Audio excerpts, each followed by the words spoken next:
to Houston. Insider access, exclusive content. Sports Radio 610. The Texans play here. An Odyssey sports station. Check out the BetQL Network, wagertainment for every fan. Get sports betting tips from the best in the game. Available on the Odyssey app and our sister station, 650 The Bet. Present Seth Payne and Sean Pendergast. We coming to H-time. Let's get the work in, man. Let's go. Great day, great day. Oh, give me some juice, baby. Oh, yeah. The Houston Texans have traded the 25th pick to the New York Giants. With the 25th pick in the 2025 NFL Draft, the New York Giants select Jackson Dart, quarterback, Mississippi. All right, there you go. That was the 25th pick in the draft. And as we welcome you in on a Friday, a day two, and really here in Houston, it's kind of day one of the draft. The Texans baby. The Texans almost control the draft starting today. Almost control the draft starting today. They have basically, Seth, the now number 2 overall pick in the draft. They basically got the Derek Stingley selection. That's it, yeah. In the draft. Pretty much, yeah. You know, the one mistake I made was not getting a good night's sleep before the first day of the draft. Mm-hmm. That was a rookie mistake by me. I ended up staying up late watching television the night before the first day of the draft. What are you thinking, for the Houston Texans? Yeah. Okay, boy, man, so much to unpack. There is a lot to unpack, and there's no way we can even get through it in the next 4 hours. Right. And things are going to be revealed to us as we're discussing all of this. On the sum total of it all, at the very least, if you're a dispassionate observer, if this helps you at all, if you're smarting from the lack of a first-round pick and anything else, for whatever it's worth, in terms of all the trade value charts and whatnot, total it all, Cacerio did make a good deal. They get an excess value of a late third-round pick out of that trade. Should we let's because there may be people waking up that don't know exactly what the details were last night. That's a great point, Sean. So if you're just I would never be one of those people. If you're just waking up, no, you wouldn't. If you're just waking up, the Texans, as you just heard right there, did trade out of the 25th pick into the second round with the Giants. So they are picking second tonight, the 34th overall pick. So then you're right. You nailed it. There's a lot to unpack from this. Both, what does this mean for the Texans draft? What do people feel like the Texans should have done? What do we think they tried to do last night? Because there were some players that, Seth, you and I have talked about and coveted that got very, very close to the 25th overall pick. Almost, it would seem, in trade-upable land for the Texans. And there was no trade up. There was a trade back.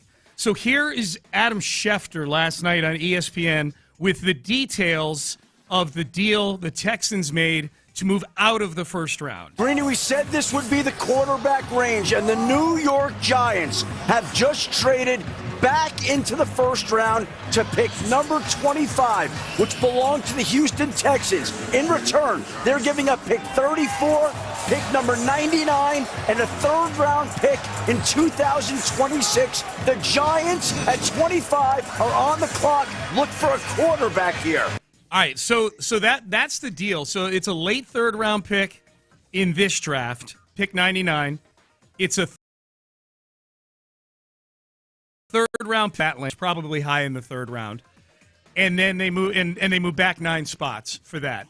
Now you said that I haven't looked at any of the Jimmy Johnson charts, or I haven't seen any tweets telling me, Seth, what the points were for each team on that trade.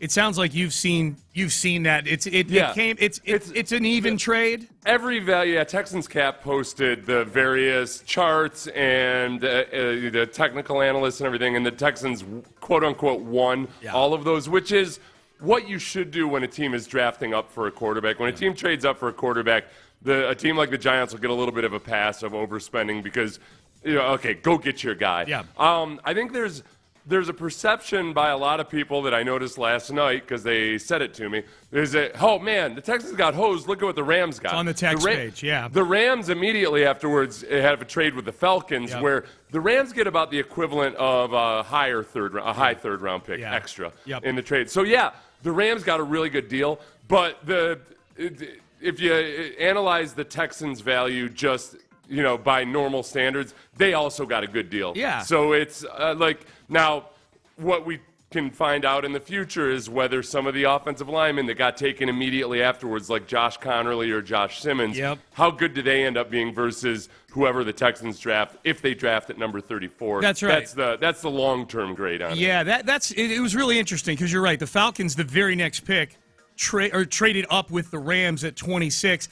The reason the Texans got fleeced compared to that deal is because the Rams wound up with an extra first-round pick next year in the deal. But keep in mind, if you look at that trade, the Rams had to give up an extra third in the deal. Texans didn't have to give up anything other than the 25th overall pick. The Rams had to give up an extra third. The Falcons were moving further, or the Rams, were moving further down the board. The Texans only moved back 9 spots. Yeah. If the Texans had moved back and stayed in the first round with a team, then I don't think people would be complaining. I think a lot of it is that, there'd be people complaining, don't get me wrong. I do think a lot of it with the Texans this morning is the optics of coming away, of sitting here on Friday morning and they don't have a guy.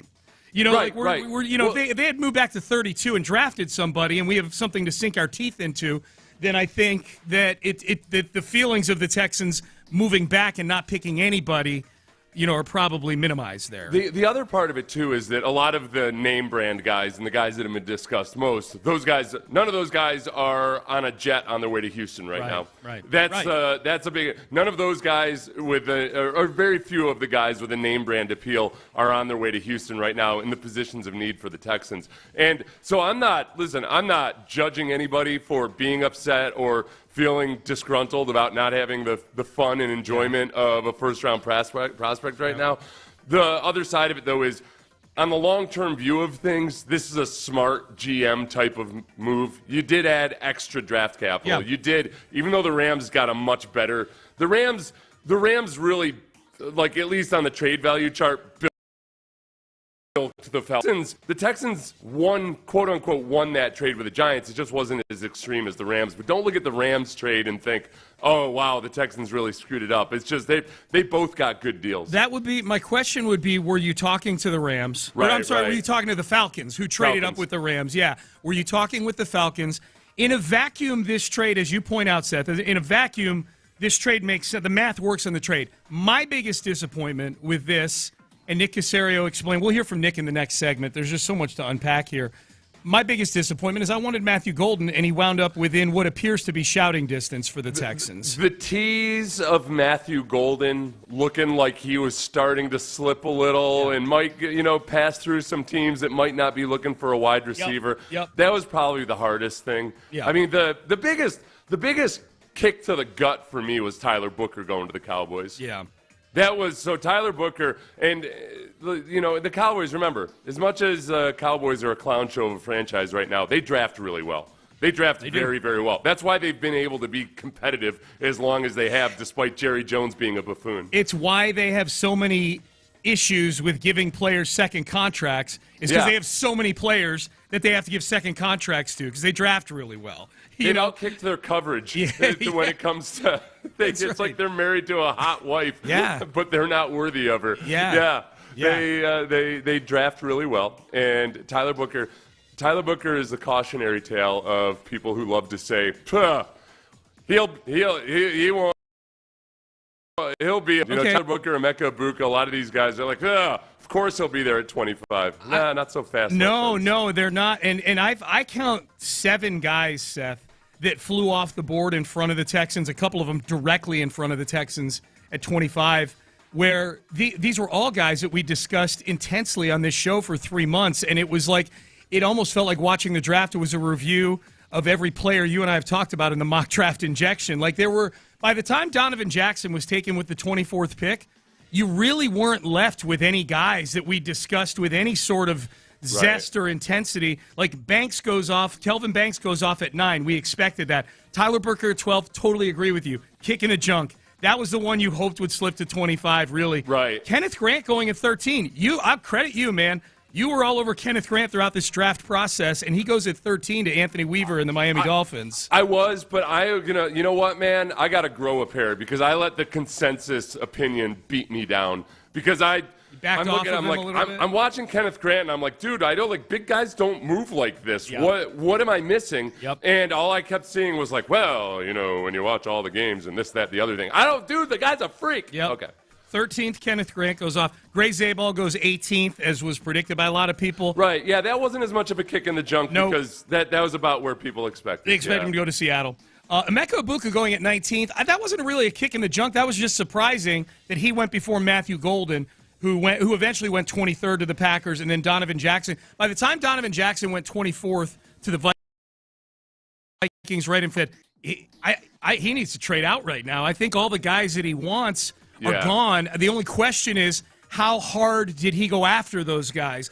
And I got to imagine, Seth, that Mr. Trade Up, Nick Cacerio, was working the phones trying to get some of these guys. No, he was, and he talked about it in his press conference. We'll hear it in the next segment. Yeah. I mean, he was working, and that's where another thing people were saying to me was like, well, Nick couldn't trade up, which, well, of course he could have traded up. It's how much do you want to give up? Yeah. You know, he failed to trade up for Calvin Banks. Sure, but suffice it to say that at the very least, I don't think he looks at Calvin Banks the same way he looked at Will Anderson. Yeah. So I think in this draft, that part of it is played out, and including in some of those names that went earlier than what the consensus opinion was saying, is that there's just a big blob of draftable players in midway through the first, down through the third rounds, and every board is going to be different. So, ultimately you find out over the course of the next 3 years whether these decisions are right for Nick or not.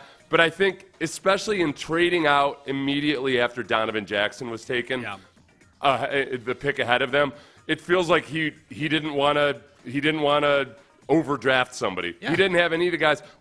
He does say that one of those guys that they liked and could have drafted at 25 is still available. Could you believe he said that? I couldn't believe he said that. I think it was Jonathan Alexander who asked the question. I couldn't believe that when I heard that question. I'm like, well, he's not going to say. And it was like a different press conference version of Nick. He's more than he in those press conferences. That was a very different press. We'll hear it in the next segment. Yeah. The guy who had highest rated at that point, who was highest on their board, was still available. So tonight, if the Texans do indeed pick at 34, we're going to get to watch and see. I kind of hope 2 quarterbacks go, so we'll know for sure. Yeah. That if they draft, if a couple quarterbacks go, and then the Texans pick, we'll know for sure that this is the guy that they had highest. I think on they're board. Picking second tonight. They have the second pick. If I'm not that's mistaken, right, 34. No, it's 34. Yeah, it's 34. I think they picked second tonight. Sean, basic arithmetic is difficult for me this morning. That's okay. Yes. That's okay. I was like, no, Sean, they're 34. You had to stay up and watch TV 2 nights ago. Which is 3 numbers greater than 32. Yep. So if a quarterback goes number 1 overall, in our first round, if a quarterback goes number 1 overall in the Texans version of the first round, then we'll know for sure that, at least in terms of where the Texans board lined up, then looks like it worked out pretty well. Because one of those guys that he had highly rated or was the highest rated on his board is still there. Still there. Yep. I couldn't believe he said that. All right, so we'll hear, what does Nick Cacerio think of where the Texans are right now? We'll hear from the Texans GM. There were some big doings in the draft last night, too. We'll get to those in headlines. The text page is all over the place this morning on how there's people that are saying, I trust what Nick is doing. There's people saying the Texans got fleeced. This is fun. We're reacting to last night. The Texans trade out of the first round and pick up a few third-round picks along the way. And we'll kind of take inventory here. Where are they with all their draft capital right now, both this year and I think next year is very interesting as well. You can kind of see, I think you can start to see some of the Texans knowing what's on the horizon contract-wise for this team. We'll talk about all that. It is a very, very active Friday here, reacting to last night's draft here on Sports Radio 610. Payne and Pendergast with you. Stay there.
Karam Injury Lawyers Studios. Sports Radio 610 presents Payne and Pendergast. Okay, the reaction on the Jim Adler. Oh, sorry, Ben. Yeah, let's bump in with Cacerio. My bad.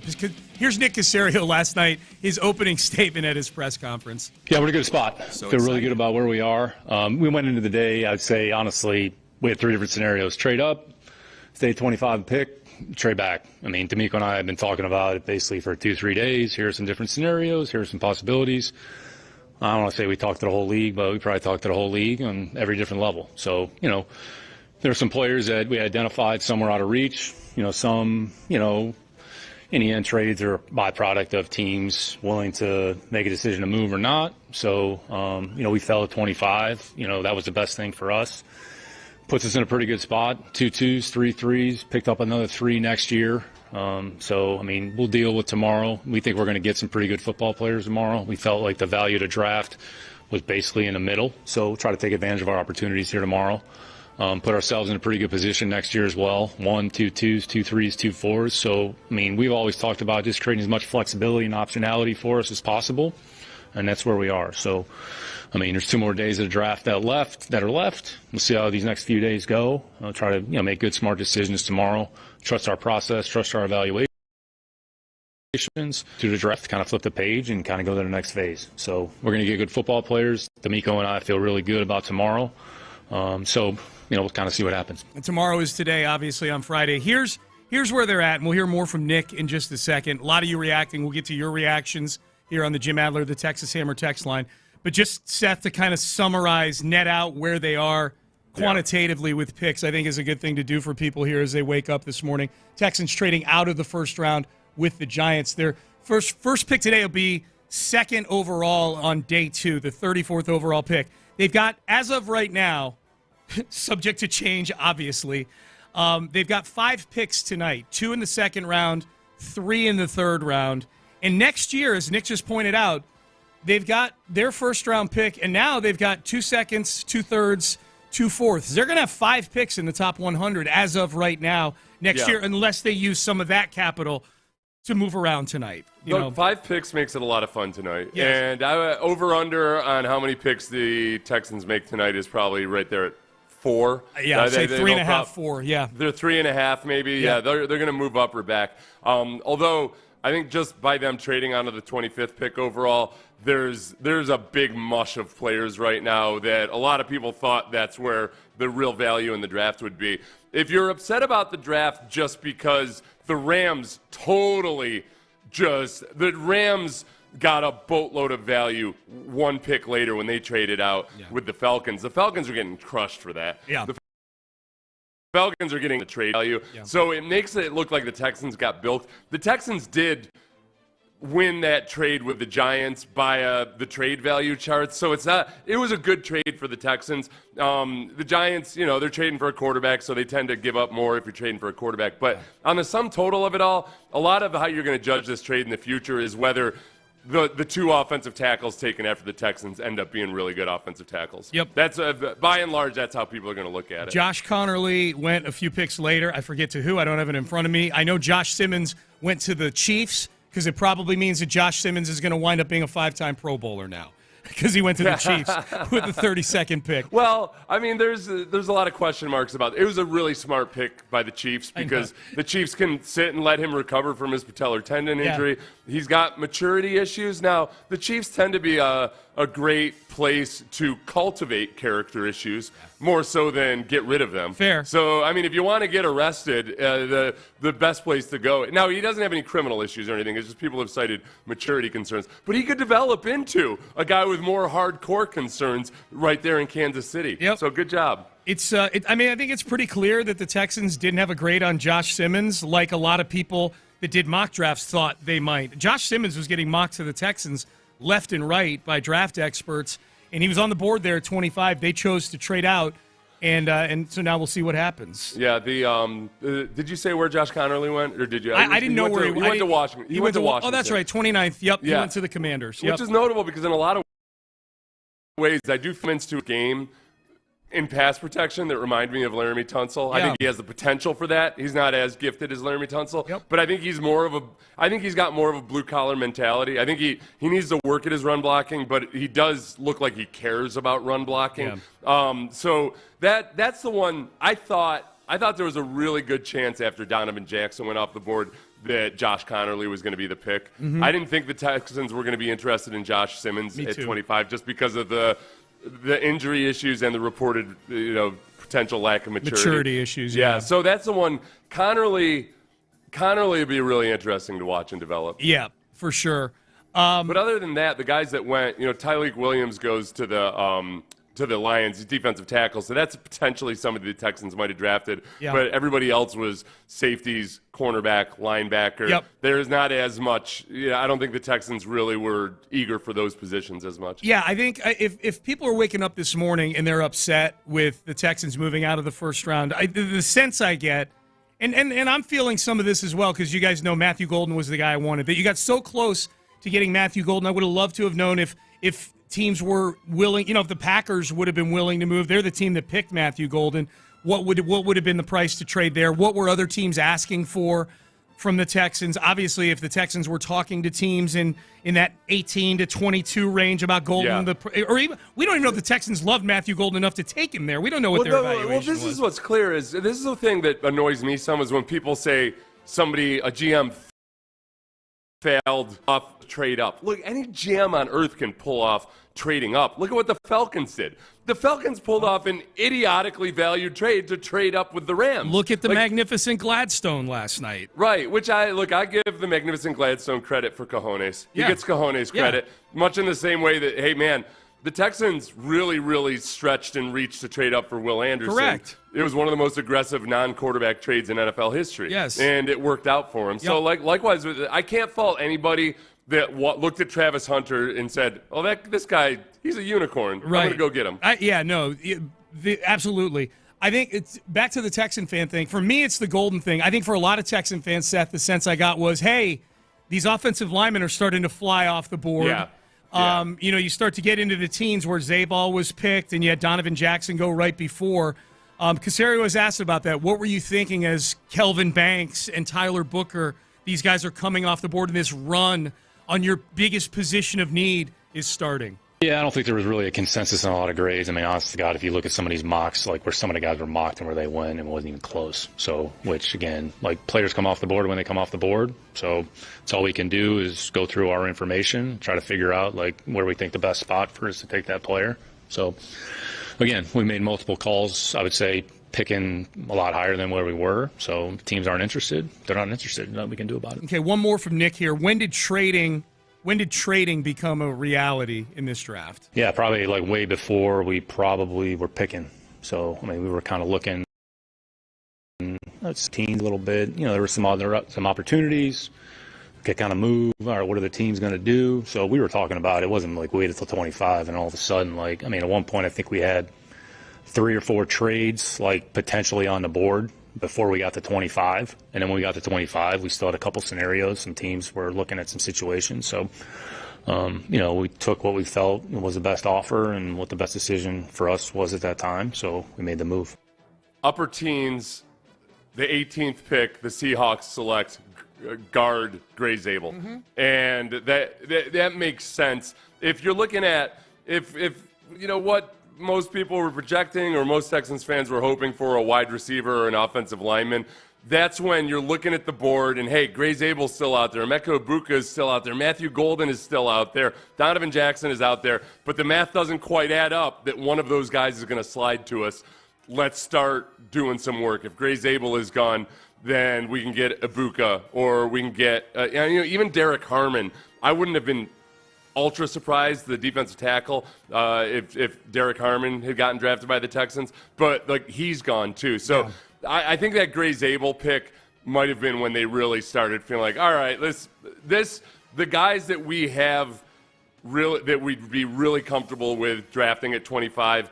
The math doesn't add up now. Let's try to get a move up. Yep. So the Texans move back out of the first round into the second round. So Nick Cacerio was asked this last night because anytime you're making that, we guys, we have an evaluation on that are worth the 25th pick. Are they worth more than these 2 extra third-round picks surplus that we're getting for moving back 9 spots? Might they still be there? Are any of the guys, Nick, that you were looking at possibly drafting at 25 still sitting on the board here tonight at 34? Good question. Actually, one of the players that we were talking about is actually still on the board. Yeah, so it's a good question. So whether or not we actually pick the player, we'll see if that actually happens.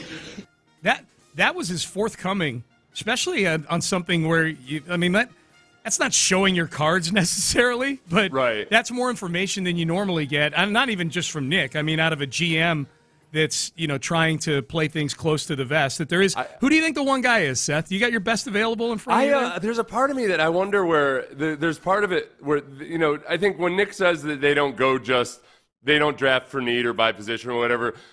You tweak that always a little bit based on one thing Nick talked about last night. What's this guy's role going to be? Yeah. And I just wonder with Travion Henderson, yes. the running back out of Ohio State, man. So I wonder fun. if they're looking there and they're like, well, he doesn't quite have the role that we'd envision right now because Joe Mixon exists, but man, we sure do think he's worth drafting number 25 overall. Yeah, here's the thing about, and again, we don't draft for need. We draft the best player available. I'm just using ESPN's draft tracker and the best available on here.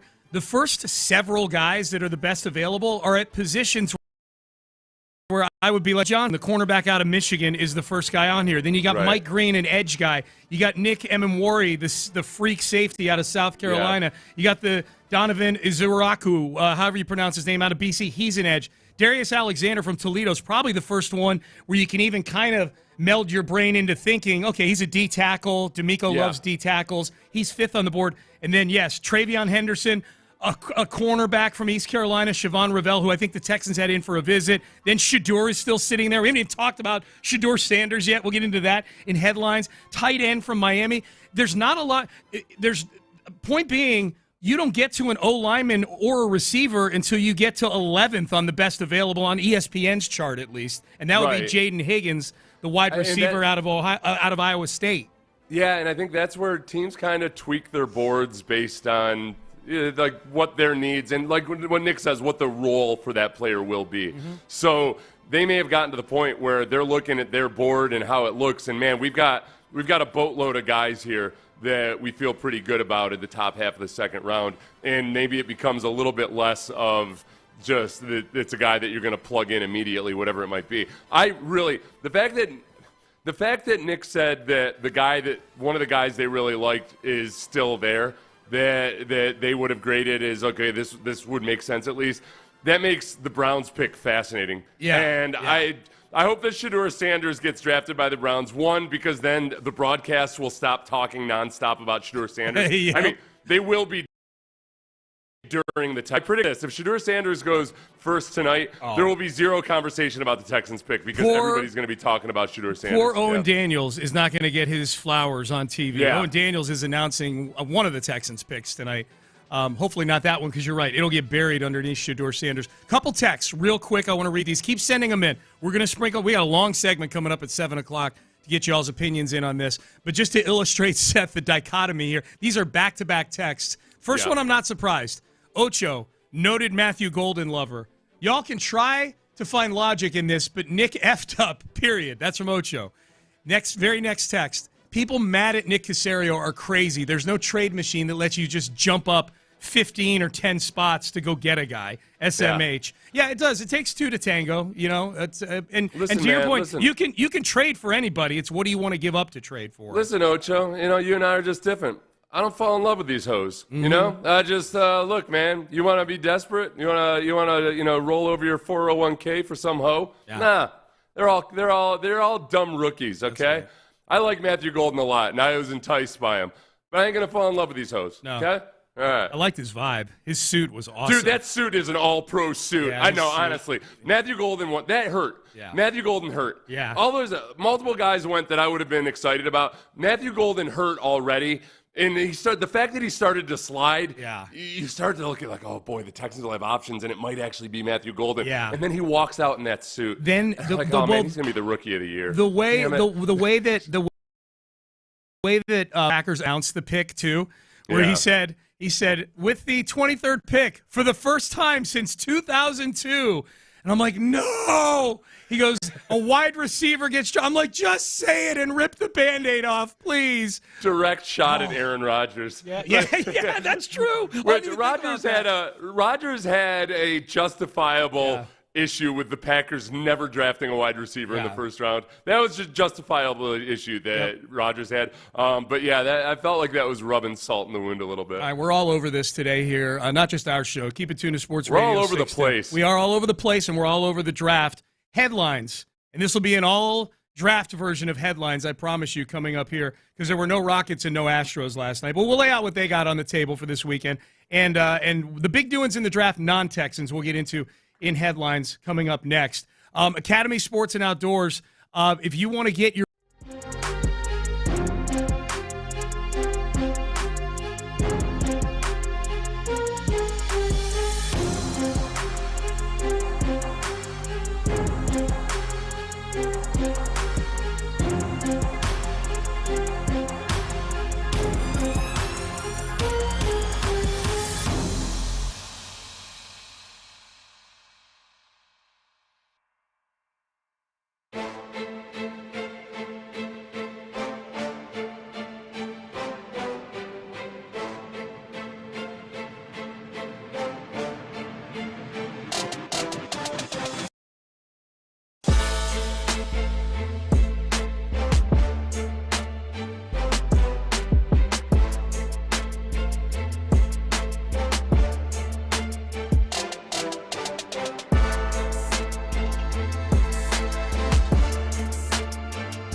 Payne and Pendergast with today's headlines, presented by Men's Tea Clinic.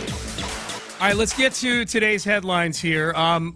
We'll start with just Astros and Rockets laying out what we got going on this weekend, because neither of them played last night. We should mention Astros in Kansas City to take on the Royals this weekend, and the Rockets Game 3 is tomorrow night in San Francisco against the Golden State Warriors. I was PO'd at the NBA for the scheduling by the time the Texans traded out of the first round. I thought, we could be watching a West Coast basketball game right now. Oh, yeah. What the? Thanks a lot, NBA. Yeah. All right. Do you have to steal everything from us? Yeah. Well, there was. If you wanted basketball, it was on, but it was not. Yeah. That would have that, but not great basketball last night.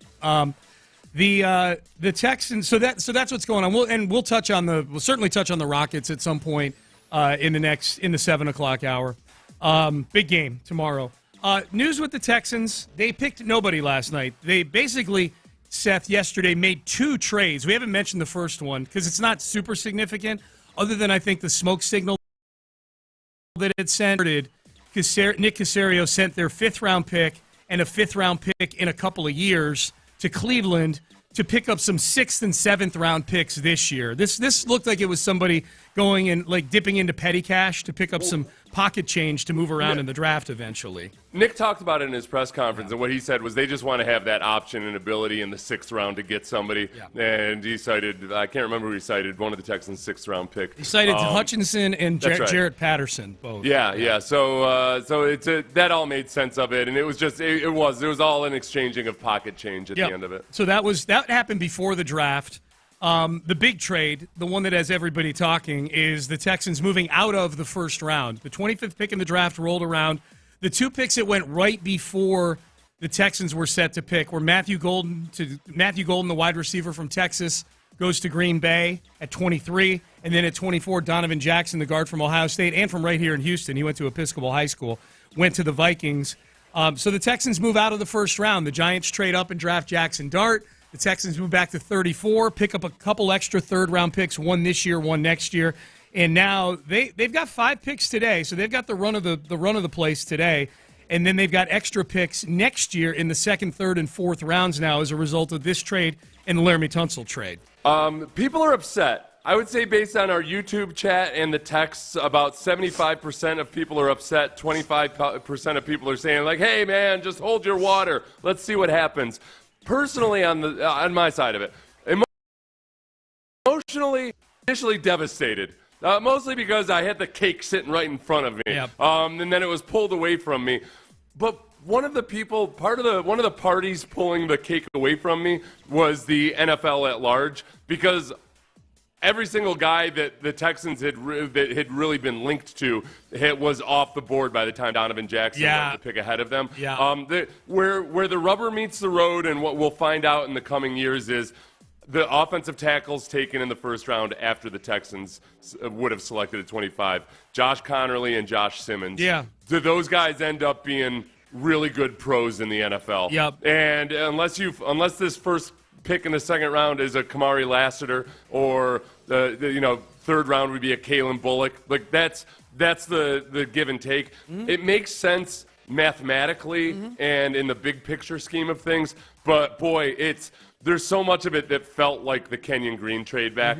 That, boy, all right, don't screw it up. Don't trade back in the first round or out of the first round. Yeah. And then the guys that you could have taken end up being really good pros. Yeah, if you find a solution at left tackle, whatever it is, then it diminishes. Even if those guys wind up good, if you wind up as a good offensive line somehow, people will forget about that. But if they don't solve the offensive line issues, and Connerly and Simmons, to your point, both become viable pros, that's going to sting. Well, I'll tell you, if they don't solve the offensive line issues, this is the kind of stuff that puts people on the hot seat. Absolutely. That part of it, that'll be a discussion for this coming season, but it is. It feels a real PO just because it feels like you're kicking the can down the road on a very, very important issue. The left brain in me, if I have one, says, all right, it does make sense from a GM, like, broad picture perspective. Yeah, no, for sure. As far as the big picture topics in the draft last night, we've been very Texans heavy here early on. Shedeur Sanders did not get drafted. fell out of the first round. Well, that's news to me. Well, yeah. Boy, I was watching NFL Network and ESPN, and I heard nary a word about Shedeur Sanders. Yeah, exactly. God, it was the Shedeur Sanders show. It was. Well, especially the deeper we got into it. You know, the deeper you get into the first round. Indignancy of the. I always hate watching ESPN because Louis Riddick and Mel Kiper were just besides themselves with rage. Louis Riddick's world was falling apart last night on him. Yeah. That Shedeur didn't get drafted. Yeah. And it was, and they kept blaming unnamed sources and stuff. Dude, those unnamed sources are the people who are not drafting Shedeur Sanders right now. Who are making the picks. They're acting like these people are from outside the league. Like, no, all 32 teams said, literally all 32 teams, because they all had their first-round picks going into last night, all said no thanks to Shedeur Sanders. So that was a big story, which we will definitely get into on the show today. And then the other big story is the magnificent Gladstone. Made a big splash in his first draft as the youngest GM in the league. James Gladstone, the general manager for the Jacksonville Jaguars, moved up from 5 to 2 in the draft in a trade with Cleveland to select Travis Hunter out of Colorado, the cornerback / wide receiver, Heisman Trophy winner. Here was the magnificent Gladstone talking about coming from the culture of the F them picks culture of the Rams, trading all these picks to go get Travis Hunter. I probably got some familiarity with the them picks sort of process. So for our fans, I'll tell you, don't be scared. This is something I'm uniquely positioned to navigate, and we ended up bringing Travis Hunter to Jacksonville, and with that, he is somebody who is deserving of a first-round draft pick as a wide receiver, and he is worthy of a first-round draft pick as a corner. Certainly look forward to each of those elements showing themselves over the next few years while he's under his rookie contract. But, we're excited about just getting him in the boat, so to speak. Not a lot of and it's good that he pointed out that he's uniquely positioned to handle that dynamic. Yes, magnificent Gladstone. Good job. You are the wonders. Behold the wonders. Yep. Behold what I have brought to you and delivered unto you because of my unique positioning. Yes, he's Moses, basically, with the my tablets. Singular talents can do this and pull this off in such a way that nobody else could. It's funny. He's getting a lot of love for this trade. This trade was very similar to the Will Anderson trade. Not as big a move up, just quantitatively. That move was 9 spots. But moving up from 5 to 2, may as well maybe even more expensive than moving up from 12 to 3 in some ways. Gave up their second this year, which the Texans did 2 years ago for Will. Gave up a first-rounder next year, which the Texans did in their trade for Will. And then there was some 4th and 6th that got swapped around, which happened in that trade as well. This was a very similar trade to the Will Anderson trade. I think the interesting thing is it feels like Gladstone is getting a lot more praise for this trade than the Texans did 2 years ago for the Will Anderson trade. And I get and understand that. I can't hate on the Jaguars for making this move. I think it's a bold move, but it's for a potential unicorn of a football player. So there's multiple ways, as it is with every draft pick, that it can go wrong. But I credit them for making a really gutsy move. And honestly, I know. Listen. Don't fear the challenge. All right. The Jaguars got him, but now they got to do something with him. Yeah. All right. Trevor Lawrence is going to be throwing the ball. Yeah. All right? Well, that cut. Potentially, I don't know, or he'll be sitting on the bench watching him play defensive back. Something. Well, it sounds like from that cut from Gladstone, he's definitely doing something on both sides of the ball. Like they are going to use him on both sides of the ball. The question is, which one will be the predominant one? Which one will be the spot duty one? Or do they do something more with it? Gave up a lot to get the guy, man. Like, they gave up enough, Seth, to where the price would justify using him extensively on both sides of the ball. They gave up a lot to go get him. So we'll see. There's your headlines. 7 o'clock hour coming up. So Seth touched on it. There's a lot of guys that started flying off. About Kevin Banks at 9 to the Saints, right up until Donovan Jackson at 24 to the Vikings. There were players flying off the board that Seth and I had discussed extensively the last few months in the mock draft segment that we do. Which of these hurt the most? Which of the guys that flew off the board that were earmarked as possible Houston Texans hurt the most for you? We'll tell you which ones hurt the most for us. Text in 713-572-4610. YouTube and Twitch weighing in as well. This is a weigh-in day, man, here on a Friday. Stay there. You're listening to Payne and Pendergast. Beck's Prime.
Apply. KILT FM HD2 Houston. Insider access, exclusive content. Sports Radio 610. The Texans play here. An Odyssey sports station. Sports Radio 610 presents Payne and Pendergast. All right, into the 7 o'clock hour we go. The Texans trade out of the first round last night. 25th overall pick. They went into the night with. They leave the night with the 34th overall pick, which will be the second pick tonight. In the process, they pick up another third-round pick. 99th overall. They'll use that tonight, possibly.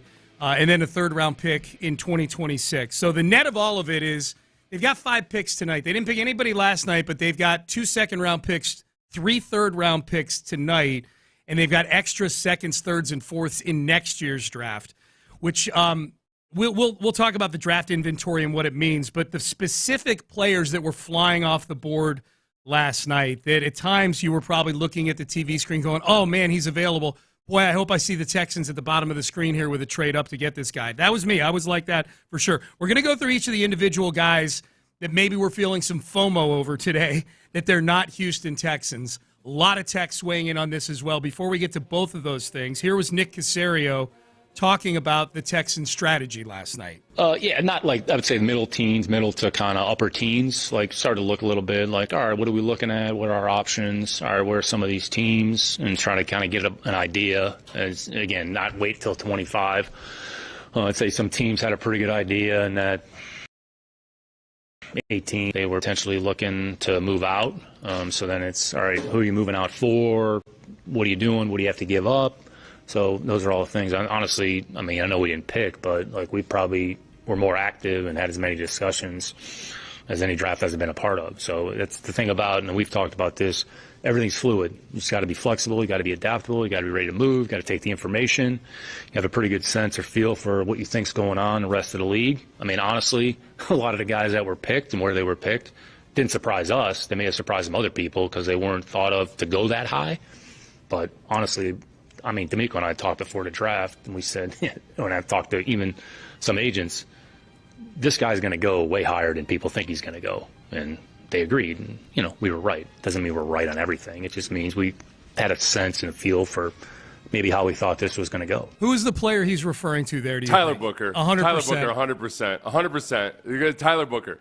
Because, and if Nick had taken Tyler Booker at 25, the ironic thing is, a huge chunk of people amongst Texans fans would have crushed Nick for reaching for Tyler Booker. Yeah. Or, for caring more about swarm traits than anything else. Know this, as much as you hate the Cowboys are really, really good at drafting. That's why they're still a credible football team. Yeah. Is because they're really, really good at drafting. That's right. And they take Tyler Booker 12th overall. I think that what Nick alluded to there, where around the high teens is when they started maybe aggressively thinking about trading up, Gray Zabel goes at 18. Yep. And you look at the players at positions of need or that had been linked to the Texans that were still out: Emeka Egbuka, Matthew Golden, Donovan Jackson. You got 4 guys there in the next 6 or 7 picks or so that the math doesn't quite add up. So you want to just get up a few spots so that one of those guys, if those are the guys he had identified, and maybe they like Derek Harmon, the defensive tackle, as well. Mm-hmm. So, but he ended up being gone. It makes sense that I bet the Gray Zabal. There's a good chance the Gray Zabal selection by the Seahawks is what triggered really wanting to move up a little bit. That was the run on guys that they liked was starting to start. And the price was not what Nick thought, was in line with moving up to get those guys. We'll talk about the specific players that the Texans missed out on, possibly. Definitely missed out on. They're not Houston Texans today. You know what? How the Texans graded them, we have no idea. But we know how we graded them and how much we wanted these guys. I do want to read a few texts because these are good lead-ins here. I don't think the Texans is a text message. Jim Adler, the Texas Hammer text line. Don't think the Texans got fleeced, but I also don't like the strategy of bringing in middle-of-the-road players for competition. That doesn't improve the talent level markedly. The Patriot way strikes again. Right. I get it. I understand what you're saying, but this is the problem, and this is where I actually admire Nick. It's that Nick, as our most good GMs, are way less arrogant about their ability to say who is and is not a good player than a lot of people following the draft. Yeah. And, I'm sorry. I didn't realize Kamari Lassiter was just an average upgrade. I'm sorry. I don't realize that Kalen Bullock doesn't have a whole lot of promise. Right. I didn't realize that those guys aren't young talent on your team. Yeah. It really is a matter of and you don't find out really for 2 or 3 or 4 years on a lot of guys. It's just to believe that somehow the 25th pick, that's top-tier talent. Yeah. But the 34th pick is like, oh, what a bum. Nailed it. Well, that's just depth and competition. Yep. Like, it's honestly, Sean, the whole thought of, the people beforehand telling me Josh Simmons won't be available at 25. Oh, you get Tyler Booker in the second round. This is the kind of arrogance that leads nations to lose wars. This is what leads to financial collapses. It's this unfounded arrogance that you know exactly how these guys are going to play out. Right. Yeah. It's not like Get over yourself, humanity. It's not like they traded out of 5 to go down to 34. It's the 25th and the 34th guy. Like, Tyler Booker himself was going anywhere from 12 to 45 in mock drafts. Like, nobody knows. Yeah. Don't worry. We'll roll right into Ukraine. It'd be no big deal. Probably be over in 3 days. Yeah. Here's a text message. It's, I think, a good lead into what you and I are about to talk about here. Good morning, guys. Seth, I had 3 punches in the gut in this draft. Okay. Booker going to the Cowboys. Ugh. The Bucks taking Egbuka when they already had 2 good wide receivers on their team. Godwin with a horrific injury, though. So, I think that's you're right. Well, I'm glad you mentioned that. That is a tell as to maybe where Godwin is physically right now. And then the third one was Green Bay taking Golden so close to our pick. What was of all the guys, Tyler Booker? Tyler Booker by far. Tyler Booker, Donovan Jackson, Matthew Golden, Kelvin Banks, Egbuka, all of them. Tyler Booker is the biggest one for you. In terms of Tyler Booker being a guy that just fits exactly what the Texans are hoping to do on the offensive line is change the culture, not just upgrade the talent. People gush and gush and gush. Daniel Jeremiah said that Tyler Booker has gotten more gushing over his intangibles than anybody other than Will Anderson, really. So people love him. He plays with physicality. And you go back to scouting reports before the Combine, and the people that were watching Tyler Booker did not cite his athleticism as an issue. They didn't say that his athleticism was a plus. But then he tests poorly at the Combine, and all of a sudden, all these guys that thought Tyler Booker was going to go midway through the first round downgraded him to a high second-round pick. Yeah, Tyler Booker hurts because and the Cowboys are really good at drafting. They are very good at drafting. They have a harder time retaining and re-signing and all that, and avoiding paternity suits. But that was a kick in the gut. Yeah. I think the Texans were really hoping to get Tyler Booker, or at least it wouldn't surprise me. Yeah, and so for you, that was the one where you're like, oh. And then he went that high. He went 12th overall. He went 12th. Now, the Texans have moved up from 25 to 12 before to get Deshaun Watson. It cost them a first-round pick. Would you have given up? I wouldn't have given up a first-round pick to go get Tyler Booker, but would you have? What would you have given up in the moment if you could move up and get Tyler Booker? I don't know. Dude, I'm awful at the Okay, gotcha. Tyler Booker was a big one for me. The biggest one for me was Matthew Golden. You guys know I wanted Matthew Golden. That was the guy that was the guy that I wanted. He slips the two junctures in the draft where I'm like, okay, the parts of the draft where I was most concerned about Matthew Golden getting taken, Seth, were at Dallas at 12. So them taking Booker there, for me, there's a consolation prize. Like, all right, they didn't take Matthew Golden, and they need a wide receiver, the Cowboys do. They need weapons. Arizona at, I believe Arizona's at 16, 17, somewhere in there. 16, because the Bengals picked 17. Arizona was one that he was getting mocked to quite a bit. And then that little Denver Chargers early 20s area, right? I thought once he got past the Chargers at 22, I was really optimistic that Matthew Golden was going to be there at 25 for the Texans. And when the Packers went and took him, and that was the biggest when Matt Murphy, or Michael Murphy, whatever his first name is, the president of the Packers, Mr. Murphy, when he said with the 23rd pick, the Packers do something we haven't done since 2002 or whatever it is, I'm like, oh, they're taking a wide receiver, and it's Matthew Golden. Just say his name. Stop. Just say his name and get it over with for me.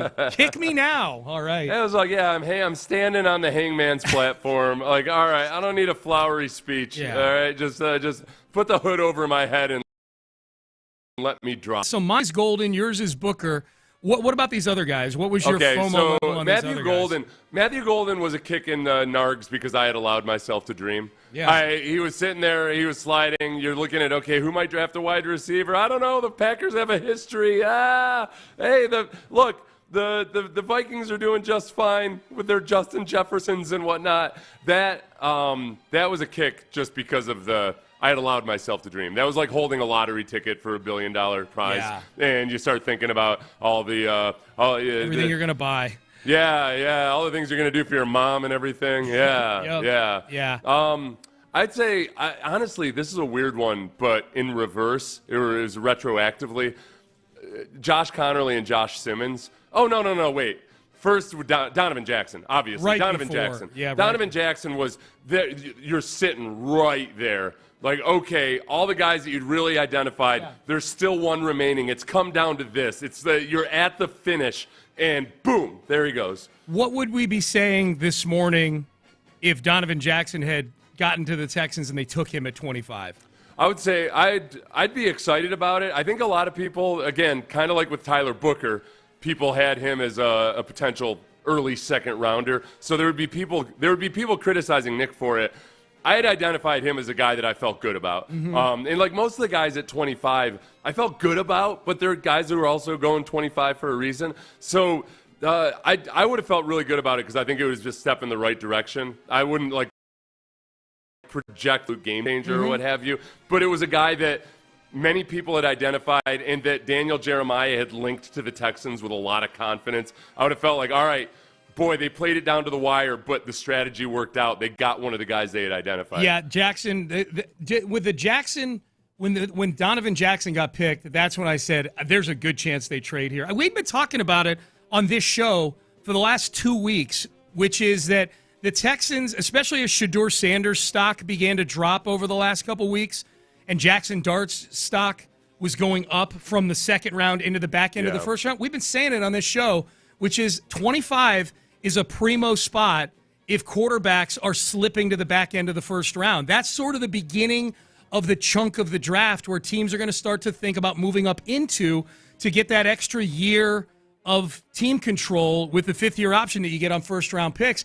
And bingo, that's exactly how it played out. all the guys that the Texans seemingly probably were very high on were off the board. There's still a couple guys. Nick even said himself, there's at least one guy they thought about taking at 25 instead of doing that trade that's sitting there right now on the board still.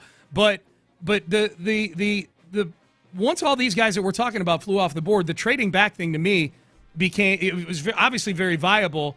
My gut reaction to what they got, the 2/3 at first was, I thought they'd get a little more than that. I got to see how the math works out on the Jimmy Johnson chart, and it turns out the math works out fine on it. The math works out fine. It just in the immediate moment too, where as I've told you, I let the nerds do the work for stuff because I always plug in some number. Everybody, I messed up 4 minus 2. Earlier today. This show, 34 minus 32. I messed that math up. So as far as the trade value, a lot of people in the moment thought, oh my gosh, look at what the Rams got. How the hell did the Texans get bilked by this? No, the Giants are being widely panned for spending as much as they did to move up. Yeah. I give them a pass because it was a quarterback. Yeah. But the Texans get back the equivalent of a late third-round pick with that trade. So the trade value worked out. It's just that the Rams really put one over. They got the equivalent of an extra high third-round pick, from the Falcons. For those who don't know what Seth's talking about, the very next pick, the Rams traded out as well, and in the process from the Falcons, amongst all the chum of draft picks that got traded in that, there was a first-rounder in there. The optics of getting a first-rounder is what's helping the Rams there, too. But the Texans get the equivalent of a high third-round pick, so it's like the trade value made sense. Yeah. That part of it made sense. Yeah, what about the other – so you and I are in agreement. The Tyler Booker pick at 12, that hurt in the moment. The Matthew Golden pick at 23, that hurt greatly in the moment, especially for me. Donovan Jackson at 24, that hurt. That to me was the trigger, though, where I go, okay, well, I think they're moving here.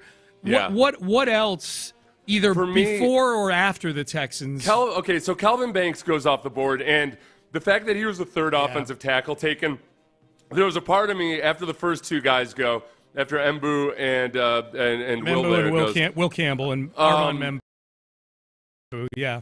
It was like, okay, you know what? If Calvin Banks maybe slides a little bit down towards 15 or 16, maybe we're in action here. Yeah. But I never really felt like the Texans had a chance for Calvin Banks unless he slid further than people expected. Yep. That one, Calvin Banks worked out where people expected him to work out. Mm-hmm.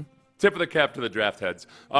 So that was more like, I really would have liked to have him. The one that hurt retroactively was after the pick is made, and I'm sitting there and I'm thirsting for either a wide receiver or an offensive lineman. I thought, man, if no offensive linemen get taken between the 25th pick and the end of the first round, I'll feel even better about the Texans' chance to really revamp the offensive line room. So when Josh Connerly and Josh Simmons both went, there was a little bit of a letdown. Yeah. Simmons less so for me. That injury is the combination of the injury and the maturity issues. It's that Simmons went to Kansas City that bugged me more than losing out on Simmons, because that is a place where I feel like he's going to go and he's probably going to be pretty good. He'll have time to kind of, it would be different certainly than if Josh Simmons went to one of the teams picking near the top of the second round today. He'd be asked to be a starter right away probably. I think from a pettiness perspective, some of the things that were a kick in the gut were also I was a little bit happy about because I'm sure I'm going to be getting all of the apologies from the people who adamantly insisted that Josh Simmons would be gone well before pick 25, that you could have gotten Emeka Egbuka in the second round, or you could have gotten Tyler Booker in the second round. Yeah. I'm sure they're just flowing into my inbox and my DMs right now. You arrogant F's. What the you don't know. Yeah. No, you don't know. You don't know. So the people weighing in. Okay, so let's get to some of the opinions here on the text page on what the Texans did last night. What did you say? I think you echoed what my buddy John. You said 75%. Yeah, John. Yeah. So my buddy John, who's in the YouTube chat every day, said that it's about 75-25 people looking to jump off a bridge at 75. And it's he said Abigail's the one leading the way in the chat. Abigail's very measured. Yeah. Oh, okay. I would say Abigail's a realist. Okay. And so I'm gonna have to go in and look. I got to stay off chats when I'm this sleep deprived and moments like this because I get too distracted. Yep. But I'll have to check and see if Abigail is freaking out. Honestly, that's a little bit of a canary in the coal mine. I got to check my blind spots. Okay. Here's some of the texts. Jim Adler, the Texas Hammer text line. Texans are overthinking it. I disagree with that. I mean, I think there's a method to every. I don't know. No, this is where I honestly. One thing Nick said last night is I think the appropriate way for GMs to look at it. They don't look at rounds. They look at actual position on the draft board. Yeah. And if you think if you're that confident, there's a gigantic chasm between 25 and 34, that at 25 you've got a culture changer, and that at 34 that's just a bum like Kamari Lassiter, I guess. Right, okay, right. It's just at 25 in any given year. Yeah. This year the Texans feel like there's just not as much difference between 25 and 34 as perhaps in other years. You know who went 34 last year, Seth? Lat McConkey. He went 34 last year. Yeah. Well, no, and that's look, you run into the hazards of sounding like Jack Easterby here and acting like actually it's better to pick 34 because you don't have to pay him as much. I'm not going that far with it.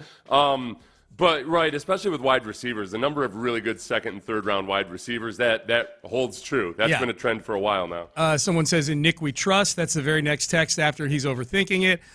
To your point about the money, someone's asking, could trading out of the first round also been about cap considerations in the future? Obviously, you're not going to pay whoever you're taking today as much as you would be paying somebody you take at 25. I unequivocally, this is my own. I say no. I don't think it's any consideration. So. No, I don't want to say it's pocket change, but it's negligible. Yeah, no, it's a beneficial byproduct of it. Yeah, they're going to pay less for these guys they take today, but I would be willing to almost guarantee. They actually get extra picks though too, so they get So maybe they got more guys to pay. So I think it's zero consideration here. Good morning, fellas. What are y'all's thoughts? Who do you think we take at 34? We have not talked much about that other than your mention of the fun possible Travion Henderson scenario. Yeah, the one I think the part where it gets interesting is at offensive tackle where whose name I always screw up. Looking at it right now. It's Arizante Ursary. Yeah, Ursary out of Minnesota. So Ursary's not a great athlete. He doesn't look like a first-round offensive tackle, but he's 6'6", 330 pounds. He's a massive human being. He played in a scheme in Minnesota that was very outside zone based, probably better suited for a really athletic offensive lineman. I don't know if they would take him with the 34th pick overall, but when you're looking at offensive tackles, perhaps, he might be a guy that makes a lot of sense if the Texans want to be more of a smash-mouth football team that they might go after. And then, Tate Ratledge out of Georgia at guard, Marcus Embo out of Purdue, Miles Frazier out of LSU. Yep. Those are guys, if you're looking at offensive linemen, I think those guys are very, very possible. Yeah, the other tackles, Ursary is the top-rated tackle. If you're looking at other tackles, Ozzie Trapillo from Boston College, who I've heard Bill O'Brien gush about in some of the interviews I've done. Charles Grant, the kid from William & Mary, is on the board. Texans had him in for a visit. Not at 34 probably, but maybe at 58, something like that, Okay, so now this is the other thing, too, is that, when GMs say they take the best player available, there's always a little bit of tweaking and massaging there in that they organize their board also based on what the role of a player might be. So I think there's a really good chance that if they stay at 34, the guy that's still available, the Texans felt, they said, Cacerio said there's a guy out there that they thought was worth taking at 25. Yeah. They passed on him, position of need. And Travion Henderson is he's sitting right there at his draft party, waiting for his parents. He's helping his parents clean up the draft party from last night now, and they're getting ready to go again. And Travion Henderson is there. I'm not going to be ultra surprised if they take Travion Henderson, just because they might really like his They might really like his talent, but they thought, all right, at 25, we've already got a running back. We want to get somebody that so it's very possible. Well, and they may still see wide receiver and O-line as something where, hey, we got 58, 79, 89, and 99, so we've got either 4 picks we can use to get guys there, or we can bundle a couple of those third-round picks to move up into the second round to go target a guy like that. Yeah. And TreVeyon Henderson, look, it's like college stats are whatever, but 7.1 yards per carry on a very, very potent offense, but runs angry. Yeah. Runs angry. Well, just like sometimes it looks like he prefers to deliver the blow than elude it, and yet he keeps his speed up through contact. So, boy, that would be split, man. There would be some people who would be super excited about TreVeyon Henderson. There's others going to despise that pick if that's who they take. I would be excited. I do think that them having 5 picks today, 5 picks today, second and third round, does increase the chances of them coming away with a running back today. And the other part of TreVeyon Henderson that I know people don't like talking about at all, but where he could potentially be better than Joe Mixon is in pass protection. Yeah, like he squares up, he delivers a blow. That great pass protector. TreVeyon Henderson has the potential to be. Bucks taking Ibuka seemed to throw things off kilter in the draft last night. It was a bit of a surprise. I hadn't seen Ibuka going anywhere above 20 in the draft. Well, I think Ibuka's another guy that when Nick said, man, some of these mock drafts that just, like you're looking at it and nobody's thinking that these guys are going to go high. Yeah. But Nick's getting intel from agents and whatnot that, no, they're definitely going to go high. Mm-hmm. I think Emeka Ibuka and Tyler Booker are probably 2 of the guys he was thinking about. I'm guessing it wasn't a huge surprise to Nick that Ibuka went to the Bucks, especially given Godwin's injury situation. Right. Well, Nick's pretty plugged. I mean, Nick talks to a lot of people. The agents give a lot of that. The agents you can trust, at least, that aren't just trying to blow smoke. Any thoughts on Luther Burden? This is a text message. Jim Adler, the Texas Hammer text line. Any thoughts on Luther Burden still being on the board? I think that Luther Burden being on the board isn't a huge surprise. And I think this is there's a little bit of a projection just because of the offense that he played in, and that's where people just kind of wonder about him. I think that's very possible, though. I think Luther Burden maybe Luther Burden's the guy they were talking about. Maybe that would be the one that people would be most happy and excited about. I think Luther Burden has a kind of an electric athleticism to him that Ibuka, and I think more so than there's a suddenness to Burden that Matthew Golden doesn't necessarily have. He's a smaller guy, but we've seen that the Texans aren't afraid of drafting smaller guys at wide receiver. That might be the leader in the clubhouse, right? Maybe. Yeah. Now he is the one who has the girlfriend who's his manager and the mom that kind of hangs around a lot, and he's not a Sunday guy. He's a Sunday guy, but not a Monday through Saturday guy. Oh, that's right. I forgot that part of it. Yeah. I don't worry about. Remember, people had questions about Derek Stingley and whether he had whether his father was too much of a an like a guy too heavily involved. Right. Which that can go both directions. You can either be, hey, sometimes Earl Woods did pretty well by his son. For sure. Or it could be like Marinovic's father. I guess the thing I would point out there, it would be that pick was made before D'Amico was in the building. How does D'Amico view that pick was made in the Lovie Smith year. How influential is D'Amico in things like the parents being overbearing and the guy not practicing hard and stuff like that? Well, the girlfriend part of it is the one that freaks me out. Look, lots of moms are super involved. Lamar Jackson, all right? Lamar Jackson's mom turns out to be one of the best agents in the NFL. Yeah, eventually. So I don't worry about the parents as much. Girlfriend freaks me out. Yeah. That's they're too young. They're too young. Unless he's dating a 47-year-old CFO. If I find out that he's dating a 47-year-old CFO, you're cool with that? Then I'm cool with it. Okay. Yeah, but if his girlfriend is the same age as him and she's like heavily involved in the process, I'm a little bit big nervous. red flag. I got you. Yeah. There were that I saw. You and I think both watched the same feed. We were both watching ESPN. I didn't watch the NFL Network, but I didn't see any girlfriend draft night Hall of Fame worthy interplay like we did with Will Levis's girlfriend last year. Yeah. CeeDee Lamb's own. They weren't giving a lot of drama at all, positive or negative. They really just weren't showing the family at all. No. And I'll tell you another annoying thing on the ESPN broadcast.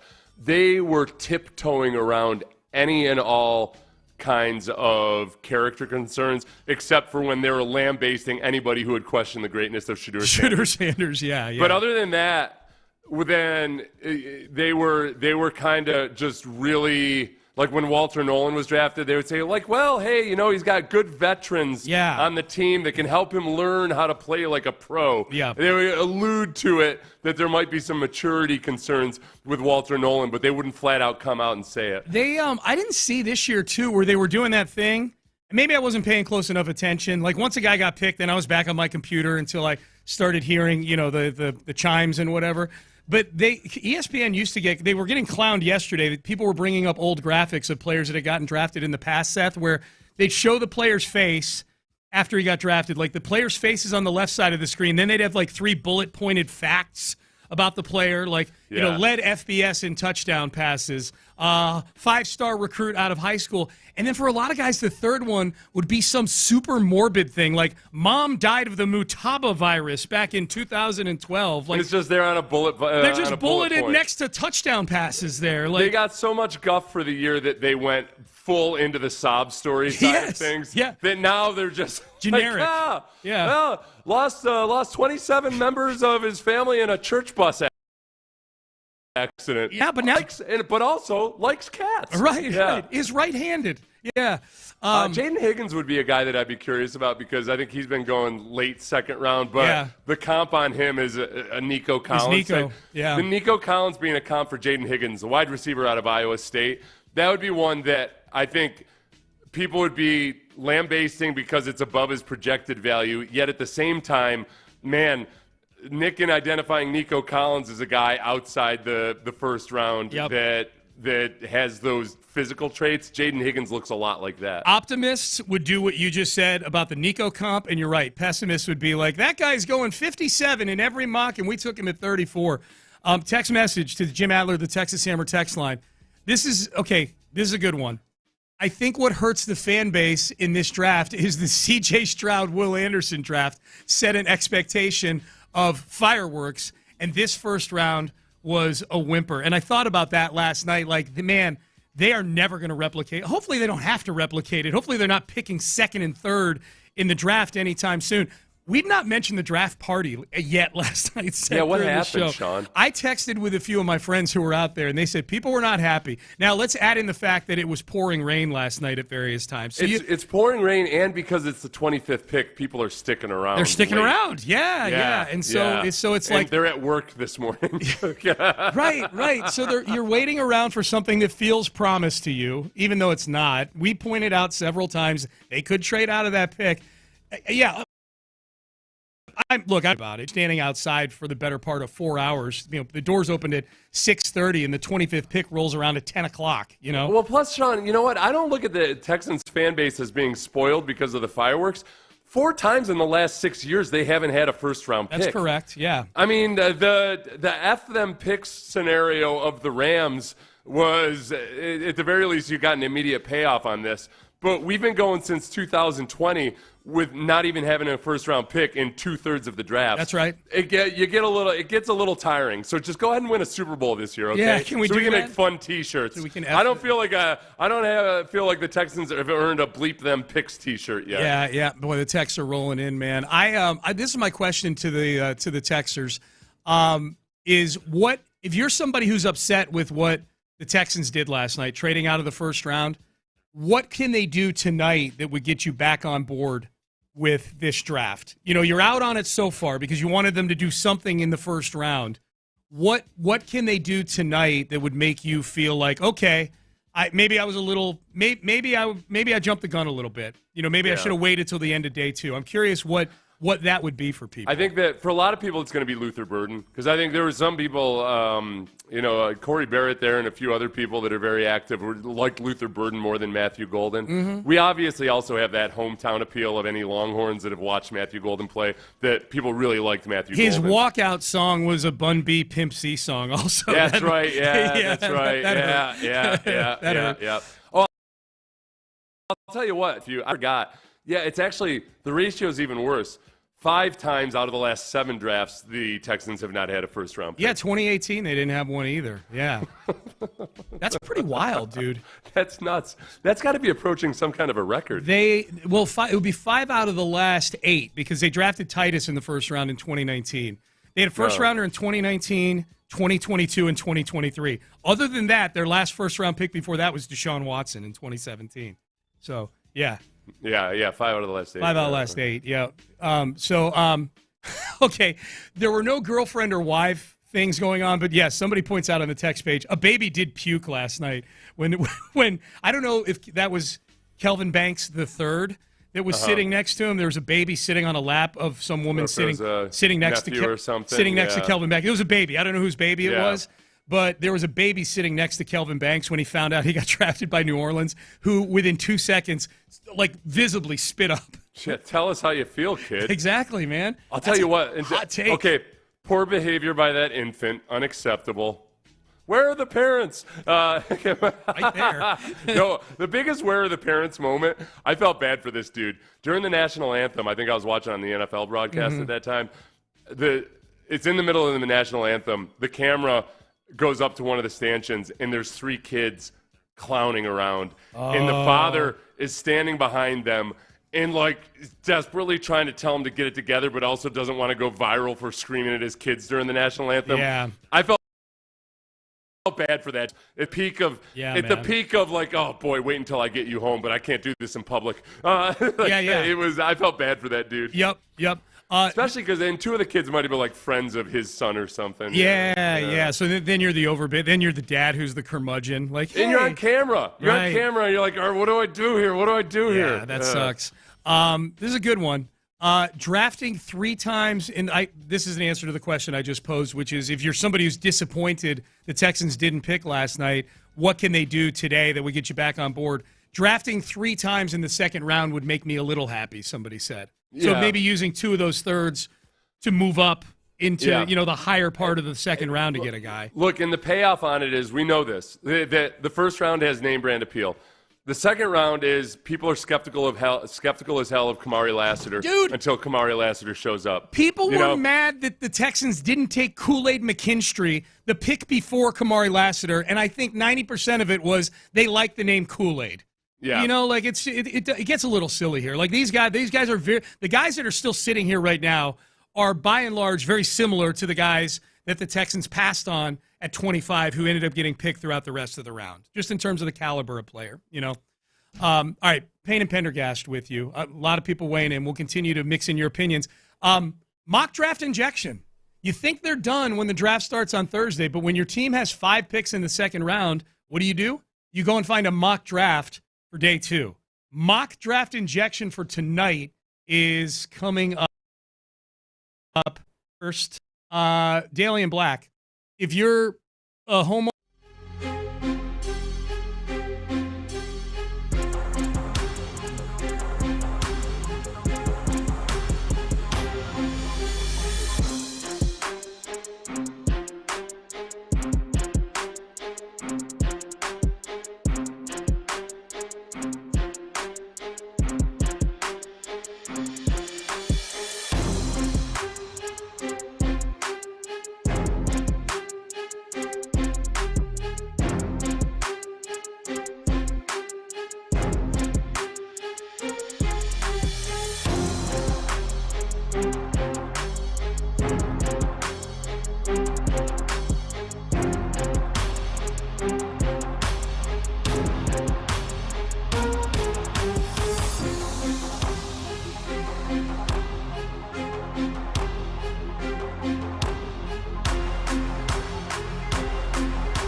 from the Mokaram Injury Lawyers Studios, Sports Radio 610 presents Payne and Pendergast. All right, we've been digging heavy into the Texans today. The move last night, 25th pick gets traded. They trade with the New York Giants. Giants move up from 34 to 25. They draft Jackson Dart. The Texans move back to 34. They pick up an extra third round picks tonight, and they pick up an extra third next year.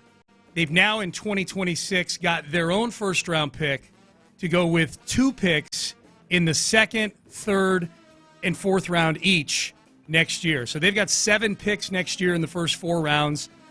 That'll equate to 5 in the top 100. Usually the end of the third round, that's when the comp picks start coming in. Usually it's the end of the third round is about pick 100 thereabouts. So they're pretty well set up in terms of draft capital to either use it to pick players or go do things tonight. If I had to guess, Seth, as we're about to dig into a mock draft for tonight from Chris Trapasso of CBSSports.com, I respect these guys that stay up until 2 in the morning doing a mock draft for tonight to get it out there on the internet before guys like us wake up. They're auto-loading this thing. Whatever. They're doing something. At the end, dude, I was so ready.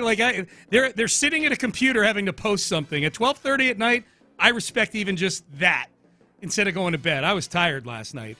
Yeah. So Chris Trapasso, CBSSports.com, we'll get into in just a second. This is one of those things. He's got the Texans using all 5 of these picks.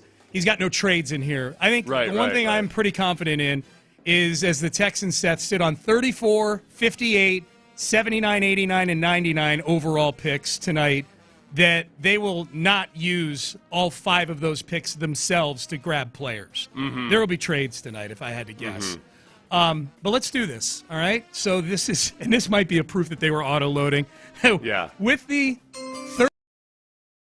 34th Chris Trapasso, CBSSports.com mock draft, Aggies will be happy, or maybe not. I don't know. Tell us, Aggies. Nick Skirton, defensive lineman from Texas A&M, is the pick at 34. I would be really surprised if it was Nick Skirton. An edge rusher. Yeah, and it's if you're going to a tiebreaker for you got guys equally rated and you want to go for something that can make more of an immediate impact. Yeah. I mean, he's a 257-pound edge rusher. Yeah. He's not a guy that can move inside and play defensive tackle on third downs or anything else like that. Bad pick. So, yeah, I would be really, really surprised if the Texans draft Nick Skirton. And I know the fans would be upset about it. Even people who like Nick Skirton would say, what the hell are you doing here? Wait a second. Yeah. You have Travion Henderson on the board? Yeah. What the hell are you doing? Well, along those lines, Seth, hey, Ben, real quick, with the 35th overall pick, the Tennessee Titans select Luther Burden III, wide receiver. Oh, yeah. So not only are you passing on him there, very talented wide receiver, he's getting drafted by the team that just drafted Cam Ward with the first overall pick. You're getting a weapon for a quarterback in your division there. So, did you say 35th pick, right? 35th pick for Luther Burden. Okay, yeah, yep, 35th. I thought you said 33rd pick, and then I got all scared. I was like, boy, I am genuinely not with it right now. Nope, okay. 35th pick. All right, so let's look at oh, by the way, hey, real quick, with the 37th overall pick, the Las Vegas Raiders select Shedeur Sanders, quarterback. So that's where he ends up going. Boy, this is going to be an interesting thing for Shedeur, who could coach everywhere he's been. Mm-hmm. He will likely be a backup wherever he goes now, I would imagine. Probably. Well, other than the Browns, I think he'd have an honest chance at it's going to be him versus Kenny Pickett. Yeah. You're right. If the Browns try, I happened to listen to Cleveland radio this morning, and it sounds like nobody in Cleveland really wants them. They are, now that they've made that trade with the magnificent Gladstone, they're about the long play in Cleveland. We're not afraid. Next year's class of quarterbacks. We know that the owners in Cleveland are not afraid to step in, and lately what the owners of the Browns have been saying is we're really sorry we screwed up with the Deshaun Watson thing. It was our fault. Blame us. Yeah. I don't think they want that kind of drama right there. The owners, rarely do I say what does the owner want other than Jerry Jones. I think with the Browns, you're exactly right. I don't think the owners want any part of all the drama that would come with Shedeur Sanders. Whether you think it's not Shedeur Sanders' fault or not, they just don't want that drama. Yeah. And especially now that they didn't take Travis Hunter, because that would have been some of the sell to the fan base, would have been you're pairing those two guys. Mm-hmm. They drafted Mason Graham. They drafted a big white interior off defensive lineman. Which, by the way, with that. Mason Graham does not look the way. Save it. We're doing a pettycast at 8 o'clock. Save it. Okay. Yeah, we're going to do a pettycast. We're doing an emergency draft pettycast at 8 o'clock. I got to think if you hadn't done it. Okay, I'll save it. Save it. All right. Who else do the Texans take in this Chris Trapasso mockaroo here, the second and third rounds, with the 58th pick? Which there's like a 70% chance they don't use. They're going to move up. Interior offensive lineman. Now that from Arizona, that is a name that has popped up on the text page as to somebody that could help. That would help soothe some of the wounds that some of the people who feel wounded from the Texans moving out of the first round. Savanea is a name that excites some people. No, and he's played all over the offensive line, and take 40 times and whatnot with a grain of salt, but just sometimes they are a good indicator of, okay, this guy's way more athletic than your average 324-pounder. Yeah. He had the second fastest 10-yard split out of the offensive lineman. Okay. I care about that. He's explosive out of his stance, and he plays that way. That matters. And so Savanea is a guy that we haven't talked a whole lot about because we were fixated on the first round. Yeah. Here we are. We just didn't want to talk about. We didn't want to talk about the potential of Nick trading out of the first round, even though we damn well knew in our core beings that it was a possibility. Yeah, man. Savanea would make a lot of sense, and I think Savanea would provide a lot of what I think the Texans are looking to instill. He's still he's got some work to do as a run blocker, but it's not that he's incapable of it. Yep. All right, the last three picks here, 79, 89, and 99, which I feel very strongly that the Texans will not be using all of those picks to pick players. At least one of them will get mixed into a trade, but let's do it. With the 79th pick, Elik Ayamanor, wide receiver, Stanford. So a Stanford wide receiver with the 79th overall pick. That would be, let's see. Now, who's the first one of this? That was so long ago, I don't remember. Or in the first pick in the second draft of this? In the first pick in the second round, the 34th overall pick, they took the Skirton kid from A&M. I remember that. Yeah, I remember that. So they took Skirton. So they haven't taken. Point being, they haven't taken a wide receiver yet. Look, honestly, this would be perceived as a reach. That this is a guy that could have gone in the third or fourth round, and or not a reach, but like it's overdrafted, not like you're getting a value or anything like that. Yeah. But there's as it is with all of these wide receivers, I think that there's something missing that kept him from going higher. In his case, that he's kind of raw and underdeveloped, and that you look at him and you think, okay, there's definite upside there. He's got the height, the weight, and the speed, and all of that. Yeah. Reports on his work ethic are good. So, but he's going where he's going for a reason. Yeah. The next one, the 89th overall pick, Barrett Carter, linebacker, Clemson. If you've watched Barrett Carter films, Seth, you're a better man than I am. No, yeah. Have you watched him at all? No. Go ahead. Yeah, no, I was going to say that my thing with this would be that some of the guys still on the board here, there's some interesting value here. Deone Walker, the defensive tackle from Kentucky, massive human being who I've seen mocked to the Texans in the second round.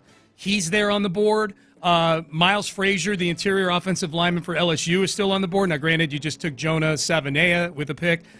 Caleb Johnson, the running back from Iowa, who I think visited the Texans, is on the board here. Look, this extra draft capital, if some of the upshot of this is they wind up with a running back, that'll be something that really helps me process not getting Matthew Golden yesterday. If Taylor from LSU were still available when they took Savanea, I would have preferred the tight Taylor end, Mason Taylor. Yeah. Jason Taylor's kid.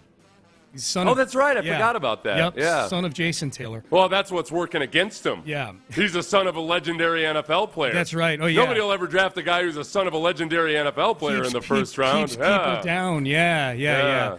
Kyle Williams is a name that's popping up on the text page as to somebody the Texans could take that would make them feel better about things. For what it's worth, he's going with the first pick in the third round of this mock. He's the wide receiver. He's the wide receiver out of Washington State who was asked at the either Senior Bowl or Combine. I can't remember which. I think it was the Senior Bowl. Who do you pattern your game after? And he said Stephon Diggs and Tank Dell. And that got Texan fans very excited about him.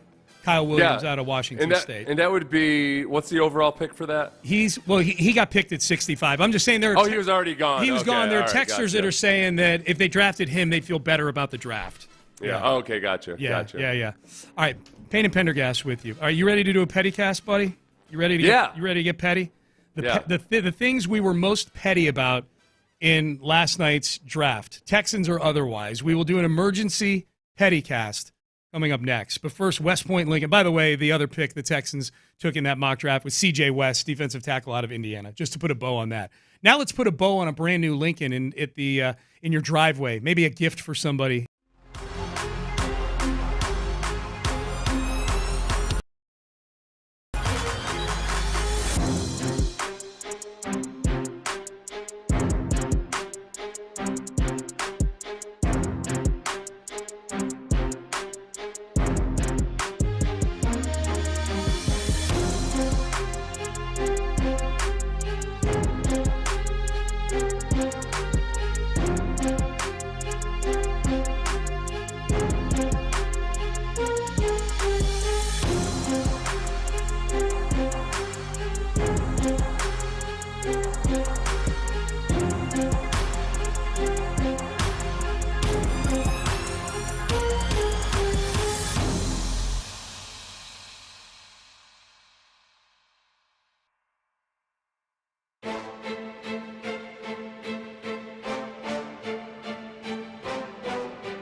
KILT FM HD2 Houston. Insider access. Exclusive content. Sports Radio 610. The Texans play here. An Odyssey sports station.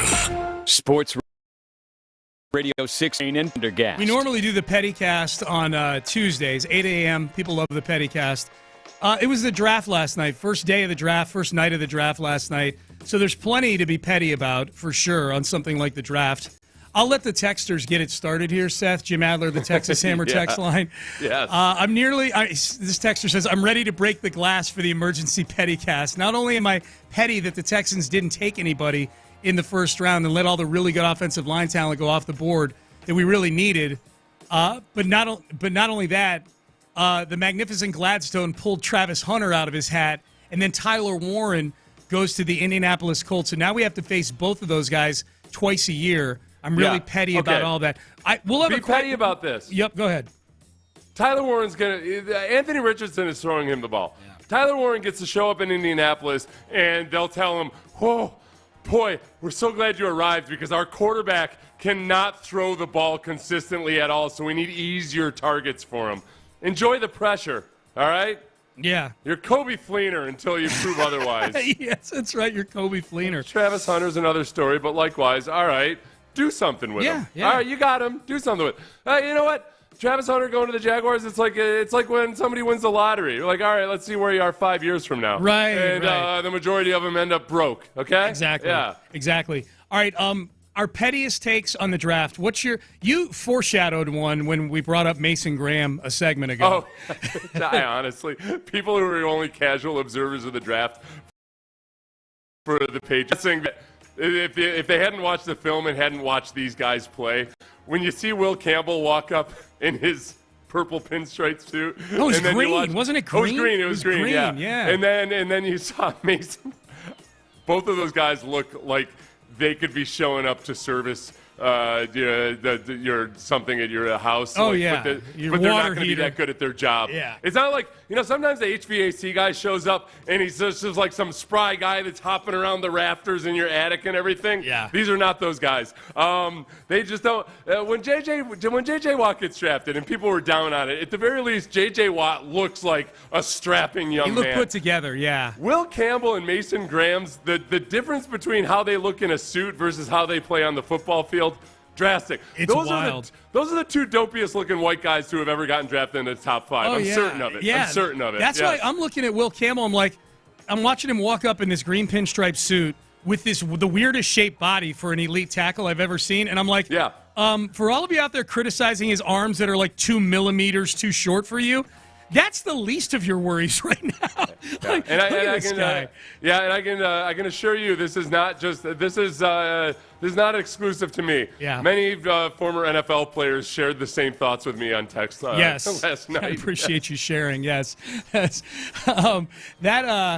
will say this about Will Campbell, and I know this is a petty cast, so as soon as he opens his mouth and starts talking, I'm like, I can listen to this guy talk for days. Oh, Will Campbell? Will Campbell. Oh, yeah. I think the dude is Louisiana. Very. And it's a culture shock going up to Boston or anywhere in the Northeast. Yep. Not to mention the weather, but especially just the culture of just being that guy is from Louisiana. Yeah. The thing he has going for him is that LSU fans are basically like Boston fans with a Cajun accent. They're pretty intense down there. I think it'll be impossible to understand. Right. It's just a different accent. Yeah. That's true.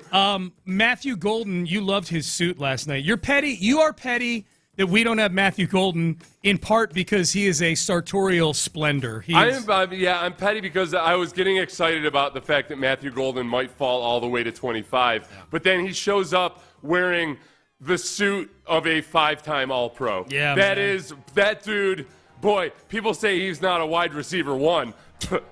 I refer you to Exhibit A. Yes, that suit. You don't wear that suit unless you're destined for Canton, damn it. Where are you on guys wearing the indoor shades as they go up there to accept their flowers getting picked 23rd overall? Oh, I don't even give it a second thought. Okay, I don't have a big issue with it. Abdul Carter's outfit was interesting. Yeah. He looked almost kind of like that Undertaker from the Old West. Yeah. It was a very long black coat, and I didn't know quite how to feel about it. I liked it. I like that look. I could never pull it off, obviously. I'll tell you what. I'll save it. This is the petty cast. I'll keep petty here. But I got one guy that I really like from last night's draft, a player I really like, who I was very happy finally got picked. You mentioned the father whose kids petty about and I am too. I think people clowning around during the national anthem is just... They're clowning around right in front of the camera. Yeah. I felt bad. This isn't petty. I felt bad for the dad because I don't know what you're supposed to do in that situation where like, he might want to...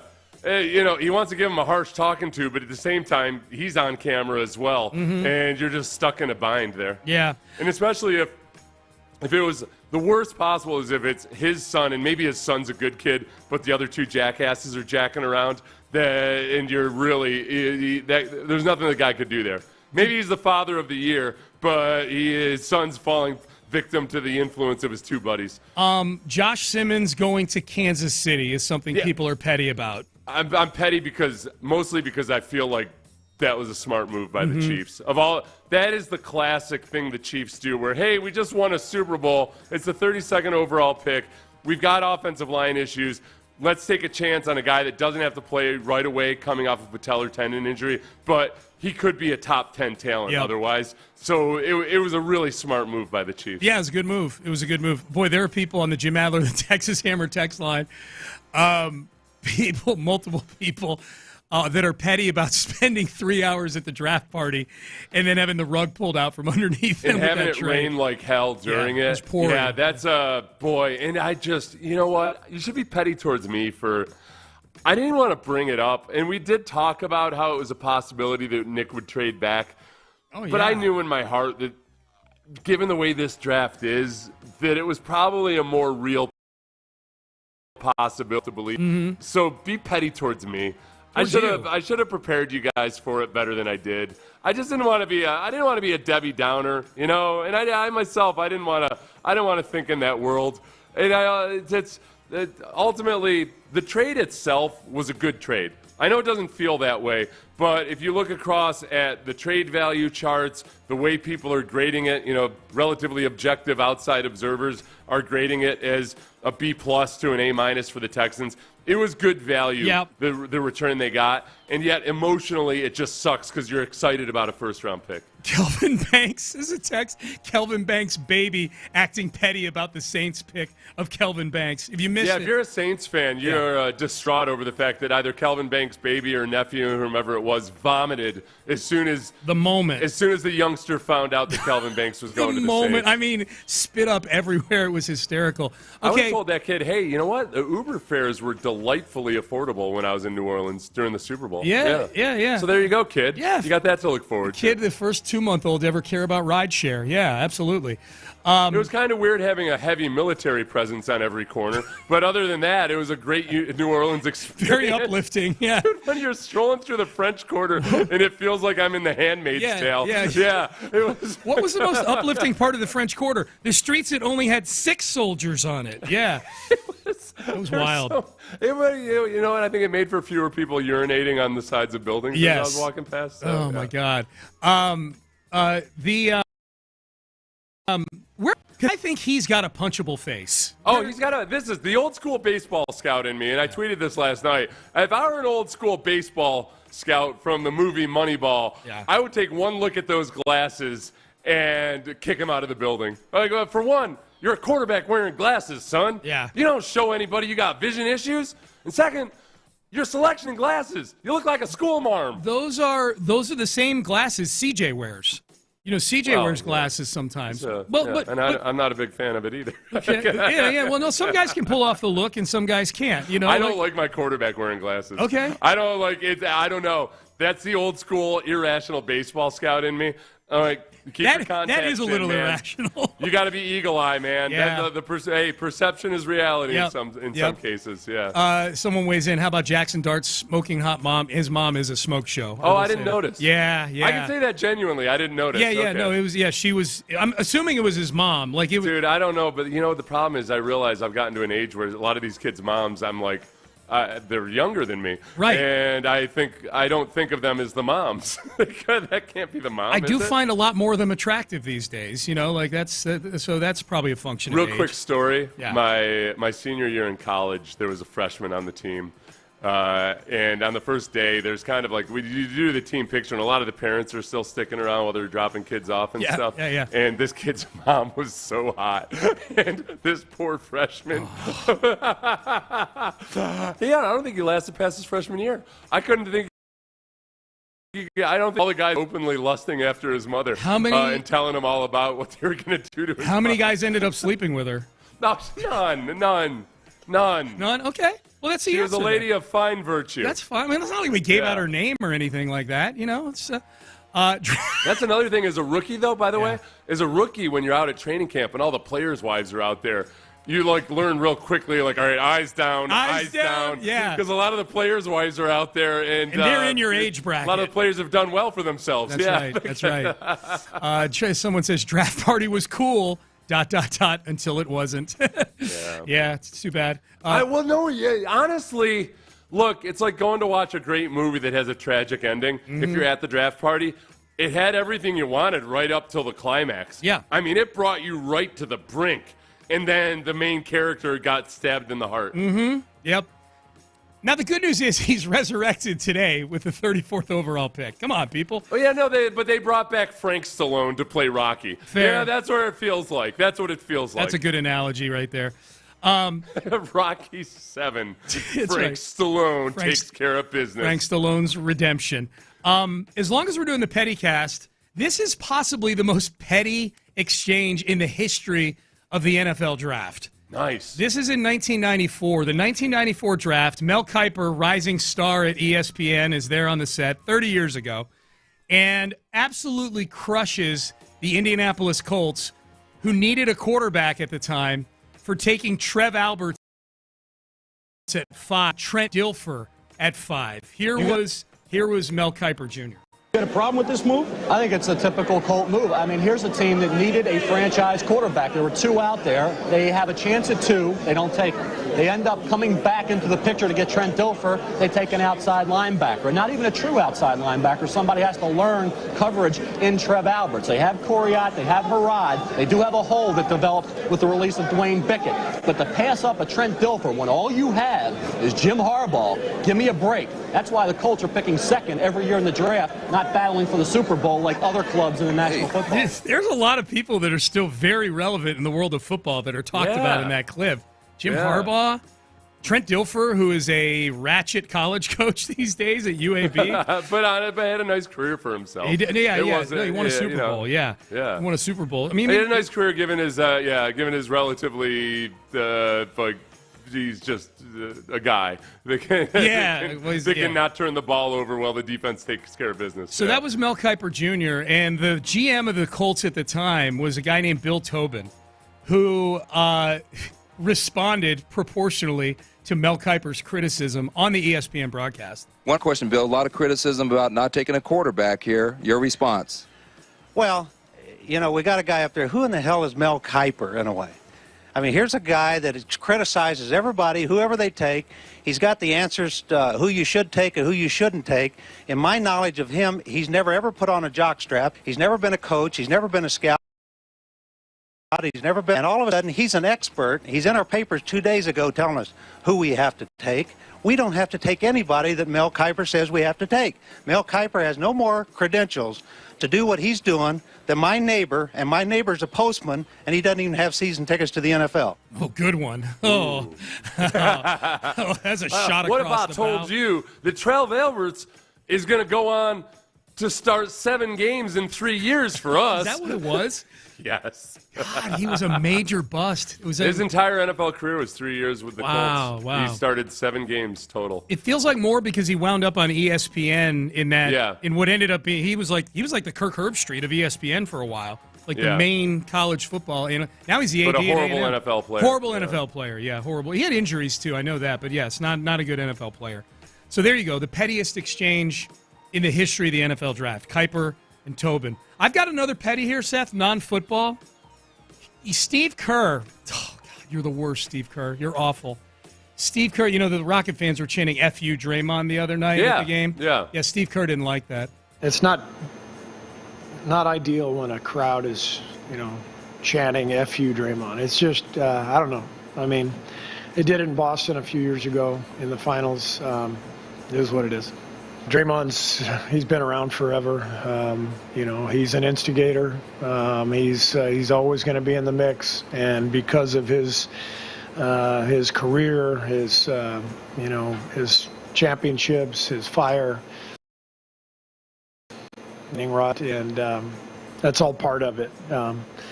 I would prefer, if fans could use a little more discretion and, remember that, the guy has kids and, it's like there's kids. I don't know. Come on. Maybe I'm old school, but I'm all for the fans cheering for their team, and if they want to yell at the opponents, great, but I don't know. I just think FU it's a little much. I get annoyed because I would prefer that people not use like that level of profanity on chances. Dude, choose your battles. Like, it's Draymond Green. Draymond Green has done this to himself, Steve Kerr, and you know it. Yeah. You know it. Yeah. You absolutely know it. Draymond Green continually gets away with being one of the scummiest players in all of sports, and he's on your team, and you've harbored him. Maybe you do something about him kicking people in the junk, okay? Yeah. Maybe Draymond doesn't conduct himself the way he's conducted himself his entire career, and then you wouldn't have to be getting up there and standing up for poor old Draymond, Like, Draymond has zero responsibility in this leading to the situation that he faces in various venues. He has kids. His kids, He has kids. That was one that was a point where I'm like, all right, stop it. Just stop. You're sticking Noble Steve Kerr. You're sticking up for Draymond Green, the biggest disease in the NBA. Not to mention these idiot Warriors fans who are so out of their brains because they've been microdosing LSD for so long as they program their computers that somehow think Rockets are dirty, and that somehow the laws of gravity and momentum don't apply. That it wasn't just bad luck that your player got injured. That's right. It just the Warriors fans are the worst. Steve Kerr is the worst. They need to die. They need to die. Draymond too. What's that? Draymond no, too. Yeah, and Draymond. Yeah. But because of that, this is a fan base that has stuck up for Draymond for 10 years, and now all of a sudden they're trying to play the victim. Right. You're trying to play the victim now. Yeah. All right. Okay. We're not even being petty. We're just right on this one. This is not even being petty. I think most of the sane world would agree with us on this take. This is like if Hitler had the balls to stay alive and had to stand trial at Nuremberg, getting up and saying, like, I'm a victim of circumstances, you see? Oh. It's a great German accent. Oh. All right. I put up. Mommy didn't love me. I put up a poll last night. This is for Texan fans. Each of the AFC South teams here, non-Texans, each made a very noteworthy draft pick last night, actually. They all drafted All-Americans last night. Cam Ward to the Titans, Travis Hunter to the Jags, Tyler Warren to the Colts. Which of those rookies are you most concerned about having to face twice a season for the next handful of years? Put up a poll. What did the people say? Curious what Seth has to say about it as well. We will do that coming up next. Hey, maybe you're concerned about the property taxes that you're having to pay.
SportsRadio.com. Payne and Pendergast is driven by West Point Lincoln of Sugarland on the Southwest Freeway. Exit Kirkwood and take the first U-turn at West Airport under the giant American flag. Sports Radio 610 presents Payne and Pendergast. Payne and Pendergast with you. We are rolling through the draft today, draft heavy. We'll hit a little Rockets later on this hour. They're back at it. Game 3 against the Golden State Warriors tomorrow night in San Francisco. We've got Take-A-Mania at the top of the hour, the bad takes of the week, trying to take down Deion Sanders.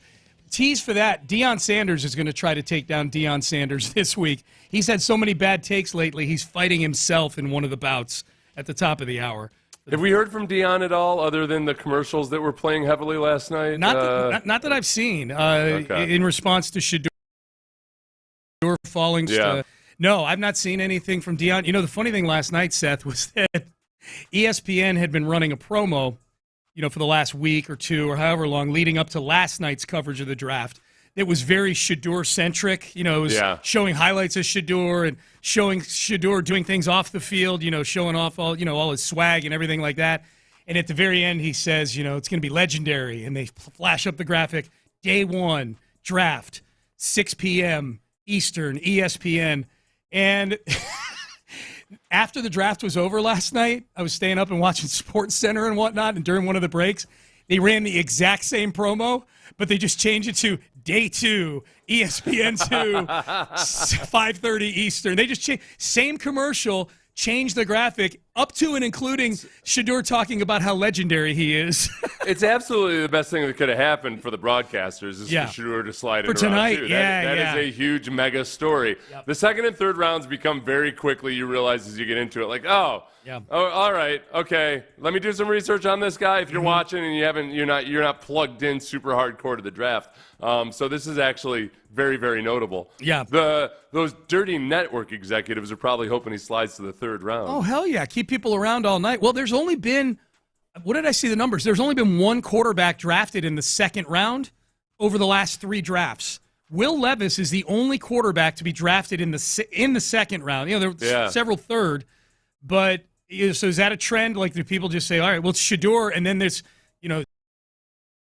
Jalen Miller. You're either enough to take a shot on the first round, but otherwise we got to get down to business and draft some guys that can contribute immediately. That's not a small body of work. That's 3 drafts worth of quarterbacks that the teams have just said. I guess the difference would be that in those drafts he also had quite a few guys going in the first round at times. Yeah, so I guess, I think it's just an interesting fact. If you'd asked me how many quarterbacks have been drafted in the second round over the last 3 years, I would have said, I don't know, 6, 2 each draft. I have no idea. So you're pretty sure he's not going to go to the Browns, and then after that, we'll see how it all plays out. Yeah, we'll see. And teams may move up to get him. It's the problem with Shedeur is that Shedeur doesn't shy away from the kind of fueling the whatever controversy or scuttlebutt or whatever there might be. And with guys like that, when you're bringing in a guy who's not going to be a starter, there's a higher bar that they want to have in terms of how you're going to fit on the team. And I think there's a lot of teams that obviously have questions about that. Yeah, right. The part of the draft where someone would be worth the maybe attention-drawing stuff that Shedeur does has come and gone. You're the self-proclaimed changer of cultures. Yeah. But you're coming in as a late second-round pick. Yeah. That it's not going to start right away. And yet you are the self-proclaimed tone setter to teach these men how to act like men, damn it. Yeah. And, oh, by the way, you have a helicopter dad.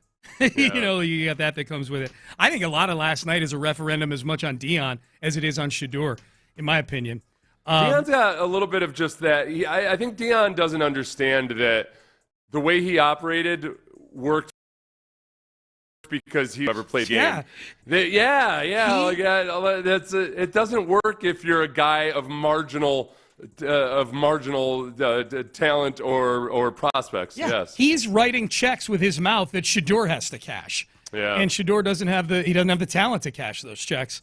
All right, Penderpole. Like the kid. Shedor's like the kid on the little league team, and the father's the coach and makes him the pitcher every time. Even though or shortstop. Always played shortstop. All right, Penderpole for Texan fans. Seth, hopefully you haven't looked at this yet because I love it when you guess. Okay, which of the new rookies in the AFC South are Texan fans most concerned with having to face twice a season? Cam Ward drafted number 1 overall by the Titans. Travis Hunter, Jacksonville traded up from 5 to 2 to draft him. And then Tyler Warren drafted 14th overall, the tight end out of Penn State by the Colts. All right, this is going to be a tough one. It's always hard when there's 3 candidates for me to nail the percentages, but I think Travis Hunter is going to win it by what amount? People still remember Vince Young coming in as a rookie with the Titans and doing a lot of damage, so maybe some people are going to vote Cam Ward because of that. I think Travis Hunter wins this getting 73% of the votes. No, your spidey sense a little off on this one. Tyler Warren is the winner on this one. Won it. Tyler Warren, well, he's winning. It's still open if people want to vote. I put it up last night. As of right now, it's very close. Tyler Warren, 42.6%. Travis Hunt, 4%. So it's a dead heat between those two. And then Cam Ward is fairly far back at 16%. It's pretty funny that the quarterback, I guess it stands to reason. I mean, there's a better chance that Cam Ward is a bust than these other two guys, just based on the bust factor of highly drafted quarterbacks. But it sounds like yours would be Travis Hunter, just based on what you think maybe the masses would say. But what is yours in that? Mine is still Travis Hunter. Yeah. I think that now Cam Ward, with any rookie quarterback who has elite physical traits, I worry about his ability on any given Sunday to show that those show up. Anthony Richardson. I think Anthony Richardson is a horrendous NFL quarterback, as evidenced by his 50% completion percentage. And yet we know that on any given Sunday he can absolutely destroy you because he's capable of great things. Cam Ward likewise. Okay, there's going to be throws that he makes that he shouldn't make. And he's going to have a game where he has 4 or 5 interceptions this year. But he's also going to have a few games where he just absolutely goes off. Mm-hmm. So I get nervous about Cam Ward in that regard. But I think Travis Hunter just because the potential for him to just put on displays of extreme, I would say showmanship, but that's not his personality. Just extremely rare athletic ability. Yeah. And if he's doing it on both sides of the ball, it just adds a dynamic to game planning against the Jaguars that's really, really hard to account for. Your answer is Travis Hunter. My answer is Travis Hunter as well. What's the case, if you had to make a case for Tyler Warren, who's winning this poll right now? Okay, if I have to, first let me explain maybe where some of the psychology is. I think a lot of people had fantasies in their minds of the Texans in a surprise move trading up for Tyler Warren, or that somehow Tyler Warren would fall to the Texans. Hey, and when Loveland's the first tight end off the board last night, you start wondering, like, I don't know. Maybe there's something good about it. Maybe Tyler Warren's got maybe he's got issues at home that ultimately drive him down, but can be overcome. You know, you kind of hope that, I don't know, he's got some kind of issue. So I just don't get it, just because he's stepping into a horrific situation and having a quarterback who's either going to be Anthony Richardson or Daniel Jones. And the tight end isn't the guy that's going to absolutely crush you if the quarterback's incapable of throwing the ball consistently to anybody. Yeah.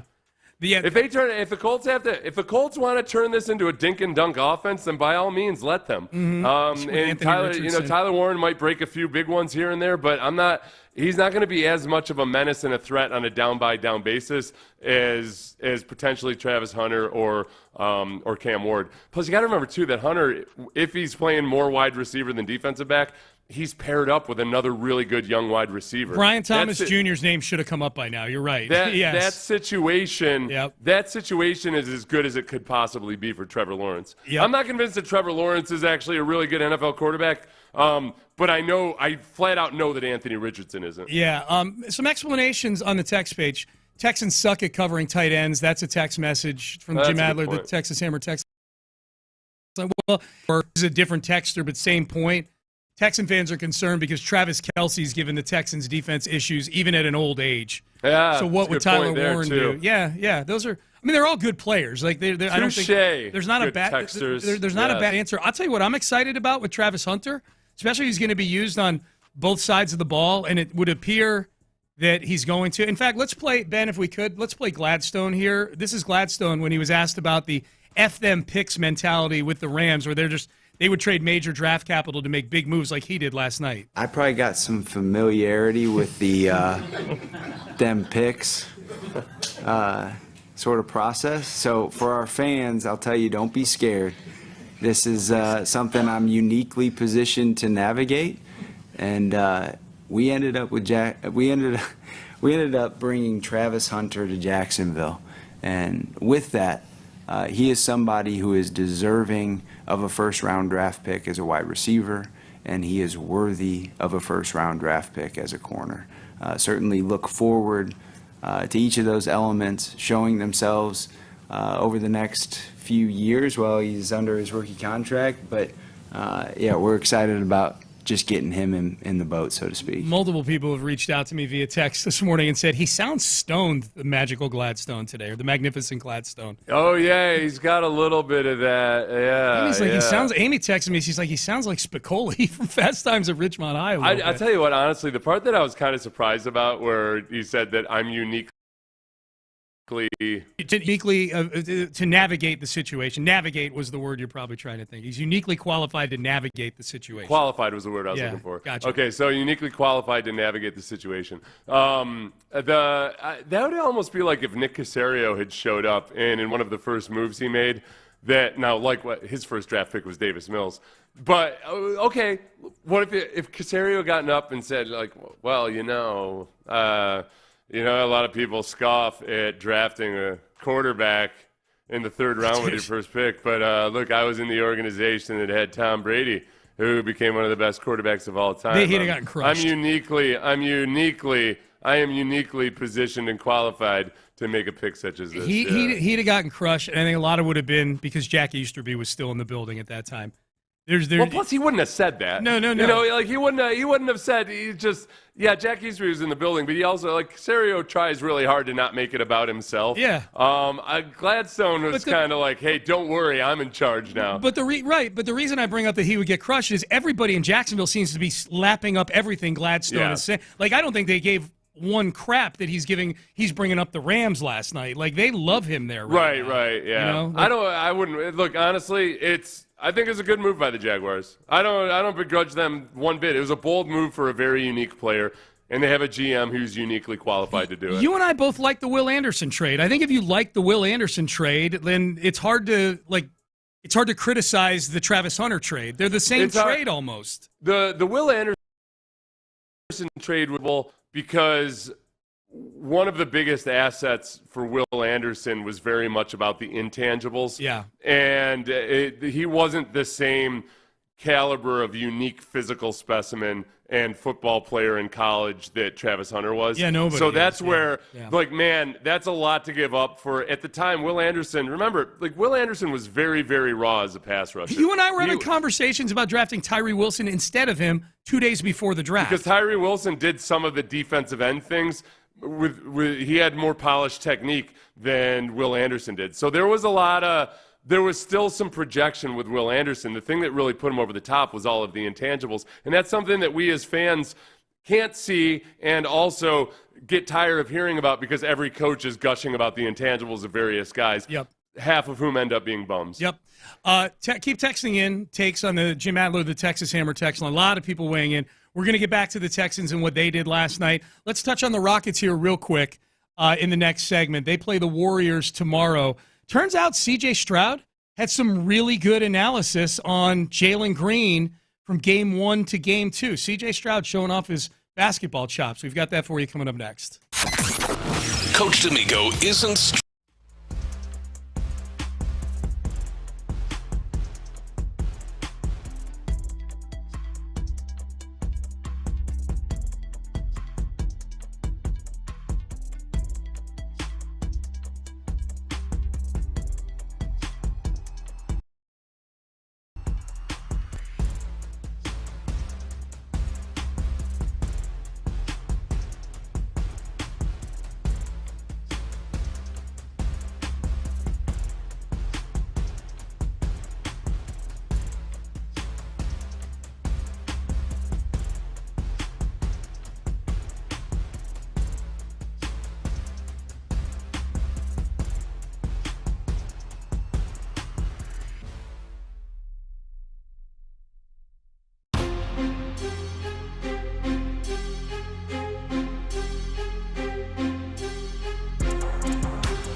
from the Mokaram Injury Lawyers Studios, Sports Radio 610 presents Payne and Pendergast. All right, we'll circle back to the draft. We'll read some more of your texts. Keep texting in your thoughts on last night. Texans move out of the first round. They've got 5 picks tonight, which is the beginning of a very exciting weekend. 5 picks tonight.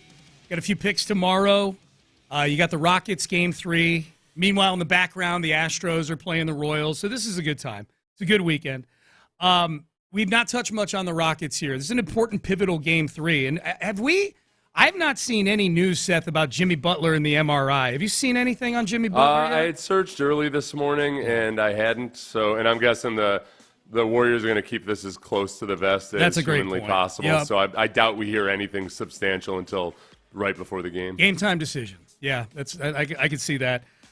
C.J. Stroud actually had takes on the Rockets. He was at the first game, the loss, the 95-85 loss to the Warriors in Game 1, and he had this to say back on Monday, the day after that loss, about the Rockets' first playoff game, comparing it to his own experience of his first playoff game against Cleveland. I'm excited to see them, in this game too. But I definitely just to see, Houston live. Like I remember my first playoff game here, against the Browns was like cracking. It was like turn. It was like that in there. The crowd was just ready just to roll, and it takes time for young guys, and it's a different sport, but it's the same type of environment. It takes a little adjusting. The court look a little different. For us, the field looks different. The stands the lights a little brighter, and it just takes time to get adjusted. The speed is a little more, and you're playing against some of your childhood favorite players. Like for me, it was going against Myles Garrett and Denzel Ward. It's like, damn, I'm really going against some legends. Okay, now CJ played really well against those legends. He had the greatest rookie game in the history of the playoffs. Jalen Green answering the question after Game 2, because Jalen Green had an outstanding Game 2. He was terrific. He shot 8 of 18 from 3, scored 38 points. He was the big reason they won that game. Jalen Green was asked about the first game jitters, and his answer mirrored a lot of what CJ had to say. It was more so mindset. But yeah, that first game, the lights were bright, the crowd was here, the court looked huge, so. Yeah, I couldn't really get a chance to, settle in. My legs was a little shaky, but that's part of it. Went through it, and I feel like I did a good job answering back. Yeah, he just always sounds so hyped up and like Will Anderson. I like how three words in, the look on Seth's face is outstanding. I have a hard time listening to Jalen. I think that's natural. I felt it was a little bit different in that Jalen Green has played against all these guys before. It's not like he's awed by playing against legends or anything. He's done it many, many times in the last few years. And yet, being in that environment and in the NBA playoffs for the first time, the difference between game, if hopefully that's all it was, and then the extra time between games for him to work on the film study and anticipate what he might see, whatever they did, they just got to do that again. So that part, so far, so good. Yep. Yeah, you got now, this will be the first time he's in a playoff game on the road at Golden State. Yeah. Not just on the road, but at Golden State. With a fan base that's convinced that Amen Thompson is the worst, the dirtiest player who ever played the game. And they believe that while Draymond Green is on the same court. But they feel like Amen Thompson, it's just unconscionable that Amen Thompson would fall down when he had his legs knocked from underneath him and he was getting pushed forward. By two large human beings. Yes, but somehow that's way dirtier than Draymond Green kicking 78 different NBA players in the nards. Right, yes. No, it's a very measured and rational fan base, Golden State, for sure. By the way, real quick, so there's kind of some cryptic news about Jimmy Butler's health. Now, it feels to me, when I read this here... Don't get sent-held, okay? Sometimes you're watching a movie and a couple characters are having a dialogue, and you feel like, all right, I know I'm supposed to know what these guys are actually saying, but I can't tell. Like somebody gives a look, and you're like, does that mean he's scared or he agrees or what? Is he with them or is he with them? And I kind of feel like, okay, maybe I'm just not an adult yet that I don't get these things. But okay, this is what Mark Spears says. His agent texted him and said, Butler's Jimmy agent? Butler, sorry. Yeah. Jimmy Butler's agent texted him and said, pray for the bear. And that he interpreted as optimism about the injury status. Really? I'll see. I would, assuming the Bear is Jimmy Butler, Yeah. which I've never heard him called that before, but whatever. I would take that as pessimism. That's what I thought. Okay, so Bernie Lee, Jimmy Butler's agent, texted me saying, pray for the Bear. That tells me that's some optimism for Jimmy. I don't, am I still a child? Do I not understand the things that are unsaid, but the implications? I don't think that it says one thing one way or the other. Well, if anything. And I'm with you. That feels more pessimism. Like, pray for the Bear. That sounds like he's dying. Well, that's something you'd say if somebody got into a car accident or something like that, so I'm not a huge Mark Spears guy, so I'm not big surprised that you and I are having trouble interpreting this, but whatever. Yeah. Okay, so that's I interpret it as pessimism. Yeah, me so I'm too. Thinking, which gives me optimism. Yeah, as a Rocket fan. Because I make no apologies. I don't look. Look, Rockets lost Chris Paul. Probably would have won the series with Chris Paul, and that's the end. Sometimes you lose one of your best players. Yeah, I'm not even going to say I hope that that Jimmy Butler's lower spine is, pulverized into 25. Just whatever it is, I just want him to miss this series. That's all. Yeah. I don't care. It can be a minor bruise as long as he misses it. The one last one from CJ. Good job, CJ, with pointing out all the bright lights in Big City that comes with the playoffs. He also was pretty accurate on his prediction as to what would happen in Game 2. For them to keep it that close and go, I think they were 4 for 20-something for shooting. They'll find their shot, in my opinion. I think they'll be fine. And I think Jalen's gonna take over, and our man's gonna get warm, and Sengun, he nice. So I love the whole team. I love Fred nice. I love Jabari. They all hard to me. So yeah, I'm excited to watch. There you go. He nailed it, man. And it worked out. Yeah, worked out. He got warm. Yep. He got warm. He get warm. Fred VanVleet wasn't that nice, but he was nicer, I guess. He's nicer in that he didn't shoot as much. But, yeah. Right, yeah. He acknowledged his own coldness, and that was nice. That was nice. Text message back to the Texans here. The Texans effed up by trading out of the first round when we're glorifying the AFC South opponents' draft picks and talking about who scares us the most. I'm turning on Cacerio, this texter says.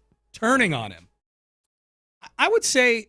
look, honestly, though, this is, and I don't mean, look, yes, on average, you've got a better chance of getting a good player at 25 than you do at 34.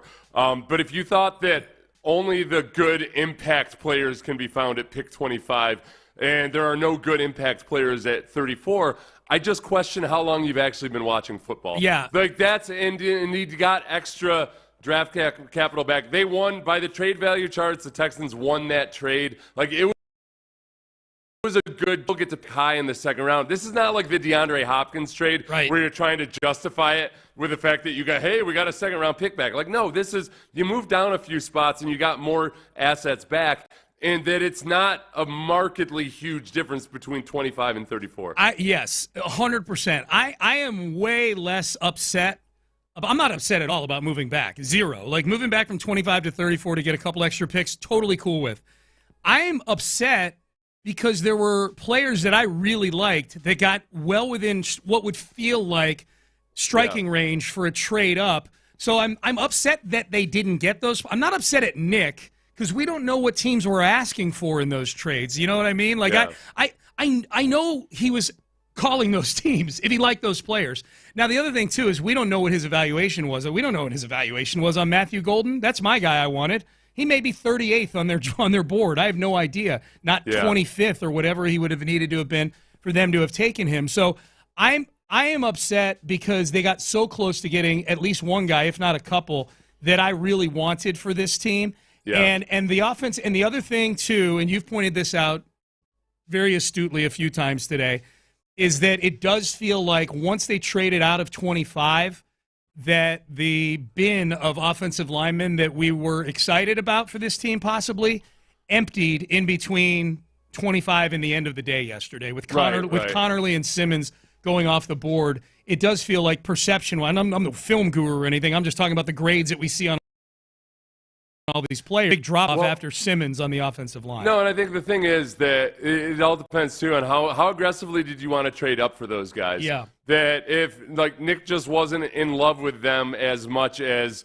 he might have been in love with Will Anderson, obviously, that he didn't want to super aggressively trade up, and he felt like there was just better value in the second and third rounds. Now he's got to deliver on that. He's got to and pick make good some guys. good picks on the second and third rounds. We've got good recent history with that. Mm-hmm. So I'm not – I think by and large – you're upset because you wanted to get one of those guys that were, mostly consensus first-round picks.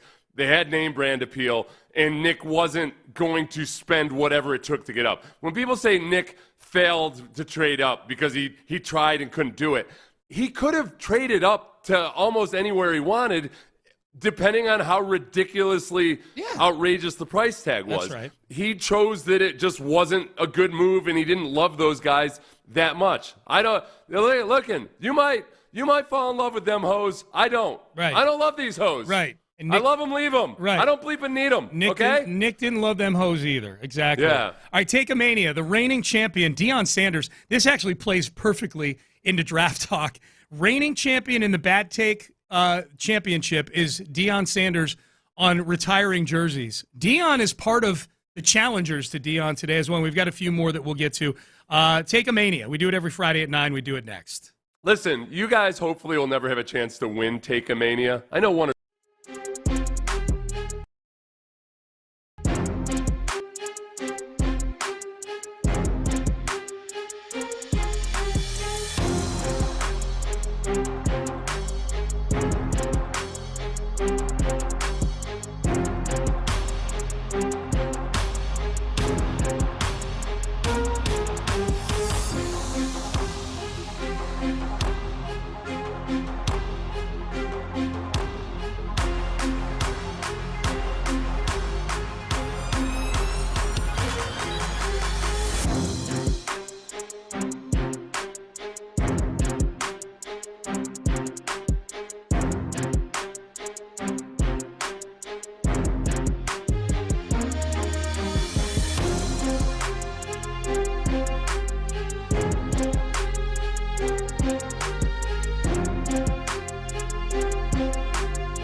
HD2 Houston. Insider access. Exclusive content. Sports Radio 610. The Texans play here. An Odyssey sports station.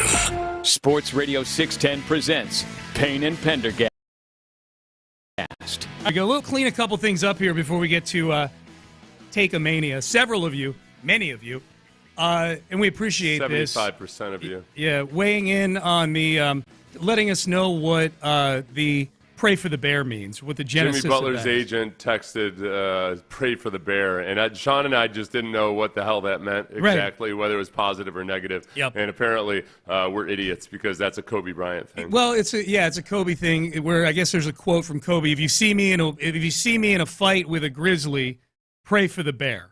Yeah. So if that and other people saying that was an expression before Kobe said it. Okay, well, whatever. Yeah. That's what it means. It means pray for the bear. So I guess the agent texting that to Mark Spears means that Jimmy is, he's ready to go. He's ready to fight a grizzly, by God, or the Houston Rockets, one or the other. I've had a few people tell me also that he was diagnosed with a contusion of his buttocks, Jimmy Butler, a deep glute muscle contusion, and that he's questionable for tomorrow. That's interesting. Yeah. A deep butt bruise. Yes. Yeah. It was he got just pounded. That's a deep thigh bruise can be quite debilitating. Yep. So a deep butt bruise, I don't know as much as about that. You know, they say the glute is the thigh of the butt. So that's the old saying. That's the old saying. It was a Kobe Bryant thing. Yeah, right. Pray for the glute. Yes. Pray right. What'd you say? The glute is the thigh of the butt. Glute is the thigh of the butt. The glute is the incisor of the lower body. Thank you. Yes. It does all the work. That's right. It's the pancreas. So there you go. We're just cleaning a few things up. Choose that buttocks. Yeah. Oh yeah. Yeah. Girl. That's the dirty talk I'm here for. Be careful. That got Shannon Sharp into trouble. That's right. I'm gonna. So Jimmy Butler. Basically, pray for the. You know what? I interpret that as pray for the Houston Rockets. Mm-hmm. Okay. Oh, you need it. Listen, I don't need your prayers. Okay. Right. I don't worship a false idol and Draymond Green like you guys do. Someone said that maybe the guy was talking about praying for Clutch, the bear. Like, what did Clutch ever do? Jimmy's gonna go take it out on Clutch. That's pretty funny. I hope Clutch has some kind of.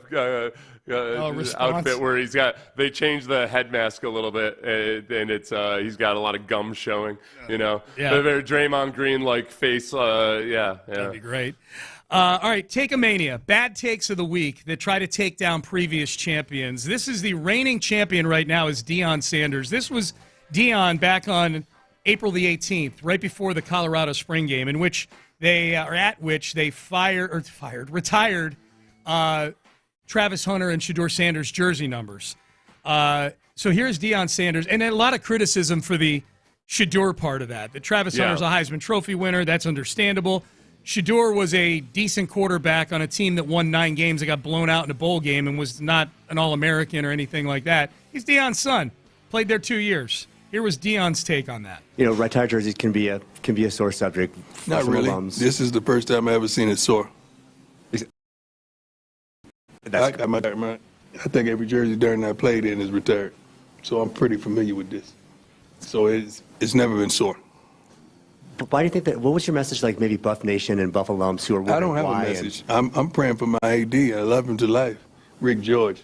Let's get the elephant out the room. I don't want to talk about this too long. I'm gonna just talk briefly and let it go. We talking about Shedeur. We ain't talking about nobody else. But his last name wasn't Sanders. We wouldn't have this discussion. The only reason we were having this discussion is his last name is Sanders. Okay? That's it. Okay, so you It's actually an accurate take that has poor thought process behind it. No. All of that for one. Yeah, you know what? Honestly, usually there is very little controversy surrounding a jersey retirement, which is specifically why this is interesting. Because usually, when there's a lot of people sore about it, it's that somebody's jersey hasn't been retired who very much deserves it. Like various guys who won a national championship for Colorado back in the day.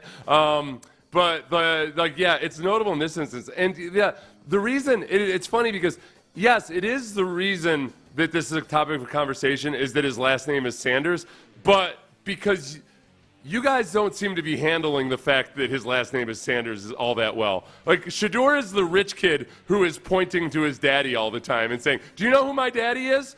Why would you think I can't do this? Do you know who my daddy is? Yeah. So, yeah, you're not your daddy. Right. Your daddy was a much better football player than you. Yep, very often. He was incredible. Shedeur Sanders down one of these days and give him a talking to about how good his dad was. Yeah. They're like, how dare you? How dare you put your father's name in your mouth? Right.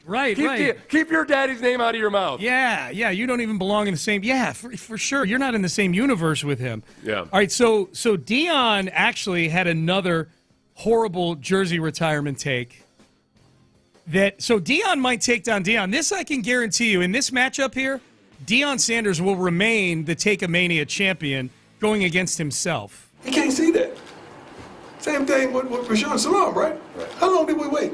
I say wait because I'm a part of CU now. Ben, pause. I should have set that up better. The topic here is someone brought up Rashawn Salam's jersey getting retired 23 years after he won the Heisman and a year after he died. Here is Deion on that.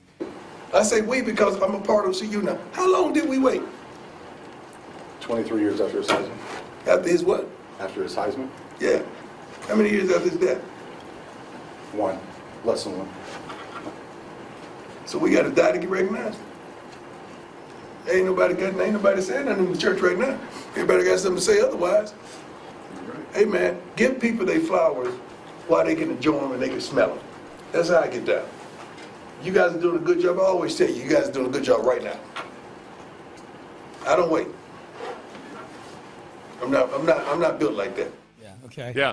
This is the problem is that he starts off with something that's true. I would agree with him. Like, yeah, Rashawn Salam, it would have been better if you'd been able to do it. I agree with that. But giving people their flowers when they're still alive doesn't mean that every above-average player on an above-average but not really all that good football team, or I'll say Shedeur, very, very good football player on an average team that didn't accomplish anything. Yes. Other than lifting their program up somewhat. Yep. That doesn't mean that every single one of those guys gets flowers. That's correct. I mean, by Deion's standards, 40% of the quarterbacks in college football right now should have their jerseys retired immediately. Yeah. Damn it. Yeah, immediately. Right. Like the year after they leave. The off season after they're done. Just 3 months after they lose in a bowl game to BYU. They went to a mediocre bowl game and won? Oh, my gosh. Retired immediately after the – they actually won a bowl game? No, Retired immediately after the bowl game. No, it's unfortunate. They lost by 22 in that game. No, I know. So I'm saying if you actually win the bowl game, you should get it immediately after the bowl game instead of waiting for the spring game. Yep. All right, so which Deion take is worse in your mind? Still the first one. The first one. Okay, so there we go.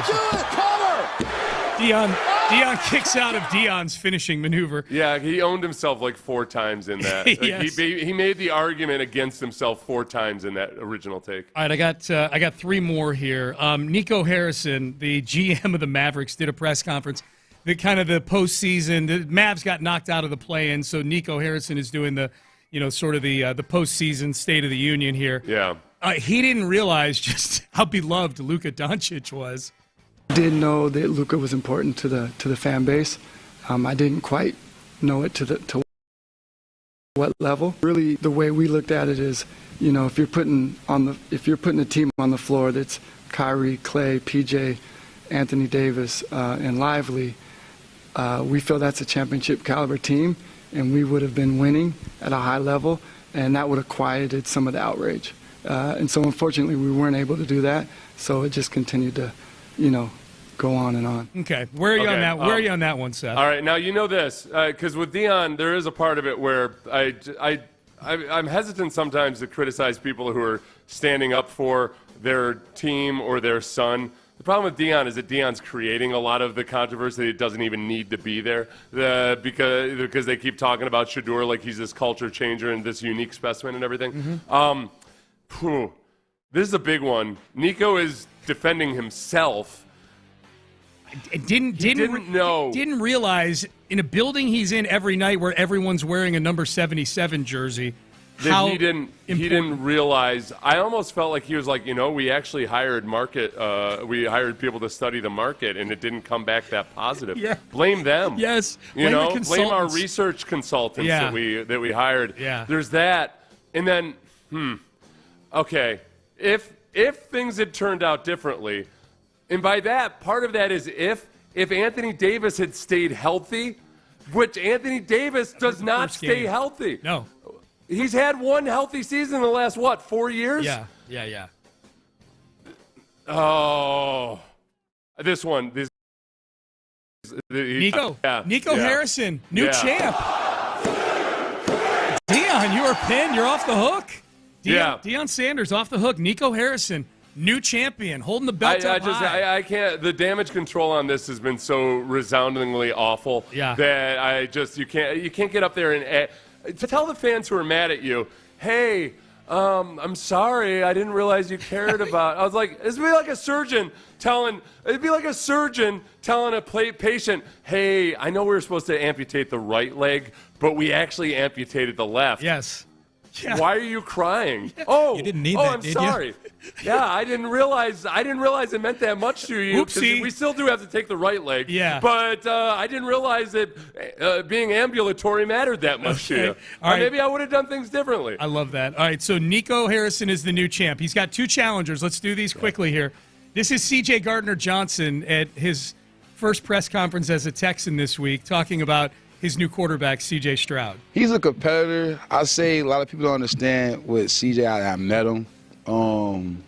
He cares a lot more than people think. You know what I mean? Like, a lot of people look at him nonchalant. Being here for the first 3 days or 2 days I've been here, he's everything you want in a quarterback. He may not be an immediate like people expected from the guys I played with, but you understand this guy is a winning quarterback. He helped turn his organization around. So I think having more vet presence around him is going to help him come out his shell a little bit more, which he probably already did. Just know he's still light-skinned, so... But great guy. I would have cut it off after the first 10 seconds because that's where the worst part of the take is. Yeah, he cares more than people realize or whatever. I want to hear the light skin part again at the very end. Nobody, it's a bad take, but he gets a huge pass, obviously. He's trying to say something positive about CJ. But it was one of those things where if I were CJ Stroud and I heard it, I would be like, is there a perception out there that I don't care that much? Yeah.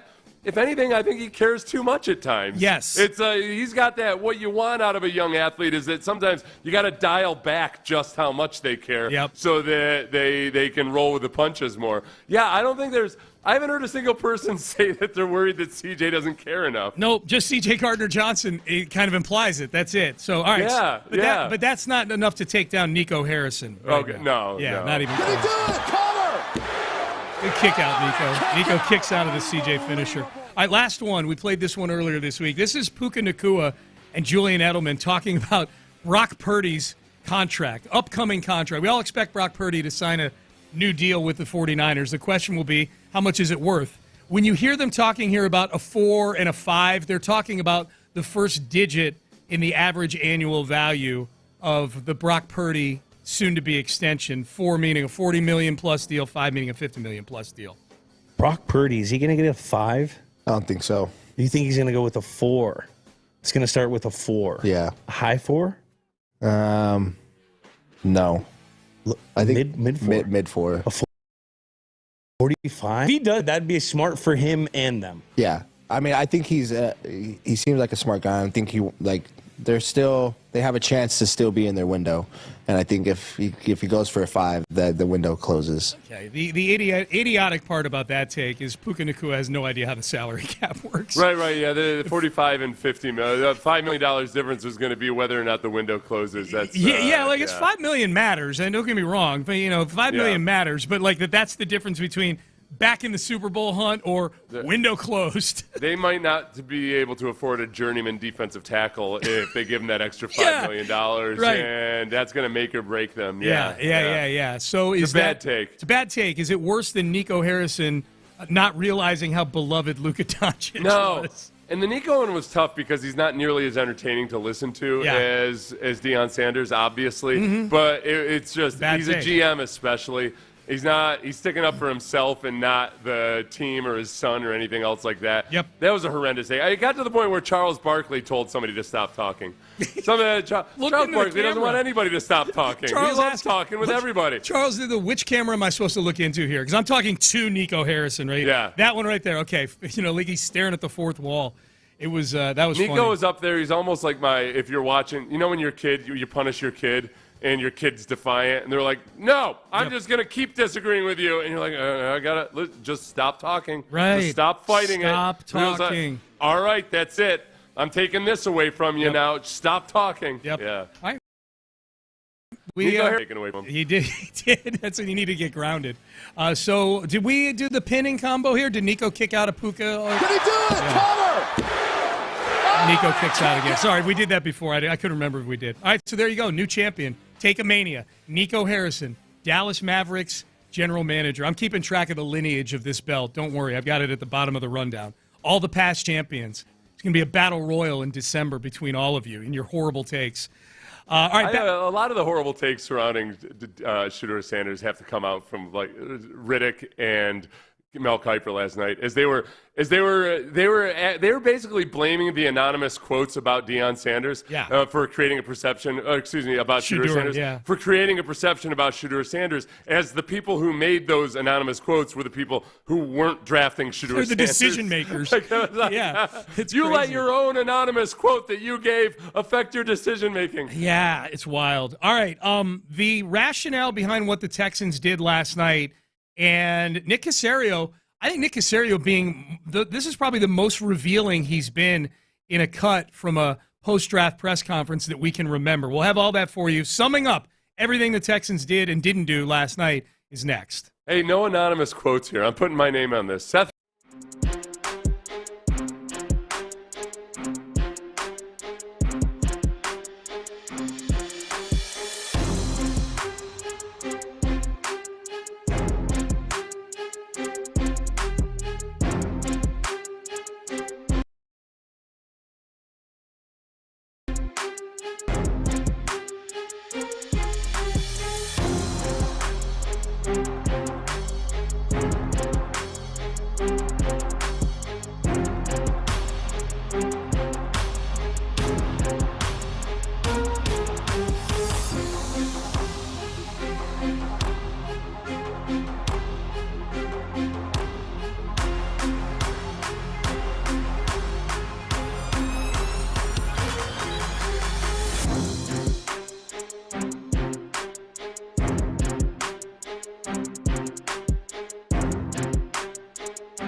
Payne and Pendergast is driven by West Point Lincoln of Sugar Land on the Southwest Freeway. Exit Kirkwood and take the first U-turn at West Airport under the giant American flag.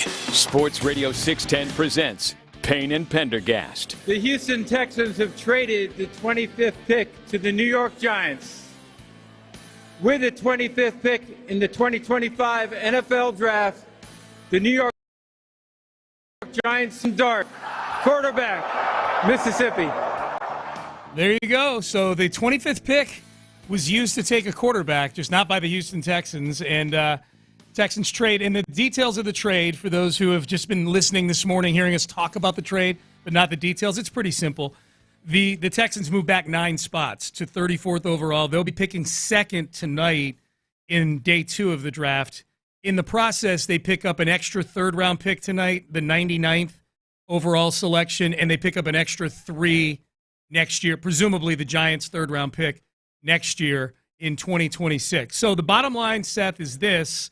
The Texans have, as of right now, 5 picks tonight. Yeah. They've got 2 seconds. They've got 3 thirds. They've got 5 picks in between 34th overall and 99th overall. And then next year, somewhat quietly, although 2 of the picks are from the Tunsil trade, but I don't know how many people are tracking 2026 right now, but you should know that they've got a lot of draft capital next year. They've got their own first, and they've got an extra pick in the 2nd, 3rd, and 4th rounds next year. So they got a lot of they have a lot of currency with which to go do some things. I would say the big theme is they need to go do some things today to get a lot of the fans feeling better about what they did last night. Yeah, they do, and this is where it gets super interesting, is because as it happens in the draft, the first, last night's draft, the first 5 were basically chalk. Other than you didn't know for sure that you didn't know that the Jaguars are going to be the team drafting Travis Hunter, but the 2nd overall.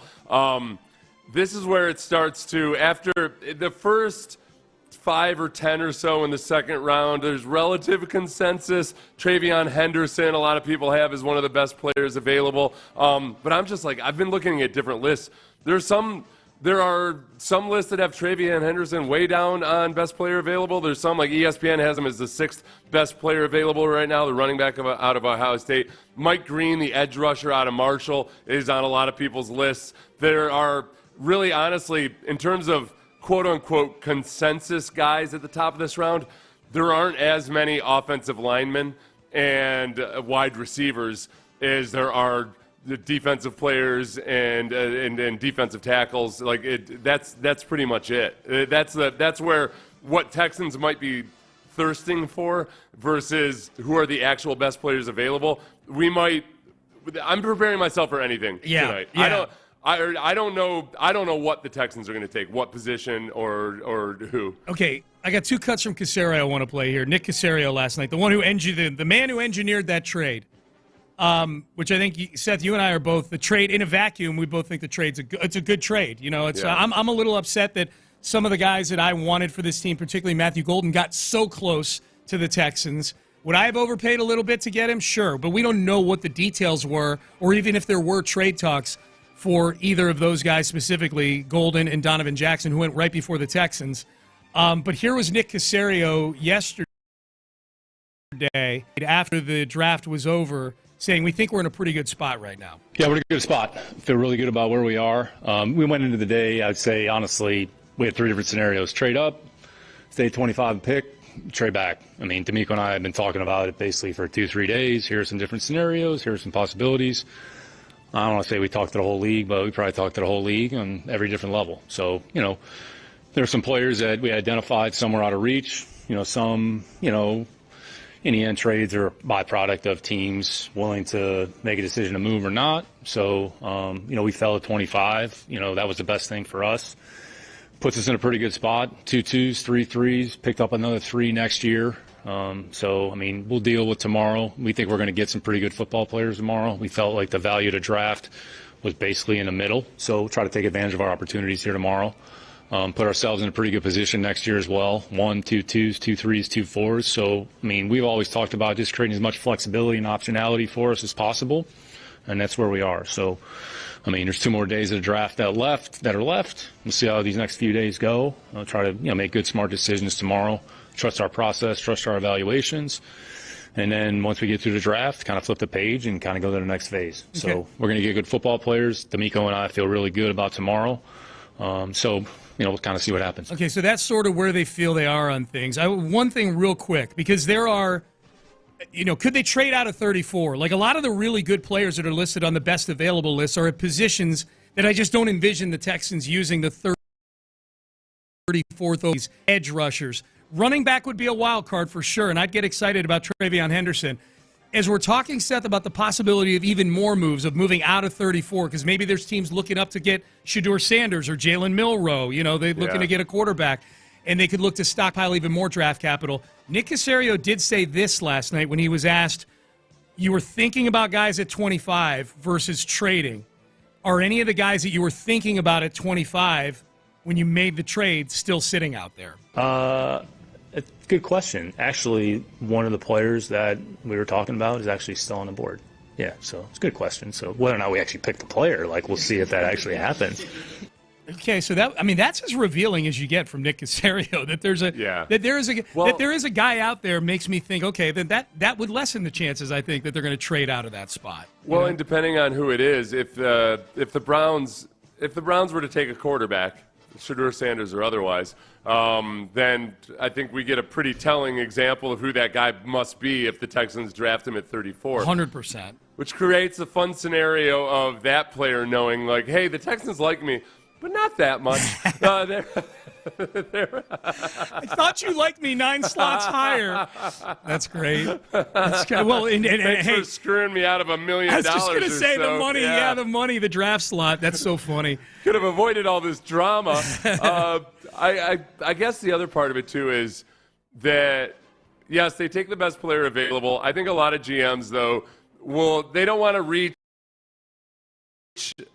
draft a guy above his slot just because it's a position of need. So you trade back when that happens. Yeah. So personally, I feel like the fact that was a player that they thought was worth the 25th pick, but they'd like to load up and fix their offensive line, fix wide receiver, everything else, that maybe it's not a position of need. That's where it gets really interesting. And whether maybe if it was Mike Green, the edge rusher out of Marshall, that man, we're pretty well set with edge rushers right now. And yet, boy, okay, if we don't get a good offer to trade back, then that's who we're going to take. And I think the fan base at large will get themselves excited about Mike Green, but will also be looking around okay, so what the hell are you going to do about the offensive line and the wide receiver? Yeah, dude, I think if they draft a position where they're already stockpiled, I think the anger is going to compound if they draft and I don't care who it is, Mike Green or anybody else. If they draft an edge rusher, a cornerback, or a safety, I think whatever 75% of the fan base was feeling, we're just using round numbers here. It feels like the majority of the people that we've been interacting with today are they're on edge about what happened last night. I feel like that would compound it. I feel like it would be hard for fans to talk themselves into an edge, a corner, or a safety when that's the first guy you're taking, The name guys right now, or the people have been talked about more that are available at wide receiver still. Mm-hmm. Luther Burden is the biggest one that's kind of a consensus on a lot of different boards for best players available. The first or second best wide receiver. Right. So you watch Luther Burden on film and you're like, oh, he's fast. Yeah. But there's a first-round talent, sixth-round entourage thing going on with Luther Burden. Yeah. Which makes it especially interesting with the Texans because they seem to want to shy away from any kind of drama on offense. They want the change the culture, all of that. And then I'd say Trey Harris from Ole Miss and Jalen Noel from Iowa State. The Aya Minor from Stanford, those are probably the guys that are still in that bucket too. And I think what about Higgins? What about Higgins from Iowa State also? Oh yeah. So Jaden Higgins, I guess Jack Beck might be the cutoff for where okay, that feels high. That feels high to take him with a second pick in the second round. He feels like he's be one of those extra third-round picks if they went receiver there, Bash. Yeah. So Trey Harris was in for a visit. I know that. So that's a guy they've kicked tires on, and he's on at least according to ESPN, he's the second best available receiver right now. behind Higgins. How about Iowa State having 2 of the top 4 available guys here going into day 2? They ain't just tight ends anymore, Sean. No, but your point about name brand appeal, that gets harder now in the second round, you know? It gets, and as you get into it, it is. People described it, it just seems like there's a boatload of guys that people feel really good about in the second and third round. So I'm trying not to get fixated on the names, which makes for bad sports radio, because then we could list off 20 different guys that the Texans might make, and they don't have name brand appeal for all but a few of them. But it's going to be like that. Failed you, dear listeners, in preparing you for the prospect of Cacerio trading out of the first round. I knew it was a possibility, but I just didn't even want to look at it. I kept it over in the corner of the room. I'm gonna prepare you right now. There's a really good chance that, though there are some really enticing names right there at the top of the second round, the way that the boards look right now by various teams, it's probably all over the place. Mm-hmm. There's a really, really good chance that the Texans are going to draft some guy that you're going to have to go to Google to search right after they draft him. Except for I know like you guys that really, really pay attention to this, obviously not. But like for the casual fan, or the average fan, it's not going to have the name brand appeal. Nope. Very, very potentially. Nope. Yep. Jim Adler, the Texas Hammer text line. Can we get all the Fire Nick people to pack their crap? Get the F out of the state of Texas. I hear Jacksonville has a nice magic dinner theater. I like that. The magnificent Gladstone, man. Hey, y'all hear that song from Billy Joel about picking in the draft number 25 or earlier? It's the one that goes, only the good get picked 25 or earlier. It was, man. And Cacerio is almost kind of combative against various mock drafters or draft commentators about, he said, supposedly a bunch of these guys weren't going to go that high. We knew they were going to go high. Yep. And I feel Kelvin Banks, I think the consensus was that Kelvin Banks was going to go high. Yeah.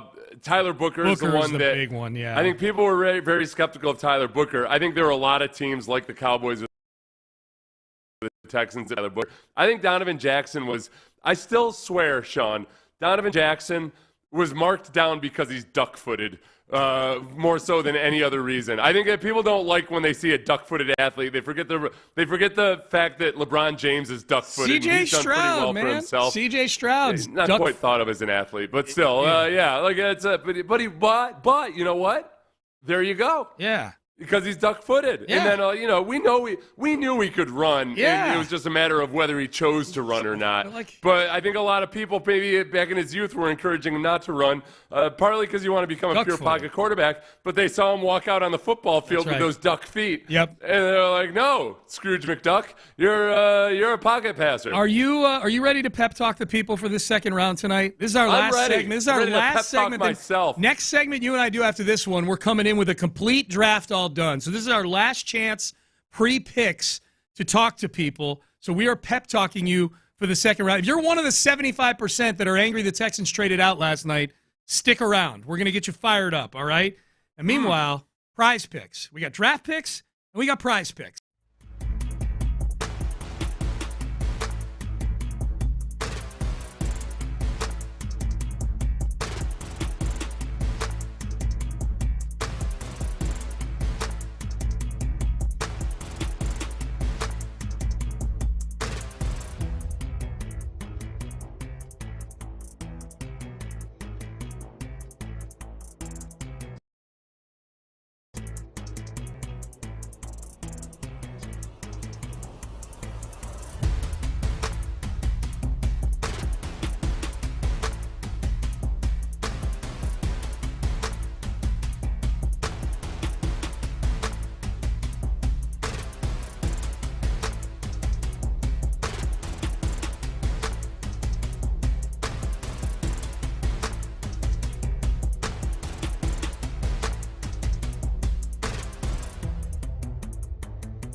Live from the Mokaram Injury Lawyers Studios, Sports Radio 610 presents Payne and Pendergast. All right, round 2 tonight.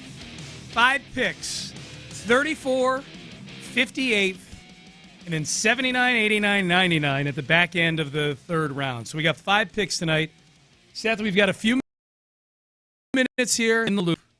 Anxious to see what these guys have to say about the draft last night. I know they were out at the party last night for a while, so we'll see what they have to say. But this is our last chance to get fired up about this baby tonight. I would rank. My expectations for the various shows today would be, as it typically goes. I think Seth and Sean, head in the clouds, the optimistic for no good reason. What the hell are these doofuses even talking about? That's Payne and Pendergast. Yep. Oh, these guys are such schmucks. They're so optimistic all the time. Yeah. In the loop, I think an appropriate level of skepticism and some criticism. Maybe they'll be more critical of Nick than we probably were. Afternoon show. Clint's going to kill him. I can't wait. I'm going to listen all 4 hours. Clint is, and show to a lesser degree, but Clint, I know, Clint's going to bury this strategy today. Is my prediction this afternoon. That's your prediction. That's we don't know for sure. Yeah, that's my prediction. Is that because I saw Clint, the one tweet I saw from Clint. And by the way, I'm not angry about it or anything. Everybody's got their own opinion. I think it's awesome, and I think it's better for the station that we've got diverse opinions on the station here. We won't get to hear from Bijani or Creighton tonight because we're carrying the draft, so we'll find out what they think on Monday. But the one tweet I saw from Clint last night, he was like me. He was starting to get a little excited that Matthew Golden was sliding down the board. Yeah. And so I feel like Clint is definitely somebody who does not care what the price would have been to go get yourself some Matthew Golden. Be aggressive and go get yourself a playmaker for your quarterback. This is where, personally, I'm cool with Nick not trading up aggressively because I think I've been pretty consistent with this, have I not, Sean? That I've said, hey, a lot of the names that people are attaching to the Texans, I feel like the 25th spot is probably the right spot for them. There's not so much above and beyond on any of them that I'd want to go way out of the way. I thought Kelvin Banks was a guy that I was more so – I don't look at him as a classic top 10 tier type of guy, but I thought it would be worth it if they traded up for him if he slid some. Yeah. But I wasn't over the moon about any of them, so I guess maybe I didn't have as much of an appetite to just go grab them no matter what. I thought, now, what the Texans tried to do, which was start poking around right around maybe when Gray Zabel, because Nick said they started poking around the high teens. That was when Gray Zabel got drafted, was that, all right, if you get to that spot where there's some players that you like and you only have to move up a few spots, go ahead and get them. And he thought either the situation wasn't there or he thought the price was too high. It didn't work out that way. But I guess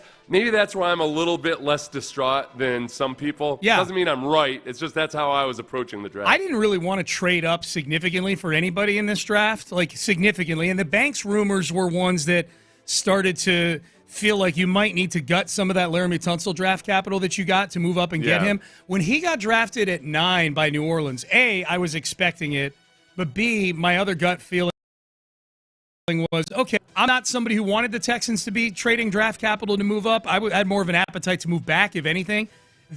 Kelvin Banks getting drafted at 9 was almost like a restrictor plate.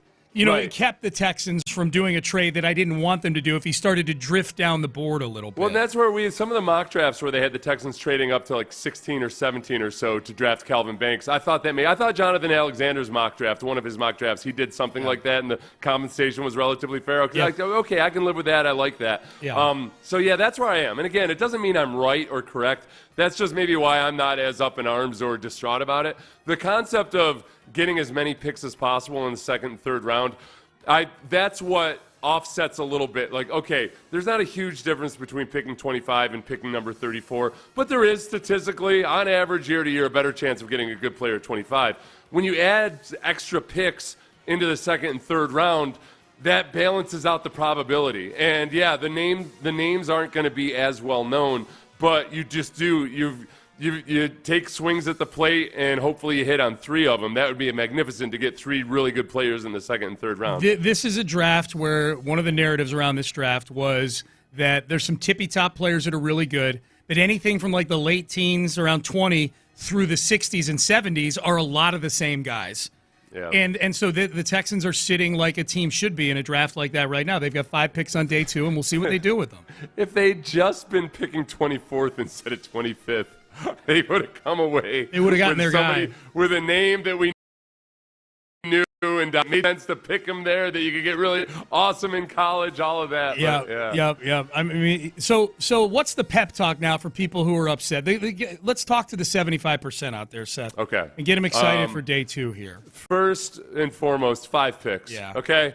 If you want quantity over just either, I don't want quality. Let's say quantity over quality or quantity over glitz. You got that. Yeah. You've got 5. We sat around waiting all day yesterday. It was brutal because we sat around waiting all day. All day. Pretended to be paying attention in various meetings, all of that. And I tried to take a nap. It didn't work out. It was just too much nervous anticipation. You're going to get at least 2 Texans draft picks tonight. They have 5 right now. You might actually get 7. I don't know. They could trade back. They could. But at least we'll find out very quickly. They've got no 4th and no 5th round picks right now. Oh, they're trading back. So there is I do think they trade back with one of those picks and pick up an extra. That is a big gap to have. But regardless, on day 3. And honestly, they've got 5 picks. I would say the over/under is probably 3.5. But the picks come faster tonight. They do. So that part of it's going to be fun, and you get more swings at the plate.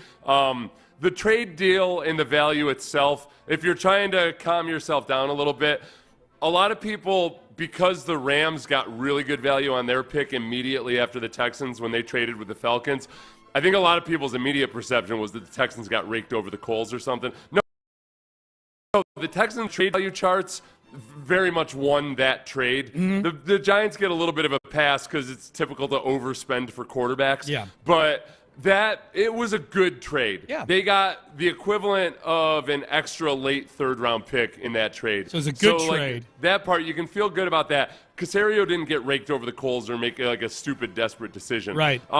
Day 2. Yeah.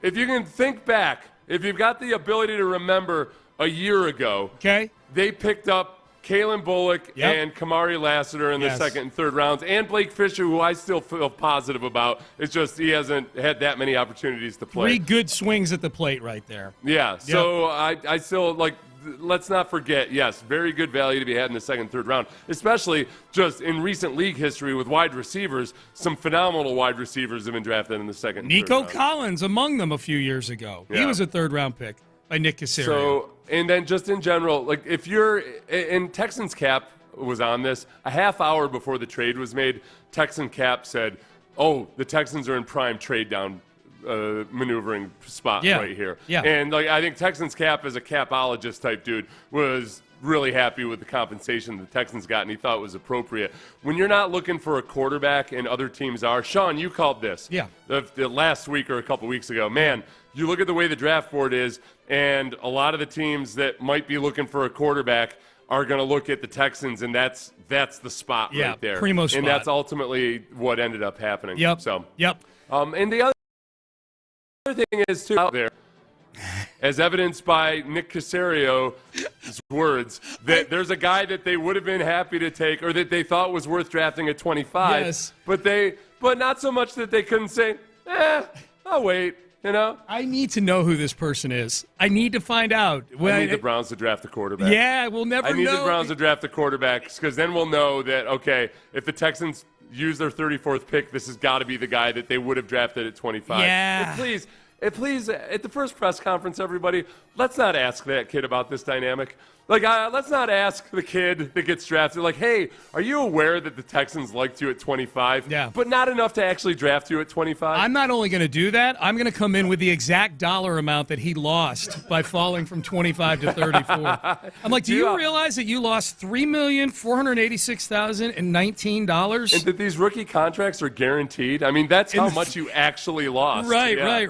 Right, yeah. Well, and they're fully guaranteed in the first round. In the second round, they're only partially guaranteed. So, man, you might have gotten. Oh, so if it's you're even not more if potentially. you're not good, I mean, you're really going to have lost out. Are you on aware that if you suck, that you're really got screwed out of a lot of money? Yeah. We need to do the pettiest interview with this particular player. Just get him feeling all sorts of ways. I'll give a, by the way, speaking of that, the press conference questions, there were some good questions last night. Yeah. But Sarge had a couple questions that at first when he was asking them, I was like, what the hell is he talking about? And then it kind of dawned on me, and it like got some really good answers out of Nick. I can't remember where it was kind of asking what would be a cliche question in a unique way, and it got Nick talking more than he typically would. That's good. So kudos to Sarge, and there were many other good questions last night. I think Jonathan asked the question that got the really good answer about the one player still being out there. Yeah. That was the one. That was the one where I'm like, that is out of character right there for Nick Cacerio. John Lopez, Reggie Atatula. What up, though? Both out at the party. Yes. For at least a stretch last. That is night. correct. Yeah. Pick 16 or 18. Okay. Somewhere in there. Yeah, there you And go. then were you guys back at John's place? That is correct, yeah. Okay. Oh, man, that's a party right there. It was rocking. Yeah. Nothing like being at a party and some older gentleman is like, "Hey guys, come to my house. Come back to my house. I've got an food open and alcohol bar back at my place." Actually, exact Was it ever uncomfortable, Reggie? When you're No. In fact, actually, not for me at least. It might have been uncomfortable for them because they got to see a very small portion of what it's like to watch basketball with Reginald Atatula. Oh, you guys had hoops on unvarnished too. Okay. Yeah. The two TVs It's go. the You get second pretty TV. emotional. I don't. He's loud. Yeah, just loud. I was gonna say I don't know if I'm emotional. I just end up being. Have you ever been to like an AAU tournament? An AAU basketball Look who you're tournament? talking to. Yeah. Right, exactly. And that's why I decided to go there, because there's people that are just yelling basketball things just because it's basketball. He's too little. He can't guard you on his head top. I like those box types of out things. guy. Like box out, box out. Box out. Box out guy is undoubtedly wearing khaki shorts. Undoubtedly. Oh yeah, and an Izod shirt. That's right. Yeah. Each and every day. It was fun though, here. man. Yeah, having the boys over and. Okay, so Seth and I were kind of predicting. You know, the estimate on the YouTube chat room by a buddy of mine who was in there earlier is it was like 75-25. Yeah. People that are upset the Texans didn't pick yesterday versus people that are more optimistic about it. They see it okay. And even one of the people, Abigail, who's on there a lot and tends to be pretty even keeled. Yeah. Like she was down in the dumps about all of this. That freaked me out a little bit. And she's Australian. Right. You know how hard it is to get an Australian down in the dumps? Exactly right. So this might be super controversial, this move Nick made.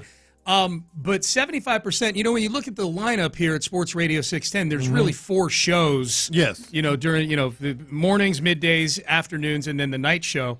I think the feeling here is that if it were to mirror, if our lineup were to mirror the YouTube chat room, that our show, me and Seth, would be the 25% that are heads in the cloud. We're the happy idiots. Looking at they won the draft with the Jimmy Johnson chart and things like that. And it would be the other 3 shows to varying degrees. Yeah. That would be looking at this whole sequence with a more a more critical eye. Maybe. Yeah. I think that's fair. Yeah. Yeah. I think Area 45 is going to be a really interesting one because they're going to have to sit on it and wait because the broadcast is going on. And Monday, I could see Creighton being like more calculating about everything, and Bijani just flipping out. Bijani's going to be flipping the hell out, and Creighton's going to be just trying to break it down more on the.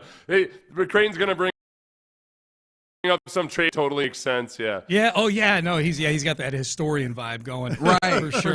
For sure. So how are we feeling going into day 2, boys? That's the question to start. Okay. I mean, look, there's just an abundance of picks, and I will say that in a similar vein as you were talking about, like that kind of more optimistic sense, especially when you get a little bit further away from it. Yeah. I keep thinking about it, and Nick said it in his post round 1 press conference. Mm-hmm. This is the meaty part of this particular draft, and you got a lot of ammo either to stick and pick in those various 5 selections that you have top 100. Or to move around to find the right guy that you want within this area. But I'm not going to lie. I was disappointed that of all of the fighting that we had and sniping back and forth was, do you want a weapon or do you want a lineman? And we were all like, nobody gets anything. We did mock draft injections for 3 months, and then they don't even end up using the damn pick. You know? Mock draft early withdrawal. Yeah. That's exactly right. What's the? Do you guys even have a question of the day today? Yes, we we do. Oh, good. And it has to do with something that Sean just alluded to. What's that? When things don't go your way, how do you rationalize it? Oh, man, I pulled out that Jimmy Johnson chart and started adding up all those numbers, picks, baby. That's a great point. I started adding up the numbers, baby. Classic. I didn't want it anyway. Yeah, you know, she's really not that pretty. Yeah. You're ugly anyway. Yeah. You know, Tyler Booker wasn't that athletic. You know, he didn't test well. So I'm sitting next to my wife who's making comments about draft blue balls and things like that. And I'm like, no, honey, they have an extra second, third, and fourth. Keep telling Thank you to Amy, because I used that same analogy on my stream last Gus with me. Seth, you got to tune in for confessions. I had the time of my life watching your YouTube. He said you were punchy a little bit. Maybe. Yeah. I was just letting it. He all started go. singing. He started freestyling. Yeah, I was trying to bring up a video, and I was having some technical difficulties. So you sang? Yeah, I was by myself. I've had a hard time really just being myself when I do solo stuff. That's when I started the stream just so I could get more experience doing solo stuff. Last night was what pushed me over the edge. I was like, okay, now they're getting the full Seth experience. I was rolling, man. I feel like if people are up that late to watch you on YouTube, I think they want some of that stuff. They're feeling that already. If you're up that late, you've probably been drinking, the first night of the draft. So. Not me, but they were. No, they were, not you. No, not you. Oh, hey, real quick, guys, because I find myself thinking about the question of the day like 3 weeks later, just in random spots. The lie that I've told most in my life that's always a lie is when you're spotting somebody and you say, no, I was just touching the bar. Just touching the bar. Yeah, good one. I didn't pull it. And it's a good lie. It is a neutral, or is honestly just a generally good lie. It's a good comes lie, from a good place. It's a little bit dishonest because it might get the guy injured in the future. And he's like, I can go do that with no spotter. Meanwhile, I've got a strained bicep. Yep. No, I don't think it'll get him hurt. It'll just, mentally we know that our bodies can do more than what our mind thinks. He's just, you're motivating. Mind over matter. That's right. Just touching the bar. Just touching the bar. Mind over matter. All right, Seth, enjoy the rest of the draft this weekend, my friend. Antibodies and clean reps. We are done. We are out of time. Man, I can't wait to listen to In the Loop right now. KILT AM, KLT FM HD2. Houston, an Odyssey sports station. That's what you're listening to. Reggie Atatula, John Lopez, Figgy Fig. They are in the loop, and they start now. So, about that. All right, you are indeed in the loop on Sports Radio 610. Salute to the fellas. A salute to D&M Auto Leasing for letting us talk to the fellas. No, don't be mad. I want to thank D&M. I thought you hit it anyways. I just like thanking D&M Auto Leasing. Once. I didn't hit it a second time. That's not what she said. Anyways, as we continue, let's get going on a Friday. How are we feeling? Let's just do that. 713-572-4610. That is the Jim Adler, the Texas Hammer text line. The Texas Hammer. What up, Jim? I hope you're doing well as well. Also, appreciation to the Mokaram Injury Lawyers. We keep it 100 for the live streams that we have on video, both on the Twitch page, 610 Houston, and also on the YouTube page, Sports Radio 610. How are we feeling? As there's already a question sitting here looking at me that says from the 832 question: should the Texans host a first-round draft party next year? We'll get to that too. Yeah, we'll get to that too. That was actually going to be one of my confessions. Me too. Man. We'll have similar ones, and we get some rationalization already. So, how good is the 26 class? That is a question worth asking, just generally, anyways. But yeah, how are we feeling? The Texans had been slated to have the 25th pick. I think a lot of us, and as we alluded to in that crosstalk, we were having all sorts of conversations down to the wire of, do you go wide receiver? Do you go offensive lineman? What's more important for what this offense needs right now? Do you even slide in here and get a defensive lineman to really push this defense to a place where they feel entirely untouchable? What are the things that make the most sense? And we had a nice group, I think, of players that you went into the day saying, I kind of like these guys. These guys feel like the ones. And all through the night, I felt like I was being bloodlet, where it was just slowly losing. As is the draft. That is actually what the draft is slowly losing guys that you think that you like until you get to a point where you draft one of the ones that hopefully you like. Except you didn't do that. You eventually did the thing that honestly, in the moment, was frustrating because, you had the build-up. You had the natural kind of blue balls building, if you want to put it in those terms. And then you didn't get your release. Yeah, look, here's where I would put it. You can rationalize. You can, see the cup half full today. You can sleep on it as you did and feel, and feel a little better. I don't like what you're setting up to. If you're not frustrated, if you weren't frustrated, you're lying. If you don't say you were frustrated, you're lying. Everything. I'm fine with it. I'm fine with how it played out. There's some rationalization right there from our guy Figgy Fig. Trade back and get more picks. There's no way. More darts, man. These are all lottery picks, baby. More of them. And we'll get to that. They can clean up in the second round. If you're saying you weren't frustrated last night, you are lying to yourself. Well, I can't even say that because y'all were with me. Y'all were with me in the moment. Oh, that's true. We saw it. Y'all were with me in the moment. Here's another analogy. You used one, the bloodletting, the slow bloodletting. Which I don't know why that's where my brain That's went. fine. My analogy that I would use is, have you ever seen one of those kids bouncy? Of course you have. Those kids bouncy houses. Oh, I love a good bouncy house. Which slowly starts contracting and less and less. And you really want to get back in there and bounce around some more, but then you can't. And it just keeps slowly deflating and deflate. That's what it was. That's what it was, if we're being honest. Now, we're going to get to the cup half full. We're going to get to all the things and the possibilities now. But last night, let me go through some of these for you guys, just to refresh your memory, not to pick at you. Can I put this as a question, because it seems like we've got people answering the question that we were thinking about anyways from the 832. I hate the Packers. All right, thank you. I appreciate that. Yeah, what was the most frustrating part of it to you? If we are going to go ahead and acquiesce to the idea that it was frustrating to some degree, I do think that there's ways that you can still view this absolutely as a place where you go, the draft goes as the draft goes. It is what it is. Oh, and then you need to be able to be malleable and work with it, as Nick Cacerio will talk about. But there were still things that were inherently frustrating within this. What were those for you? And I feel like that's largely what you're going to lay out here in the way that the first round played out. It started with the first two picks. Really? So the idea that there was a trade in there. So, yeah, that was interesting. And we'll talk more about that as we go. But the Magnificent Gladstone, before we got out to the draft party, myself and Lopez, we rode out together. And I was kind of updating you about Mary Kay Cabot she works in Cleveland, and she covers the Browns. Cleveland.com. Very good at what she does. AKA the plain dealer. Yeah, that's right. A very, very good reporter, and she's very tapped in. She made it clear that, hey, the Browns seem to have something in the tuck, right? And similarly, I think in-house media had an interview with the Magnificent Gladstone where he promised fireworks. And I was like, if we put 2 and 2 together, it looks like 4 says that you're going to have to face Travis Hunter twice a year. And I was like, okay, but it's not explicit. And then we did see that trade where you're going to have to face Travis Hunter twice a year. Yeah, and that was the first frustration. We're like, ooh, because you guys, everybody knows this, and I've been saying it over the top. I think he's fantastic, and we'll get to him specifically later. That's one. And then offensive lineman comes off the board. Another offensive lineman comes. Wait, which ones are you talking about? Just go down the list. So Will Campbell, that was expected. Another. That was another frustrating part. All these old linemen that we talked about and we're kind of hoping for started coming up. That's another frustration. All right, so the frustration offensively, there's clearly 2 offensive linemen that I think were the most frustrating. It's because they had been associated so heavily with the Texans. And shout out to Daniel Jeremiah, who kind of talked about these guys being like very closely tied to the Texans.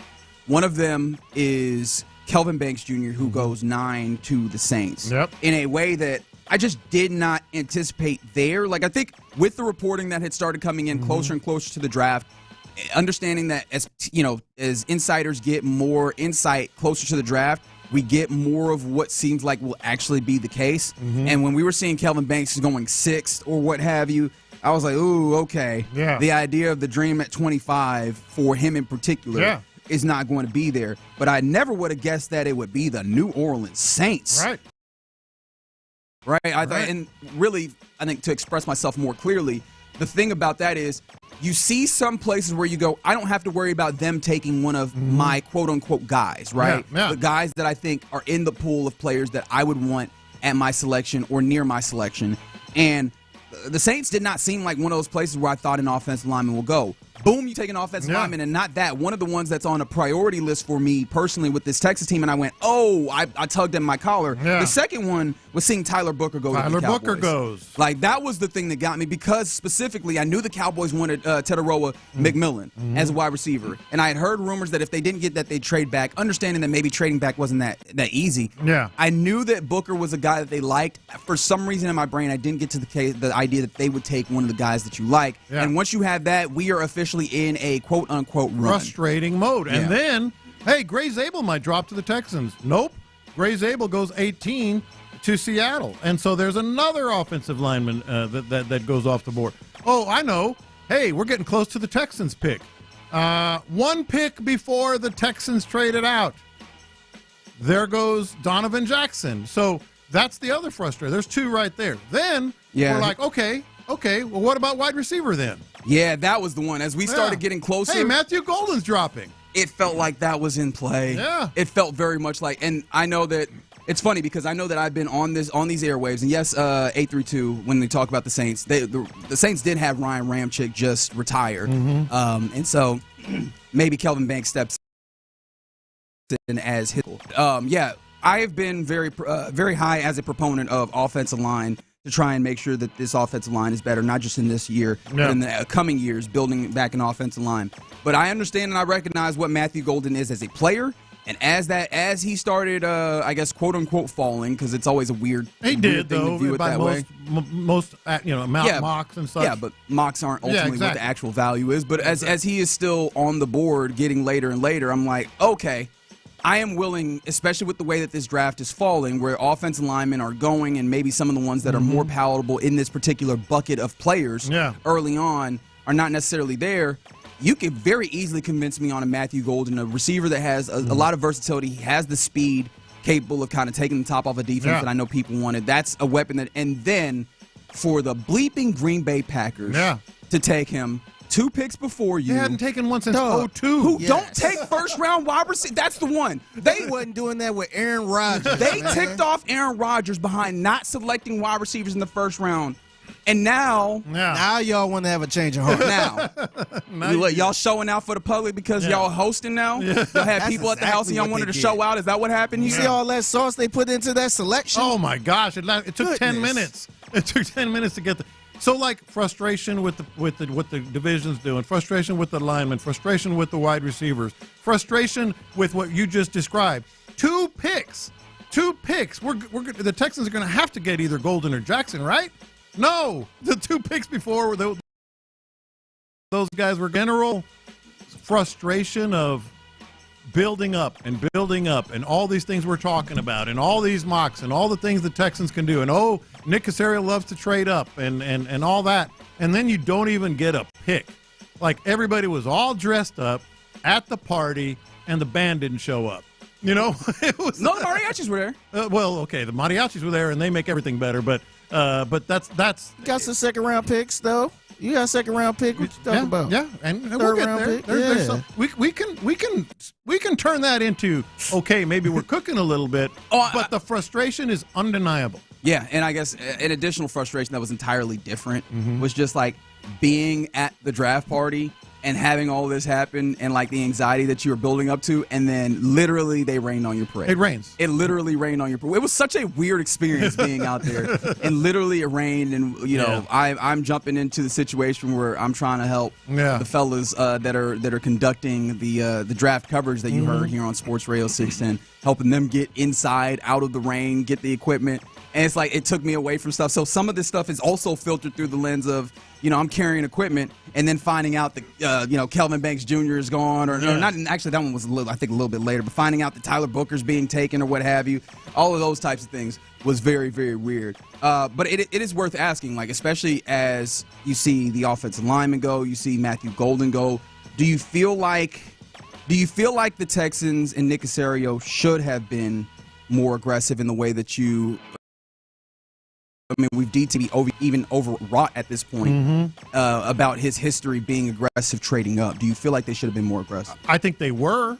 I do feel like they should have been more aggressive because we just laid out all the players that were not taken that could have been Texans that we kind of had earmarked as future Texans potentially. So and then he said it. He said we talked to the whole league. Yes, we talked to the whole league. So here's the second part to your question, and I don't mean this necessarily in a bad way because sometimes this happens. The deal is not what you think it is as the general manager of an NFL team. Did he blink?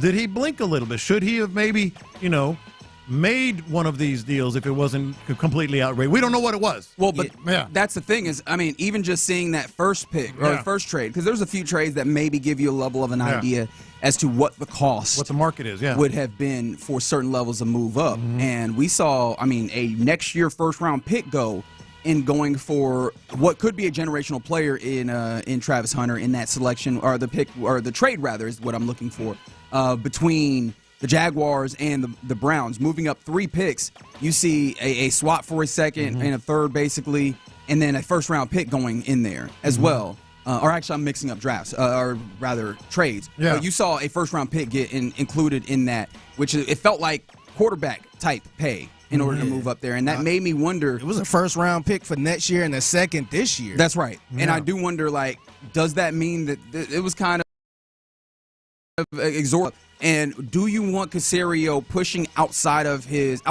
comfort zone or outside of what is deemed reasonable value in order to move up for a player, whether it's Golden or whether it's, I guess Donovan Jackson would have still been in some level of range, assuming that is a player that they liked, because I don't know what their board is or what have you. Would you have liked even a relatively small move up to maybe 21 where the Steelers were, or something like that? The other thing he said in his press conference was specifically he mentioned teams in the teens, which would have been, some you would have to give something up, but maybe not as much. And that's why I'm wondering, in his mind, it was the right thing to do, or else he wouldn't have done it. Correct. But he's made these moves in the past, and should he have maybe, bit the bullet and gone ahead and gotten the guy he wants? Because now this is the other part of this. The lineman pool is very, very thin. It's more, 60 to 70 range, and we'll get to that. The wide receiver pool, Luther Burden is out there, but outside of that, there's not a lot of wide receivers that are in the sweet spot of 34 where they pick now. By the way, we didn't give the terms of that trade, but they got 2. Now they have 2 second-rounders, 2 third-rounders. That was the Browns trade that happened even before, which I was talking to a friend, and I was like, you know what this feels like? It feels like Nick Cacerio went to the corner store and got change for a 5, because that trade saw the Texans trade, and let me make sure I get these details right. They traded a couple of 5th-round picks. This year's pick, 166 overall, 7 5th-round pick. So not next year, 2 years from now, for pick 179, which is in the 6th round, pick 216, which is also in the 6th round, and then a 7th rounder 7th rounder this year. In fact, they added a whole bunch of late round, super late round day 3 picks, and I was like, I don't know that those were going to factor in on day 1, but what I think that does, if you're going to use the word cope or what have you, I think that he has more and more ammo to move around in these mid rounds, and makes me think that we're in for some real fireworks today, even though we did not have anything of fireworks worthy on day 1. And just the ones that matter the most, they now have today picks number 34, 58, 79, 89, and 99. So, good stuff, and we'll get to what, the what now aspect of this soon. Yeah, and I do think that there's still some offensive linemen in here, but it does feel like if we're talking about tiers, if we're talking about buckets, you kind of missed out on that first bucket, and sometimes that is how the draft falls. I thought Nick Cacerio did make a reasonable decision based off of the way that the draft fell. But let's dig into that more, man. We got all day to cover that, to talk about what's next for the Texans. Hell, the Rockets got a basketball game tomorrow. Let's get going in Luke. Coming up next, let's talk more about it. And let's actually hear from Nick Cacerio. What did Nick Cacerio have to say after day 1 of the NFL draft? We'll do that next in Luke. All right, let's get your new vehicle at D&M. Maybe it's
Friday, you ain't got no job, and you ain't got to do.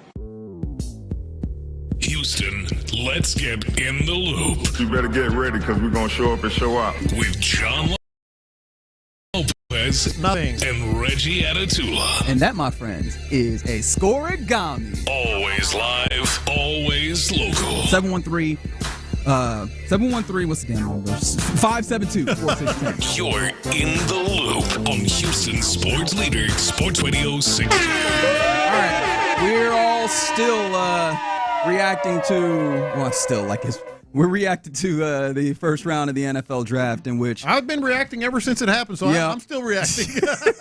In which a lot of the offensive linemen, the wide receivers, and all other things that the Texans were interested in kind of seemed to go when the Texans ultimately decided to trade back, trading their 25th pick for 34 and some others in order to allow the Giants to go up and select Jackson Dart. Interestingly enough, we'll have to talk about that. I think we'll talk about that around the NFL. That's a whole nother conversation. That's a whole nother Also, and I thought this was a fair point coming in on the text line, the Jim Allen, the Tex Hammer text line, is saying, talking about the Texans, what they were able to recruit versus the pretty large trade haul that the Rams were able to get one pick behind them for the Falcons to come up and get a not quarterback compared. So that was very interesting to see that happen. If I was Nick Cacerio, I would have been Atlanta. Hey, y'all ain't hit me up.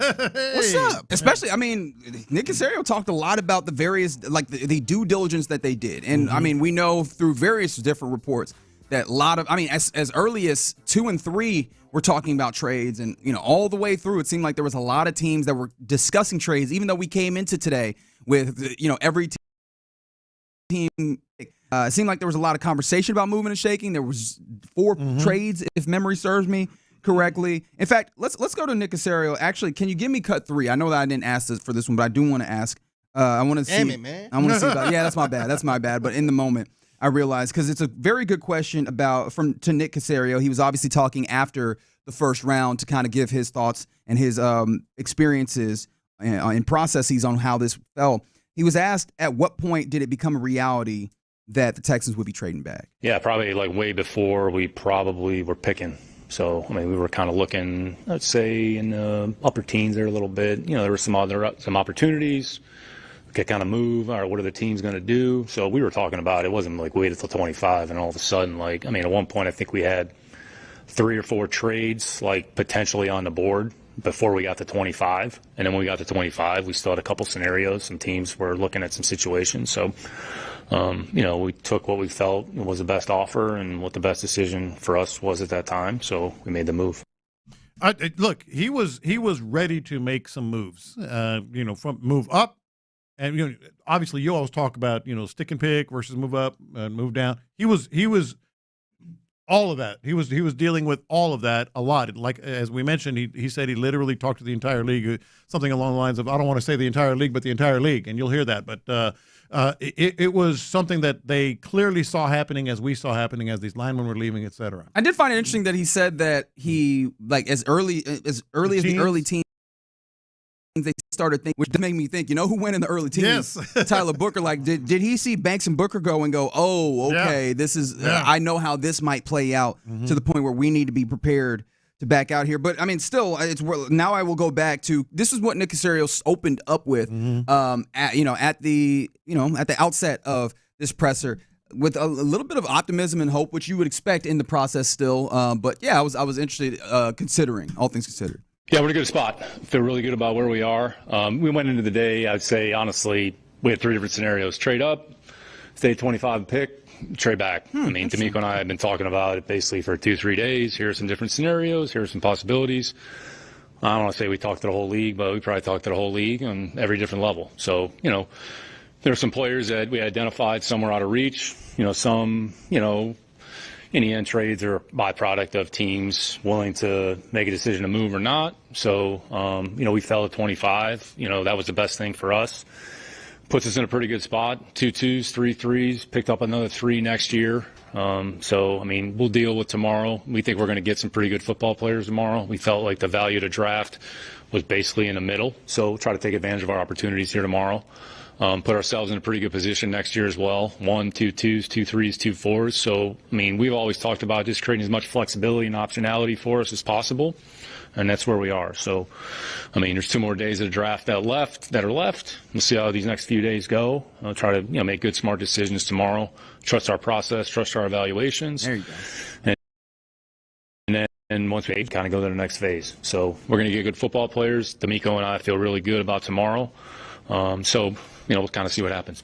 All right, so one thing that, we were talking about as we were watching this post-draft press conference that doesn't come over in the audio is he did look – first of all, he was as candid as he'll ever get, even more so than most recently. Right. And he's been – so he was very, very candid. He was kind of about as emotional as Nick Cacerio will ever show outside of dropping an F-bomb. Emotional? About as outside of dropping an F-bomb here and there. But – he also kind of looked a little frustrated. I commented to you and Figgy about that. He just kind of looks like he had his chance, and then maybe that speaks to the 2 players that were gone in the early teens. So maybe those were the 2 guys that they earmarked, and just it didn't happen. What do you think he was frustrated about? That not having. I think it's more not having a dance partner. That too, but I think they identified a couple of players, and he said in the early teens, as you talked about, and I think he's like, well. Okay, now we got to adjust. I wonder what, specifically what he was frustrated about. Was it teams saying, hey, I need a first-round pick. Not getting the deal they I need wanted. a first and a second. Yeah. Was it the price of the brick? Was he frustrated about? Yes. Because to me, I think that's why he ain't pull the trigger. He like, man, I'm not paying this. Yeah. That, and I imagine somebody said on the text line, Nick sounds a little defensive, and I imagine he was a little pre-defensive about, he knew that there was a lot of excitement about this particular first-round pick. You haven't had a lot of those in the recent history of the draft for the looking at it, and he knew that there was a few people that were players that were darlings of the fan base, and that we were going to come in with the level of questions as to why they didn't get any of those guys, especially with the understanding that we know that he typically trades up, and it seems like he wanted to let us know, hey, it's not me. I was looking. I tried. But, and that was the frustration. Y'all know the price of that brick? Yeah. Like, no, y'all wouldn't have did it either. Because I don't know how we would have felt if he gave up next year's first-round pick. I think he's like any human on the planet. You really wanted something. You thought you were going to get something, and you didn't get it. And for whatever reason, whether it was the player was taken or the price was too high. And it was probably a combination of the two. And so he was like, well, damn it. Dang it. Now we got to change. All right, so, it does feel like if you were to take him at his word, because I know some people aren't necessarily feeling him at his word, especially with Matthew Golden still being out there all the way till, 23? Yeah. When the Packers selected there. But if you are to take him at his word, it does feel like that probably speaks to maybe offensive line, right, and how that run started happening. And obviously they have a certain level of intel calling all these teams or what have you. Then where does that put you on the other offensive linemen that were there that probably could have been selected when it comes to Josh Connerly or Josh Simmons that were taken after? And also Nick Cacerio at one point in this, he also let loose entirely unprompted that one of the players that they said that they would have felt comfortable taking at 25 is still out there as we enter into day two. How do you of that? Yeah. Okay. I'd like to hear that again. But how do you feel about the idea that there were still some linemen out there, particularly Connerly and Simmons, that they decided and they opted, no, we'd rather just move back and get more capital into this space, maybe is in the next bucket of players? I think it's the classic Nick Cacerio cost value management. I'm not saying he didn't think Connerly and Simmons, who were taken after, they were on the board at 25. He could have stayed and gotten either one of those. But that wasn't the player they identified. This is what he said. Good question. Actually, one of the players that we were talking about is actually still on the board. Yeah, so it's a good question. So whether or not we actually pick the player, we'll see if that actually happens. I was shocked when he said shocked. That. He never does something like that. So they got pick 34 now. They have pick 34. Do you think they're going to move up at some point? To 33? Yeah, to the one pick that's in front of them? If they, I don't think that's crazy. Yeah, I really don't. Yeah, it wouldn't shock me if the Browns was looking at somebody that they wanted. If there's one dude left, and he said it, that they identified. And let's make sure we get this guy. Let's get him. Because if the Browns take the person they was thinking about, then there we go again. That's that's already bad day too. Yeah. Is there a player that popped into your mind on possibilities of who he was talking about there? Who popped into your mind when he said that one of those guys that they were willing to take at 25 still exists on the board? Man, I've tried and I've tried. I have no clue. I've been looking. Did someone come into your? One of the ones that people were talking, because Burden is, I've kind of had him in my brain. I've seen him described, is probably the better way of saying it, as kind of Deebo Samuel like. He's a lot of catching the ball in the backfield and yak and things of that nature. And I'm interested. I don't necessarily know if that's how this offense will work, although I don't know how this offense will work just in general. But that feels like that is a very particular skill set that you are working to fit, which you have a game plan offense that you're planning to get out here. I understand that. But wouldn't that seem almost like you would do that more with Bobby Slowick at the helm, assuming the San Francisco tie compared to Nick Haley with more of the Rams tie, even though those are still kind of similar trees. Wouldn't you think that would be the way that it goes? Although Luther Burden, talented player, what have you? Yeah, look, I'm wondering if we're kind of pigeonholing offensive lineman and receiver here.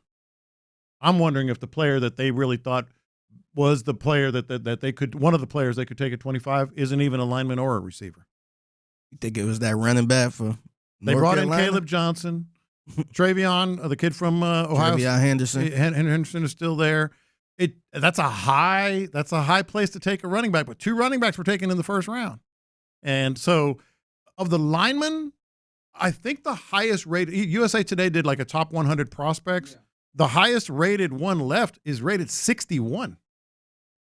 And so 61 is not some, unless they value him higher, and you never know, but that offensive line there that's ranked 61. Maybe the people they was trying to get is already gone, and the reason why they traded out of that 25th pick is the person they really wanted is really a second rounder type of pick. So it didn't make no sense to reach for that person. Sure. I see some folks saying that they like Higgins maybe more than Burton. Jaden Higgins, the Iowa State first rounder, really big, really big kind of receiver, has that kind of size and that physicality. Well, I think we'll dig more into some of these players that are available. Someone's like Nick Emanwori, the safety. Man, drafting a safety on this team. Another safety?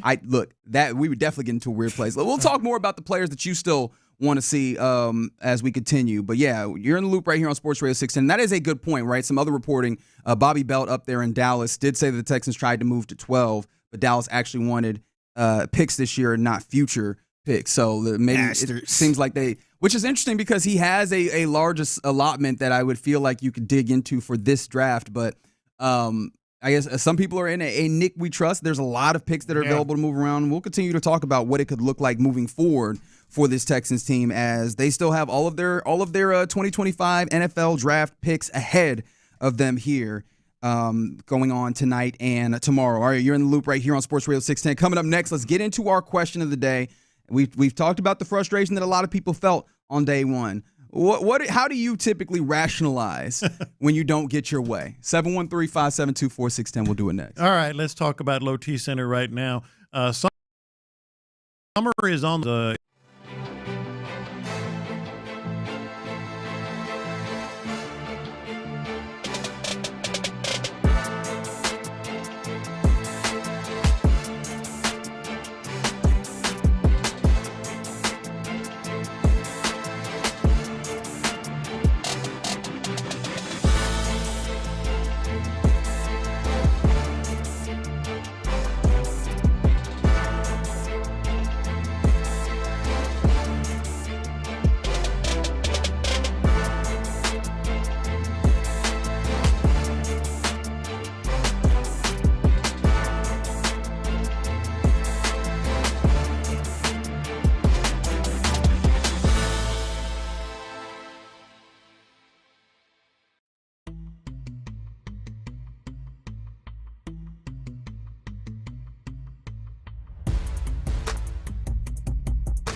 Live from the Mokaram Injury Lawyers Studios, Sports Radio 610 presents In the Loop with John Lopez and Reggie Atatula. All right, you are in the loop here on Sports Radio 610, getting ready for rounds 2 through 4, day 2 of the NFL draft. After day 1, the Texans trade out from 25. They do acquire the 34th pick, which is where they'll next select. They will be the second selection today. But, yeah, man, things didn't necessarily fall the way the Texans wanted. Obviously, a lot of the guys that we had kind of linked them to, that they had been linked to and that we discussed, went, right? Tyler Booker went to the Cowboys. Kelvin Banks Jr. went to the Saints. You had Emeka Egbuka going to the Buccaneers, of all teams, which they kind of loaded now. That man. does make me wonder, like, is that some level, and it might have been John Harris or someone that mentioned this on the broadcast last night, that does that necessarily say something about Chris Godwin and maybe potential injuries there, right? Is that giving us a little bit of insight there? But then also the one that was very frustrating, seeing Matthew Golden get up there. That hurt, man. And the walk-up for him was also very interesting. And by the way, the question of the day is, when things don't go your way, how do you rationalize it? 713-572-4610. But I will say, maybe this is how I was rationalizing it. Right, and obviously he does. You were saying it. He wants to be drafted. He wants to be, in the NFL. This is what he worked for. He's going to go and take this opportunity and run with it, certainly. But the man is from Houston Texans. The man also, he is a Texas boy. He is a Texas boy. One of the things that was cool that the NFL draft did was the guys that were actually in Green Bay, in the green room, were going to be on that stage. They got to pick their walkout music. Yeah. And buddy, if Matthew Golden didn't choose the most I am trying to will Houston Texans into my future song of all time, International Players Anthem, which is Outkast and UGK, of course. Shout out to Houston's own, or I guess really Porte. When you talk about Bun B, you talk about Pimp C, and I'm like, that is so Houston. And of course, he's still going to be Houston. He's going to carry H-Town wherever you go, obviously Green Bay and whatever. But it felt like you could see it in his face where he was, I don't know that he was like jubilant, like, because we saw jubilation yesterday. We saw Tyler Booker up there jumping up and down like a kid. Once he got on stage. He did. He gave him the give me a Green Bay on 3, which I was like, you could have gone go Pack go, brother. But in that moment, I was like, and I think I was trying to rationalize. I was like, damn, even he wanted to go to the Texans in that moment. You're rationalizing. I often go the route of, and I know it's silly. I know it's oftentimes not true, although some people very much subscribe to this, so I'm not passing judgment. Everything happens for a reason. I'm the everything happens for a reason guy, even though it kind of hurts inside.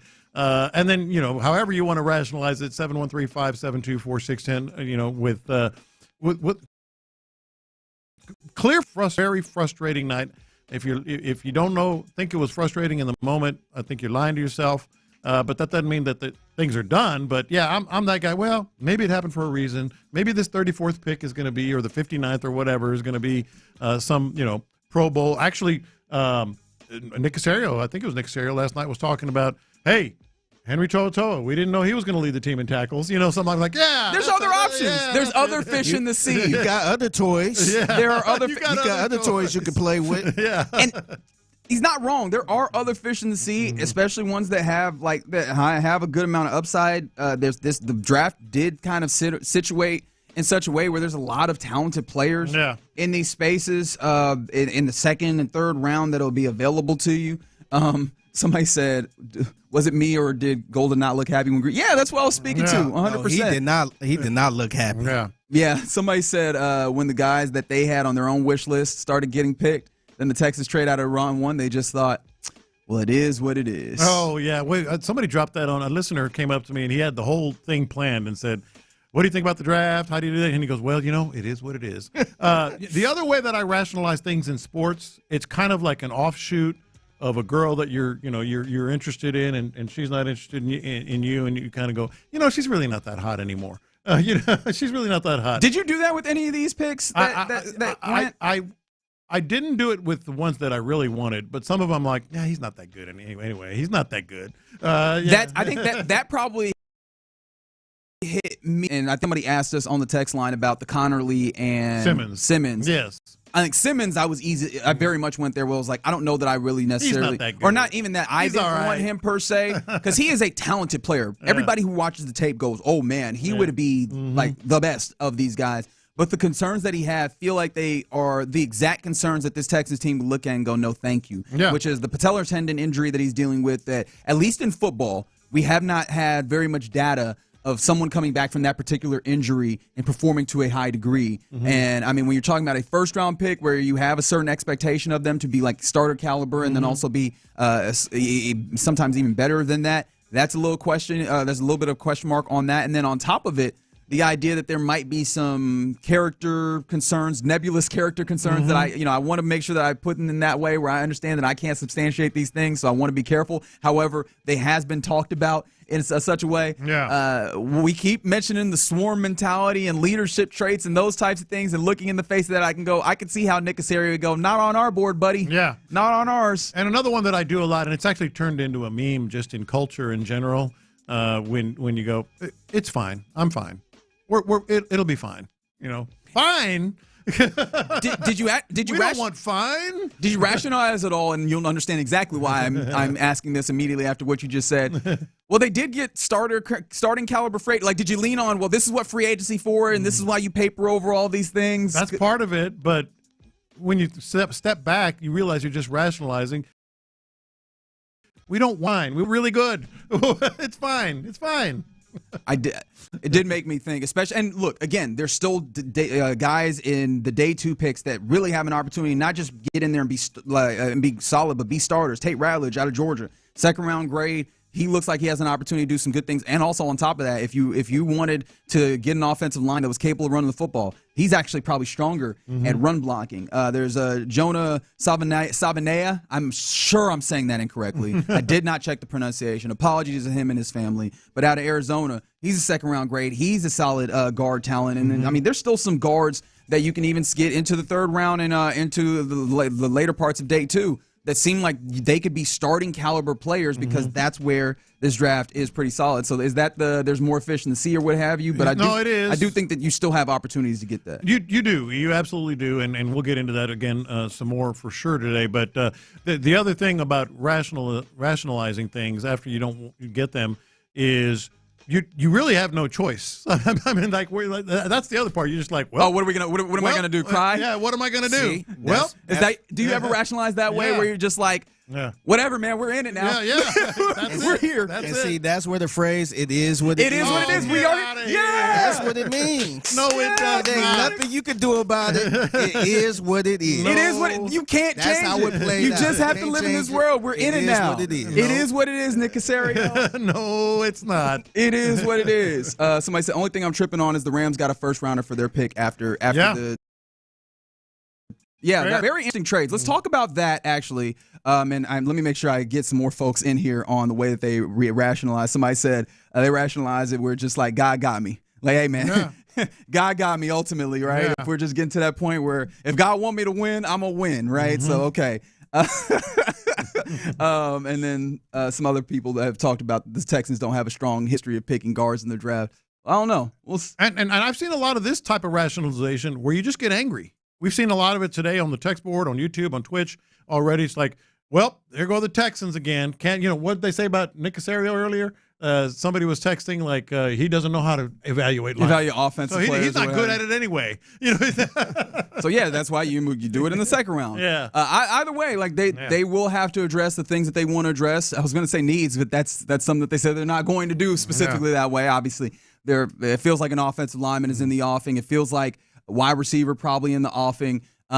Maybe a running back. Could it be Travion Henderson? I got a text about that. Like, could it be Travion Henderson? Am I going to get my running back? He was selected as a captain or what have you. When I say could it be the guy that they would have been comfortable taking at 25? Because there was like talks of 3 running backs going. Travion Henderson, maybe one of those. So I brought it up last segment. I mean, am I going to get my running back? Somebody said embrace the suck. Okay, all right. There you go. I don't like that. I don't like that level of rationalization. All right, you're in the loop here on Sports Radio 610. Coming up next, let's go around the NFL. Let's talk about some of the other things that were happening, including the trades. Why didn't the Texans get more for that trade? We'll talk about that and more next. For the second straight year, the Texans.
content. Sports Radio 610. The Texans play here. An Odyssey sports station.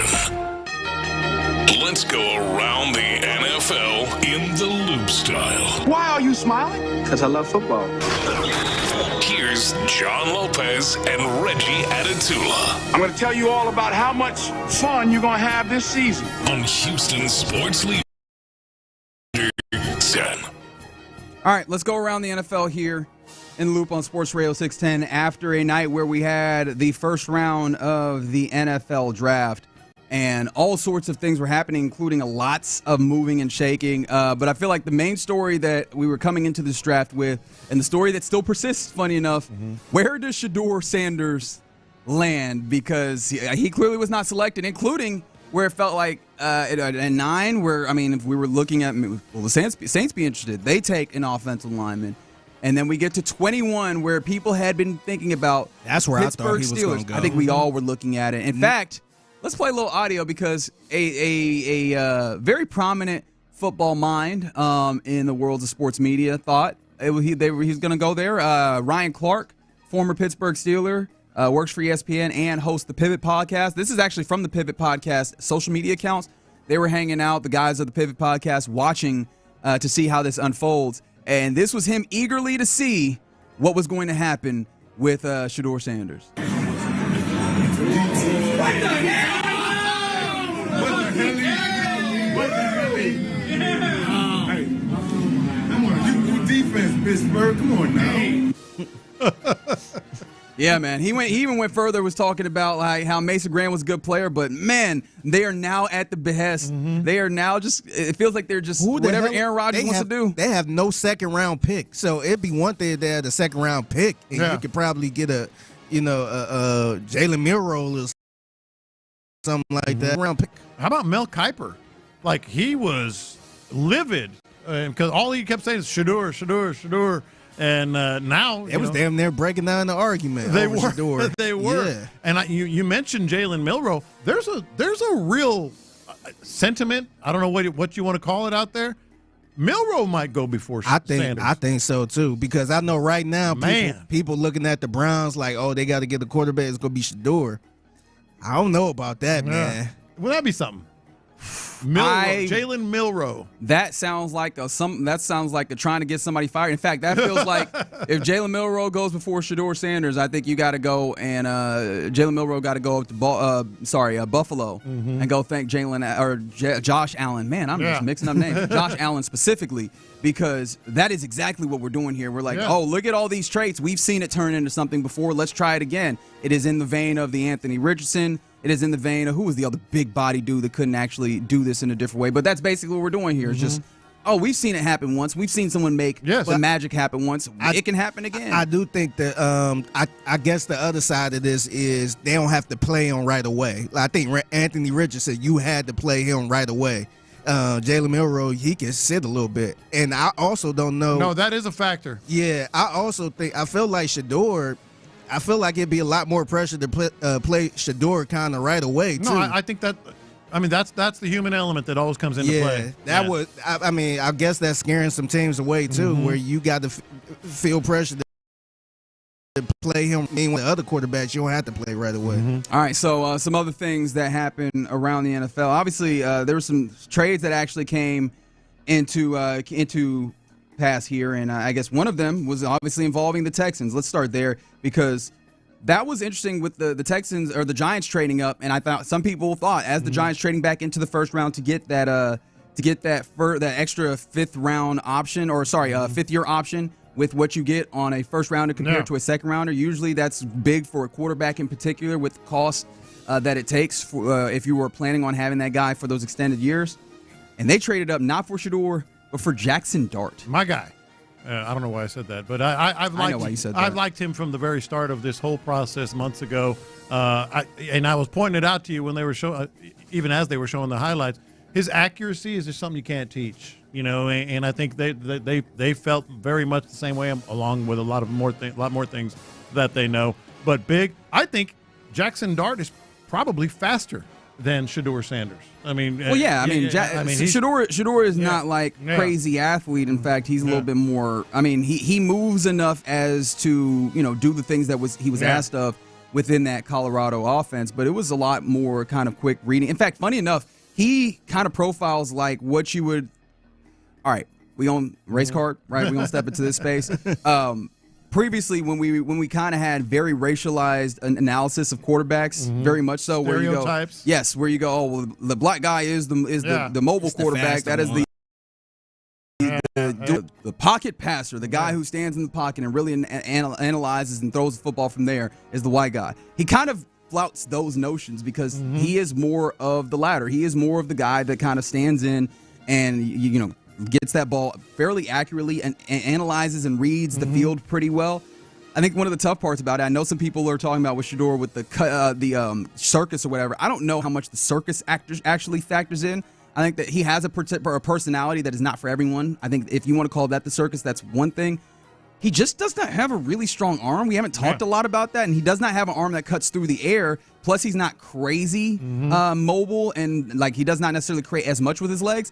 And in this modern NFL, it feels like those are two things that you kind of need as prerequisites to play the quarterback position at a very high level. And really, no matter what offense. Seems like teams are kind of like, I don't know how much I want to buy into that, even though the other things that he has are very good profile talent. Yeah, that's the thing. If he wasn't mobile, that's fine, but you gotta have an arm, big or something. arm, or an accurate arm. Accurate, yeah, that got to be a big plus for you not to be as mobile or whatever. Yeah. And he ain't got none of that. And you were talking about how Shedeur, whatever the personality thing is that you think he has, might not be a big factor. I think it would be a factor in New York. It would be a big factor in New York. Whereas Jackson Dart, I think fans are crazy and they want to see the rookie no matter what. But I think they're more willing for him to sit.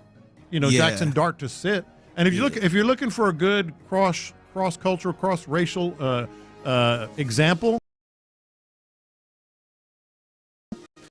Characteristics that Jackson Dart has are kind of like C.J. Stroud's, except he played in a different offense. Like Stroud was more in a pro style. Stroud's got a better arm. Stroud has a better arm, but he's good with the deep ball, like Stroud was. He runs when he needs to, like Stroud did, and he's incredibly accurate, which was Stroud's favorite, best characteristic. So, I'm not saying he's C.J. Stroud.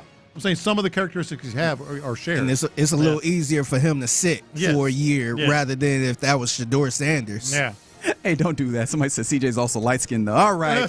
We don't have to get into, full colorism theory here. I don't know if we need to do all that. I was just pointing out how, I think something that we could all agree on is that's something that had happened in the past. But, yeah, with that trade, the Texans sent just that 25 pick, and they got back 34, which they will use. They have the second pick of the second round, 99, which is a later third-round pick, and then a 2026 third-round pick. Compare that to the L.A. Rams at 26, who, after the Texans had traded their pick, we were like, all right, what else is happening here? Yeah. And all of a sudden, we have a trade. The Atlanta Falcons trade back into the first round in order to take a pass rusher. Interestingly enough, is James Pierce Jr., right? Out of Tennessee, who had the lovely Rakea Jackson on his arm. I was like, oh, okay. Was that her? Yes. I wasn't sure because I seen people debate no, that's not her. Yes. I saw, is that who I think it is? Yes. Yeah, I wasn't sure, yeah. Shout out to the man. Yeah. Shout out to the man who gets to live in Atlanta. But then Rams sent the 26th pick and a third-round pick, but they get back a second-round pick this year, seventh-round pick, and then a first-round in the future. Yeah. And so, the Falcons gave up a next year's first-round pick. Not the only team to do that. Obviously, the Jacksonville Jaguars gave around a first-round. Multiple first-round picks from next year getting given up. One of them you can kind of understand with Travis. Or actually, can you understand either of those first-round picks? And what do you think that says? Do you think that says anything about next year's draft or about those teams in particular? They were willing to give up first-round picks and moving up, especially with the Falcons so late. And not for a quarterback. Not for a quarterback in either circumstance. Which to me was the most crucial thing. I think, you can look at it two ways. The Texans felt like they got what they deserved for that pick. And I think, the Rams clearly were willing to pay more. I mean, that's why it's such an inexact science. In terms of if you're willing to pay that much for that guy. Or the Falcons are willing to pay. I mean, Falcons, yes. But even then, it's kind of funny because you had a quarterback trade up, and you didn't end up with a first-round pick in the way that the Rams did, and they picked later. Like, just how does that happen? Yeah, and so the Texans didn't necessarily get fleeced or something because they got some good picks out of it, but the team right behind them got a lot more. If you were inclined to be frustrated on yesterday, I imagine that was also another slight point of frustration for you. You know, the other thing that was frustrating for me was just the feelings we were getting over the course of watching these guys come into the league, even guys that weren't necessarily going to be future Texans. Like Malachi, at the same time, we're like, that dude looked like he wanted to kill someone. Oh yeah, just like being drafted. That thing and he slapped because he signed to the Ravens, or he was drafted to the Ravens. Obviously, they'll figure out when he signs later on. But that dude, I don't know if he was just excited to play for the Ravens or just excited to be in the NFL. Yeah.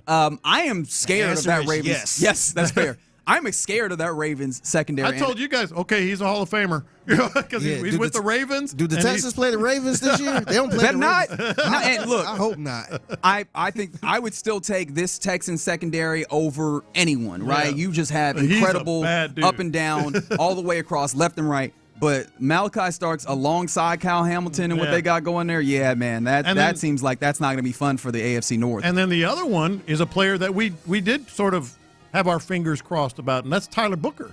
You know, obviously goes to the Cowboys. And did you hear him on Micah Parsons? Figure you have this. Who, Tyler Booker? Oh my goodness, this is the guy that wanted to steal your soul. Remember that from the combine? Oh yes. Listen to this. What does it feel like to see the love of football leave someone's eyes? It feels great, you know.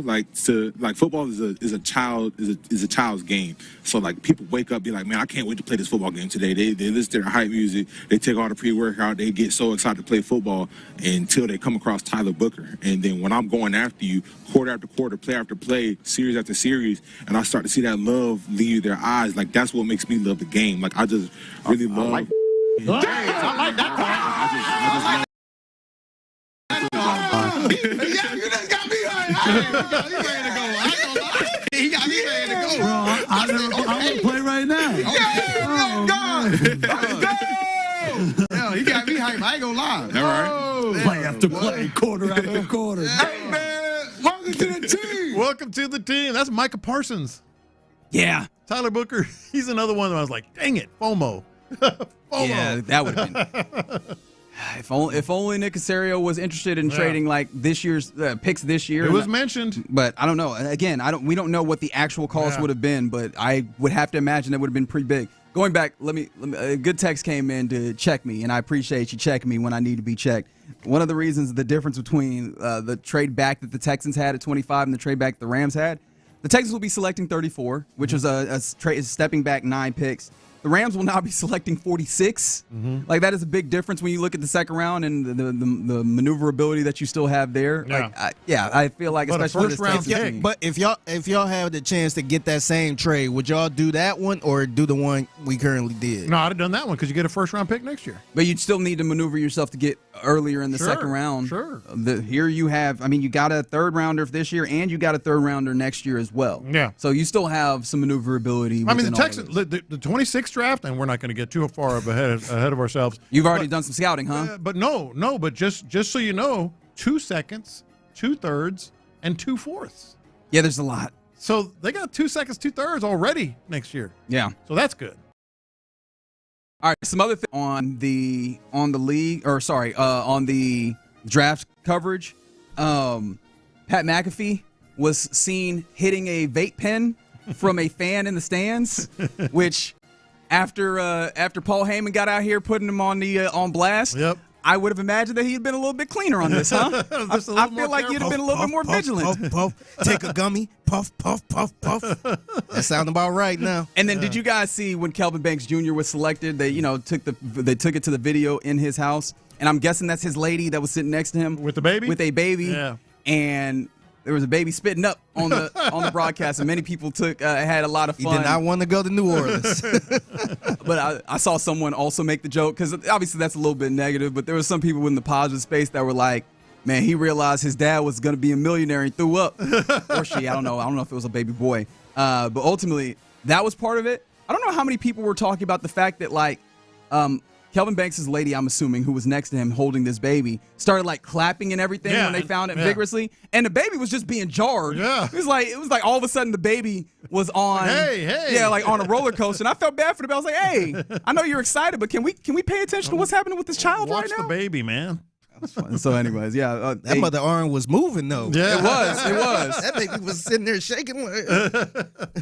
All right. Threw up too. Yeah. All right, you're in the loop here on Sports Radio 610. Coming up next, let's circle back around to this draft. Who are you looking at? Like who are you interested in now? Who is your guy next? It sounds like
Harris, Andre Ware, Sean Pendergast, and more on the Texans Draft Show. No matter who's on the clock, we're on the air all draft long on your home of the Houston Texans. Sports Radio 610. Live from the Mokaram Injury Lawyers Studios, Sports Radio 610 presents In the Loop with John Lopez and Reggie Atatula. All right, you're in the loop here on Sports Radio 610. NFL Draft Round 1 in the books.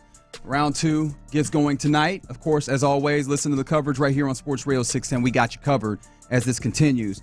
I actually want to circle back around, and we'll get into this at noon because I did ask who you want and what now, and I feel like there's a lot more to cover, so I want to make sure that we give it the adequate time.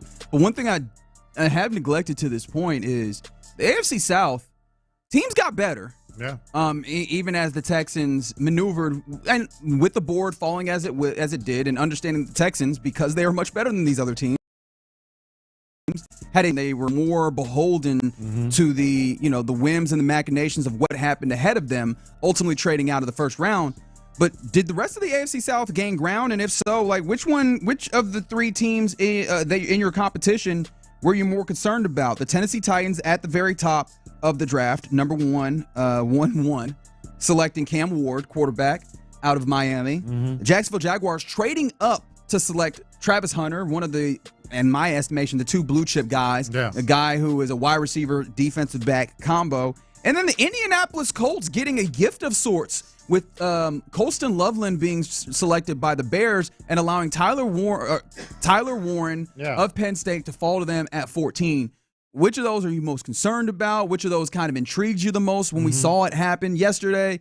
And are you allowing the rest of the AFC South to gain ground on at least this day in the division? At least this day, I think you'd be silly not to think that what the rest of the division did kind of shook the rivets a little bit over at NRG. Because they every team got well. It seems every team got better. The reason I'm pausing is because Cam Ward, we'll see. Quarterbacks are always such an inexact. Just how good are they going to be? But Travis Hunter, I mean, stud. Tyler Warren, stud. And then of course they got the quarterback Cam Ward. I'll put it this way, and I think this is the best way to illustrate it. It's what I was talking to you guys about last night. Two players that were clearly, those are the best football players in the draft. And then there was a clear number 1 quarterback, and that was Cam Ward. And then there was the fourth player of the best 4 players that there was a consensus. Those are the best 4 players, in terms of this draft. The division got 3 of them. That's the best quarterback, Travis Hunter, and the head and shoulders best tight end, even though he was taken second. Ooh, there was a lot of analysis that had a real regard, high regard for Colston Loveland. He was taken behind Loveland. Well, even headed into it, I know that there was like Phil Yates, I believe, of ESPN had Colston Loveland ahead of Tyler Warren, and largely because they're both very talented, but Colston Loveland kind of tracks as a more prototypical tight end compared to Tyler Warren, who is very, very good. Don't get me wrong, but I think we talked about this a little bit this week. The idea of he might be more. You might need to have a little bit more attention given to how you utilize him because he's so good. Because he's so good, and how you can get the most out of using him. And I do wonder if that then made that change of it. But then you get a player that's very good in division with the Colts. All right, so I guess if you were going to power rank them, how would you go? But then also at the same time, like, do any of these take any of these teams to a place where they are more scary to you in a larger space? Because I think that there's a weird dichotomy for me in the talent that they have there, but the fear factor, if I had to put a phrase on it, that they now pose to the Texans. No, that's fair, because I've been saying, hey, don't worry about the Jaguars. Don't worry about the Jaguars. But they just got a really good player. The best, I think, football in the draft. And I'll put it this way in terms of how it affects the Texans. Because there was a time not so long ago, and longtime Texans fans will remember this, when everything the Texans did was because they wanted to counter what Peyton Manning was doing. Like they were drafting rush ends, they were drafting secondary, they were making trades and free agent acquisitions, kind of like, how do we beat Peyton Manning? Well, the rest of the division is now doing that to you because you have C.J. Stroud. And you've got, was it C.J. Stroud or is it the defense? Because and you've got a wide receiver and a tight end as well. No, I'm saying you've got C.J. Stroud. You've got an incredible defense. So what are we going to do? Hey, let's draft a quarterback that might be, a really good quarterback, if not even better than that. Let's draft Travis Hunter, who can affect the Texans on both sides of the ball. And then the Colts, let's draft a tight end that is one really bad dude. So the shoe is on the other foot now. They're coming at you. So I really feel like that got the Texans' attention, and the Travis Hunter thing in particular, Figgy, because John Harris. Salute to John Harris. He didn't try to couch it as oh well, they paid too much and all this. Although Mark Vandermeer did pay a lot. Although Mark Vandermeer might have. They did pay. I don't often say this for that much draft capital, but I think he's worth it because he is an elite player. Look, Mark Vandermeer. He could just shot in the arm on both. Hold on. Jacksonville disagreement. You're letting your bias show because what did we do in 23? We're sitting there. We traded a one next year, our second rounder, and a fourth round elite player in that draft by the name of Will Anderson Jr. So if we liked it then, we can like it now. We just don't like it because it's the Jaguars. I feel like that cat meme with the lady screaming and the cat's in the chair, and I'm in the chair right now as the cat saying, yeah, but we got a quarterback. So there. There is that. But it's a very similar deal to moving up from whatever we move. What do we move up from 12 to 3? Yeah. It's a very similar I deal. think he'll sell tickets. I think he'll be good. I'm not saying he'll be bad, and maybe it all works out. Vandermeer was so reluctant. So reluctant. But I do think that those things are not mutually exclusive. I'm very intrigued, and I don't think 713 said, am I crazy because I'm excited the Jags took Travis Hunter?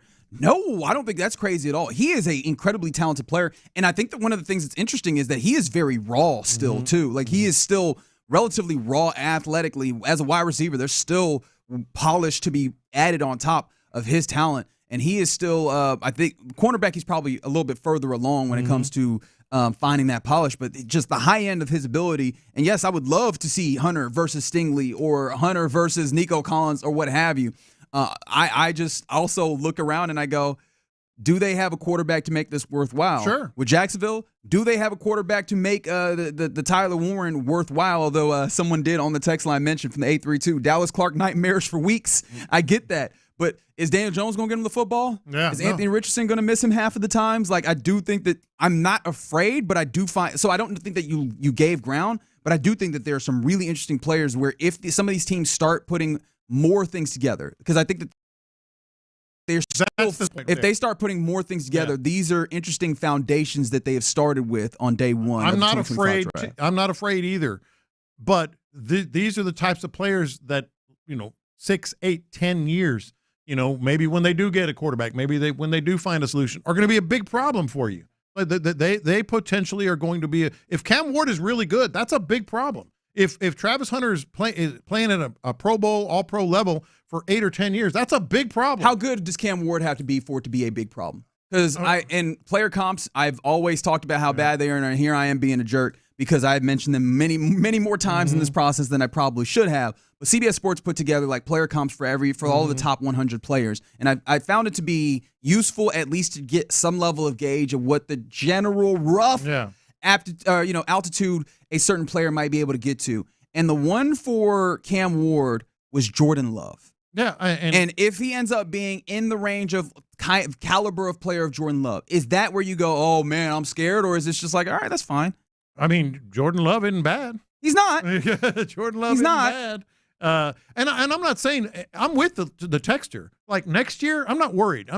Spoiler alert: the Texans are going to win the division next year. That I'm not worried about. All I'm saying is they're loading up with players to beat the Texans potentially, and these are 3 really good ones. Yeah. I do want to stop down on Travis Hunter real quick because there's been this constant question of how is he utilized once he finds a home, and it felt like as the Browns seemed like the presumptive phase before he ended up trading yesterday, that they were probably going to go with a split that saw him more heavily utilized as a wide receiver and then a little moonlighting as a cornerback. This is Dominic Foxworth, who is a former cornerback in the NFL and now applies his trade analyzing the NFL for ESPN. This was his assessment of that with Travis Hunter. Realization and looking at the Jags roster, I think he's definitely a corner.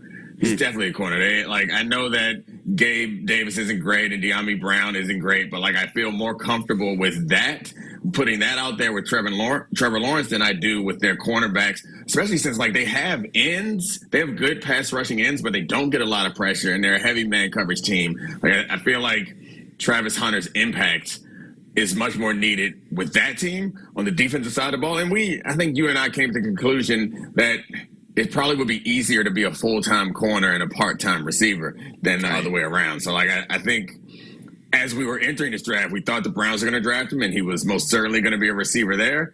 And now I think it's certainly flipped. I couldn't agree more. And this is one of the things that I feel very strongly about. They wouldn't have given up all that, and they wouldn't have gone up to number 2 if he wasn't going to play on both sides of the ball. Well, he was going to play on both sides of the ball.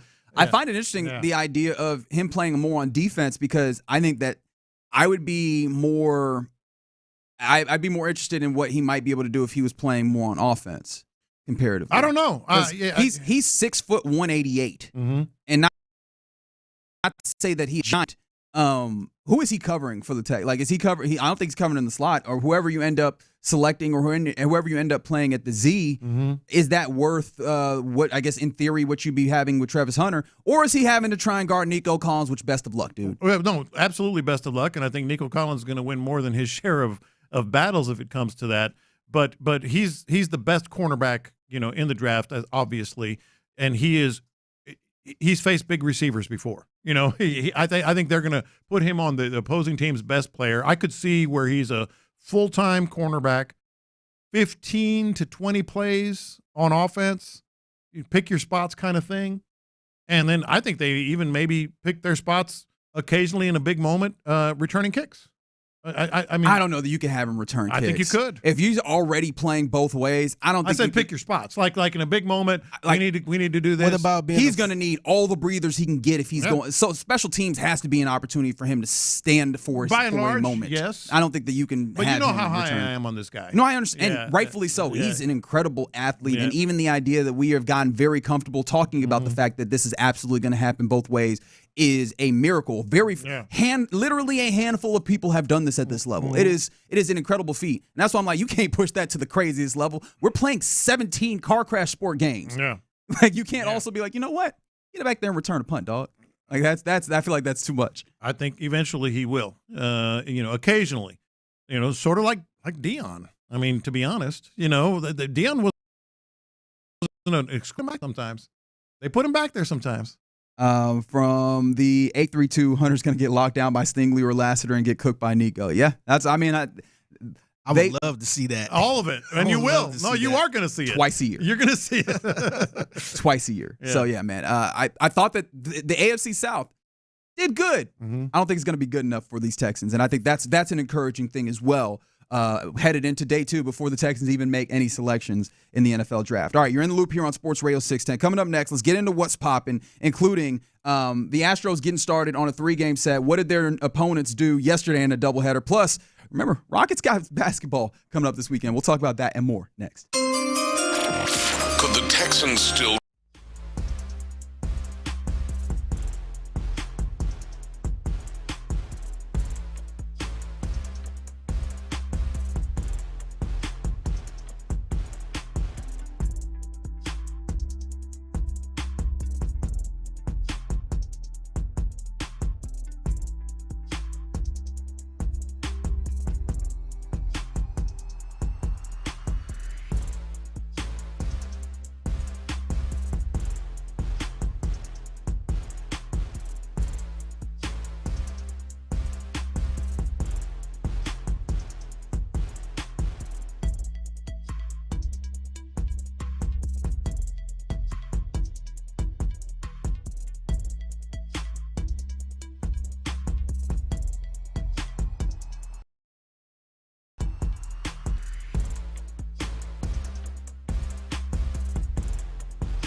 If your bedroom performance needs work, then it's time for a tune-up. TheMen'sClinic.com, TheMen'sClinic.com. The biggest stories in sports and entertainment. Sports Radio 610 style. In the Loop presents What's Poppin'. Brought to you by the Insperity Invitational at the Woodlands Country Club.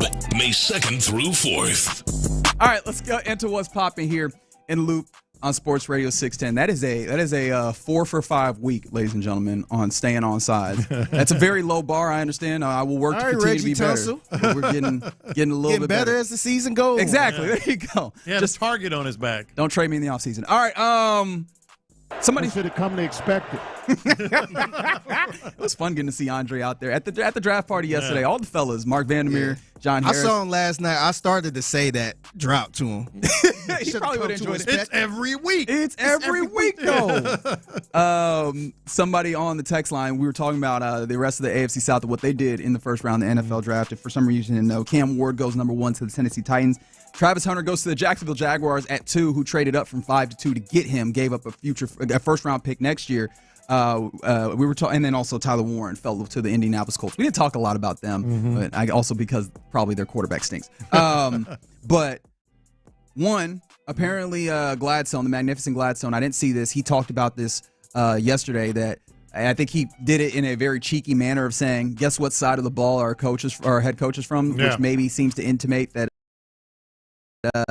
and quarterback, but from the 713, playing both sides of the ball is cool. But man, I truly think that Travis might be banged up by week 10. Yeah, man, I think he specializes by year 3, though. I will say that. Like, just maybe there's gonna be a lot of hard hitting. And then somebody else said Travis Hunter's a dog. However, with these defenses, see him going over the middle, they gonna make him feel it. And I'm like, we don't do that anymore in the NFL. No, like that is taking gone. that out, or try to. You get penalized literally. Welcome to the league, rookie. I don't know how that's much over with. Yeah. I mean, they tried to ring my man up, Azeez Al-Shaair, for what happened there. They're not letting you Steve Atwater out here. No, we're not doing that no more. No. But so yeah, I think he is safe in that way. All right, let's talk about some other things that are popping. Did you see this from the Astros? So the Astros are unveiling, along with I think some other teams in the league are unveiling just various more eats. The Astros have a new fried chicken waffle sandwich. Oh, I saw it. Pepper jack cheese, bacon, onion jam, and honey chipotle aioli. So it's a sandwich where the bread is waffles. There's chicken in the middle. They got the sauce on it, pepper jack cheese. You in or no? There isn't a bad word you just said. Those are all good words. Waffle, sandwich, pepper jack cheese, bacon, onion jam, honey chipotle. I don't know what a bacon onion jam aioli. is. That has me a little bacon in it. Yeah, but it also got onion in it. And onion, you got to convince me how you use it. Like that, every word you said is a good word. Fried. I mean, come on. A lot of these things are so out there that you go, no way. And we've talked about that. I'm in on that. Somebody said it's probably 20. It might be. Figgy? That might be low. Yeah, that might be low. I'll be down to try that. Yeah. It's a place I used to go to.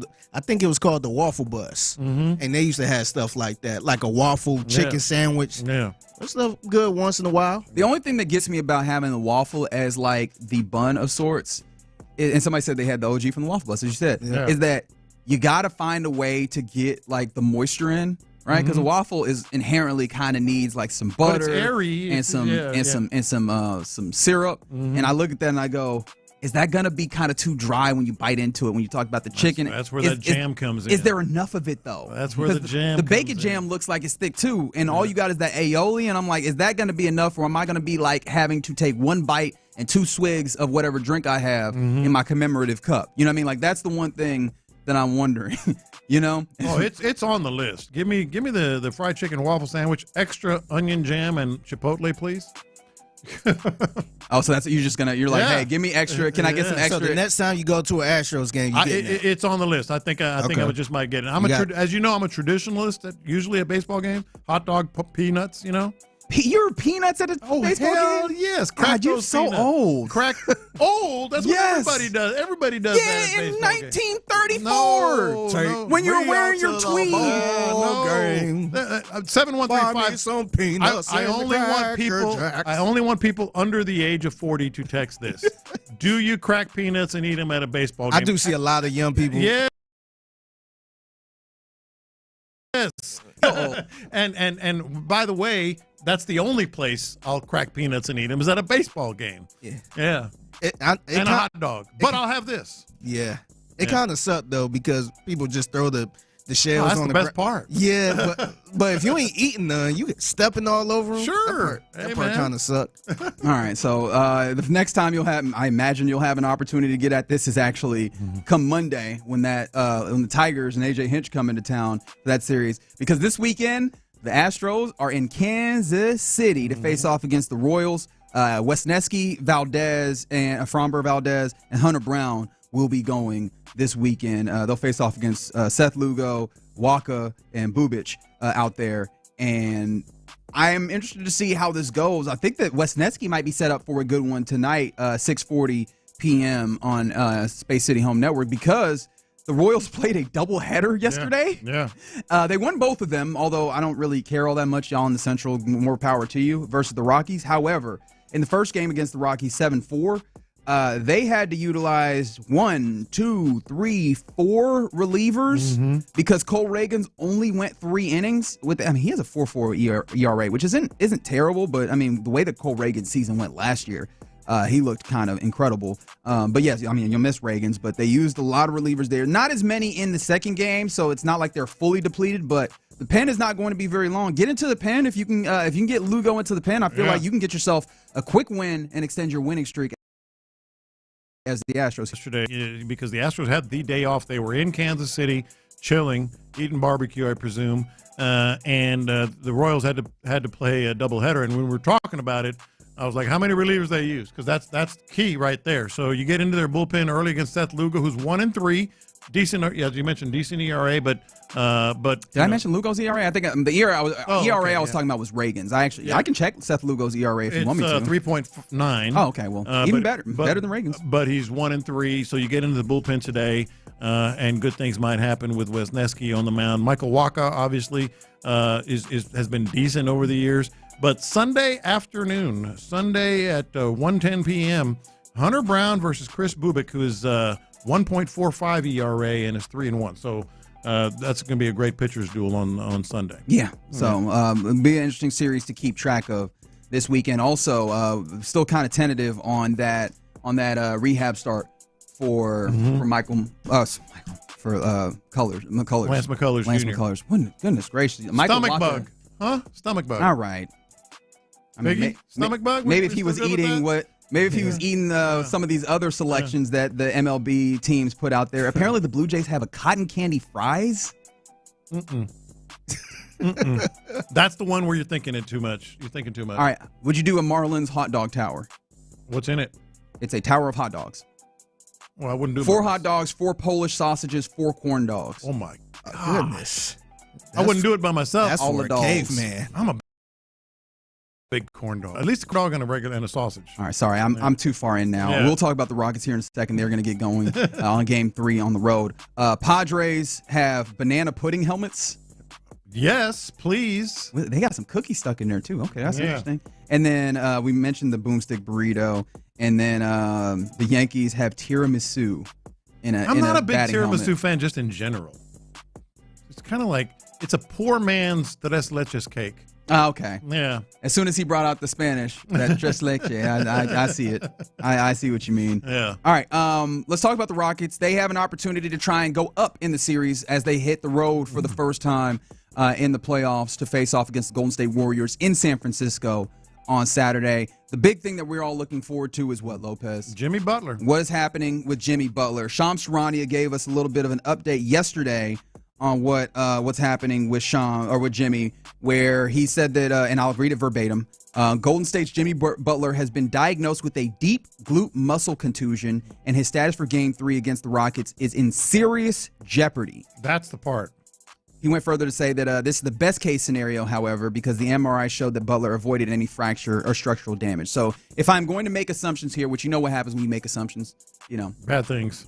Yeah, and then you can break down the word assumption. But it feels like he'll miss Game 3, but it does feel like he might possibly make it for Game 4, although that's a relatively short turnaround. Come Monday. Mm-hmm. This is the chance to get it going again. And take control of the series. And I'm not 100% sure, even Game 4 is in play. If it's in serious jeopardy after this long wait, 3 days, but still wait and rehab, and he's getting treatment and all that, and it just looked worse than, ouch, I fell on my tailbone.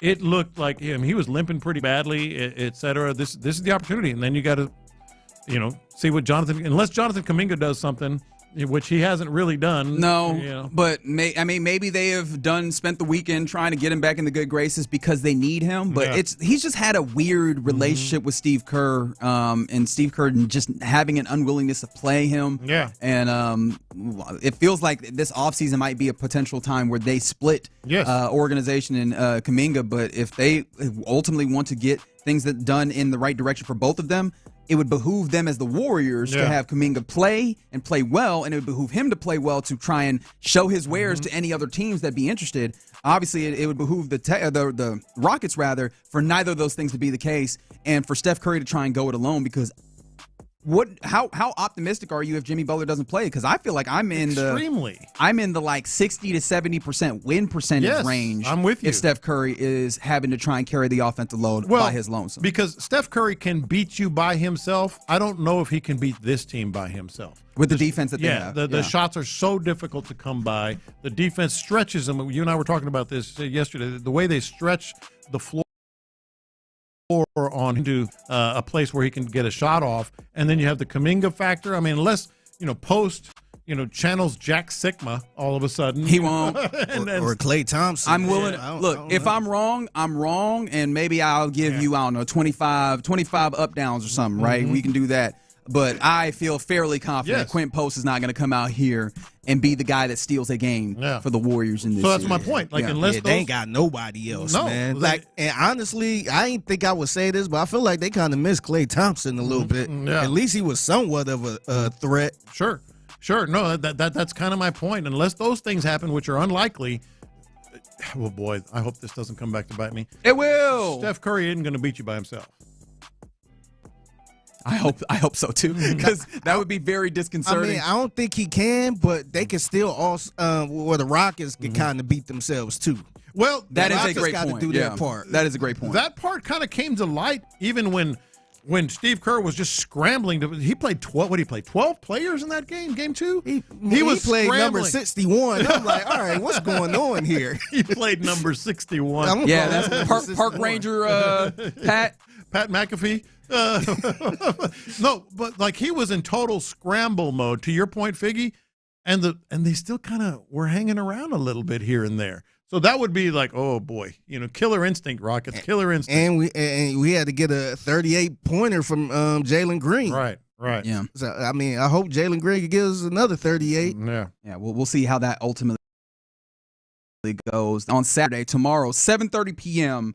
on ABC. That's the only place that we got it. Interestingly enough, the line is Golden State -2.5. Really? Interesting. I hadn't looked at it. And so we'll see what ultimately plays out there. I turn you to the Jim Alley of the Texas Hammer text line, 34625, and yes, Crack Peanuts, 620-35, and no, last time I was at the ballpark, I had no desire to get a bag of peanuts. And then I also bring you, and of course I lost it as soon as I wanted to get to it, but someone dunked on you. Oh, yes, from the 281. Turned 40 in July. No, I don't crack peanuts at the Astros games, but I know who does. My dad, who is 66. I rest my case. All right, you're in the loop right here on Sports Radio 610. Coming up next. All right, now for real this time. No pump fakes. Who do you want? What now? What's next? We're headed into round 2 of the draft. The Texans have to take picks today, or else I might lose my mind. They might trade out. I don't know. All five? All 5 picks? 9 fifth-round picks. All right, yeah. So who are we looking at? Who do you want to see? What more do you think could happen in the NFL draft? Let's go through all of that next. Stop number 4 on the Sports Radio 6.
610 presents In the Loop with John Lopez and Reggie Atatula. All right.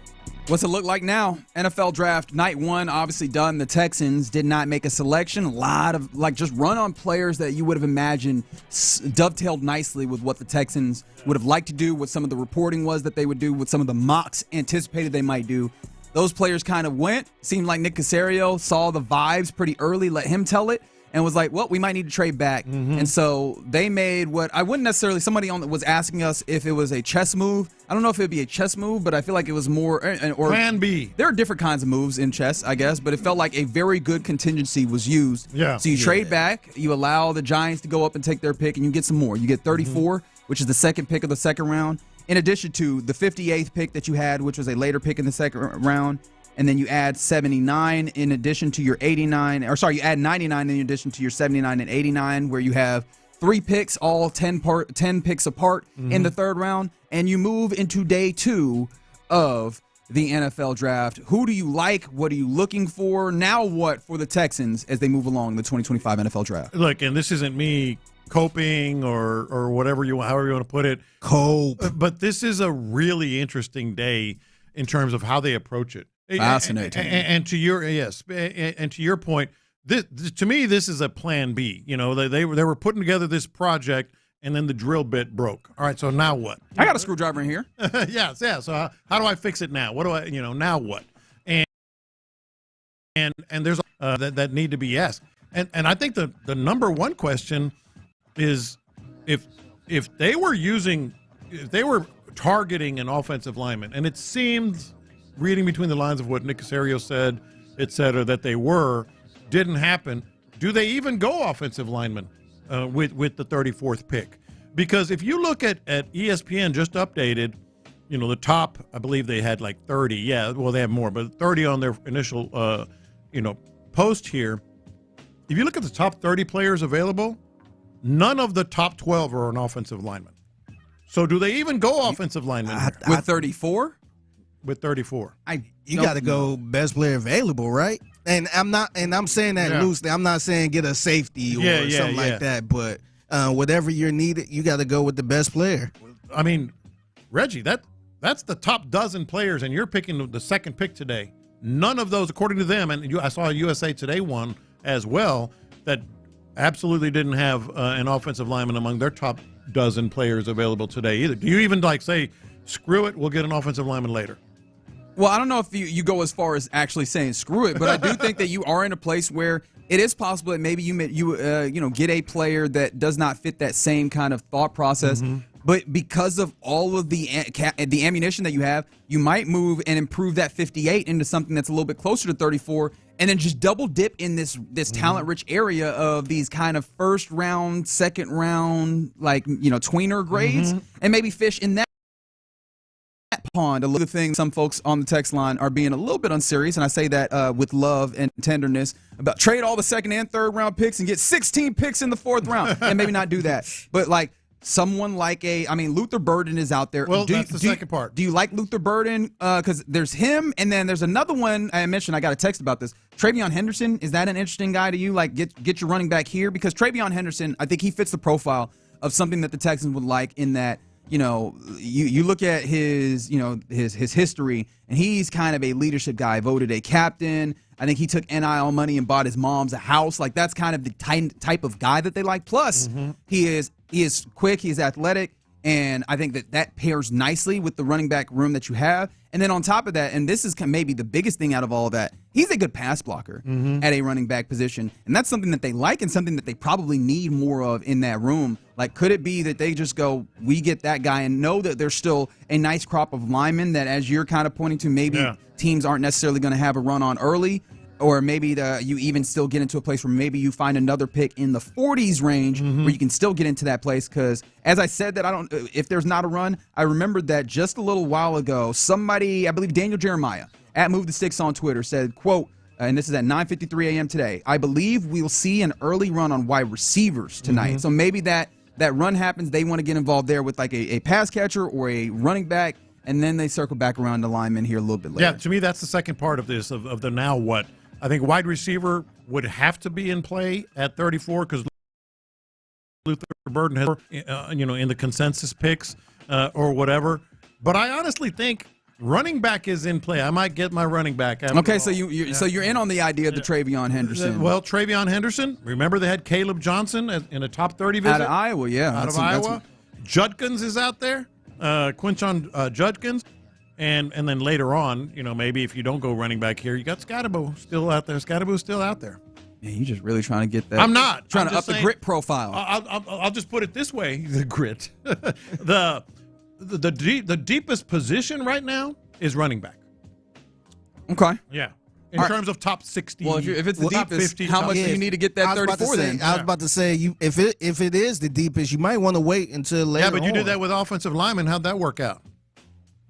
Well, you didn't necessarily do that with the offensive lineman. You didn't really have a great choice, and it seemed like, again, Nick was fairly frustrated about the possibility of not finding a trade partner in order to make a move to move up and doing things. And they had no choice but to kind of wait a little bit. All right, if you want to talk about the now what as we continue to look at, right, the positions that we were kind of interested in, the positions that made a decent amount of us frustrated yesterday, not being able to tap into the various talents that were there, offensive line and wide receiver. Which of those that still remain are you most interested in? And there's a lot of space that you could go with because over the second and third round, you have so much capital. And Nick Cacerio, I don't know that he takes all 5 of his selections, mind you. Yeah. So I do think that there's a possibility to move even within all of this range. But so anywhere through day 2,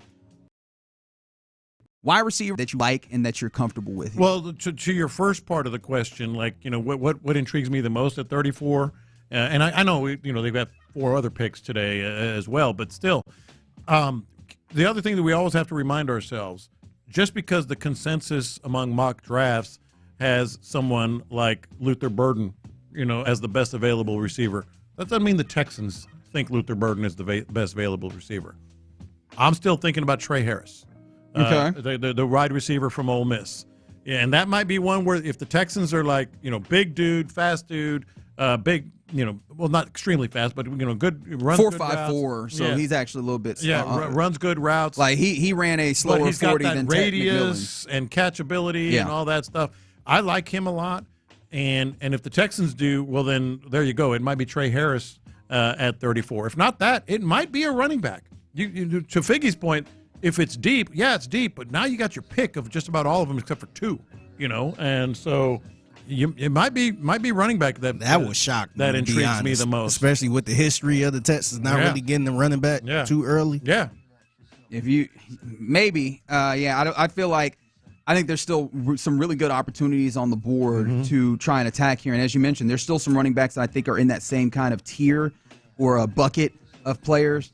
But when we get into that space, and especially in the third round, I still think that there are some linemen that can be starting caliber linemen. And let me start with Tate Ratledge. I think Tate Ratledge out of Georgia very much feels like a guy that could be that. And so I'm looking at it, and maybe you can tell me if I'm maybe looking at this in a wrong way, but a offensive lineman that can be starting caliber is something that I find interesting. Because there's a few of these guys like Ariante Ursery, who maybe has some consistency things that he still wants to work out. He's a tackle out of Minnesota that looks like he would probably be in that kind of like late second, third round range as a tackle. Let me make sure I have that grading right for him. No, he's a second round grade, straight up second round grade. Yeah. Charles Grant is a William and Mary guy, smaller school guy in the third round grade on him that I know that they've talked to. And then you even get into like Chase Lunn out of UConn that they talked to in the 4th round. Yeah. But those are guys that I don't know that I'm certain of are immediately coming in and competing in a real way for a starting spot. I don't know how much that matters to people, but I do wonder if that is, if you're going to get a player of a certain caliber, if that's the way that you want to go, or at least try and vary those and get a guy who can maybe compete for a starting job and maybe a guy who's a little bit more projected. But I feel like Ratledge feels like he very much, and these are the guards, mind you, Ratledge feels like he very much has an opportunity to jump in and immediately compete, even though there's some stuff that I imagine you still want to see upside on, and maybe he doesn't have as much of the athleticism at times. Savane, something to that effect. I apologize again for not saying his name correctly. But that's another guy out of Arizona that I think as a guard can get you to that place where he has an opportunity to try and start early. I think that those are the types of players that I'd be interested in seeing in the second round today. Let me ask you this, though, and I think this is going to be very, very intriguing. If you had to guess, who is that player that was available, that is still available on Nick Cacerio. Very candid, very unlike him. Because if you look at these players that we're talking about, best available according to all these services and et cetera, very few are linemen, very few are wide receivers, even fewer are linemen. And then there's the running. Who do you think that might be? Like he said, still on the board, and there's only one pick before they go at 34. Luther Burden still feels like some of that because of like a highly regarded wide receiver in some ways, but I don't. I mean, because there's edges that are really good in that space, but I don't know.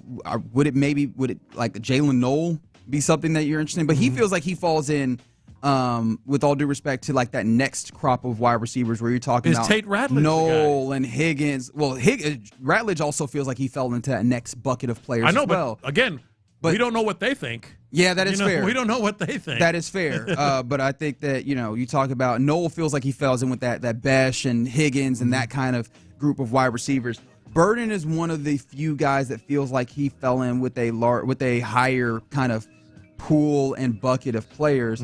I just am I guess some people have talked about Nick Scorton as a potential like edge, or I guess the edge that they could see in going forward. There's some other edges that are still there, like Mike Green or whatever, that are out there. But yeah, man, it just keeps feeling like it's pointing to Burden in a way. And I'll be interested to see if that's where they go to get a guy who has speed, a guy who has an ability to make things happen in space, to give offense. Yeah, and there are some that have the center from Georgia, Jared Wilson. Someone else, Jared Wilson, the center. Yeah. How about a center? That almost feels like I think he sounds like a good player. The question I have is that proper asset allocation? Because the interior line. It is the interior line. That's part of the interior line. No, but I know. But center in particular, unless I don't know, I don't have much on how flexible he is to play other positions, and I know that you feel like Juice can play at guard or what have you. Yeah. But he feels like he's probably better situated to play center as well with Jarrett Patterson. There, you already have two centers in the fold, and I understand that there's not necessarily a lot of certainty that those guys are absolutely the guy. However, if you have two guys there that you're willing to play there, I do wonder, is a good asset allocation to add another one, especially if it does not seem like this team is ready to move on from those dudes? Again, it depends on where you think he might play, and more specifically where you think Juice what Juice can do. But it's intriguing. Like he flat out said, the guy is still there, and it may not even be the guy they take at 34. They passed it on him already. So any chance that Nick is looking at the defensive side of the football? Because I know there's people that have been really, really clamoring for Will Johnson. I know that Siobhan Revel is still out there, although he seems like he fits very nicely just as a second round kind of guy anyways. Is there any chance that that you see some like defensive guys early, especially if you go into the interior defensive line where, it feels like that was a potential place where they could add? I think there's Will Johnson is another name as a cornerback, although you have a lot of those. You got a lot of cornerbacks. I don't know about that, but again, the way they built this team with the defense and all the way they've done it, I think it would be a less likely, but not unlikely, because they love and D'Amico's a defensive head coach. Okay. Yeah. But I do appreciate the person who got out here on the text line and said, and maybe this is their rationalization and their cope. If they had been told before yesterday that you wouldn't have a first-round pick, but you'd have an opportunity to have a top 5 wideout, a top 5, or not top 5 wideout, top 15 wideout, top 15 offensive lineman, but top 5 possibly running back, tight end, and have all of those in day 2, that they would have been happy and good with that. And obviously, I don't know that you're going to get top 5 in all of those various different spaces, but you do have a shot at doing some of that, especially with some maneuverability that you have. Yeah. What about tight end? We haven't mentioned tight end. Yeah, tight end. And this was something that coming into, and I thank you for bringing this up because I did kind of neglect it. Coming into the draft, we were saying that day 2 could be an interesting opportunity to get a tight end. Someone like, I think you had fallen in love with Franklin. Arroyo feels a little bit, well, I guess all these guys in this middle space feel a little bit more like not in line, but kind of a split tight ends. Harold Fannin is a guy who has gotten a lot of love. But the kid from LSU, Mason Taylor. Mason Taylor. I forgot. Who is Jason Taylor's son, and in a funny way, that is what's my goodness, I forgot her name at FS1. You're talking about? The T show who was in the Joy lawsuit. Taylor? Joy Taylor, her nephew. Yeah. That was a lot of work for very little juice. I apologize. Here's the latest news on How's Joy she Taylor? doing right about now? I don't know how she's doing, but I know what she's likely doing. What does that mean? Look it up. By the way, they need to bring back that show with Skip, Shannon, and Joy Taylor. Yeah, That'd be a hell of a show right now. They wouldn't be allowed to have that show, friend.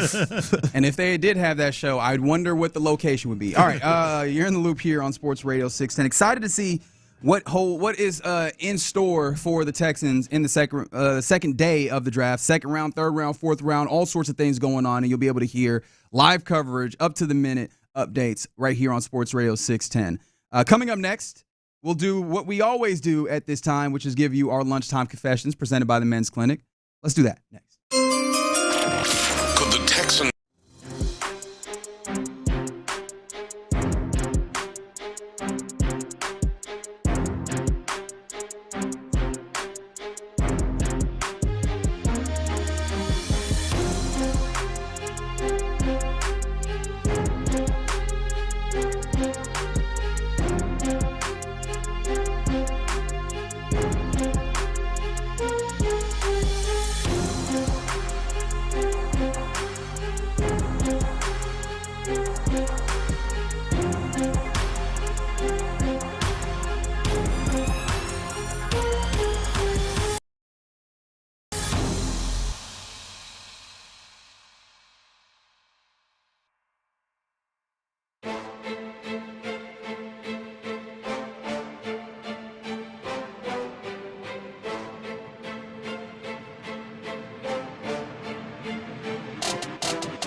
Houston Texans. Sports Radio 610.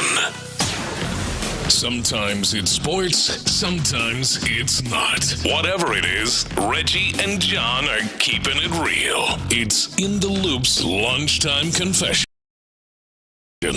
Clinic on Sports Radio 610. Watch this. These are my confessions. All right, so we all know, and nobody here is doing the old poor me thing anywhere on this station. But we all have been getting a little punchy the last couple of days. Late Rockets game. I don't know what you're talking about. A few pops last night. Late draft. Who had pops last night? I had pops last night. I had some waiting for Tyler, and he didn't show up. Huh, oh well. You can't blame him. He actually stayed. It looks like, according to his Instagram, he stayed out there. He stayed out there at the draft party through the rain. But we got a little punchy, right?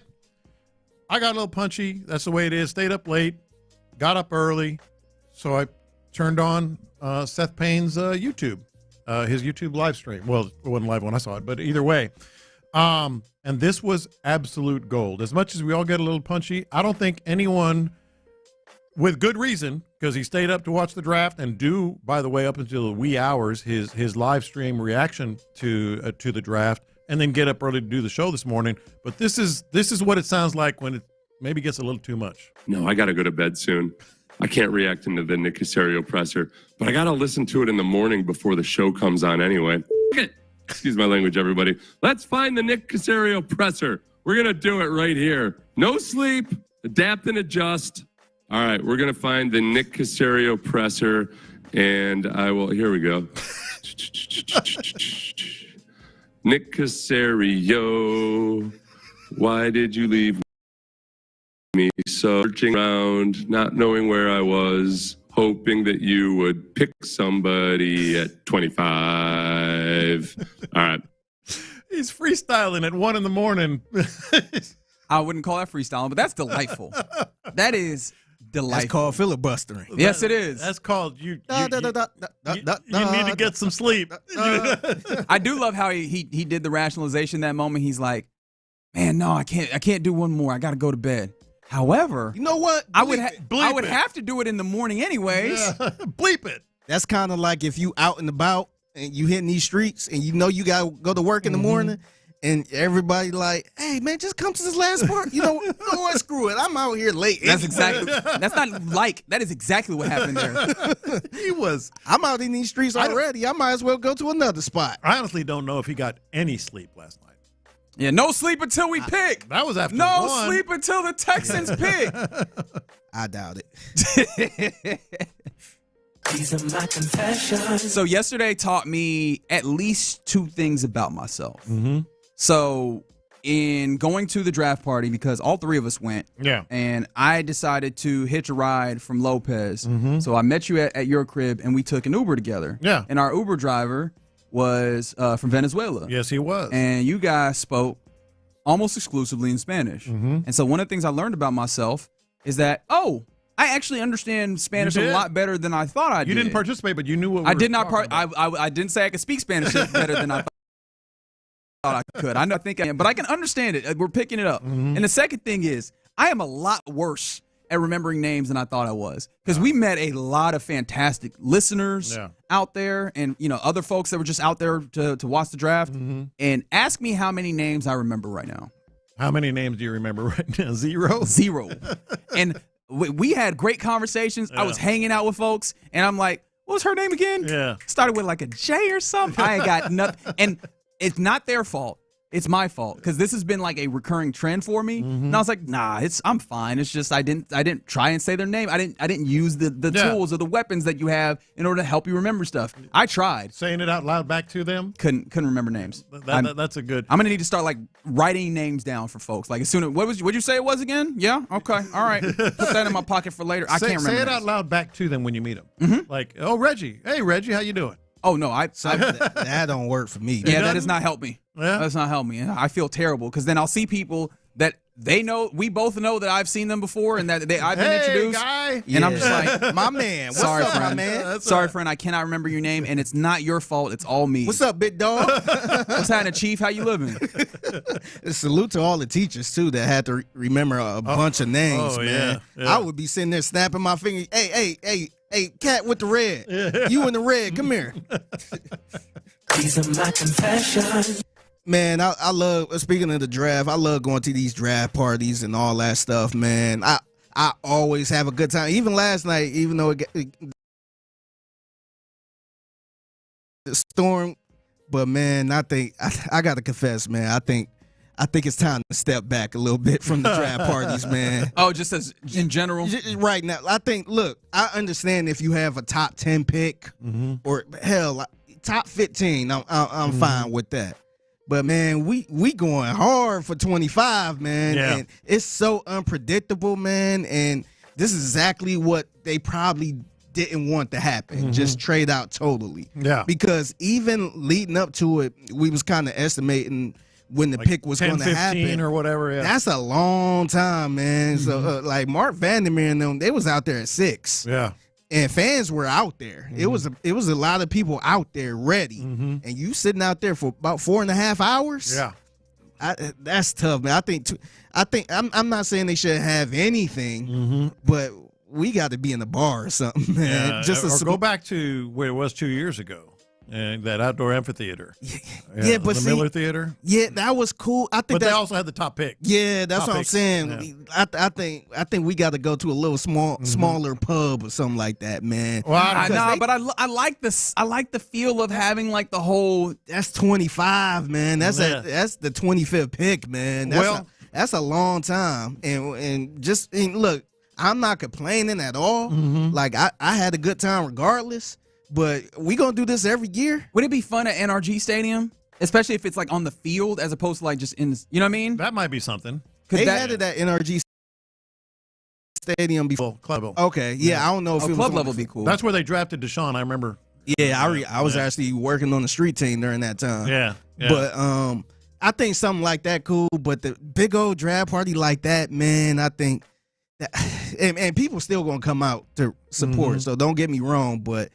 That's tough. You got the 25th pick, and I don't think they're going to be bad anytime soon. So they probably going to be picking between the 20s and the 30s going forward. So that's tough, man, especially with Trader Nick trading out and all that stuff, man. That's a tough call, man. Well, it's funny you guys both had something about the draft party. My confession is about the draft party, but it's similar. 832 said draft at Figgy's house. It's similar. We can invite the GOAT, too. It's similar but different. These are my confessions. Cal and Hannah, you know I love you. Oh, no. ISO! I want no parts of that. Yeah. Look, this is confessions. You know I love you, Cal and Hannah. It's really I can't even see Figgy. He's left the room in there. I don't even want to be on that camera. I'm stepping away from the camera. You stepped away from the camera, too. I want no parts of this. All right, so, again, you know I love you. Most of this was not even your fault. But between the crowd was good, but it wasn't, you know. You're blaming them for the crowd? The crowd wasn't great. It was good. It wasn't great. There was a hard thunderstorm that came through. They don't control the weather. There was a long wait, as Figgy just mentioned. Rains, a few of the TVs outside went out. So it was okay altogether. And I think they would probably say that as they're reviewing it. But here's my confession as a result of all that. I actually had a better time at my house draft party that we went, because we left with about pick 16 to 18, I want to say. I think and then we Ubered to my house. I ordered a couple of pizzas and opened the bar, and I had some wine open and all that. I had more fun there. Sorry. Confession.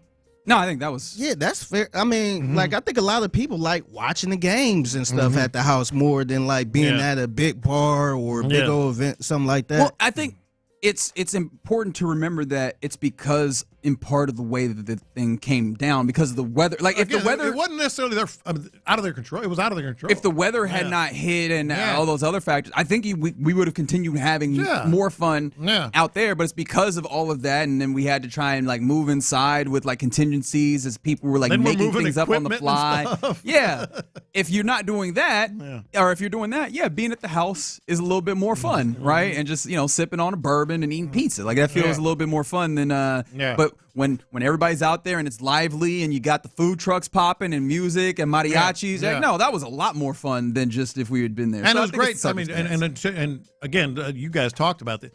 Just talking to so many listeners was awesome. Dude. It was so awesome. No, shout out to Jen and Perry, whose names I definitely remembered. Oh, okay. Yeah. How could you forget? No, that part, I will say this, that part I do miss because I realize it's been a minute since I actually sat at home to watch the draft because I'm usually working here or at the draft party and all that stuff. It's been a minute since I was at home. Just let's eat a pizza and just watch the draft and enjoy the television part of it instead of being out and about. 832 said, "Fine, draft at John's house. He's making brisket." Have 10,000 people show up. His house not good. It's not set up for all that. And I guess maybe or I was about to say a final little confession. I completely forgot it. So, anyways, those are the confessions. Oh no, here we go. Final little confession. These are my confessions. I feel like with you guys getting a small taste of me watching basketball, you guys need to just see like the full experience of me watching basketball in like its real environment. So we might need to do like a Rockets watch party before this series is over, like amongst us, and it's watch fun. the game. It was fun. I had both TVs going or popping back and forth. Now you see what I talk about. I got the big TV, and then I pop into the next room, and it's right there where the bar is. So I mean, it's cool. How but convenient. It's cool, but it don't work the same as having them both right there in front of you. Yeah. However, and from the 713, you know what would probably help the draft? Do we need an entertainment district near the stadium? Hey, that's my guy right there, or girl. Okay. Yeah. Thanks for texting in, Hannah. No, I was playing. That's our lunchtime confessions here on Sports Radio. Oh, 610. you missed one, man. What's that? You missed the one we was talking about. Remember we was laughing at Oh, yes. Tell me why, ladies and gentlemen. My confession is I make fun of John Lopez for being old or what have you. And I mean, he's pretty hip. He keeps himself together and in touch with a lot of things. However, there was one thing that happened yesterday that I got to admit, as soon as I saw it, made me bust out laughing because I thought, wow, this is like the most I am old with technology thing that I've ever seen in the world. So everybody, has some level of streaming service. We all live in 2025. And when you have your streaming service, especially if you're going to just use it, what do you name your profile? You just have a very simple name. 713-572-4610. Oh, I know what you're talking about. You have a very simple name on your profile. Yeah. So Lopez in his house has Hulu. And we were watching stuff on Hulu. It was two people on and that it's two account. people on the account. It's him and his wife, the lovely Jan. Yeah. And so Jan's account is named Jan. You want to know what Lopez's account is named?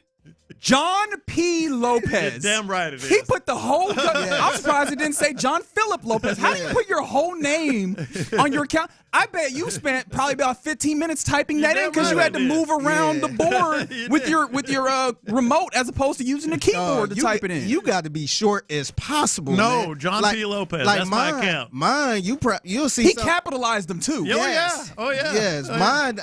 FIG. That's all you need to know. Fig. No, man.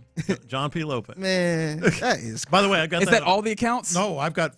Yeah, that's what I'm saying. I've got like 4 or 5. They're all John P. Lopez. Man. Hulu, Amazon, Netflix. Jump in his Netflix. account and be like, oh, actually, this is the wrong person. Sorry, it's a different John. You're dang right. Unbelievable. I would have put the initials JPL. No, man. No, nah, man. keep it short as possible, man. All right, you're in the loop here on Sports Radio 610. We've enjoyed talking about the draft, even if not everybody's enjoyed the way that it felt falling through. Day 2 should provide some new Texans that we'll see. However, that's not the only sports thing happening in this weekend. Obviously, the Astros have a 3-game set on the road against Kansas City, and the Rockets are back in action. So let's talk a little bit about the Rockets. Heading to Game 3, what are the questions that we're hoping that we have for Game 3 of Rockets-Warriors? We'll talk about those next. The Texans might have been quiet last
We help. You save.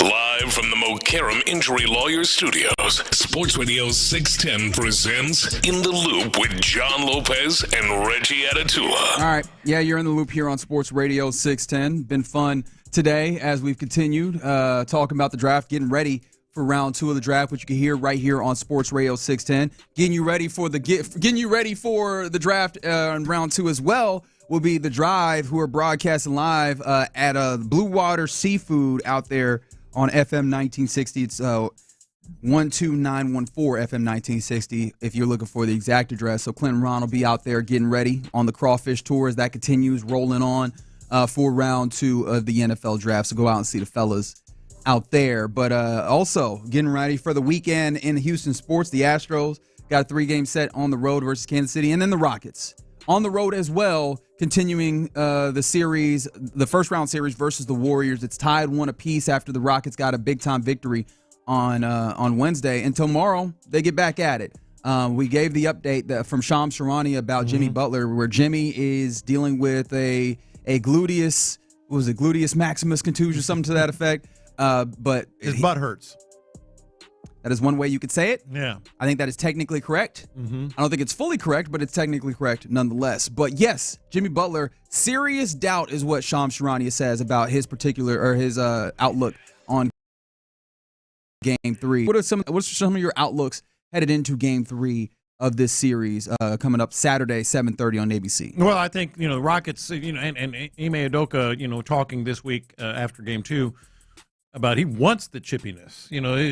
We've kind of been, I guess, complaining, but not too harshly about, like, this is really a lot. I haven't complained at all about the chippiness. Well, the thing I would say complaining about how they're letting it happen so much is what my thing was. I'm not even the thing I complain about. The thing I complain about is just officiating missing, like, the obvious stuff, right? Like who the ball is out on, which I don't think deals with the physicality. And the other thing is actual, like, shenanigans, antics, as I like to call it, which I don't think fall within the regular notion of the chippiness. Yeah. It's the dude doing nonsense, and more often than not, it's just Draymond Green. I'm okay with a physical game on both sides of the basketball. Yeah. I think it's the nonsense that really gets me more. But that leads to my question. Question is, and it's a big one. I mean, it's huge in this series more because of that. How is it going to be officiated? Yeah. They send, after every game, they send tape of so-and-so holding Steph Curry and so-and-so pushing Jalen Green and some of these calls that are not being made. And frankly, as you well know, I mean, the NBA does sort of talk about these things with their officials, the head of officiating on certain things and what they should maybe focus on more, even from game to game. So if it's officiated a little stricter, the Rockets were already in a little bit of foul trouble early on. Yeah. In Game 2. Jalen Green got 2, Dylan Brooks got 2. Eventually, Amen got 3. I'm talking about the first half. Yeah, all those guys ended up with, I think, 3 at various points. So that's one question I have. But most of my questions have to do with, can they take advantage? Can they take advantage of kind of a one-man show over there in Golden State? Because that's Steph's having a hard time by himself. Right. Yeah. Can we stick with that kind of physicality point and the officiating and how that goes? Mm-hmm. If you do get a light whistle where they're calling the game very tight and not allowing you to do the thing that I've clamored for, which is leaning on Steph Curry and applying that physicality that this team does so well, what is the path for this team if they cannot use one of the best tools for them in that physicality? Because they still do have a lot of athleticism to be able to stay in front of things, but that Warriors team likes getting that motion offense and getting guys running, and if you can't kind of lean on them, I do wonder, or do you feel like there's still that path forward, or do you think that there would need to be like a quick switch in the way that they play and do something different? No, I think there is a path forward because the Rockets are a deeper team. You're in a good spot either way, because if they don't call it tight, you can get away. You can be yourselves. If they do, you're deeper. But now the second thing to that is you better get some performances out of these guys off the bench. That might have to play more minutes than you would expect, and that means knocking down shots. Yeah. And as much as they knocked down shots, I think it was 37%. 37.5 if memory serves correctly, but I'll double check here in a moment. Most of that was because of Jalen Green and who was the other one knocked down a bunch. But either way, Jabari, I guess. But either way, Dylan Brooks was okay Fred VanVleet was not okay. You spread it around more. More people knocking down more shots. So when it came down to it, 37.5% was indeed the percentage of three-pointers made. 8 of 18 by Jalen Green. The only other people to knock down multiple three-pointers, Dylan Brooks, who was 2 of 5, Tari Eason, who was 2 of 2. He made both of the three-pointers that he had available to him. But, yeah, I guess that is interesting. That is a fair point to bring up is if you are not having a Jalen Green extravaganza, what does the three-point shooting look like? And I guess let's go there with Jalen Green. Do you, like, on the spectrum of game 1 Jalen Green to game 2 Jalen Green, right? Where in there do you anticipate game 3 Jalen Green falling? Somewhere below that, and this is the guy that was, I'm the guy that was talking about give me 28, give me 30, and sure enough, he outdid himself and gave us 38. If you're getting this Şengün, and that's the other part of the thing, my question is, can you just keep doing this? Because he's been, really effective, in the middle, and his little push shot, and all that stuff. If you get a similar game, what was it, 27 and 16, something like 23 and 16? From game 1? From game 2 Şengün. Game 2, he was a little bit. Or 17 and 16. 17 and 16. 17 and 16. Yeah. But if you get the same game out of him, all you really need from Jalen Green is a good percentage shooting the threes and 23 to 25 points. Yeah. Just somewhere in the 20s. Now, obviously, Steve Kerr is not a fool of a head coach, even though him, kind of a perplex. But naturally in a series, you're going to have adjustments. Did you see any places where the Warriors can make some adjustments, or is just being relatively shorthanded, especially superstar-wise, with Jimmy Butler having serious doubts of playing here, which seems like he's all but ruled out, although he has not officially been ruled out. I want to make that clear. Does it feel like he just doesn't have much in his bag to get to, or do you see any potential adjustments against this Rockets team? No, I absolutely do. I mentioned this to you off air. I was perplexed. I was confused, especially once Jimmy Butler went out, why he didn't just go zone almost all the time. It was almost like they stayed in man into the second quarter. Yeah, which the zone and it killed them. The zone was something that frustrated the Rockets greatly in game 1. Obviously, without the shot making, that helps as well. But it cut out a lot of that backdoor cutting. Why are you playing man when you're shorthanded like that? It didn't allow Alperen Şengün to get the one-on-one matchups that he can absolutely feast on when he's playing against smaller players. But even Jalen Green, you're playing man against Jalen Green, he's just smoking you. Now, obviously, we appreciate that. Yeah, thanks. Appreciate it. But if you ask what an adjustment I'd make, don't be proud. Mix in different zones, and I think you make life a little harder for the Rockets. Okay, so are we going to see Steve Kerr throw more zone at the Rockets, and how do they respond? Because they had struggles when the Warriors went into zone. Even in game 2, it was a very short period, and it felt like they were able to shoot their way out of it to some degree. I know Fred kind of dribbled through some of the defenses at times as well, but I know that great three-point shooting team. If they get in that zone, how do you bust the Warriors out of it? Yeah, look, I think that becomes much more of my first point.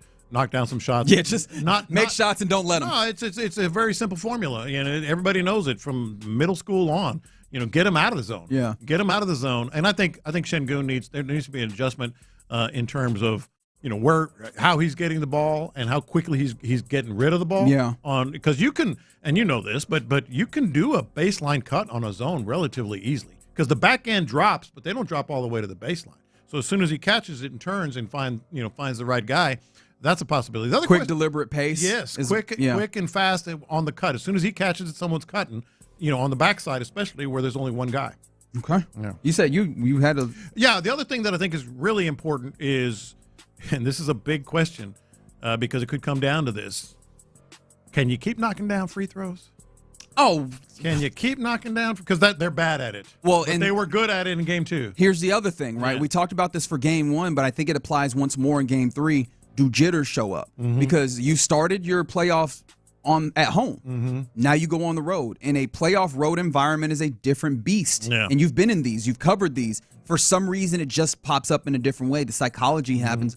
How are they going to be able to neutralize that, or will there be some level of period of adjustment? And does that allow a team who is hampered by not having Jimmy Butler to stay in a game that they probably, or that you hope that they shouldn't be in? Yeah. Yeah. No, look, that's one of those. That's a very good point.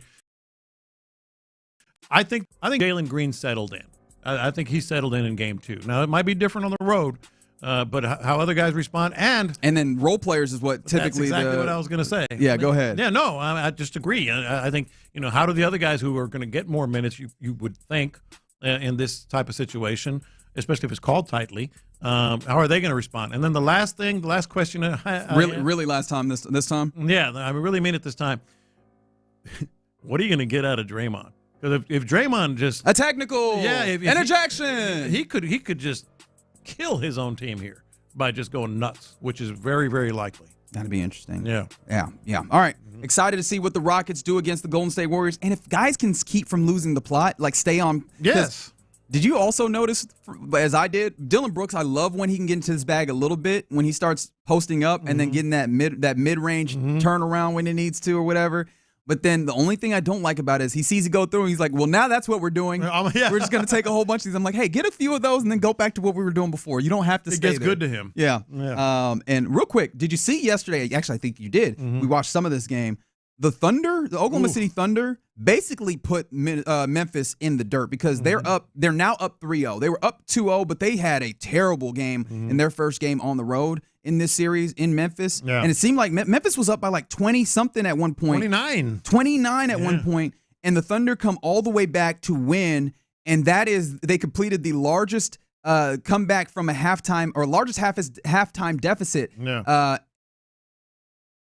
comeback, and the second largest comeback playoff victory at all. So it feels like Memphis now down 0-3 after Jaw's hurt. After giving that back, and then having Jaw have a fall in the second quarter. This feels like that one's just done. That's going to be a sweep. Yeah, it's effectively over. Yeah. All right.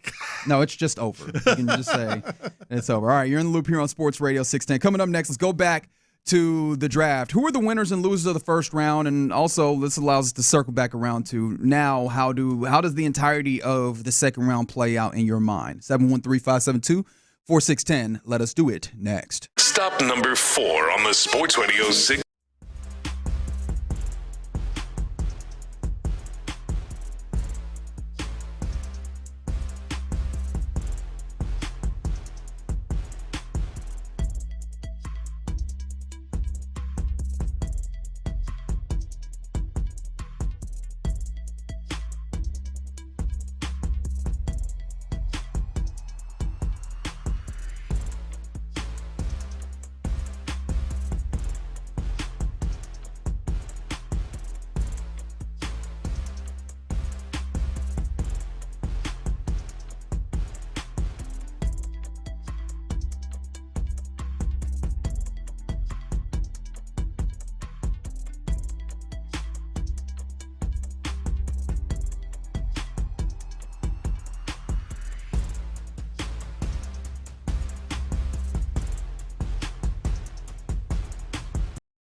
This, In the Loop with John Lopez and Reggie Atatula. In the Loop here on Sports Radio 610. You heard the big voice man, John Lopez, Reginald Atatula, Figgy Fig, hanging out with you on a Friday. Round two, or day two, rather, because rounds 2, 3, and 4 to happen in Green Bay in the NFL draft.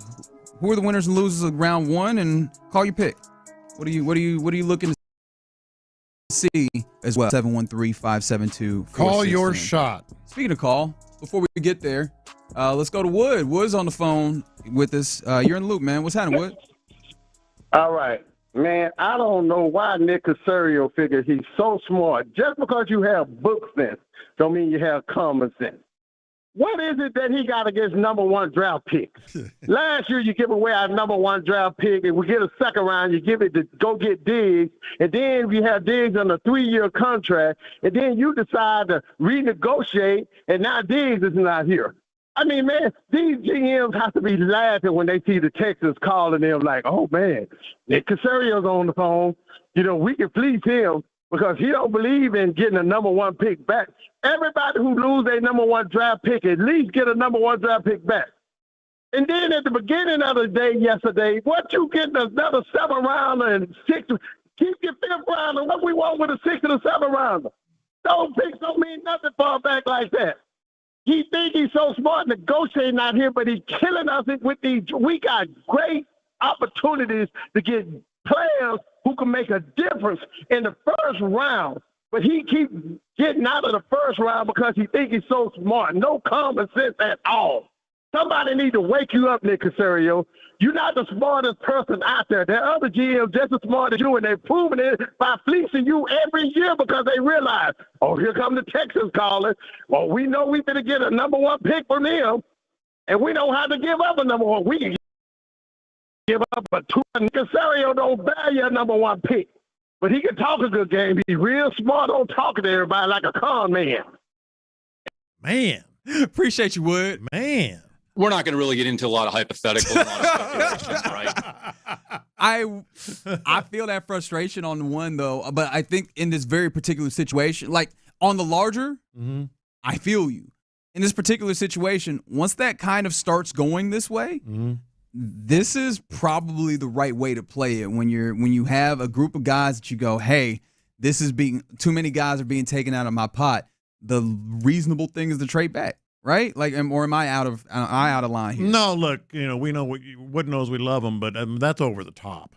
That's way. If you didn't pick up on that on your own, I'm here to tell you. I never want to see him and Nick Caserio in the same room. I know, man. But that's over. Look, there's plenty that we can criticize, especially if this offensive line pick, which you haven't even made yet, and that's to Wood's point. Like, I think what it really comes down to is he's like, they needed an offensive lineman, and he traded back. I think that's the point. Right, and just because you selected 25 does not make that player the first-round caliber grade. Exactly. If the caliber grades that you want for a first-rounder are not there, that you have done your scouting report, your scouting team, everybody has done the work to stack these guys out, and those guys aren't there, Aren't you just going to take a second round caliber guy at 25, right? Or you could take that second round caliber guy at 34 and get yourself some more. Yeah. I will agree though. I'm still a little confused as to what he was cooking by going in 2 years and give me some 6 rounds and a 7. I don't know what that is for. I have no idea what that's for. That was just a false start. That was a Tunsil moment. He just wanted to get going on these trades. Now, Wood may be right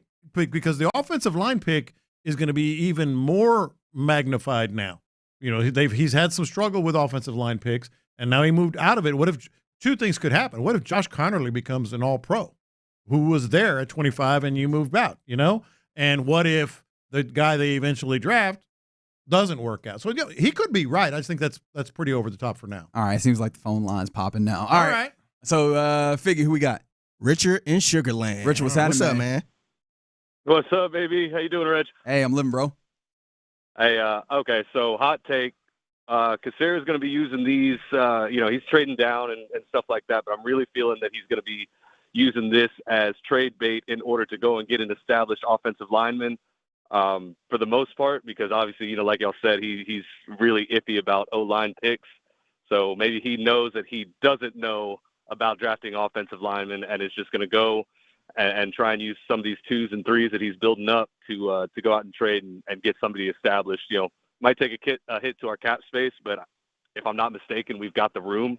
So for the most part, at least that's what I'm hoping for. If not, he just chooses to keep trading down and building up draft capital moving forward to, because we've got this window going on, playoff push. And so using that, later on, we can use some of this capital to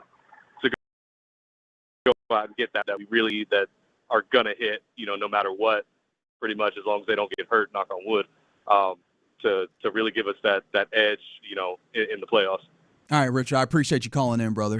This is a friend of mine, in fact. Shout out to Richard. Oh, yeah? I don't think that they have the cap space in order to accommodate like a player, a starting caliber player. Also, one thing I always say with offensive linemen is teams don't typically give a lot of those good ones up. Yeah. But do you think, because this was a question that came to mind when we were watching the draft play out and the trade back and all those things, do you think a trade for a player not in the draft could be in the offing as well? Because I think that as you talk about players that can, like wide receivers, like weapons, and there's still opportunities for some. Like I'm still very interested in the Kyle Williams guy out of Washington State that they've talked to, or maybe like a Jack Bash out of TCU. There's still some guys that you can get. But is there a possibility like Jameson Williams is a guy that maybe could be available as a talented player, a wide receiver on the outside with some of the draft capital you have? Some people will look at maybe even like a George Pickens, understanding that, not necessarily a swarm mentality personality, but he's a guy that you talk about going and testing down the field. Yeah. George Pickens absolutely can do that, like for like as you mentioned, like fifth, maybe sixth, seventh. I don't know what you'd be able to get, but would that be something that you think could still be in the offense? No, I'm glad Richard brought that up because I meant to earlier. Figure that's the first thing you started talking about when things started breaking badly for the Texans. I was actually saying that after they made the Tunsil deal. Yeah. I'm like, man, maybe they going to take one of those picks and get an established player instead of maybe hoping somebody for. We were like, ooh, maybe that's the only route. And he's not entirely off on the offense. I mean, they do, if you give them the right number of picks, the right picks, you can get a lineman too. I mean, it does happen, but more unlikely. Yeah, and look, there's still linemen I think that would be good for you in this space that you have 5 picks available to you. And I still don't think that you're going to just go with those. I think for me, optimal, I'd like to see them obviously select at 34, and then if they could improve 58 as well and get a couple in this second round, I think that they have an opportunity to do that, and it could be really good to get a few of these players in this general bucket of guys. Someone said like Brandon Scherf. Yeah, Brandon Scherf is – I don't know how – does Brandon Scherf feel like he fits in the same bucket with kind of the guys that you already have on the offensive line here? Maybe slightly better, right?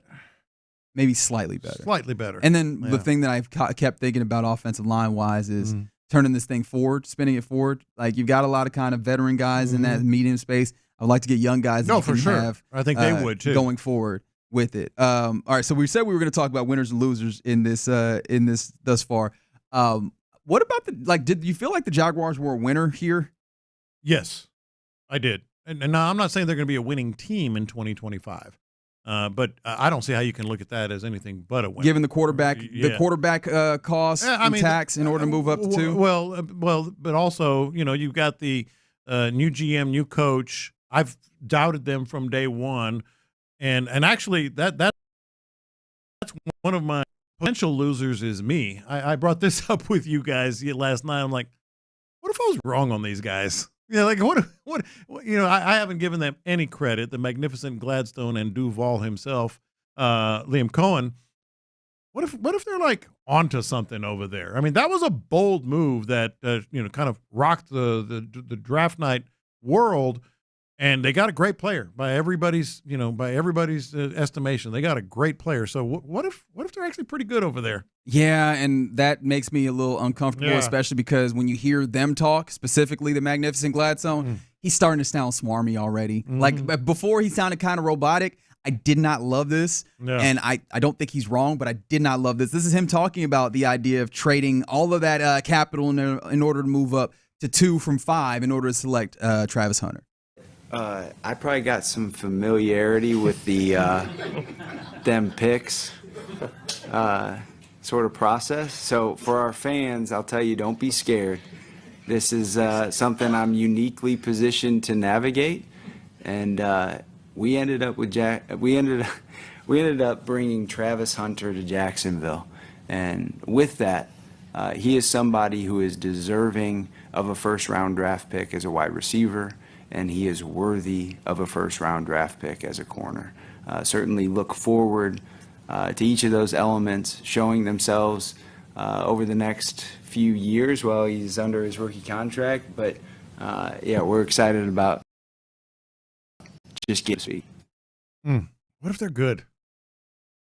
I didn't even consider it. I don't know if they're good enough though. Like even if they're like relatively good, I don't love that he's like, yeah, we got them picks. I'm good at it. Remember, I was with the Rams. I can do this. Yeah. Hey, all right. You did one trade. Like, calm down, buddy. Yeah. Well, he's definitely full of himself. But what if they're actually good? I mean, Matthew Golden was a winner. Just he looked well. All right. In the moment he was selected, I feel like he felt like, damn, I was trying to get to Houston. But he ended up embracing that moment. He looked damn good doing it too. He's on my list. I had him as a winner just because I mean, a lot of guys with the flamboyance and the crazy outfits that they want to wear, on draft night, it doesn't quite. It looks like too much. His looked pretty badass, man. His looked sharp. He looked really good. All right, Larry's on the phone. Oh, here we go, Larry. All right, Larry Stafford, what you got for me, baby? What's going on, Reggie, J-Lo, Figgy? Look here, man. J-Lo, if I had known Nick was going to pull that stunt last night, I'd have went to your damn house with you, man. See? Hey, man, if I could have spent less than 4 hours down there and been over there at J-Lo crib, got me some OG sauce ribs, smoked a stick, man, sat out in the backyard with Reggie and smoked another stick. That was an absolute mess, man. Hey, fellas, let me ask y'all a question. Can we all agree that the Texans have enough potential to be considered a Super Bowl caliber team? Sure. Yes or no? Yeah. They got enough talent. Then why did Nick not use this draft just to add a pick that could have put them over the top when Golden got close enough to 23 to move up 2 spots, man? I don't give a damn about 10 picks, man. What you need 10 picks for if you're a player or two away from the Super Bowl, man? And here's the thing. I hear all these people saying, well, JQ is going to be so much better, and we got all this movability that we can go up and down and all this other stuff. The next highest-rated offensive lineman is the 61st player best available now. So now you picking at the bottom of the litter and just hoping somebody works out when you could have at least moved up and used some of that draft capital. Because I damn sure don't give a damn about no first-round pick next year if I win a damn Super Bowl. Last night was kind of frustrating for me, fellas, because I drank enough Sky Vodka up there in that lounge up there, man, to get my head real right. And when I saw my boy Golden go out there in that gold-ass suit and he had that UGK on, man, I got so pissed off I walked right to my car and got the hell up out of there. Because we cannot excuse that the Texans were on the verge of putting somebody opposite of Nico Collins after everybody that they said was on their draft board had already been taken from Banks to Booker. You go up 2 spots and you go get that dude and let us all floss over there in front of George R. Brown, because it was a party over there until Nick ruined it in our hollow. I'm telling you, man. The same way to maybe not as adamant about it, but what about the Golden? No, the 2 picks. Yeah, that's Golden specifically, but the 2 picks directly in front of you. And Nick Cacerio in his post round 1 press conference, he sounded frustrated. And if I am interpreting this correctly, which I think you would probably agree at the very least, it sounded like the frustration was because I tried. Yeah, right. You did, yeah. That is in various sports, like I'll think of basketball, where you get done with a game. It almost felt like I ain't lose, like y'all lost moment where he was like, I tried. I was out there doing my end of the of the bargain. I was calling, I was offering. You got to have 2 to tango. That's what it kind of felt like it came down to. And so I do wonder if he just could not find a deal that worked, and maybe then you respond to maybe be more aggressive, overspend. But how far do you want to overspend? That's the thing. It seems like most of those trades that happened, there was a level of overpay to some degree, and I don't know if those ones happen, like how much more would you have expected that the Texans would have needed to get to the place that they wanted? I don't know. I think it's a fair frustration, but you just talked about, we don't know how much of an overpay was really in play here. If it was something where maybe it could have been manageable, maybe he should have. And he has in the past. He's overpaid in the past. And that's why I wonder, he does have a history of being willing to overpay when the need is there for him. Yeah. If I think that he has earned a level of trust in the idea that he probably has really, evaluated the landscape and probably made reasonable decisions in that space. And then one thing that I want to keep bringing us to is that the idea that, hey man, evaluate them and draft scouts evaluate players in certain ways right now does not mean that's how they're evaluated in the building. Sure. And then that does not mean that's eventually how they ultimately land as well. I think that you have starting caliber players on day 2 in every single draft that you go back to, and I think that you generally will have a better, higher chance of doing that in round 1, but there's still a good chance of doing that in round 2, and they gave themselves a good chance of hitting by giving themselves a lot of picks as well, assuming that they make all of those, which I don't know that we can, but at the very least, there's a good number of them. So, all right, you're in the loop here on Sports Radio 610. Still excited to see what happens on day 2 today. And we'll talk a little bit more about that before we hand it off to the fellas of the drive. But coming up next, we got to do the thing that we do every day about this time where we hand it over to Figgy Fig for the mixtape. What you got for us? Yeah, so the Houston Texans sat out draft night last night. A lot of people was disappointed. And it felt like showing up to a party just to watch everybody else open their gifts. So I got some life analogies, and I want to hear some of y'all's too, 713-572-4610. We've been kind of sprinkling them in throughout the show, but I got a few. I want to see if y'all can relate to this. Plus, I want John Lopez to turn into John Gruden. Okay. And I will explain why. Okay. I would like to figure that out as well. So I guess I will listen next. All right. Let's have some fun with Underdog Fantasy. Underdog, I've been talking about it. I'm feeling.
Pass the aux cord and crank up the volume.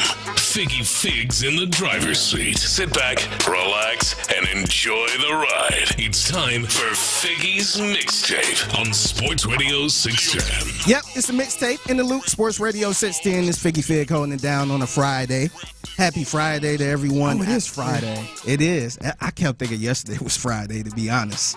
Felt like it. Yeah, and that's one of the reasons why I kind of stayed at Lopez's house a little too long. Mm-hmm. And I ain't really, I'm like, oh, it is Thursday.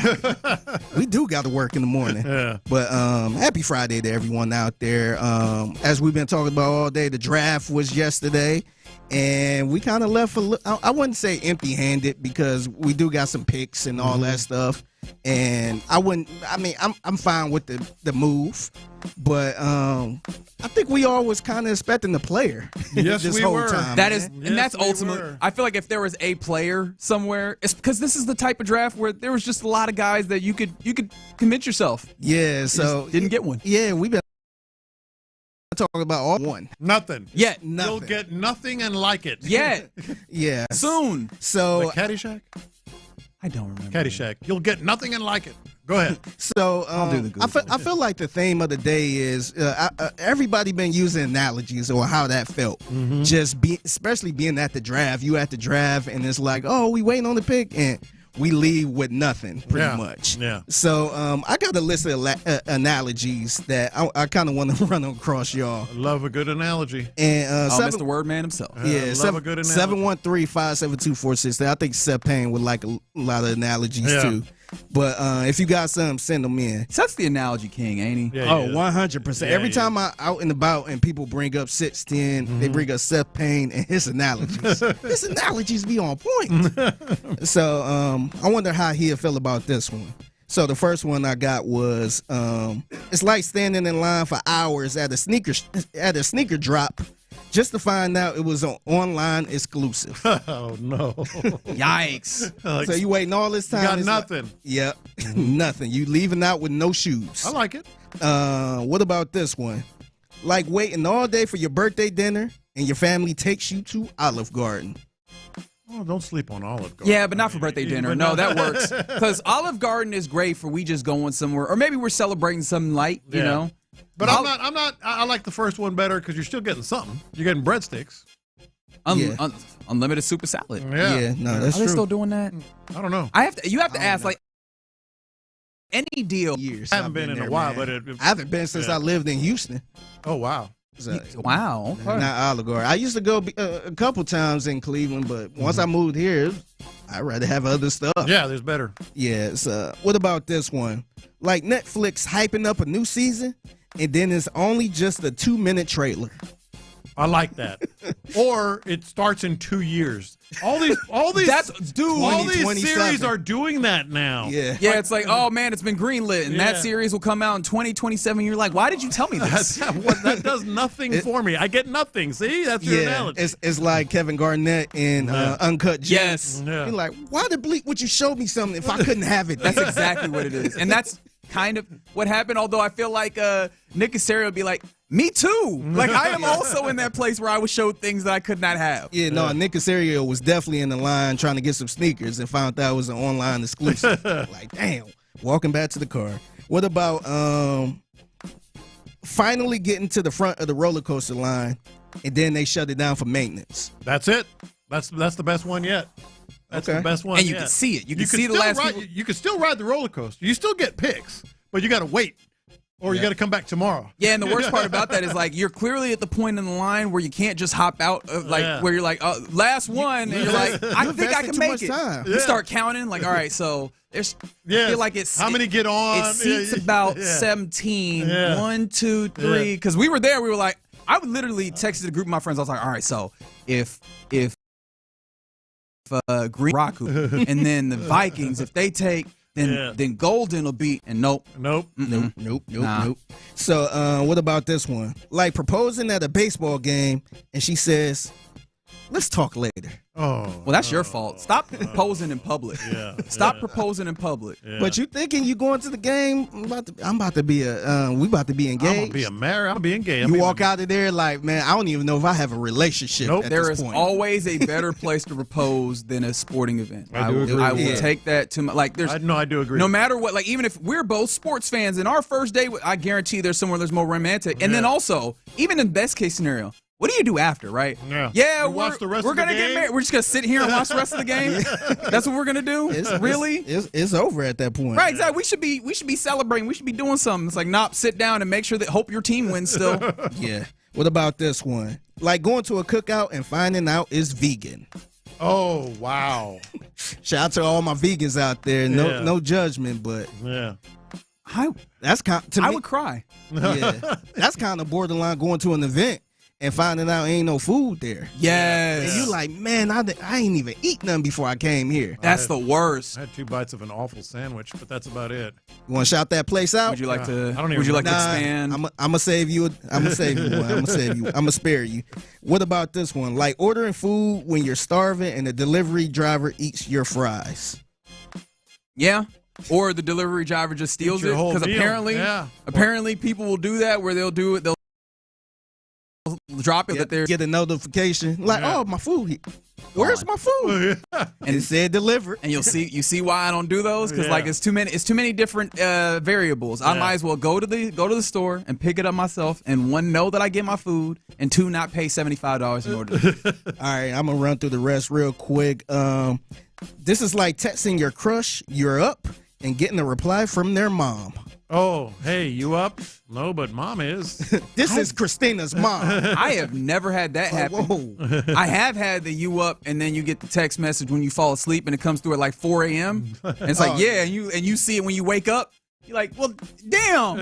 I'd rather get the text from the mom. To be honest, because damn, if I get that text from her 4 a.m. when I'm asleep, like, damn, I missed out. This is why I'll never sleep again. Damn. Like getting dressed for the rodeo, boots and all, and then the concert gets rained out. There's a fire. There's a fire in the stage. Yeah. Sound like somebody experienced that one. Shout out to Journey. A lot of people are coming up with very, very a lot of things coming in on the text line. 832 being the first person that has to stop at a red light. Oh, the worst. Oh, you don't live in Houston because we be running that thing. They said like getting invited to hang out with one set of friends, but they invited a couple that you don't like. Yeah. This is the last one right here. All right, bet. And we could all relate to this one because we all judge tailgates here in Houston. Like going to judge a tailgate at a Texans game and the food is not ready. Oh, too. Have been there. We can really relate to that we've one. Done we that get too. there like, hey, let's go. By the the food way, will be ready about 30, 45 minutes. Okay, yeah, so you need to wait about 30, 45 All minutes right, to man. see if you want. How's those Houston Texans going? Yeah. Oh, man. 713. Like we got chips. Oh, boy. Yeah. It's like, that's not what I was here for, but I appreciate you. Yeah, we get on that cart, we be like, nope. That actually means a lot because that's similar because they also did not want you to not have food. It was just like, damn, we didn't time this out right. Well, we know who's third place. Wow. 713, like leaving work to take your wife to the hospital thinking that the baby is coming because of the contractions and she only has gas.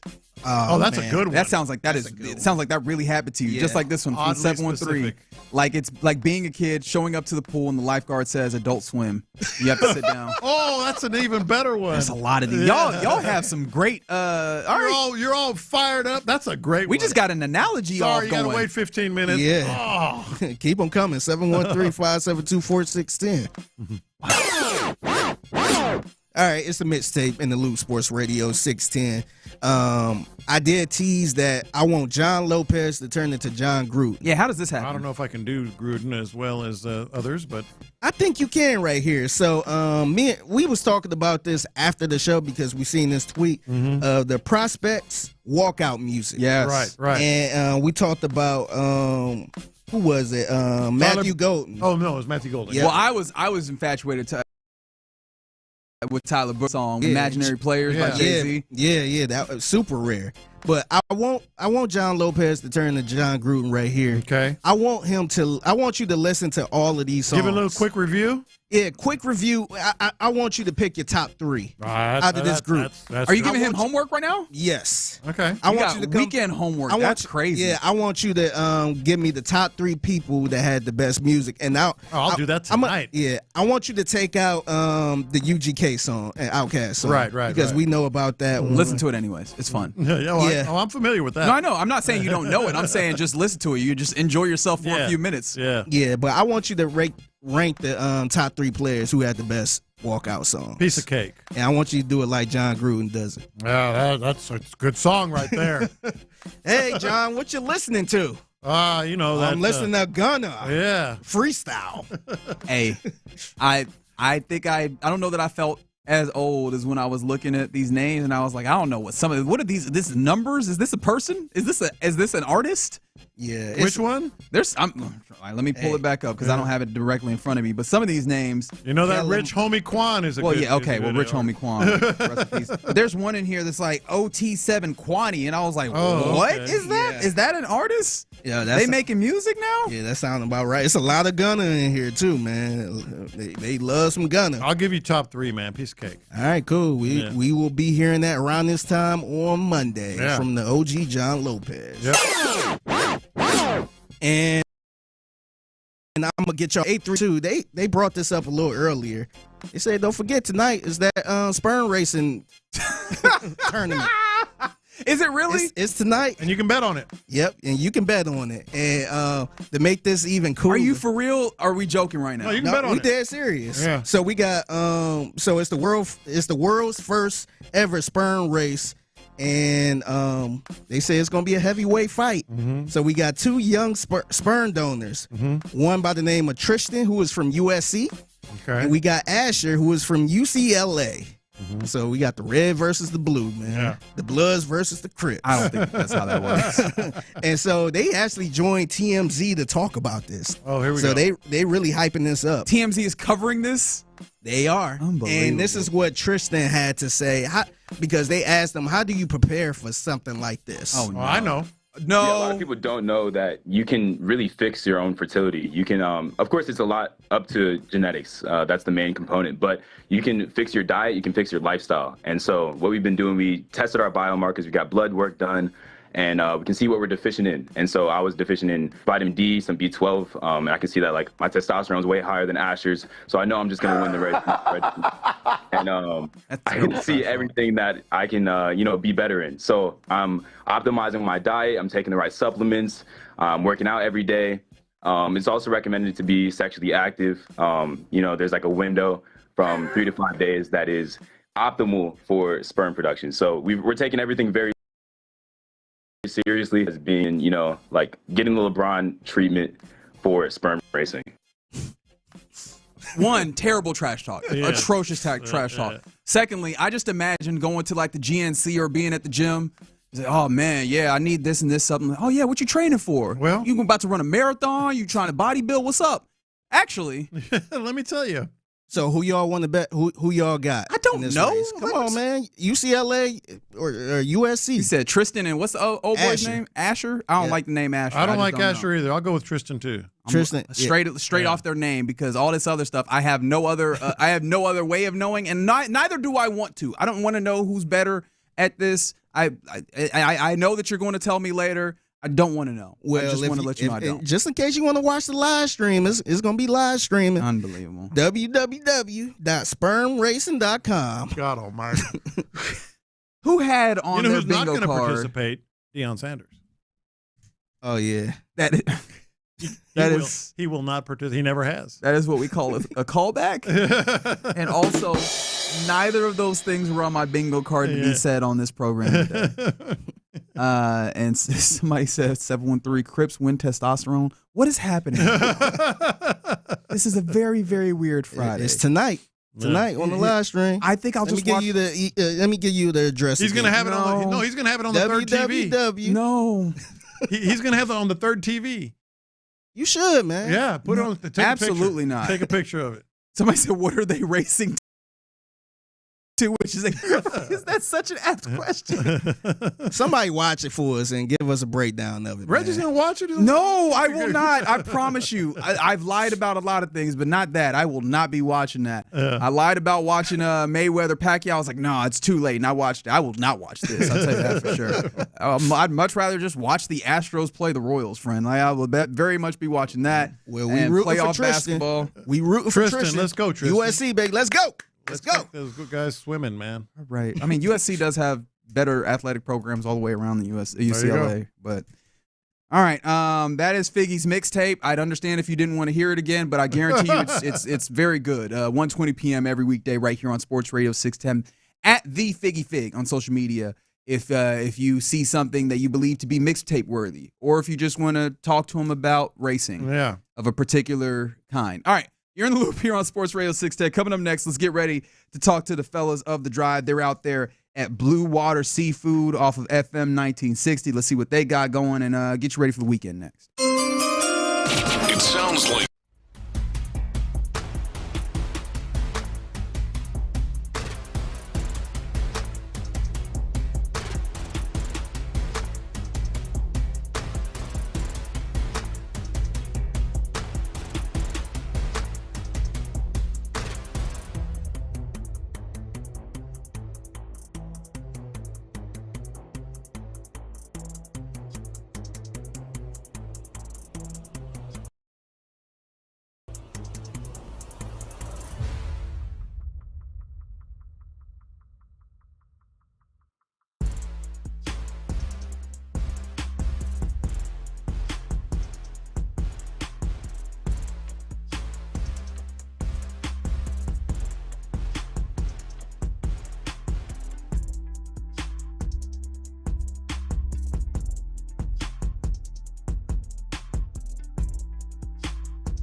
zone. Restrictions apply. Thank you, Figgy. Live from the Mokaram Injury Lawyers Studios, Sports Radio 610 presents In the Loop with John Lopez and Reggie Atatula.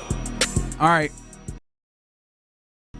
Day gets going officially. The picks start at 6.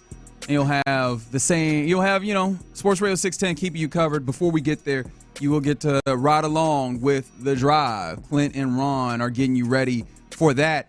And they continue also at the same time on the Mud Bug, the crawfish tour that they've got going on today out at the Blue Water Seafood out there at on FM 1960, 12914 at FM 1960 to be exact. So go out and see the fellas, get you some crawfish, and get ready for the second day of the NFL draft. In fact, to that end, actually, before I get there, there are multiple people who have been texting in, Figgy, because you were talking about the analogies to the first round. And from the 573, they said 18 years married today. Congratulations to you. Congratulations. They said when your wife promises adult time, then passes out before the kiss. That's tough. That is tough. But yes, and also someone in regards to the sperm racing that you were referring to said that apparently it's for a good cause because they're doing it for men's reproductive awareness. Sure, that's why they're doing it. Salute. Make sure you go do your checks and such, and make sure that you're doing that. We'll talk about this more often. Man. Are you? All right. Let's. We typically, or sometimes we'll draft the weekend ahead of a weekend of sports and see what we're interested in. I kind of want to draft the draft, right? All of the Texans picks are ahead of them thanks to a trade back from 25 to 34 and, maybe even beyond. Because are saying that the people at picks 34, 35, and 33, 34, 35, the first 3 picks are already getting calls about trades up. Yeah. And Nick, I swear, dude. Don't you do it. I swear. But let's go around. Let's draft players that we think that the Texans will pick, and we'll see who gets the most. How about that? Or do you want to put a point system on it? No. Let's do that. Okay. All right. Figgy, would you like to? I will allow you to have the first pick here if you okay. I'm not going to say because I'm not sure what type of player they might be into, but I'm going to say the position. Nah, you got to put players, dog. No. All right. If you don't, you can go later. No, we got players. Players on the board, baby. Nah, man, we want position. I think they go receiver. Which one? I got one. I got one as well. That's my pick. I think that 34. I think at 34, they're going to go with Trey Harris.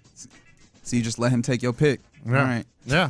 Lopez got Trey Harris. I'm going to go ahead and I'll maybe this is hope planning here, but I'm going Kyle Williams, Washington State wide receiver. I think that they did their due diligence. I think you have the 3rd round picks. If he ends up there, get you speed guy over the top, and I think they like him. Their next pick is what, 58? Oh, you don't have to pick exactly the numbers. Just I feel like pick guys that could go is where I was going. Okay. I'm going to say Caleb Johnson. Just putting 2 and 2 together. Okay. Will be their next one. Thank you for leaving me Tate Ratledge. I think that Tate Ratledge is one that is – they have an opportunity to still get one of the best guards available, and it still feels like as much as for need, it feels like the opportunity to get a very good one on the interior where they've talked about improving the offensive line from the inside out. I think that's still on the table. Ooh, they do have to get an offensive lineman, so I guess that's going to be their first 3rd round pick. Ooh, who's going to be there? It could be just spitballing in essence. Is that center? He'll be gone, right? The kid from Georgia, Jared Wilson. Jared Wilson? Yeah. I don't know. You thinking more about? I'm putting names out here. I'm playing this in a place where I'm putting a nice net down of players that I would like. All right, I think they could select to try and get to be right. You're like trying to pinpoint. Yes, the actual pick. All right, so I'll change it. I'll give my top 4 players that the Texans are going to select. There you go. Now you're playing the game. Number 1, Trey Harris. Number 2 would be, you know what, I'll change it. I'll go, no, I won't. I'll go Caleb Johnson. Okay. Running back out of Iowa. Do we feel confident enough to put Luther Burden on here? Because Playful on the YouTube page is like Luther Burden or bust. No. Knock yourself out if you want. I'm going to say Jared Wilson, the center. That's my 3rd one. And then I'm going to go another wide receiver. I think they're looking for depth. They're hurting. I'm going to say Jack Besh from TCU. Jack Bech is fun. Yeah. He's a fun player. I think that could be interesting. Yeah. It's interesting because we didn't have any overlap. I am very much Ratledge, Williams. If I'm going to put another player in here, Alfred Collins, the defensive tackle out of Texas, I think is an interesting one to allow them kind of add what they're doing here on the interior defensive line. That right? And then let me see. What is one more player that I want to put out here that I think would look good? How about Ferguson, the tight end out of Oregon? Oh, I didn't say any tight end. No. Yeah. No, I think that'd be fun. Some other people, Travion Henderson, we didn't put that down. We probably should have as a possibility. Somebody said Burden is a diva. Miss me with that. That's Gus and Katie. I know that. Yeah, there were some questions in there. Someone said Henderson, Harris, Ratledge. 713 said why not Burden? I still wonder, are they going to utilize him in that way where, get him the ball in a similar fashion as they did in Missouri, where they kind of, although Missouri, they used him a little bit better in the year prior to this past college football season. This college football season, they really dialed it back and just kind of got him the ball in yak situations, just give him the ball close to the line of scrimmage and let him go. And I kind of feel like, especially if you're going to get that wide receiver 2 weapon, you want somebody who can attack down the field. At least that's the way that I feel about it. All right. Sounds good. Looking forward to how the second round unfolds. Did you see this, though? So Cam Ward was obviously selected number 1 overall. They knew for a long time, we knew for a long time that pairing was going to happen.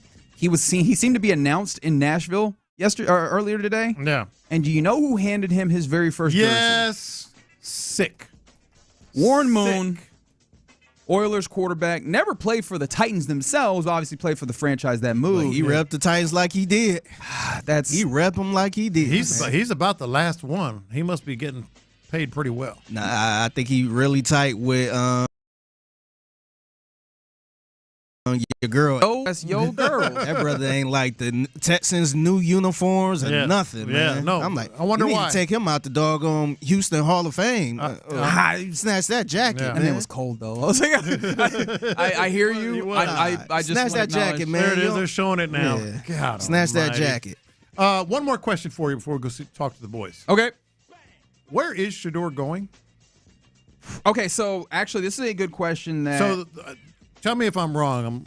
It's Browns, right? Cleveland feels like it could still be a possibility. Browns have 2 of the top 4 picks here. Yeah. It goes Browns, Texans, Titans, Browns. Okay. I would kind of be shocked if they go with Shedeur. I would be too.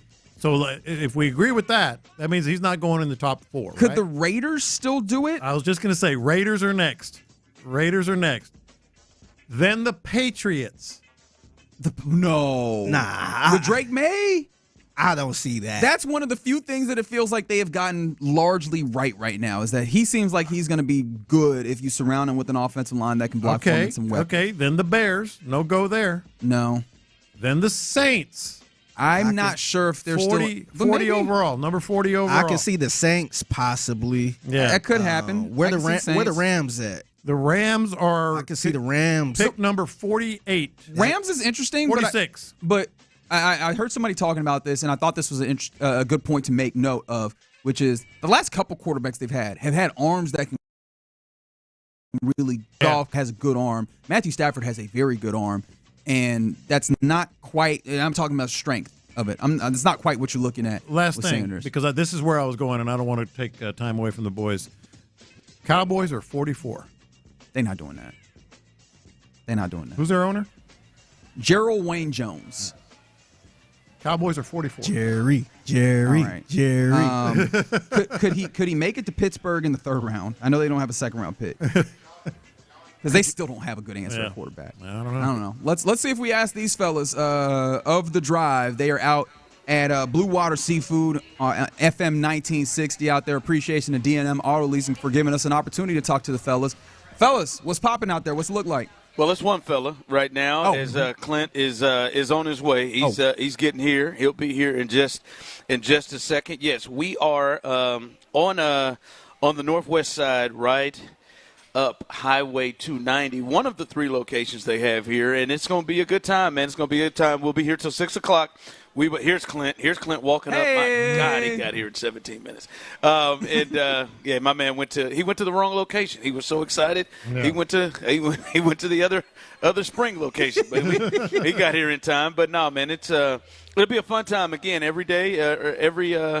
Every one of these crawfish circuits, we are doing our four Academy Sports and Outdoor gift cards. If you're in the building or you're on your way, all you got to do is sign your name, put it in our raffle box, and you'll have a chance to win. Go ahead and get it in there, Christian. Playing around, you got a chance to win, and you can do that in here as Clint gets set up, fellas. I can't wait to get into this, boy. I cannot wait to get into this. I've listened to you guys a little bit.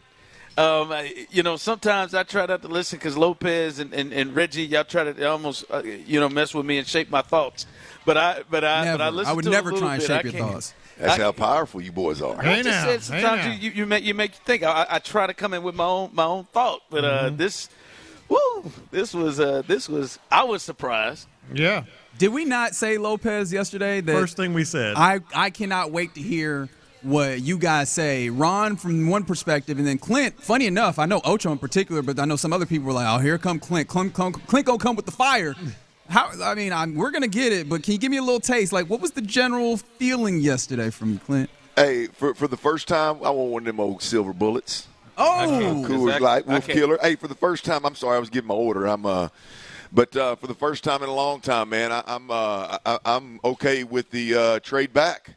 Didn't think I'd ever be saying it. I'm okay with it. Hey, but we're not going to blow our wad about this draft here, just a little crosstalk, but I do got something for you. Okay. John, please tell me your middle name is Felipe, not Philip. It is Philip. It's Philip. It's Philip, yeah. There's a story behind that. You got some Caucasian in your line there somewhere? No, you have to realize when I was growing up, this is gonna be weird, but I'll say it quick. When I was growing up, there was a lot of people who didn't really they weren't warm to Juan Felipe, John Philip, simply because that era, Juan Felipe might not have had as many opportunities as John. I'm gonna call you Felipe from now on. You can call me Felipe all you want. Hey, and Reg, you got to get that name thing right, man. If you're halfway decent at remembering names, then you feel more comfortable saying, "Hey, I'm sorry, man, I missed your name. What is it?" Yeah, but you're so bad, you feel bad about it. Oh yeah, Reggie will take it home with him. And the other thing, I got somebody that's really, really close to me that's named Asher. I don't appreciate y'all taking the name Asher out in that old sperm contest y'all had going. So appreciate that, boys. Well, I'm looking forward to Tyler giving y'all his best bet on that sperm contest as well. Guys, have a fun time out there. Eat a little crawfish for me. And we will catch y'all next week with the fullness of what the Texans have selected. But for the time being, we leave you with the best afternoon drive show in all of Houston. Appreciation to D&M Auto Leasing for giving us an opportunity to talk to the fellas. You're listening to KILT AM, KILT FM, HD2 Houston, and Odyssey Sports Station. And right now, on a Friday, the drive is live. That's right, the drive is live, and we are live here on the fourth leg of our crawfish circuit. It brings us here to Blue Water Seafood. And listen, they've been around 30 years, Clint, and family business. The kids, the Ping family, the kids are still in multiple locations. They got 3 locations, and we're here at the one off Highway 290. Hell, Clint, you were at another one. Yeah, I've seen 2 of them today, man. I've seen 2 of them today. I see you the address. Bro. I plugged it in. Oh my God! See, I did. I plugged it in, and I thought I hit the right one, and I guess I just hit the 1960, not realizing there's 2 of them on 1960, and so I pulled up. And when you pull up at for the record, all our listeners out there, when you're at a place with multiple locations and you pull up, and that van ain't out front. Oh yeah. You're in the wrong spot. Hey, Tyler, he called me with. He called me with 17 minutes. Yeah, 17 minutes to tip off. I said, hey, he said, send me the address. 1960 is a long road, bro. I said it to him. I said, hey, man. I said, how far is you away? He said, 18 minutes. I said, you about to push this thing? Yeah, it's for the folks out there, if you need to Google it, you can also Google the Champions location, I believe. No, that's a different location. That's where I was. That's where he was. That's where I was. Actually. Don't do that. Don't go to Champions. Don't do that. No, it's the one. That's what Clint did. Well, up Highway 290. Yeah, know this. If you go to that location down there and you don't like the crap, for some reason you're just not happy, you can ease on down the street about 15 and a half minutes and you can be at this other one right here. And it's got the windows wide open. God, I don't know. I can't imagine how many lanes your ass was switching, how fast you got up, because I saw you walking up here. I said he got up here in 17 minutes. Yeah, it was 40 mile an hour, by the way. 40 mile an hour with a little construction between here and there. But you hey, I whipped a long wheelbase through there. You'll be all right. Come on. Well, that's all right. They got some crawfish waiting on you. And they got multiple flavors. I needed that clip. I was a little nervous. I typically don't get my blood pressure up, but I was a little high strung right there trying to get down here. I don't like being late. And I don't like leaving my boy hanging out like that. That'd have been rough. On location by yourself. I mean, I know you can handle it. Hell, you handle anything, but it still ain't a good feeling on my end. It ain't bad, man. We got it going. I slipped in here. My man Christian, shout out to Christian, who was taking care of us, hit me up with a nice little frozen margarita already. He must be listening. Give you that old frozen pink drink, boy. Yeah. You went with strawberry? Oh, I got strawberry, baby. He didn't judge me. He didn't judge me. Some of the other people in the building judged me, but he didn't judge me. Hey, I'll tell you what, though, Ron, that goes with the I call it almost with ambiance. But that goes with the vibe here. You got palms. We're in a boat, and you got a little frozen drink with a lime on it. Windows open here, man. It's nice. And I offended him. I said to him, Tyler, I said, Christian, said, y'all wouldn't happen to have any frozen margaritas. He said, man, you don't think we got frozen drinks? What kind of establishment do you think this is? He said, what, you just want a regular or you want flavor? I'm scared to see what kind of flavors they got. But, no, get down here, get the crawfish. It is flowing. I already saw somebody get one. And, listen, they normally have their Tuesday special, Clint, where you can get 4 for $1. Okay. But they're doing that tonight. They're doing that today right here, 2 to 6 while we're here. So you get 4 for $1 free. Get 4. Let me try that again. 4 and get 1 free today. And they've got multiple flavors. They got original spicy garlic, spicy roasted garlic, lemon pepper. So they got you set right. So get on down here. You talking about let me go ahead and clear that up. You buy 4, get 1 free. I had you buying 1, getting 4 free. That didn't add up, did it?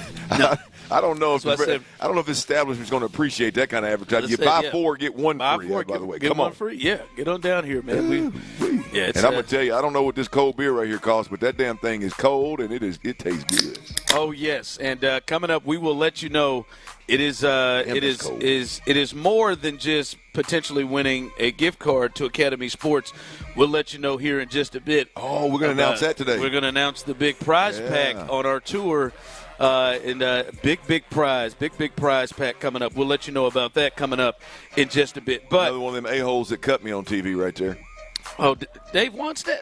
Yeah, he was the Miami head coach when he cut me. You jackass. He was the one that let you get on the plane every one. Yeah, even worse. Not only did he cut me, he made me come to the airport for a month straight, thinking I was going to get a accredited game, and then told me to go home. I was on a practice squad. Yeah, text line coming through on the Jim Adler, the Texas Amber text line.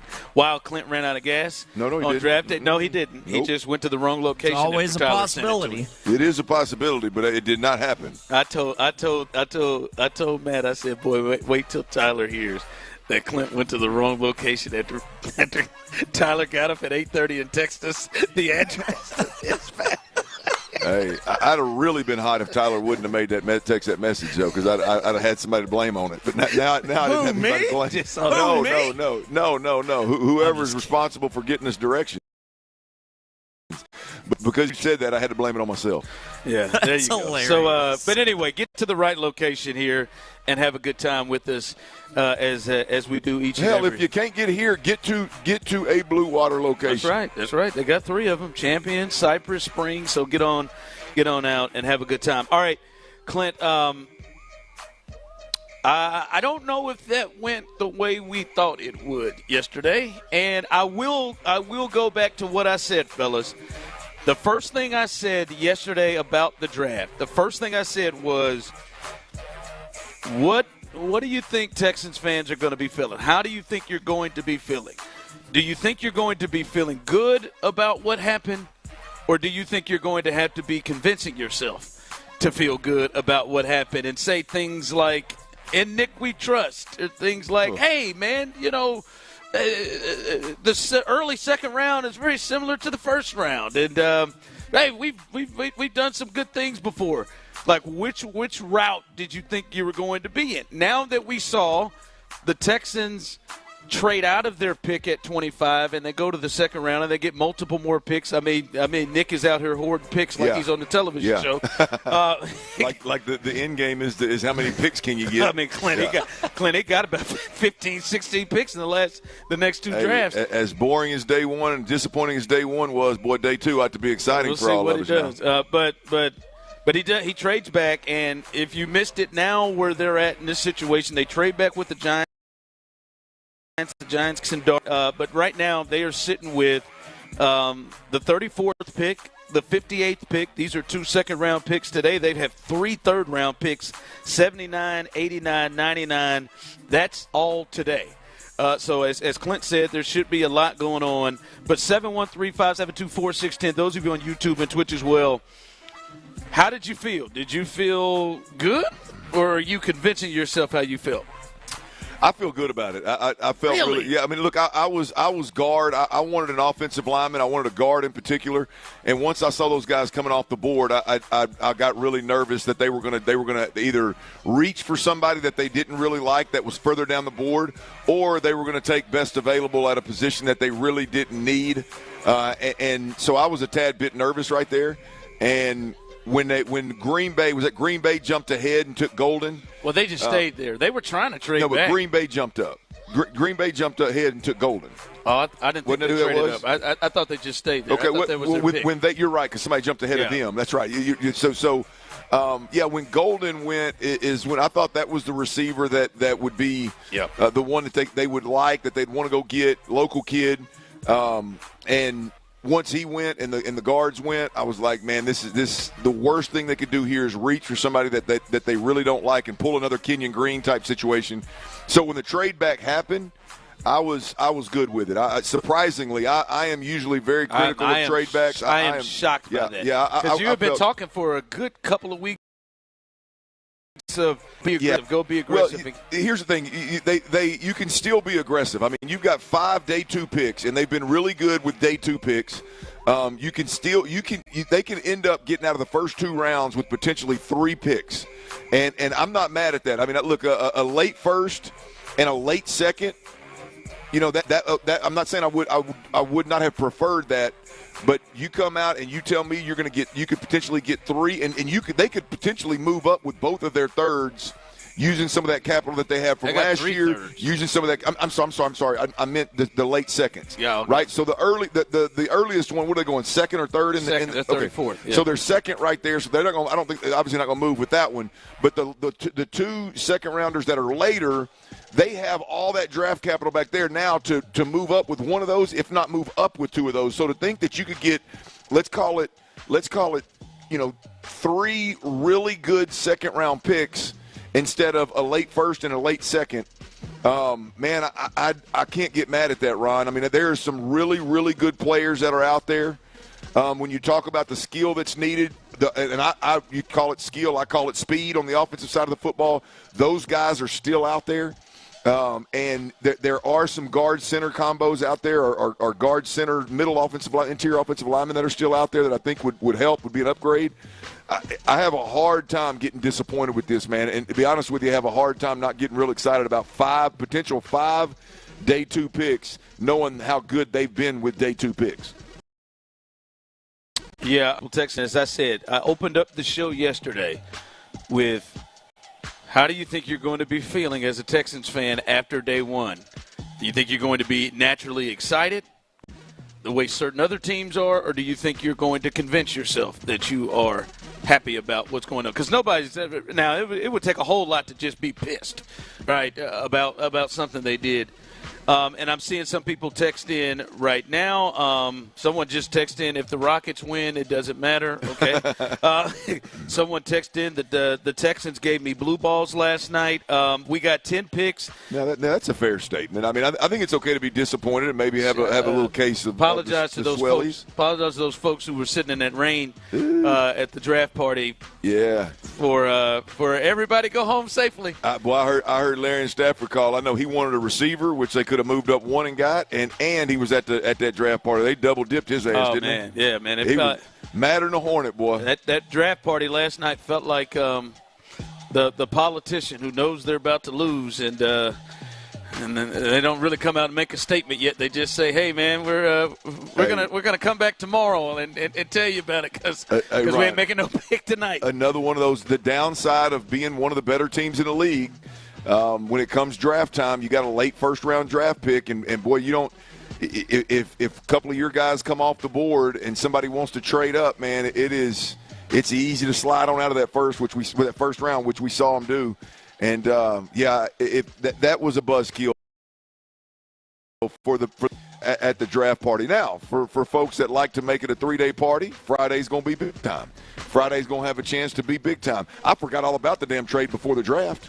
Yeah, they made it. I mean, I'm talking about they got three more picks. They got 3 second-rounders and 2 third-rounders, and you got all that 6th and 7th round draft That's why picks I this said year. He's hoarding picks like if you open up his garage, you got old stuff, old boxes. Yeah, man. This has got cabinets. This has got. I'm like everybody else. I would have preferred them to use all that draft capital and move up in the first and really turn us on. But I'm not. There is some really, really good talent out there, and you give me potentially 3 really good second-round picks. They could end up with that, Ron. They could end up with 3 top half of the second-round picks. If using the draft capital that they have, assuming they can find a trade partner, unlikely but possible. Yeah. I mean, I'm telling you, man, this is there's some dudes out there. I've done some digging, and we'll cover it later in the show. One, they've had success in the second and third round and fourth round, but 2, man, there's some really good players that are left out there available that'll help this team immediately. Some coming in, good for Nick. Good move by Nick. Yesterday was a fail for Nick. Those are back-to-back text messages. And the last one, Nick is cooking. Let the proven man do his job. All the haters can suck my left. Okay. I don't know. The jury's still out of whether it's good or bad, listen, right? I will say this. I feel. Listen, this is my thing. I feel good about the Texans and Nick Cacerio, based off history, that they will be able to find the wide receiver void. Shown that they have been able. You get Nico and Tank in the third round in 2 of 3 drafts. I think they do pretty well. Right, you might hold Mechie against him. I could say, all right, that was a good pick, but that thought was a good pick. He also had leukemia. Yeah. That may have set him back a bit. So I think the receiver thing is good. Clint, I'm officially worried like hell about their offensive line situation. I mean, we come into this thing, and they trade Tunzel, and then they bring in Cam Robinson.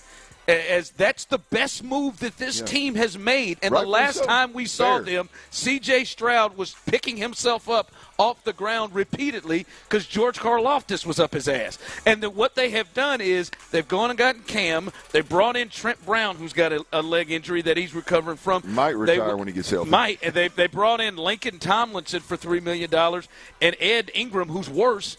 And then they didn't use their most premium pick, a first-round pick, on an offensive lineman. And that was the biggest problem. And you can say, let him cook. Well, I can tell you this. The one place for sure that Nick Cacerio has not cooked, and he still has the spatula in his hand, is on the offensive line. And that's to me is because unless – and I will hold off, Clint, because I guess Laramie Tunzel got traded really, really late into the offseason that year he came here to Houston. There's some moves, I guess, that could be made out there, but it is hard to see now that we have gone through free agency to think that Cam Robinson is the number one thing that they brought in, not to mention losing their best one, but the number one thing they brought in from the offensive line perspective, and that was the biggest problem that they had. Sorry, I guess they fired Bobby. So, I mean, I guess that's the other part that helps it. And Chris Strausser. That's the part to me. The receiver thing, I think they'll be able to find some good value. It's just the weakness for Nick Cacerio and this group has been the offensive line. And that's the biggest problem. And they set themselves up in free agency by getting bargains and not getting bona fide guys that can come in and go. And then they went to the draft and didn't go and get those guys. And it was tough, man, because Booker goes early at 12 with the Cowboys. Banks went maybe a little earlier than you thought. But I thought, man, they're going to attack the kid from North Dakota State. Yeah. Donovan went right before them. Hell, then as you talked about the receivers, look, Booker going so early put him in a position. I mean, they would have had to give up everything but the kitchen sink to move up and get Booker, obviously. He goes 12, right? I said it yesterday.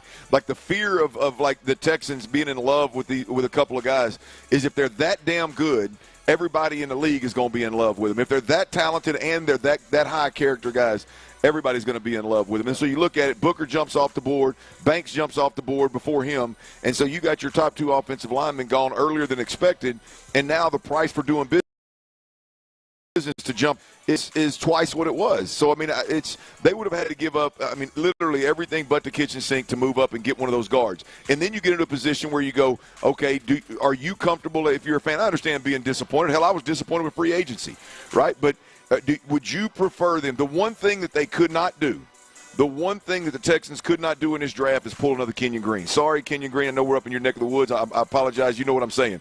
At the end of the day, they could not draft in the middle to late first round an offensive guard and that guy not pan out to even be a starter, a serviceable starter in the league. And that's what you start risking when you start reaching for guys that, I really don't like this guy. You start making exceptions for guys that are available. And I for one, some people be okay with that. I'm not okay with that. I don't like that approach to the draft. And so I'm good with where they're at, man. I think there's some good guards out there.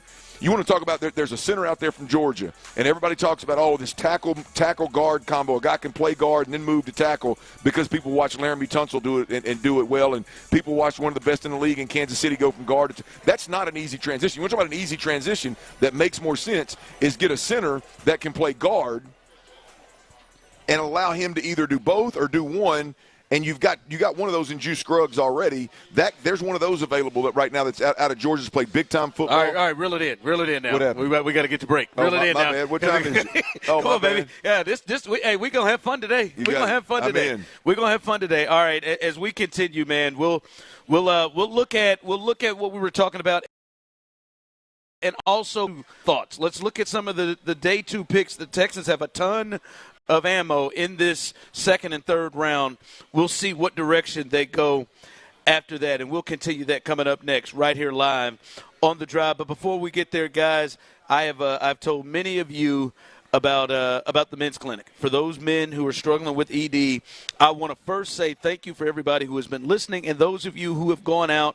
As I talked to my man Dan, he said, hey, people have heard that special, and it's intrigued people, and we've been able to help a lot of people coming in who have been struggling with ED. He said one guy in particular said, hey, man, I needed this.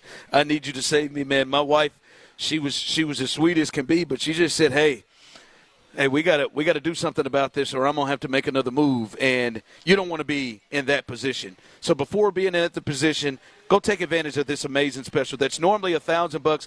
It'll cost you $299 right now. The package includes a consultation with Dr. Randolph, an in-office test treatment where you will see exactly how the product works. You'll get all the supplies needed for future use in 1 month's worth of treatment. You cannot pass that up. Make the call today, 713-828-1476. That's 713-828-1476, or visit themensclinic.com.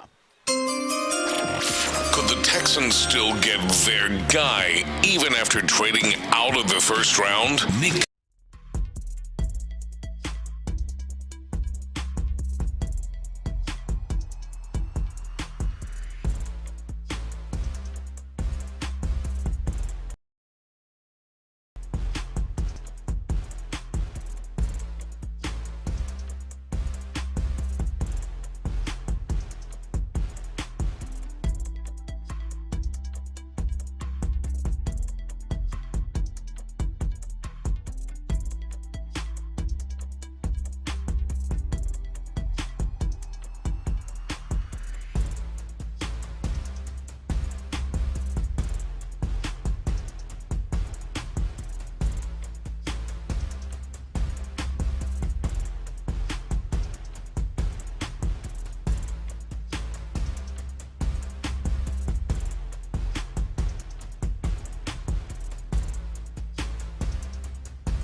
We're on the air all draft long on your home of the Houston Texans. Sports Radio 610. That big Nick energy. Live from Blue Water Seafood off 290 and 1960. Sports Radio 610 Crawfish Circuit. Supported by Academy Sports and Outdoors and Budweiser. Here's The Drive with Stoerner and Hughley. The Houston Texans are on the clock. The Houston Texans have traded the 25th pick to the New York Giants. With the 25th pick in the 2025 NFL Draft, the New York Giants select Jackson Dart, quarterback, Mississippi. There you go. That Jackson Dart goes to the Giants as the Giants come up to trade with the Texans and to give Nick more picks. Nick, who went from 9 picks in the draft yesterday, now he's got himself 10 picks in the draft today, and multiple. They've got ammo. There should be no team more busy than the Texans with 5 picks today. 2 in the second round, 3 in the third round. And listen, we're here live at Blue Water Seafood, and we are at the location right off Highway 290. There are multiple locations. Hell, you could be like Clint and enjoy yourself at the Champions location, or you can go out to Cypress, or you can go also to Spring as well. But if you want to come hang out with us and you want to have a chance to win a $25 gift card to Academy Sports and Outdoors, which we will do once an hour, so 4 opportunities, you might want to come to this location. Put your name in our raffle box, and you can have a chance to be a winner here. Clint just ordered 3 pounds, so we'll see what he does there. Multiple flavors, from original to spicy garlic to spicy, just spicy. They got a lot of different flavors for you to enjoy, and you buy 4, get 1 free today. That's also a special they have every Tuesday as well. I think one thing to note there, I know for all of my big time crawfish eaters out there, like a lot of places you go and they're either dry or wet, one of the two. Like they offer both here, right? All the flavors are the wet, and then you can also get them with, for lack of better terms, like the dry rub type on it. So you got both here. I went with the original, the dryer, and I'll try some of the flavored later on. But I'm going to start with the OG. So you got options here, baby. You got options here. Yeah, you do. And so get on out here and enjoy yourself. All right, as I look here on the text line, seeing some people roll through and saying, Ron, some people didn't like my take on the offensive line. Said they got enough picks to draft a whole new offensive line. Someone said, "Show, we were at 25. You do realize how much we would have to give up to get that high." Listen, this is my thing. As I said, I didn't just say for the draft today. When the season ended, we knew the number one thing they had to fix. Hell, we didn't just know it; they said it. Our offensive line has to get better. We gotta protect. And what they did to me, now maybe you like the offensive line. Maybe you like, as ESPN has the depth chart of Cam Robinson at left tackle, Lincoln Tomlinson at guard, Jarrett Patterson at center, right guard, Juice Scruggs, and Titus Howard. Or bounce in a rookie that might join them in the second round right now. Maybe that is comfortable for you for C.J. Stroud.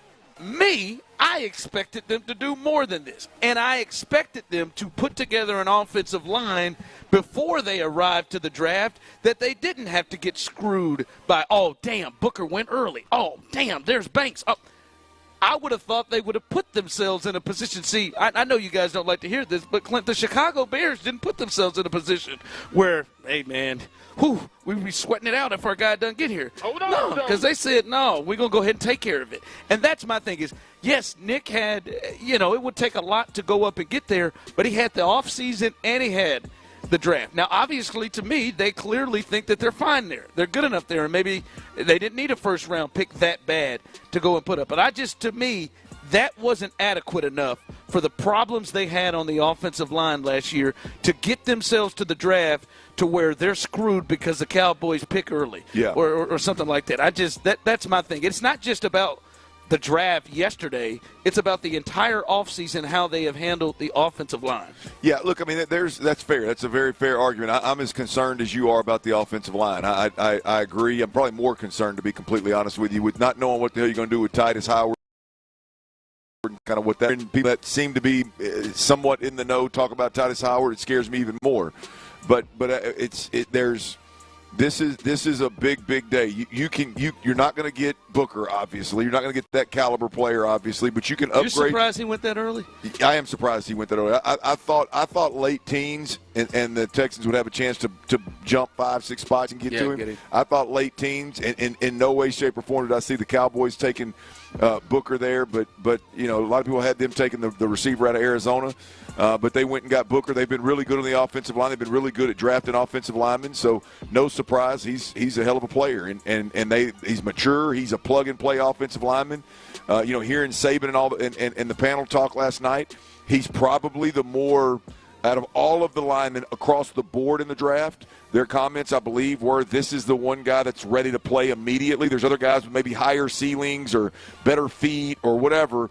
But when it comes to plug and play and be ready, like right now, first year out of the gate, Booker was that guy. It's hard for that guy to fall all the way to 25. So you're right, though. I mean, look, the Texans are going to have to do something with that offensive line. There's no way in hell that they're going to be able to sell that they did right by C.J. Stroud, which is all that matters, by the way. Keeping us happy is irrelevant. Yeah. There's no way that they're going to be able to say they did right by C.J. Stroud. And Nick Caley. And Nick Caley, the whole crew. And if this is what they're going to do with the offensive line. Now, you can improve your offensive line tonight. You can improve your speed tonight. And you can do it in as big way else, and as the compensation, which you have more than anybody else, as the compensation allows you to move, and they're in a really good place to move and be really aggressive in this second round. And there's a lot of players out there, man. Yeah, and I do want to get to that. I do want to get to those other players that could be available coming up, because that is a big key. Is they have a lot of, as you said, they could use things to get a higher that second. I don't think they're going to move. They don't need to move up one spot in the second round today, but maybe their other second round pick they can move up. They got two other ones in that lower half of the draft, the second round. They could move up with both of them, given all the draft capital that they have. And so they may be able to do that to get something more. It's just boy. I thought they had put themselves in a position where, all right, man, we got to be ultra aggressive to go get somebody. And when the Zabol kid rolled off, I was like, oh, okay, they're not. That's not where they're going either. Over there at 18, they didn't want to try to get in front of that point. So let's do that. Let's as we continue here coming up. Let's look at some of these guys that Clint's excited about. Clint is excited potentially of what is available with the amount of picks. The Texans have 5 picks in the second and third round. What's available there to really add to this team? We'll do that coming up next. All right, I'm excited about the rest of this draft, and I'm excited about the youth.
3330. Annuity guarantees are based on the claims paying ability of the issuing insurance company. DBA in most states has Trajan Wealth Insurance Solutions. Live from Blue Water Seafood off 290 and 1960. It's the Sports Radio 610 Crawfish Circuit. Supported by Academy Sports and Outdoors and Bud Light. Here's The Drive with Stoerner and Hughley. Clint Stoerner, if you can see us on YouTube and Twitch, he's got himself a nice iced tea, and he's got him 3 pounds of crawfish. Ooh, how is it, Dirty? Pretty solid, my man. Pretty solid. Tasty. It's in the 3 o'clock hour. I can't go too many cold beers here with these bugs. Well, I knew he wasn't serious about pounding it out during the break because he sat down. Last week he got into a stance, and I have never seen. Well, I've got dark clothing on. Well, you can get a so you can get it. You have to get aggressive. You got khakis on. You got khakis on, or you got white J's on, or something like that. And you go eat mud bugs. You got to stand up and get a wide stance. Keep your shoes out of the drip zone. But I felt like when you got into that stance, you were in competition mode. Like, well, it's not the most comfortable stance, so you got. You're going at it. It was like you got to get in and get out, man. It's not the most comfortable stance. Man. I mean, you had a minute to Especially spare. when you get old like me, your back starts hurting a little bit because you got that weird. You got your hinged weird there. Yeah. That was aggressive. So I'm telling you, take your time today. Brooklyn got them white slides on. You go to eat them crawfish, better keep them under the table. Keep them under the table. You're gonna be in trouble. I'm sure she's a veteran. Someone texted in that Blue Water is a great spot to go to. Love me some of their garlic roasted shrimp cocktail, and banana pudding. Ooh. And the crawfish is delicious. So why do you think it is? I'm a sucker for banana pudding. The crawfish spot back in Baytown called Hideaway, right outside of Baytown, just north of I-10. Love that place. Great crawfish. But yeah, there's a couple is back. Tremendous. There they go. Tremendous banana pudding. Well, what is it about crawfish and banana pudding? I mean, is there some kind of reason? Is there some kind of reason why that happens? I don't know. I just started eating crawfish, so. Is banana pudding like some sort of palate cleanser or something? Yeah. Is there a tie there? Maybe it's just a hell of a dessert. Oh, I mean, yeah, but I mean that's the only one when you're a crawfish joint. That's just strange. I don't know. It is good though. Wow. It is. May have to try this one before I leave. All right, Clint. You've talked about it. You said you came away feeling good about them moving back. And just in case you're jumping in and you didn't see last night, the Texans traded out of their 25th pick with the Giants in exchange for the 35th pick as well, and next year's third rounder. And so far today, day 2, which is rounds 2 and 3. They have picks 34, which is the second pick in the second round, and then they have 58, and then in the third round they have 79, 89, and 99. And Clint, you said there are some guys there that you could get good and excited about if the Texans could go out and take a look at getting. Yeah, look, it's a combination of things. I can get excited about a trade back when the trade back includes picks from this year. I don't like the trade back and getting future picks. Like, that really doesn't do much for me. But the trade back and your stockpiling picks for this year means one, you're going to pick this year at some point, and two, you got more to offer this year to teams that want you to move. So I think the Texans are positioned to make a move. But yes, look, I'm interior O-line and I'm speed. That for me, that's where I'm at. Anything else is a plus. If there's an interior defensive lineman that they really like, that cool, I'm good with that, right? But when I'm looking at this, I'm looking at speed and I'm looking at interior offensive linemen, and the fact that the Texans have the ability, assuming they can get. It takes two to tango. Assuming they can get somebody to party with them and let them move up. They can go get guys. The running back prospects right now is thick, and I'm going to start there just because it's where it's on my list. I'm not saying it's number one priority, but it's there. You got Travion Henderson and Quinshon Junkins at Ohio State. Both of those guys are there. The Brashard Smith kid, if you want a little third down scat back out of SMU. Been talking about him, speed, yes. Another scat back. Dylan Sampson, another speed back. These are all guys that are bringing either a true blue future starting running back to the table in those first two, or a speed dynamic that the Texans just don't have. You go to the interior offensive line. Center Jared Wilson, 2 guys out of Georgia. Yep. Guard Tate Ratledge and center Jared Wilson. Both of those guys, I think, are interior offensive linemen. You look at the Jared Wilson kid; he's the best interior offensive lineman available. And again, as I said earlier, if you want to talk about guys that can play multiple positions, take a center that can play guard. If you draft a center that's really, really good, and he's that good of an offensive lineman, moving him to guard, hell, you could call it an upgrade because he doesn't have the responsibilities of communicating and snapping the football. So he can use both of his hands, and he doesn't have to think as much. So if that guy is as physical a player and as gifted a player as you think, moving him to guard is a lot of times, again, initially out of the gate, an upgrade. A lot like what they did with Juice Scruggs. So I would not be disappointed in that at all. And right now, the best guard available, I believe, is the Ratledge kid out of Georgia as well. So those 2 offensive linemen are going to be available and very, very gettable for the Houston Texans. And then you look at the wide receiver room, where I know a lot of people, are leaning wide receiver. The Trey Harris kid out of Ole Miss is the absolute truth. He's the real deal. Now, he's a skill set that everybody wants. He didn't tear up the clock on the 40. I don't even know if he ran. I didn't get the time. He's not going to tear it up. But if you watch his film, he's a guy that has no problem running away from people, has no problem separating. He can go up and high, the best overall wide receiver available. But beyond that, I'm looking at Luther Burden III. I'm looking at Kyle Williams. I'm looking at Jalen Lane, Tay Felton, the Dyke. I believe it's Dyke. Maybe it's Dykey or Dickey out of Florida. I'm not real sure, but that kid's a burner. It's a big body. So there's going to be guys available in the 2nd and 3rd round that I believe will fill the void at the wide receiver position for the Texans. And I'm talking about just what do you want if you're a Texans fan at the wide receiver position. I'm one that wants speed. Speed is going to be available throughout the 2nd round and possibly into the 3rd round. And I'm talking like the fastest guys from the combine. Top 3-4 receivers from the combine, speed-wise, they're going to be available.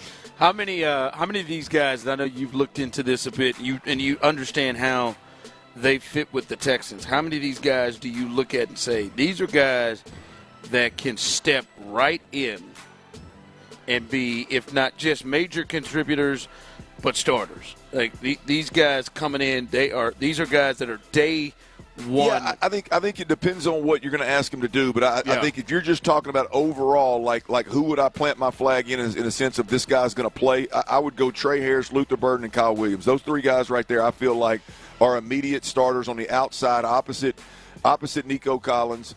And then the rest of them are all either speed guys or bigger-bodied speed guys that would have to develop. But again, like the point here is if you plug a receiver in, can that guy take the top off the coverage? Literally 2 or 3 of these guys in their bio or in their ability to take the top off the coverage. I mean, the speed is real, whether you're talking football or track with a couple of these guys. And that guy, you don't have to ask a lot of him if you've got that in your bag. And so my overall point with the wide receivers is I think Trey Harris is the most polished overall wide receiver of the group. You're talking about a guy that averaged over 100 yards a game when healthy at Ole Miss over, I think, a 2-year span, and for what it's worth, did a lot of good things at Louisiana Tech before. Luther Burden III, I hear a lot of people talking about, a lot of his stuff was catch and run, yak, and okay. I'm cool with it. I mean, give me a guy that's hard to touch in space, and as an offensive coordinator, I can get real creative with that guy, not to mention you really don't have that. I know Christian Kirk's got some twitch, and in the underneath stuff is a really good slot receiver, but I'm talking about that receiver that's got that twitch, that has the ability to get skinny and is hard to tackle. He's hard to hit flush. There's a couple of those guys available. As I mentioned, the Brashard Smith kid coming out of SMU is an intriguing, probably more later 3rd round guy. He's a later guy, 3rd and maybe even 4th round, probably 3rd round. But he's a guy that's a former receiver that played running back in a fast-paced offense and a wide-open offense. That's what the Texans are missing. They got plenty of guys that can play between the hashes and are downhill and can receivers that can go block and running backs that can block and do the. Like, who's the guy in the open field that if you get him to rock on a 3rd down or you sneak a package in where he can get out of the backfield and make big plays for you, who's that guy? I look for him later, maybe in that 3rd round, to be somebody that I would like to see the Texans get their hand. A lot of athletes and plenty good interior offensive linemen for them to go get if they need to. They're going to have to move to get the O-linemen. They could get one at that 2nd pick, but they're going to have to move to get more than just that one. I wonder what they are looking at at 34, the second pick. Yeah. Because, like, when you look at it, the linemen that are available, and I think the next lineman that is, like, in terms of what we're seeing as best available now, obviously their board is different, is the center, Jarrett Wilson. But there are multiple receivers that are rated ahead of him. There are multiple positions that are ahead of him. I wonder if the thought is, do they go line there? Because I think that is probably the thing that you would say is most pressing. Do they go line there, even though that might be a little bit, I guess they're better, more highly rated players there at different positions? I think the reason they moved out of the first was because the prospects that they had their eyes on jumped off the board. And I think those were interior offensive linemen, and even obviously Kelvin Banks, who didn't have their eyes on him after in hindsight, Dempsey. But I think that's why they moved out. So if you've got a shot now to either take him, take an interior offensive lineman with your first pick in the second, or package it up and move to one that's available mid second round, I think there's no doubt they do that today. Yeah, a couple of other guys. And I see people the guard from Arizona. Jonas. You give it a shot. Savier. It's Hawaiian, I believe. Another one. Another one also. I like the kid out of Boston College. He's also a guard. Ozzie. I can't remember his last name, but he's also a guard as well. Good size there that a lot of people like. But, I look at them as people have a list. Those guys are rated like 18th or 19th best available right now because Will Johnson is still on the board, who people didn't expect. And there's some pass rushers there. The kid from Tulane. There's some other spots, D tackles and stuff in there. They may go there, that too. Damn safety that's absolutely ridiculous out of South Carolina is still on the board. There's a lot of really, really good players, a lot of edges on the board still, but I don't think the Texans are going to go that route. I don't either. D tackle might. There's D tackle they could. I eliminated the smaller school guys because I think I think Nick just hasn't gone that route much, if any. So I kind of eliminated them as I was making that list, and I think there's some dudes out there, man. I think there's some dudes out there that can make the Texans significantly better this year. All right, as we continue here live on the fourth leg of our crawfish circuit, we are live at Blue Water Seafood. Come on out, right off Highway 290. Make your way on out here and enjoy yourself. And right now, if you're in the building, as soon as this is over, we will hook somebody up with our first winner, our first $25 gift card to Academies. One each and every hour. So if you're in the building, all you got to do is sign your name and put it in our raffle box, and you'll have a chance to win. That's coming up next right here live on The Drive. All right, y'all, it's not if, it's when, man. Look, if you're nearing 40 years old, mid-30s, late 30s, mid-40s, into your 50s, man,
Odyssey Sports Station. Live from Blue Water Seafood off 290 and 1960. It's the Sports Radio 610 Crawfish Circuit.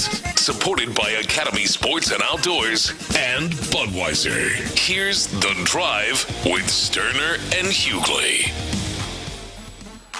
That's right. The Drive is live, baby. The Drive is live, and we're on the road, and we are here, as you heard, at Blue Water Seafood. Clap it up here in the building. There we go. They got people outside. I ran through. I saw some people inside, took some pictures, and it's a nice spot, nice place inside, and a great spot to be on our fourth trip on this crawfish circuit. Again, here today, man, they are best in the business. This is one of their 3 locations. They've been serving crawfish in this city for 3 decades, man. Really? 30 years. 30 years they have been, and it's all in the family, the Payne family. Their kids are still at multiple location.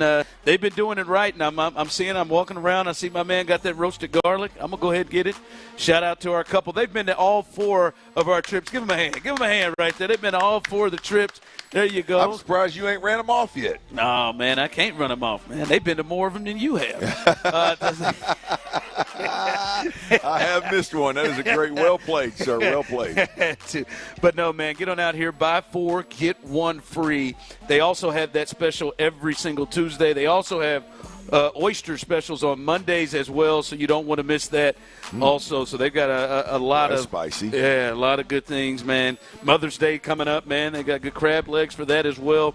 So you got to get out here. Get out here and that is at all 3 of the locations. All of the locations you can get all of those great specials. We handed out our first shout out to Allison, who was our first winner of our $25 gift card to Academy Sports and Outdoors.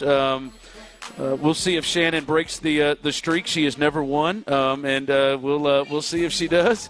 She's been in her 4 trips. But you can be our next winner in the 3 o'clock hour. All you got to do is put your name in our raffle box, and you'll have a chance to be a winner. I think I'm going with most popular next order.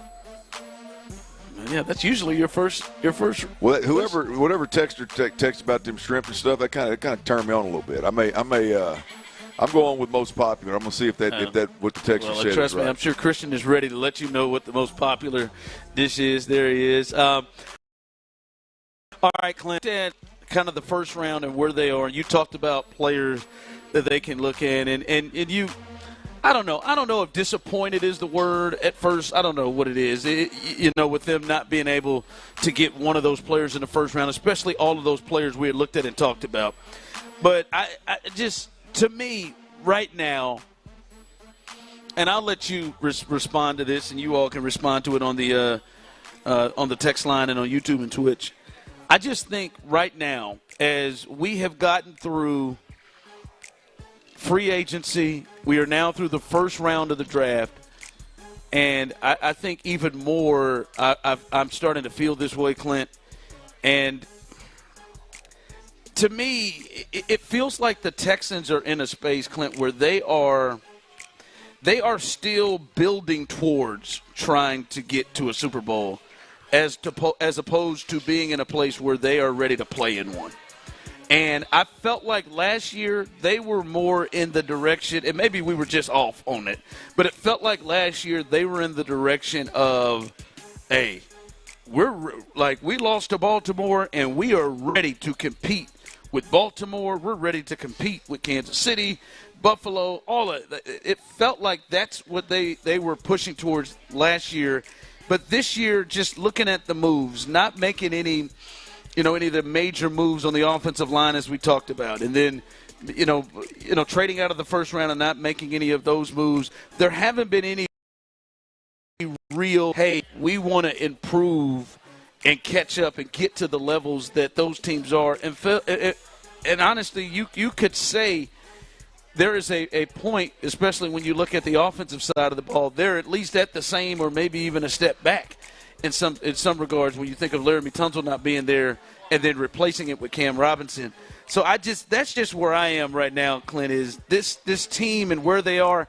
I think I am adjusting how I view this team. and how I thought after last year's offseason, this is a team that is a team that is trying to gear towards winning and getting to a Super Bowl. I judging by their actions and the moves they've made, and again, there is still time. There could be other moves that are made, or they could surprise.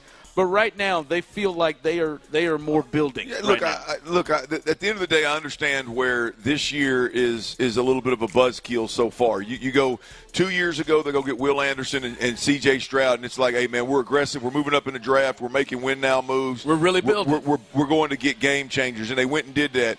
And then – the next year, which was last year, the preseason. I mean, in the offseason, they go make win now moves with Daniil Hunter and Azeez Al-Shaair and obviously Joe Mixon and Stephon Diggs. And they say we're going to pay your tight end $12 million. We're going to right. And so now we over 2 years now we've seen and experienced 2 different ways to just swing big and build your organization and really being competitive at a Super Bowl level. And now this year, when I expected it the most, to be honest with you, when there was more of like one single glaring need that needed to be filled, it seems like it's been a buzzkill with the moves that they've made. And then the first round of the draft, which, again, I have no problem with, but I understand where some people could look at it and go, man, that was a little bit of a buzzkill right there. So, yeah, I think this offseason has been underwhelming, to put it nicely. And to your point, you're still trying to establish yourself as a Super Bowl contender, not just a playoff team, but a Super Bowl contender. And these moves that they've made this year, really across the board, I personally get excited about the Laramie Tunsil move, but I don't know how that, if you don't replace it with the right guys, I don't know how that's a step in the right direction. So, yeah, it's an underwhelming offseason so far for the Texans. You start factoring in the coaching moves and the coaching hires, not so much the fires, but the hires, and it's even more of a buzzkill. Yeah. It's even more underwhelming. So, yeah. It feels like, Clint, they are 2026, 2027. Like, they're not – this year is a build year to get used to Kaylee and this offense and CJ, and then hopefully – these young picks that you make in the second round are able to grow and to be better players into next year. And I think if you adjust your mindset, I think you could probably feel better about things. Well, look, you're not going to. The idea is for them is to just keep getting better year in, year out, and you can say they did that, no question. But then when you look two to three.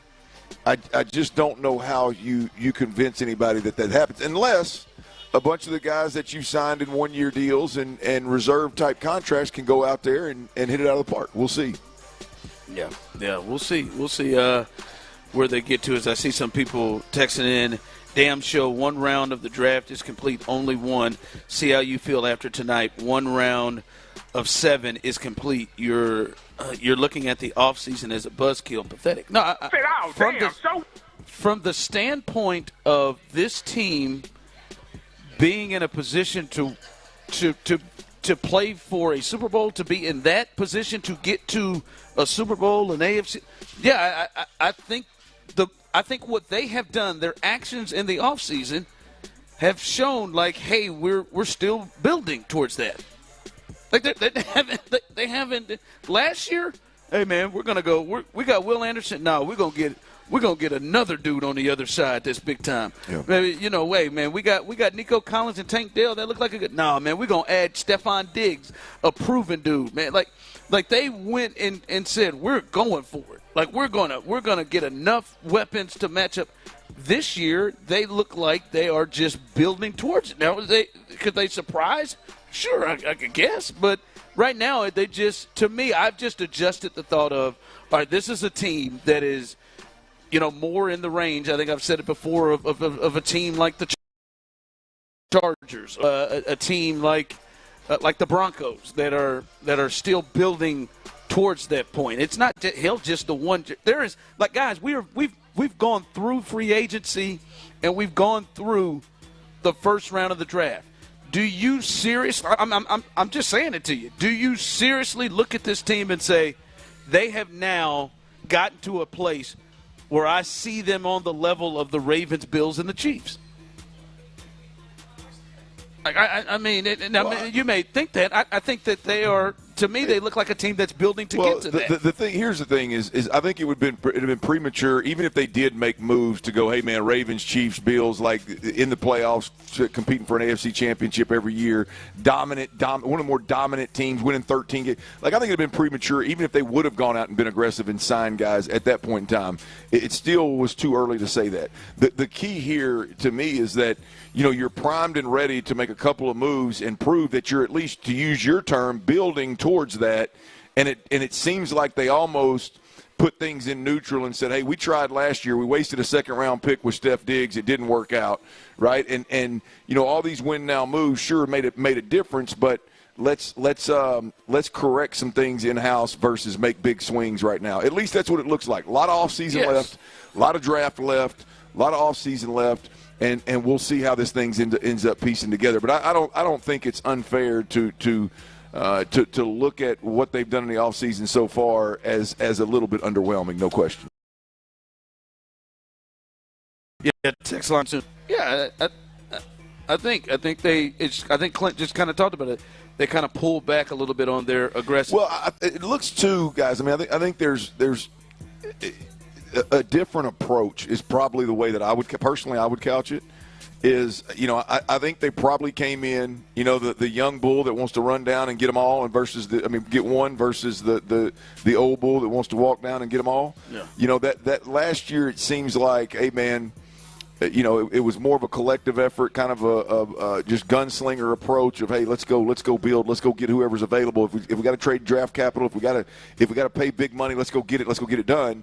And I've said this before, it seems like Nick has taken over on the offensive side of the football and said, okay, let's build this thing more so like we did in New England and do more with less and focus more on chemistry and accountability, and all five guys up front. Yeah, all five guys up front are better.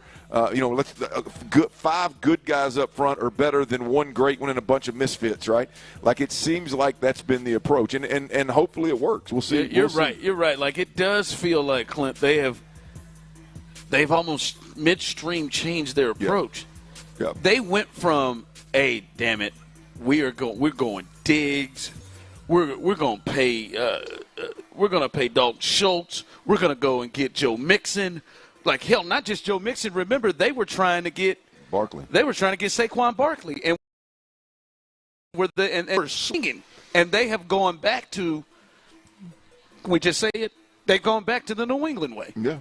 They've gone back to the, hey, Tom, we're not going to put as much around you, and hopefully you are the one that can direct traffic and do things, and obviously we got Nico Collins, so we have a really good piece there. Like it does seem like they have gone from let's go. It seemed like they were like, hey, we got a quarterback on a rookie deal that has shown us something. Let's go right now while we can do it. And then it seems like they've pulled back on the offensive side. On the defensive side, they go. So far, it seems like that it's been that approach. Now let's see what they do today. Yeah. Let's see what they do tonight. By the way, Clint, what is Atlanta doing? I mean, they said they ain't been able to sack the quarterback in about 10 years. They went and got two guys that can help them sack the quarterback. I'm not tripping about what they went to go get two guys. What they gave up. Like if you go, I didn't even pay much mind to it. What did they give up? A first round pick for next year to move from the second back to the first. They gave up their second round or their first round pick or their second round pick. Gave them their second. Gave them a first in next year's draft and an additional pick, like another third. It is they gave up. Well, they had. They moved. Would they move from the middle of? They moved from the middle of the second all the way back up into the first. Yes. Yeah, they moved a good bit. Yeah. Another first? They wanted that edge rush. They got the kid out of Tennessee, right? The kid that went like fourth. That is like what they do on the draft, man. They go and sign Kirk Cousins. Like they don't care the price. They want something. They're going to get it. They don't care if they gave Kirk Cousins $150 million. They still going to get when they Michael got Penix Jr. When they got that kid out of Tennessee, when they got that edge rusher out of Tennessee, they panned over to their war room, and they were like in their chest bump, like tackling each other. Yeah, they're out there like a bunch of meatheads. That old what's that old fella's name that took over for Sala up in New York, Obrecht or whatever, the old muscle older guy. Is he there? He's there. Yeah, he was in their war room. It looked like one of the scouts was trying to tackle him or something. Yeah, I'm telling you, they said we come hell or high water. We're going to get these dudes. I'll give up multiple picks. I mean, the Rams couldn't say no. The Rams was like, okay. Someone texted in and said, how in the hell did the Rams get so much for the pick 26 and we got what we got for 24? For 25, yeah, man, it was wild. All right. In the division yesterday, it was pretty spicy. A lot of things happened in the division, including the move of the draft early with Jacksonville. Indy got a good player, and then obviously the top pick of the draft, the Tennessee Titans. We'll look at what the division did, and in particular, do you like how aggressive Jacksonville was? You a little nervous at all? We'll discuss that coming up next. All right, y'all. Before we do that, I got to tell you about Underdog Fantasy app, man. Look, if you like sports.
on Pendergast and more on the Texans Draft Show. No matter who's on the clock, we're on the air all draft long on your home of the Houston Texans. Sports Radio 610. We're coming out to drink some bullets and eat some bugs. Live from Blue Water Seafood off 290 and 1960. It's the Sports Radio 610 Crawfish Circuit. Supported by Academy Sports and Outdoors and Bud Light. Here's The Drive with Stoerner and Hughley.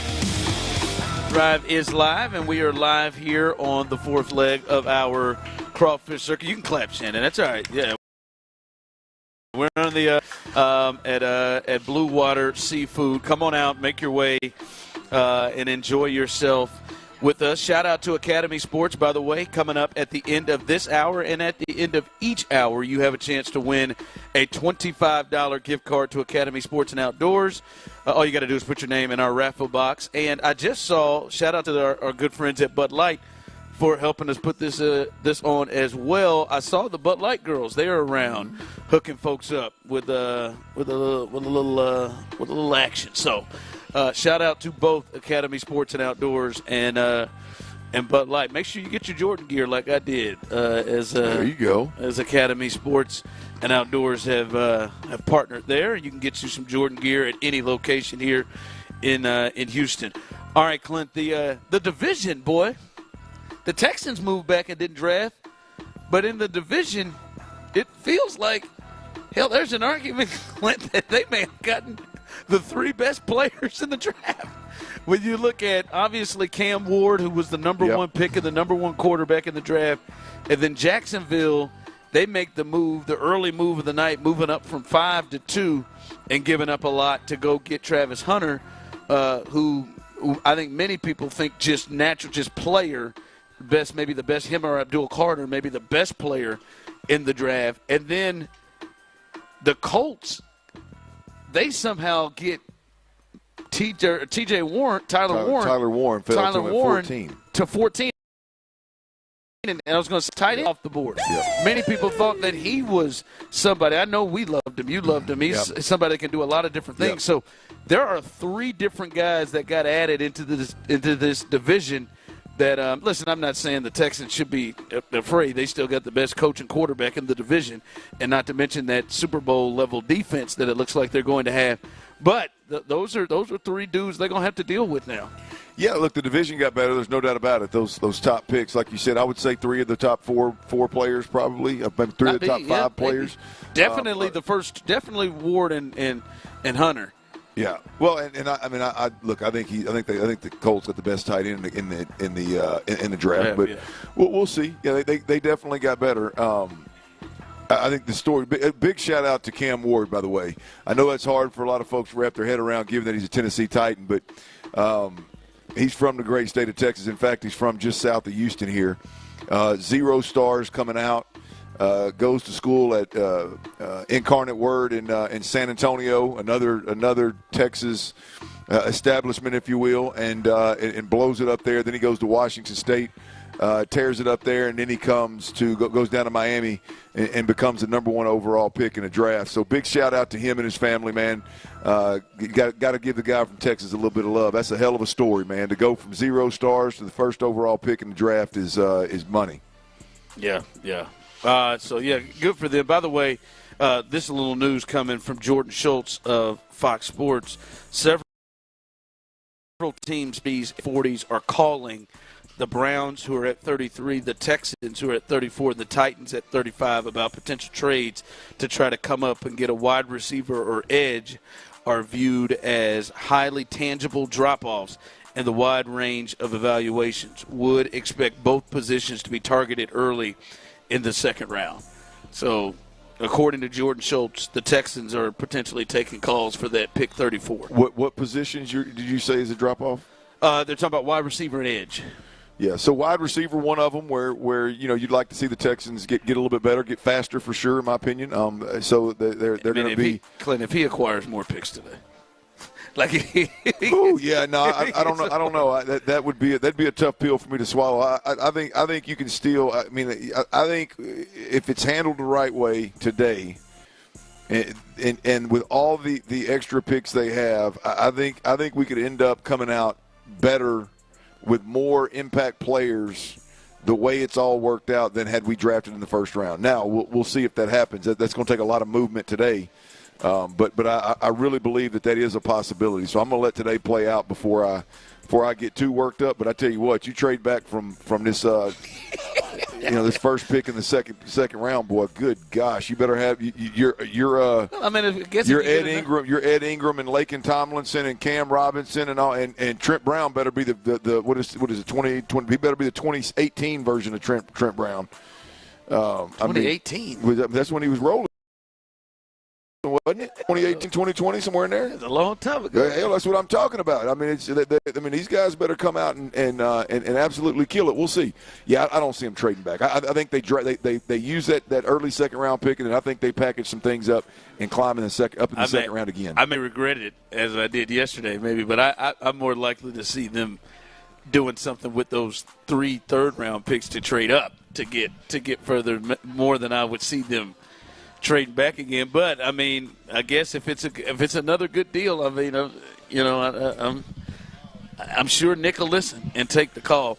But by the way, back to the big move of the day, Clint. Did you have any problem with how aggressive Jacksonville was to go get Travis Hunter in that trade? The Browns, they got from them the 5th overall pick, trading the 2nd and the 5th. They also get their 2nd round pick, which is 36 overall. They also get a 4th round pick, which is 126, and then a 2026 first round pick obviously in next year's draft. Listening and seeing everything they gave up, do you think that was too aggressive, too much for Jacksonville to go get Travis Hunter? No, I didn't. Look, I think you're getting a potential lockdown corner and a potential number 1 receiver, depending on how you use him. And you're getting a guy that has stayed healthy, and as a prospect, you look at him as an uber healthy guy that played more snaps than anybody in the country. He played 113. I think I heard yesterday where I don't know that anybody else in the country played more than 85 or 86. Anybody could be close. I mean, you're talking about a guy that's playing 25 to 30 snaps more, and a big part there is he stays healthy. He stayed healthy doing it. To what degree he does it at the next level, I don't know. Word on the street is what I'm hearing out of Jacksonville is that their plan is to use him as a wide receiver and a fill-in defensive back, which is interesting to me. That's interesting. You generally think it's the other way. Yeah, I don't know. I mean, that shocks me, to be honest with you. I thought he would be a full-time lockdown corner, and we'd flip him over on the offensive side of the football in critical situations not because he's capable one way or the other, but it's easier for me as a play caller on the offensive side of the football to dictate, all right, this situation, I want to use him, red zone or third down or this screen package or this mid-range game. Like, you can dictate that. When you do it the other way, it's like you could see him standing on the sideline a good chunk of the game because whatever the opponent's offense didn't put him in a position where he could be used, right? So I would think that it would be flipped, but we'll see. I mean, I think it's a hell of a trade. I think it's a hell of a get. You're talking about a high-character guy that stays healthy, that can play a ton of snaps, that, by the way, can also be a number 1 at two of the higher-paid receiver positions on a team. And I think he went to a progressive spot too, like that Liam Cohen and that group.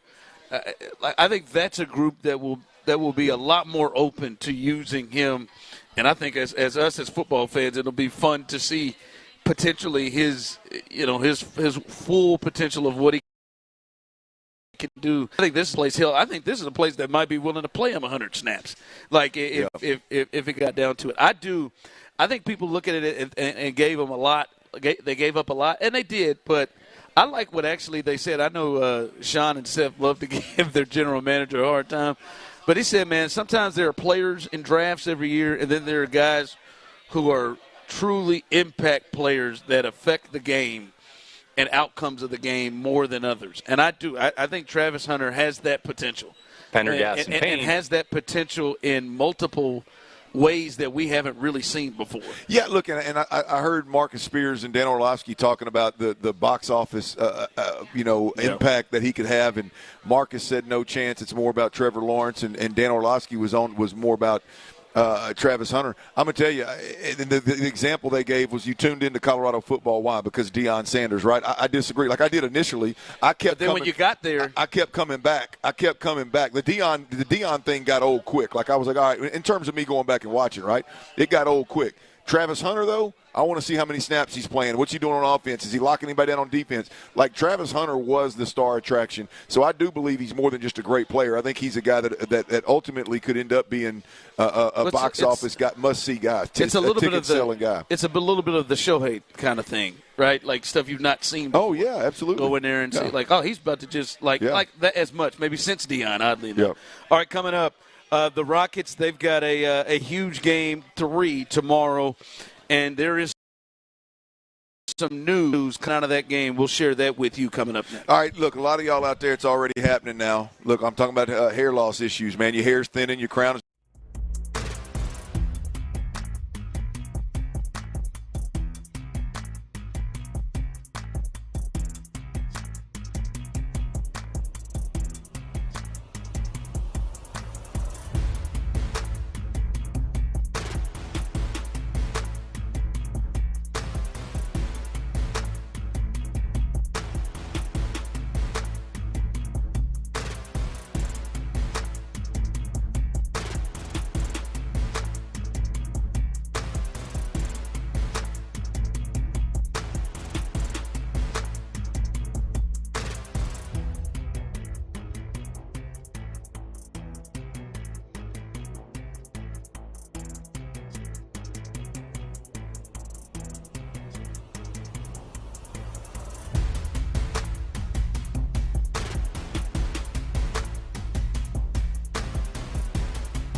a pair of shoes you're used to. Except you don't have to bend down, struggle to put them on, or touch them. Try them at a Skechers store, Skechers.com, or wherever stylish footwear is sold. Live from Blue Water Seafood off 290 and 1960. It's the Sports Radio 610 Crawfish Circuit. Supported by Academy Sports and Outdoors and Budweiser. Here's The Drive with Stoerner and Hughley. Quarter horse. That's right. We are live. Clap it up. Here we go. The Drive is live. We had a couple roll through here, and they knew Texans jerseys right there. I see you right there coming in. Get you some crawfish, baby. Come on out here as we are having a good time. Blue Water Seafood. The Bud Light girls are out. They are apparently. My wife texted me in, and I said they're going to hook it. Let me clarify that. They are they've got some good items for you to maybe partake in. That's they got exactly what you think. Cold beer. That's not it. You're right. Cold beer. The Bud Light girls are here, and they've got exactly what you think. Cold beer right there. Let me just say it. Yeah, girl. That didn't get better the second time I said it, did it, Tyler? You had a hard time correcting that. I'm not sure why. I did. I don't know why. Her voice sounds good, though. Yeah, I know. Tyler liked it. Yeah, Tyler liked it. Let me get this across here as the Rockets, they are off again. And that does nothing but help the Warriors, to be honest with you. And the Jimmy Butler news, which there is news. This is coming out from several sources. Golden State coming out with their injury report. Golden State Warriors forward Jimmy Butler, who exited Wednesday's game in Houston with 1:51 remaining in the first quarter due to a pelvis contusion, underwent an MRI yesterday. The MRI confirmed that the injury was as a pelvis and deep glute muscle contusion. His status for Saturday's Game 3 is questionable. So that came out late last night. The Warriors made it official with that, but he is questionable for that game. Clint, I would imagine Udoka and the rest of the crew are going in there completely 100% assuming that Jimmy Butler will at least play. Yeah, look, I would imagine so. When it first happened, for his sake, you hope it's muscular and it's not something to do with his back, a disc, or something. Something that can't. Usually, something like that, if nothing's torn or anything, then they can either deaden it or they can they can work it out before game time. And hell, this series is going to take about a month to get through if these guys go 7. So they got plenty of off time. That's for damn sure. So yeah, it's good for Jimmy Butler. But I think he probably needs one more game rest. He may need get you one more rest day. I would imagine. Who do you think is going to be the one to do it? Somebody going to put a knee in it? Oh, yeah. Absolutely. I'm thinking a forearm is what I was thinking. I was thinking get low and put a forearm in it. Let's go, Dylan. Maybe go to jump. Yeah, Dylan ain't above it. There ain't no doubt. Dylan. This is Dylan's time, isn't it? If Draymond Green wasn't on the floor, Dylan would be the top of the conversation. Hell, I tell you what, Udoka might do it. Udoka might find a way during that handshake line and just drill it. Well, I think he's got a team full of guys. I think Jalen Green may be the only one that doesn't. I watched Jalen Green went forearm to face her. Jalen Green and Curry got tied up late in game 2, and Curry was kind of joking and kind of hugging him. I think the team thought that Curry was talking trash or something, so everybody kind of ran over there, and Jalen got up kind of glad-handed, ha. I bet Ime Udoka said, "Nah, man, you save that for after the series. Save it for after." I think they said no friends on the floor. I feel like Dylan's just gonna be not even guarding people. He's just a menace. Just getting low and just hunting and hiding and coming out. Hunting bad hips. I'm telling you, but I'm just saying, Jimmy. As soon as Jimmy gets somebody in the post, it's coming. Bam! Right there. Right there to that. Well, he does like to play with his back to the basket and do a bunch of that. We'll see how effective he is if he does play. But I fully expect him to play now with that report. But especially how physical this game is. The Rockets, they're going to make him feel it. He is going to feel that. Listen, this is a big game, obviously. The series is tied, and you can steal home court back with a win in one of these next games in Golden State. To me, Clint, I think it is extremely critical that the Rockets weather this early storm. right? Like you've been involved in this. You've gone to certain teams that you've had to play on the road that's ready for that game, and that first quarter, that crowd is going to be going nuts. They come out the tunnel, they're going to be crazy. Golden State, everything with the Jimmy situation, and whether or not these guys are convinced themselves that there was something could have been avoided in that. Draymond may have convinced himself and the whole team that was the dirtiest play that he has ever seen. Steve Kerr may have as well, but they're going to be up and ready for that game in that first quarter. And Clint, we've seen Golden State over the years. We've seen Steph scored 17 points in a 5-minute overtime once. Like, we've seen them get after it real quick, and teams lose games in the first quarter because Golden State went off. I think that is extremely critical, because I think once the game slows down and it's a game, especially if Jimmy Butler's not 100%, I think the Rockets have more answers. No Jimmy, no way. Well, no Jimmy, yeah. Take however you. I'm talking about Jimmy Butler, by the way. Yeah. No Jimmy. Yeah. Well, you ever have that problem? You don't want to answer. You don't want to answer it on the air. I just want to go back to Jimmy Butler, man. I know what you're talking about. No Jimmy, no way, baby. Yeah, no, look, I like Steph Curry, and Steph's scary. He scared me in the second half last week, or last week. It feels like when the game was. It certainly can't be consistent.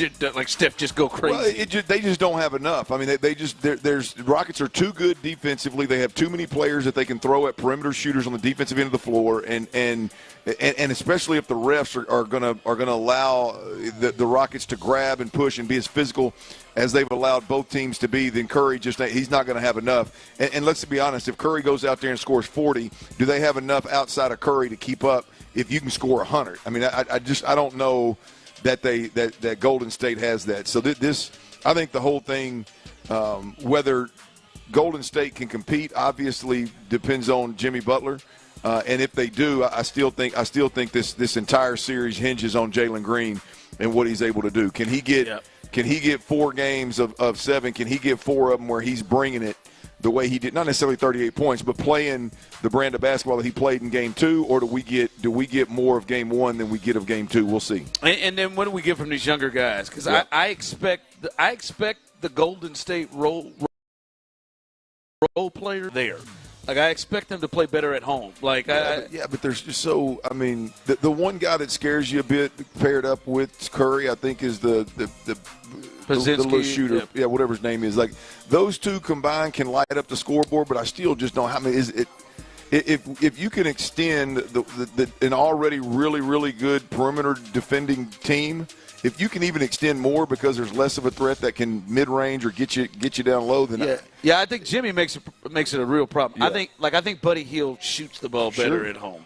Yeah. I think that kid with Brendan Podzinski or whatever his name is, I think he shoots the ball better at home. He's shot the ball really well since Jimmy Butler's been there. So that was kind of his story, the story of the season for him. But I'm sure that post character who start knocking down corner threes a little bit for them there. Moody, I think, your Arkansas kid, I think they probably play better at home. I'll be honest with you, I have been disappointed a little bit, just a little bit. I know he's young, is Amen Thompson. Like, I want to see him impact the game more. Like, like he's still in the last game, he took less shots than Fred, and Fred was openly trying not to take as many shots as he did. I would love to see Amen Thompson, who's just naturally gifted to be more aggressive out there, and I think he has matchup advantages as well. So I would love to see a little bit more of him to be a little bit more active. This weekend, I've had several people here. Some others have had several people reach out that made the trip to Kansas City to watch the Astros play the Royals this weekend. Reach out to me and ask me, tell them places to go. Shout out to Champ Slice. Said he was listening to the show while he was at Joe's, Kansas City. You remember we tried to go to Joe's. Gas station. Gas station was outside the door. Both these teams are playing pretty well. The Royals have won 4 in a row, and the Astros obviously 6-7. So this will be a little fun thing. Our guy Wisniewski gets the ball again, we'll see if the Astros can keep this going. I cannot wait to see what lineup we get thrown out today. All I know is DeZenzo should probably be in it. That'd be fair. And we should probably see, hopefully, for the Astros' sake, that Christian Walker keeps rolling. That's been the big thing. Him and Yainer Diaz, you're starting to see them come about, and they desperately need those guys to keep going. Yeah, we need those guys to keep going based on how the season started. I agree. That's the focal point, right? But we said before the year started, like, or at least I felt this way. I don't want to put words in your mouth, Ron, but the Yainer Diaz and Jeremy Pena were going to be two big. They needed to be two big contributors this year. They needed to take the next step. Yeah. And I'm going to tell you, Yainer, the jury's still out, right? I mean, he's still struggling through some things, but it's getting better. But Jeremy Pena, man, come on. He is absolutely rolling. And I don't know if it's going to last. I don't know if it's going to last as hot as he's been. What is he, 13, 14-game hitting streak? Moved up in the lineup. What is he batting? He's batting fourth again? He's been batting fourth, yeah. Yeah, so, I mean, Jeremy Pena is rolling, so hopefully he can keep that going on too, because that's bigger picture. When you get obviously Altuve and Alvarez rolling and Walker rolling and Yainer rolling. I mean, Pena in the middle of that, it's nasty, man. It lengthened that lineup big time, and we need it now with Bregman and Tucker gone. We need it now more than we ever have. All right, coming up here, before you get to the 4, I want to hear what you got going. Remember, if you're in the building and you've not signed up, we are going to hook somebody up with our second gift card, $25 gift card to Academy Sports and Outdoors. Make sure you sign that up. We're going to do that as soon as this segment ends. Clint, what you got coming up? I want to hear from Nick Cacerio right now. How did Nick Cacerio feel about trading out of the first round, and when did he know that was potentially a move? We'll do that next right here on Sports Radio 610. Before we get there, guys, Collecticon is coming to Houston. It'll be here.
guys at 610 to talk about on the radio. Sports Radio 610 presents The Drive with Stoerner and Hughley. Dive into the mind of former NFL quarterback Clint Stoerner. I know you did. It's Dirty's Daily, presented by Mokaram Injury Lawyers. Yeah, it is. Mokaram Injury Lawyers. Hard as hell to say, easy to dial. 281-222-2222. If you or any of your loved ones been injured in an accident, call my guys. No doubt about it. Mokaram Injury Lawyers. We keep it 100. Yeah, they do. Always. Known them for a while. Spent a lot of time with them. No doubt about it. If you're out and about, it is Friday. You got plenty of reason, if you're a Texans fan, for damn sure to get excited about today. Hey, don't let your Thursday ruin your Friday. Now I understand. I'm so excited. I totally understand. We're gonna hear from Nick Cacerio here shortly, but I understand trading out of the first round wasn't ideal. But we got a boatload of picks today on day 2. Whether they use those picks or if Nick uses them to move and shake, it's a win here. Let's see if they can add to this playoff roster and maybe get us good and excited about the additional pieces. If you're out there and you're listening, we greatly appreciate it on the AM/FM dial. Is wonderful. If you're listening or watching on YouTube and Twitch, we greatly appreciate that as well. Sorry you're going to see Tyler's nipples every now and then, but we greatly appreciate it. It's all right. There you go. He probably just showed them to you. If I can see him. Right. Damn right. There you go, baby. Get them dimes out there. Get them dime sizes out there. They are little, man. But if not, I want to encourage everybody out there to download the Odyssey app, AUDACY. Download the Odyssey app. Keep us on your hip. Take us everywhere you go. You never know when we're going to be giving something away. You can also catch all of our podcasts and everything that Bill and Pat Creighton put out, all things Astros. That they do it right now, so you might want to plug into that right there. Again, there you go. I don't know what that was. That you, Tyler, or was that a drop? That's Patrick. There you go. AUDACY. Download that app if you don't mind. We greatly appreciate it. All right, Tyler. Let's the Astros, the Texans. They had a nice little draft party going last night. Got everybody good and worked up. Kept me up late, and I had to inform my wife this morning that all that and the Texans traded out of the first round. But nonetheless. Let's see what Nick Cacerio. How does Nick Cacerio feel about the current situation with the Texans with all the draft picks today? I don't want to say we talked to the whole league, but we probably talked to the whole league on every different level. So, there are some players that we identified, some were out of reach. Some, in the end, trades are a byproduct of teams willing to make a decision to move or not. So, we fell at 25. That was the best thing for us. Puts us in a pretty good spot. 2 2s, 3 3s, picked up another 3 next year. We'll deal with tomorrow. We think we're going to get some pretty good football players tomorrow. We felt like the value of the draft was basically in the middle. So try to take advantage of our opportunities here tomorrow. Put ourselves in a pretty good position next year as well. 1, 2 2s, 2 3s, 2 4s. So, we've always talked about just creating as much flexibility and optionality for us as possible. And that's where we are. So, there's 2 more days of the draft that are left. We'll see how these next few days go. I'll try to, make good, smart decisions tomorrow. Trust our process, trust our evaluations, get through the draft, kind of flip the page, and kind of go to the next phase. So we're going to get good football players. D'Amico and I feel really good about tomorrow. We'll kind of see what happens. As do I, Nick. But Nick makes me feel better right there because he's made the same mistake that I made. They got 3 second-round picks today, not 2. There's 3 second-round picks and 3 third-round picks today. So Thanks, guys. Appreciate it. No problem, Nick. You actually make me feel better about the mistake I made last night on Twitter when I said, man, 2 2s and 3 3s, we're going to feel good about it. But when I got my head bit off, Twitterly, I got my head bit off by it's 3 2s. I said, okay, damn, I'm sorry. So, Nick, you made the same mistake. Is it 3 2s? I'm pretty sure it is. 1 at the top and 2 at the bottom, isn't it? The way that I have it is they have pick 34, pick 58, and then they have 3 third-round picks, pick 7, pick 89, pick 99. Man, we got to figure this out. That's what I have. I'll get to the bottom of it while Nick's telling you about this. When did he know that he was going to trade out of the first round of this draft? Yeah, I don't think there was really a consensus on a lot of grades. Honest to God, if you look at some of these mocks, like where some of the guys were mocked and where they went, it wasn't even close. So, which, again, players come off the board when they come off the board. So that's all we can do is go through our information, try to figure out, where we think the best spot for us to take that player. So, again, we made multiple calls, I would say, picking a lot higher than where we were. So teams aren't interested. They're not interested. There's nothing we can do about it. Correction, it is. There's 2 2s and 3 3s right now. 5 picks. We've been saying 5 picks all day. I haven't been wrong all day, have we? You're saying 5 3 threes. One of the, I guess the extra 2 is next year. I'm trying to throw into this year, but you got 5 picks. You got plenty of moving and shaking. So Nick was right. Damn, Nick, you make me feel stupid from the get go. But the trade back, obviously they had Ron hearing it from Nick Cacerio. They had their sights set on a few guys. Those guys didn't fall, so they didn't reach. So they moved out. I agree for once with Nick Cacerio in a sense of the call it flexibility, I guess, whatever terms he used in a sense of if you're not going to pick at 25, trade back and give yourself as many options that may present themselves through the draft this year.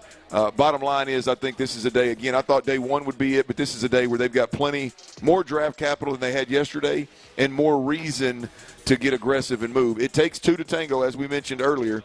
He's going to have to find trade partners to move up, but he's got enough draft capital where, boy, he can make it really hard for a team to say no. Yeah, and get exactly what it is he needs and what he wants. Yeah. There is and look, Clint, quite frankly, it was the same deal in the first round. Like, they have so much ammunition with the Tunzel trade, with picks they've had before over. They've got so much ammunition that they could do anything that they wanted to do. It is not anything that stopped. Now, maybe whatever they wanted to do, it's the smart thing, but they had the ability to do whatever it is they want to do, and it's even more today. Well, I'm excited about the trade back. I didn't think I'd ever be excited about the trade back. The one thing that the Texans couldn't do was reach for a player and miss on a player again, because this is plug and play time for the Texans. I think you can still find multiple plug and play guys in this second round and or third round. I think there's some really good players out there. Was there? I know. Once you got to the point of, all right, they're sitting there at 25. Yeah. Right, and I think the previous 2 picks were Matthew Golden, the wide receiver of Texas, and then Donovan Jackson, yes, the guard from Ohio State. Those 2 go. Once you sit there, I know you're at the point of like, all right, don't reach. All right, the Giants are coming up for a deal. You make a deal, you get back, and you get more picks. But at 25, though, as it was leading up to that, were there any moments or any players where you were like, damn, like, come on, there he is, go get him. Go get this guy, or this dude would be the fit. At any moment were you thinking like, damn, I wish they would go up to go get a certain player? I thought they would move a couple of spots to jump Green Bay to get into the Matthew Golden range. Yeah, for whatever reason, he's obviously a great player. I think with Tank Dell, having played with him before, they know him intimately. He's a local kid. They have shown interest in local guys, and that's been a part of kind of the guys they bring back and make the fabric of the city and the team. So I thought that there was a chance they could do that. Once I saw the guards come off the board, I was like, man, this is not good. Please don't reach. And then I shifted, and then Golden jumps off, and it's at that point that's when I'm cool with. Would you been all right with the guard from Ohio State that went right ahead of him? Like, what would like? Well, I would have been okay with him just based on what we saw. But he's the one. He's one of them, right? That the Texans maybe were linked to, but they weren't completely sold on him being their kind of guy. Him and the kid from North Dakota State. Those were the last 2 that they went off at 18 and 24. Well, again, listening again, I'm basing it what the Texans were linked to. I'm basing it on kind of how strongly they were linked to him. And if you listen to Saban and company when they were analyzing it, you listen to their studies, what their studies have told them. Afterwards, I understood immediately why the Texans he wasn't on, let's say, the top of the guard board for the Texans. So I would rather them not reach right there, so I was cool with that. But you look at the Texans. The Texans were at 25, right? For everybody that's disappointed with the Texans at 25, look at who was drafted beyond 25, right? Jackson Dart went in New York, traded with you to Jackson Dart. You don't need a quarterback. James Pierce Jr. was drafted after that by the by the Atlanta Falcons. He's an edge. You don't need that, right? You can argue that the kid out of Ohio State and Josh Connerly Jr., the D lineman out of the interior defensive lineman out of Oregon and What's that? Harmon. Out of Georgia. Oh, did I say it wrong? No, Harmon. His last name. Harmon, the kid from Oregon, the defensive tackle. I just said his last name. The kid from Oregon, the D tackle, and then you said Connor Lee Jr., the tackle. The point is there's no that as a fan you were like, I got to go get this guy. Yeah. Everybody that when you move down, everybody that's been drafted since the 25th draft pick hit, you didn't. They're not guys that we were going to draft anyway, unless you thought. I'm sorry, yeah, he's an offensive tackle. My eyes are terrible, man. I'm going blind. But the D tackle that was taken is really the only one that you unless one of the tackles, because they were also linked to Simmons, who went to the Chiefs, Connor Lee Jr., I think, who went to the Commanders. Yes. I'm not messed up that they didn't go take a tackle. I don't know about everybody else, but I'm okay with them not taking a tackle. I'm just, as you see it, the trade down has had zero impact on the draft so far. There was no wide receivers taken after the fact. There's no guards or centers taken after the fact. There's no running backs that came off the board after the fact. Hell, there's not the fastest player. I guess Maxwell was on there. Other than him, the fastest player was a damn safety and a defensive end. So yeah, I think it's much to do about very, very little at best that the Texans moved up out of the first round. The back behind them, no, it's just to me like ahead of them, right? Like. It got like when Banks went and Booker went, it was just like, all right, what are they about to do? Like, to me, it was like, in my mind, I'm thinking they are going to go get the kid from North Dakota State. Like, they're going to go get or whatever tackle they wanted. But in my mind, I was thinking they're going to go get that kid. They would have had to give up a boatload of draft capital to get to 18. I mean, even I'd say they had to, and somebody else has got the upper hand because they got the higher pick. They'd had to give. Not that they. I mean, I'd have been cool with it, but that would have been that's a ballsy move at that point in time. Let's hit a few things. Because one of my favorite things, Ron, with the draft is the non-draft pick takeaways. No. Nothing to do with the draft picks. Can somebody tell me who Lil Wayne is a fan of? Or better yet, he's a Packers fan, and he's a New Orleans fan because he's from New Orleans. He's a Packers fan for damn sure. I think he just claims Packers like as his primary, though. Well, he was over there with, and then later on, he's over there at who was he claiming? I saw a video on social media, him over there doing one of the calls for somebody else, doing his best LeBron impression. I mean, he's just bouncing all over the map. LeBron? Mm-hmm. You mean Drake? And Drake. No, LeBron's been to like several different colleges with shirts like Drake too. That's all right. I know it hurts you, but it's all right, man. It doesn't hurt me. Just Lil Wayne got to pick one. I thought he was Drake. I thought he was a Packers fan. Well, they damn sure. I mean, they claimed it last night. I don't know. I mean, maybe. I don't think I've been where he has been. He couldn't ride that bike. They asked Lil Wayne to ride that bike out there, and he couldn't get it, huh? I saw him pushing. I saw him walking. He was walking it. Yeah. I thought he was going to walk. Everybody else rode them bikes up there.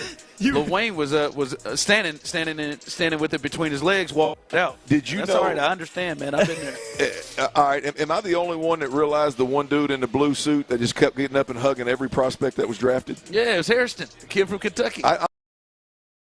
I'm going, who? The guy in green suit from Texas A&M who had 4 sacks in 6 years. Shamar. Yeah, they were at the entry just hyped up. They were. I mean, Maxwell was that guy. He was nervous about not getting, even though he was there. So he was going to give everybody else some love to make it be supportive. I couldn't figure out who he was until he got drafted, right?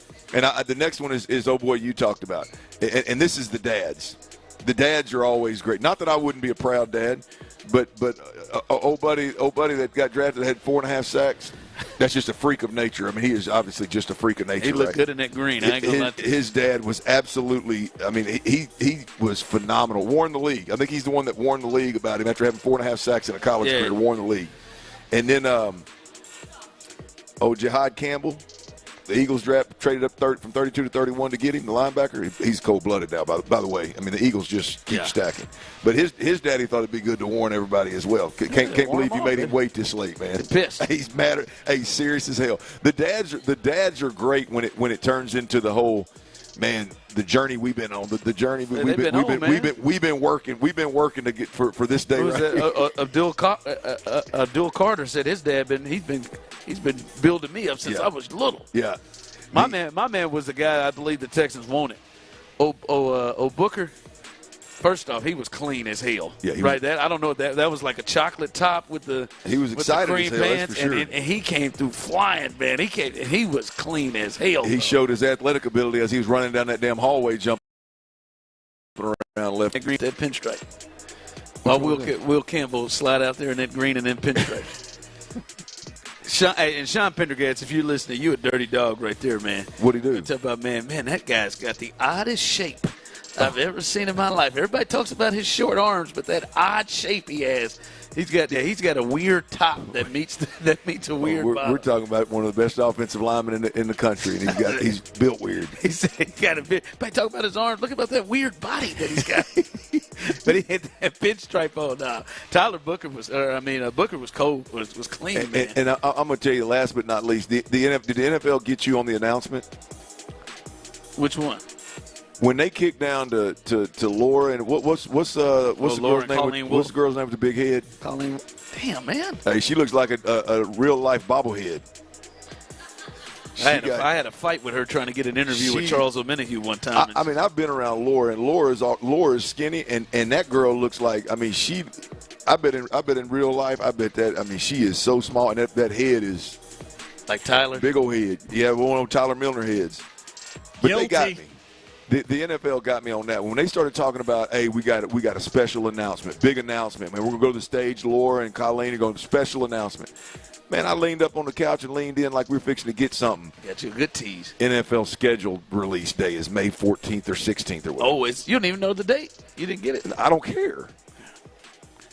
It's the 14th or the 16th. What you mean, man? We're going to dive all into that. Well, we can look at that schedule come out. Yeah, when we'll check it out and figure out if it's the 14th or the 16th. But I'm leaned in thinking, man, they're fixing to announce something big time. Yeah. Schedule release, official release, NFL wide. Every game will be released on the 14th or 16th. God, I leaned in for nothing. Well, you talked about all the guys that look clean in their outfits that got drafted. There's one very major person that did not get drafted, and it's becoming the story of the draft right now. And we'll discuss that coming up next right here live on The Drive. Where art thou? For the second straight year, the Texans ended the first round of the draft.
Drive with Stoerner and Hughley is presented by Verlo Mattress. Verlo Mattress, handcrafted for your comfort and guaranteed for life.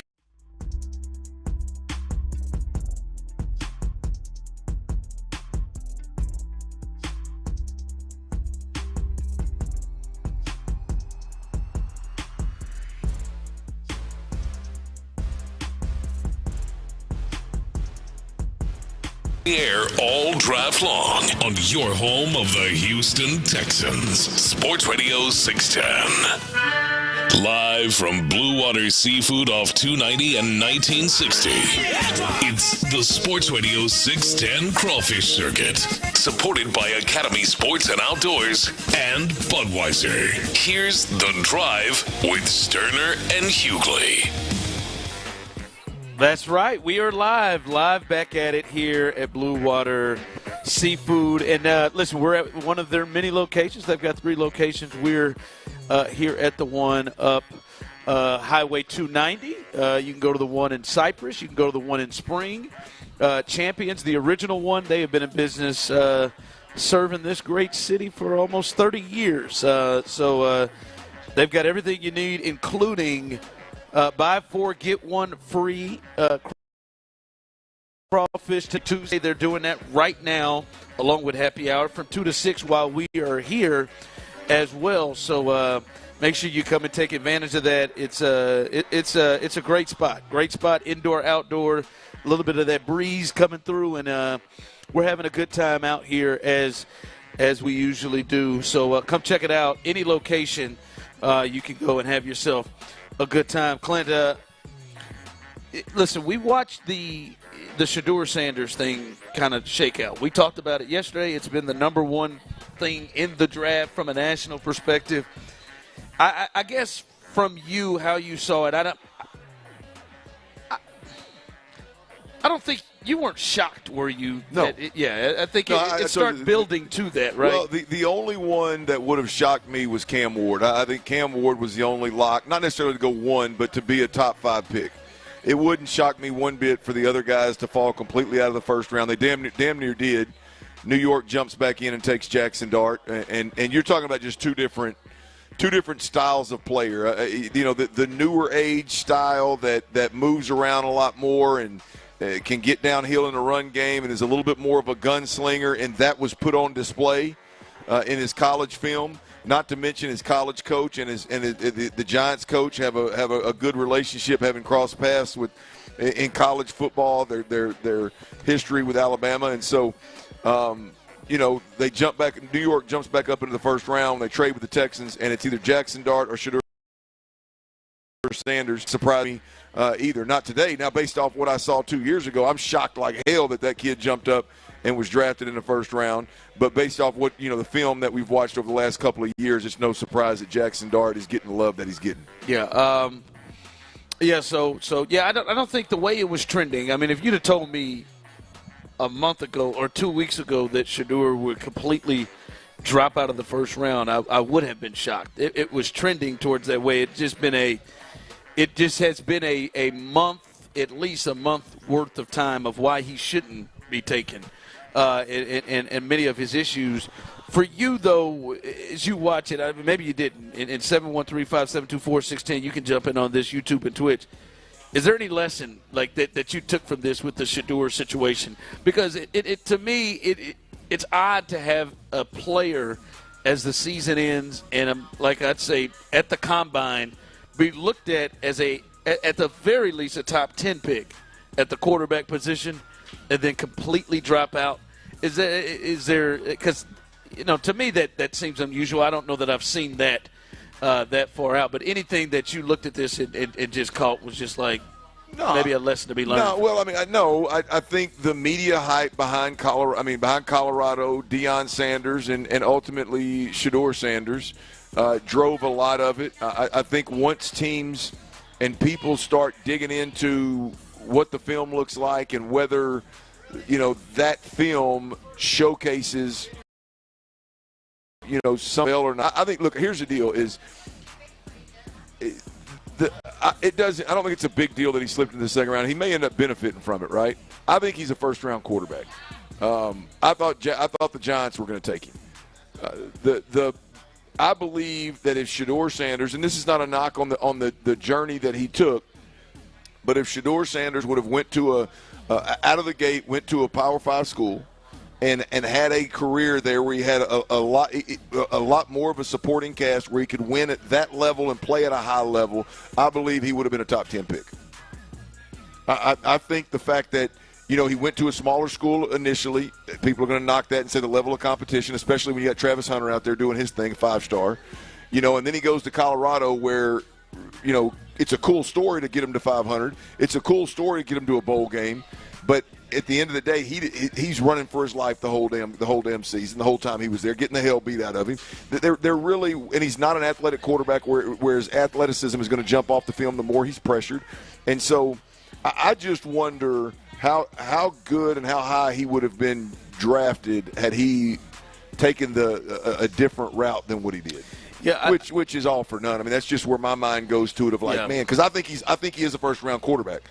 And had he gone and had he been able to play at one of these teams where the quarterback is just set up for uber success, I wonder how the story would have been written. Yeah, to me, I want to say, I think the majority of the reason, I still think the majority of the reason of why he ultimately didn't go in the first round is because I think teams think there's a ceiling to his play.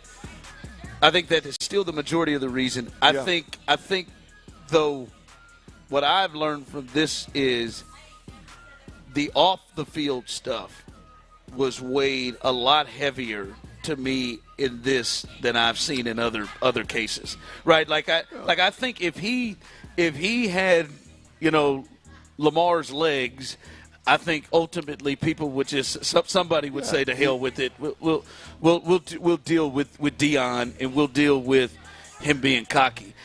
So that's why I said I still think the majority of the reason, whether it's 50, 60%, is because there's thought of a ceiling. But I do think if whatever the perceived off the field distractions were there, I think he would have been picked, in the first round. I just think we saw that weighed more than we've seen in other cases. Here's at the end of the day, we can talk about it 6 ways to Sunday.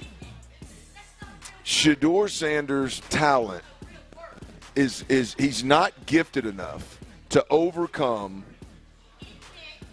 no superpower, right? No obvious superpower in his game.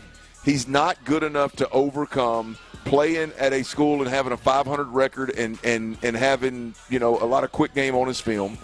He doesn't have the athletic ability you talked about with Lamar, the arm you're talking. He doesn't have that ability to overcome all the other stuff. Now, if he would have had a like some of these quarterbacks that come out of Georgia where they've got 2 losses, they're 30-2 when they get done, or 25-2 when they get done, I think he's a top 10 pick. At that point, you can overlook, wait, man, look, with good stuff going around, this kid can make all the throws. He's got great touch. He's got great anticipation.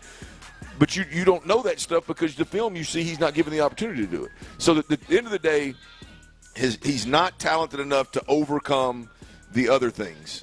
And that's why he slid into the second round. Yeah, I think we're in a kind of the same thought. That's just my thing. It did seem like that because it was. I will agree. This maybe other people feel different. This did not feel. This felt different in how he was being talked about the last month. I remember seeing people talk about Andrew Luck towards the end and talk about some of his faults. I can remember with different guys, people, CJ, the test that he took. I can remember those things. This for a month felt different to me. It's been unorthodox. It's been weird. Now the question now moving forward is what happens between, does he go before Jalen Milroe? Does he go before the Shuck kid out of Louisville? Boy, that to me, that's when you start going, boy, there's really something wrong here. Yeah. For the text line, lessons, keep your mouth shut. I think you should be able to be yourself. And I understand that that there are some people that are able to do it at some positions or whatever to be yourself. Like, keep your mouth shut. No, keep my mouth shut. I mean, he can be who he can be, and that shouldn't be the lesson. Now, I think that may be it. Maybe that is part of it. I don't think that should be the lesson. As I see some people tuxing in, I'm so glad he didn't get picked because I'm not a fan. Like, to me, the celebration of it is weird to me too. Not surprising. I mean, there's some people gonna have their feels of it. Like, to have seen that and watched him sit in there, and to be celebratory of it, that's weird. Yeah, that's a bit aggressive, but again, the talent isn't all of it, the whole package, right? I mean, whether we like it or not, if you're talented enough, you can get away with all that stuff, and none of it matters. None of it really, a lot of it wouldn't even be mentioned. At the end of the day, and I think that's what I said. I still think the majority of it is his talent wasn't big enough to overcome that, but I do believe he had to overcome more off the field stuff than we even, especially if it didn't have no arrest or anything like that. Right. I think he had to overcome that. Right. Well, I like him more than others do, but it doesn't shock me, Ron, because this is in the NFL today, it is the guy that runs arm throws and all this other jive. They're going to get the attention. They're going to get the guy that has that weird off-platform, off-schedule way of making plays, and he's not convincing in that light. I think if he goes to the right place, again, as I said yesterday, pocket passer, I think he's going to win somebody some games. Text line, lesson learned, don't be cocky. Come on, man. Clint Stoerner, you think he wasn't cocky? Never. You think Clint went out there talking? I tell you all the time I'm good at my job. You think Tom Brady ain't cocky? You think Lamar ain't cocky? You think Patrick Mahomes ain't cocky? Every one of these dudes worth a damn are cocky. Now, maybe they show it differently. And one day, just like we've seen things evolve, one day, just like before, you couldn't be Clint's height and be drafted in the first round. When Clint played football, he needed to be 2 inches taller to be drafted in the first round. There's one point where you couldn't run to be drafted in the first round. Now Kyler Murray can be the first pick. Baker can be the first pick. Lamar can work. And at some point, you'll be allowed to be confident and cocky. All right, coming up as we continue live here on The Drive, what does the first round say to you about where the Texans are right now as a team? What does the first round say to you where they are right now? We'll discuss that coming up next. All right, big announcement. Academy Sports and Outdoors, not only one of the big reasons that we're here today live on location, but they are also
ZipRecruiter.com/free. That's ZipRecruiter.com/free. Never miss out on great candidates with ZipRecruiter. Exclusive furniture, where low prices live. Live from Blue Water Seafood off 290 and 1960. It's the Sports Radio 610 Crawfish Circuit. Supported by Academy Sports and Outdoors and Bud Light. Here's The Drive with Stoerner and Hughley. It's crazy, man. And this is why he has been the number one story. As I'm looking, Tyler, I don't know if you see YouTube and Twitch and the text line, but, I mean, he elicits an emotion and reaction from either side. Like, look, they're polarizing, and that's whether you're talking about Deion or you're talking about Colorado or you're talking about Shedeur. I mean, Travis Hunter found a way, and I think it's one because he's so talented it doesn't matter. But he doesn't seem to be the flashier one of the bunch. He doesn't get the attention that the quarterback gets, no matter how good he is, and so that part's never going to change. It's every year, man. The flashier, the more, and I'm not saying this negatively as a lot of people say, but the more look at me that people are, and the more different people are. Like they're all this wearing the gold watches on the sideline and showing it to the fans. And it's fun. It's a good time. It's entertaining to watch. But unfortunately, you got 32 different groups of dudes that are going to get in that room and pick everybody apart as much as they can. And that a lot of times that kind of stuff is going to be frowned upon and twisted and turned and made it more than it really is. And he's having to deal with it. There's no doubt about it. It's polarizing, man. No, it is. You either love it or hate it. Yeah, and I think in 5-10 years, that kind of stuff, just like we've seen other stuff go by, that kind of stuff won't be looked at because the 32 guys that you're talking about are going to be different guys in that room. Well, the other part of it, college football is going to be different, right? It's going to be different. Yep. You look at what, if we're just looking at what Deion and Colorado is doing right now, they're changing the landscape of college football. I mean, these coaches that don't look at Belichick. I mean, Belichick's got a 20-some-odd-year-old girlfriend that's in mini skirts and boots walking on the field during a spring game, and this jackleg wouldn't let his players carry an iPhone in the locker room. You dirty dog, Bill. Well, I'm just telling you that's the reality of it is. Like, college football has changed. Deion's made it to a way of, like, your value is going to have a ceiling, a low ceiling to everybody, and not just say y'all come in, but do things that's going to draw more people in. It's not just about winning and losing. He's proven that you can be a 500 football team over 2 years in a below average conference, and if you do it the right way, your value will go through the roof. He's proven that, and so. Look, I'm an Arkansas Razorback fan, and I would say that I would like to think that we're slightly above Colorado in the sense of where lowly Colorado was a couple of years ago. Yeah, 1-11. But we're yes, Mom, I know that. I'm not saying we're not, but we're a middle of the pack school that I think we need things like that to attract players and bring more attention and raise value and make more money for NIL and things like. And I'm wondering why the hell not quite. I mean, I don't need all of it that Deion's doing, but at the same time, you look at it and you go, why are we not doing some of these things to help draw attention, to create value, to generate NIL funds and things of that nature? That he's changing the game, and when you're the tip of the spear of something like that, everybody's not going to fall in love with it. I tell you what, I do think. I don't think Deion slept well last night.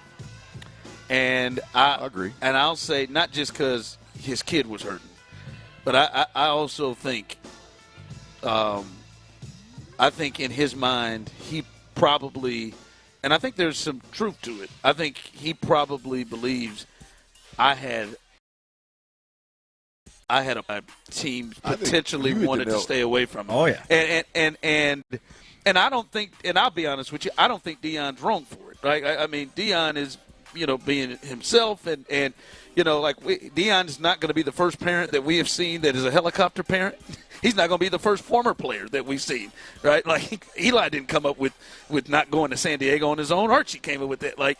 But I do think he looks at it and thinks it's it's because a little bit of this is because of me that some teams don't want to deal with my son, and I gotta believe that's your kid's dream, and that I bet you that probably hurts. I think you hit the nail on the head when it comes to that. I've heard it mentioned, but I hadn't heard it leaned into the way you did a couple of days ago.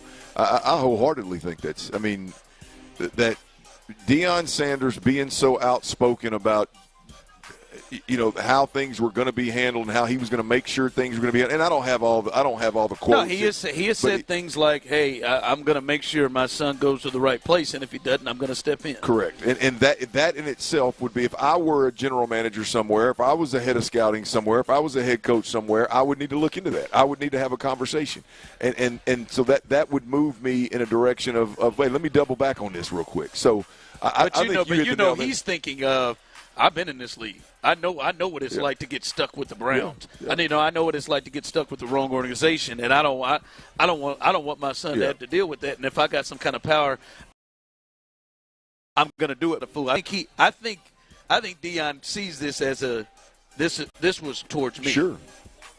This was towards me, not as much towards my son. And I got to believe, as a father, even if you didn't do that on purpose, that's got to. Yeah. That's got to hit you. I think it's probably backfired a bit. I think all the chatter. Of course, it worked to help him get to this. Like, I think it shined a lot of light on him in Colorado. Well, look, I've said it. I've said it. We've talked about it a million times. Like, it's hard in this moment to realize, like, holy cow, man! You like whatever caused it, man. You could have went to a team in the first round and it's $30-some-odd million kind of deal. He slid out of the first round. He's not going to be committed. He's going to be committed to an organization for one fewer years. The team's going to have one less year control over him, which is great. And there's a chance that he's going to go somewhere that's already got a quarterback that can then sit for a couple of years, learn the game, and when he gets his shot, he's a better player and he's surrounded by more talent. It will, assuming that he doesn't get picked by one of the teams that could have got him earlier. Yeah. The quarterback needy teams. It could end up being an absolute beautiful setup for him. Tyler, we hadn't heard from you as the fan here, as the resident Psycho fan, Psycho T in the building. Tyler, how did you feel about last night's draft? Because Tyler, you went, did your work. I'm sure you cut the podcast up. And then you got downtown and you got in there, probably ran into some rain, and you got out there and you went to the draft party and maybe you bought some shirts. I don't know if you did. And then they got in there and they didn't do nothing. Yeah. How did you feel about last night's moves? Didn't buy any shirts, first of all. Not purposefully. It just time kind of got away from me and I got tired, so I went home. But that event was awesome, first of all. Shout out to the McNairs for flipping that bill. I drank a few Modelo's. I felt fine with it, to be honest with you. When it happened, when we see it flash up on that big screen at the Texans draft party, Cacerio had traded that 25th pick. I mean, it's kind of like a little bit of a inner groan because, we'd just been waiting and anticipating that moment. Like, oh, man, there it goes. All right, well, see y'all later. Good night. But no, You're good with it? I'm good with it. I feel like at this point, there's enough of a sample size. I'm not saying blind trust Nick Cacerio, but until we see how it completely unfolds with the picks he got back, I gotta trust in Nick a little bit. So you see, you and Tyler, you and Clint, felt better about this than I would have. Tyler, I could see Tyler. All right, taking a deep breath. All right, let's see what Nick does.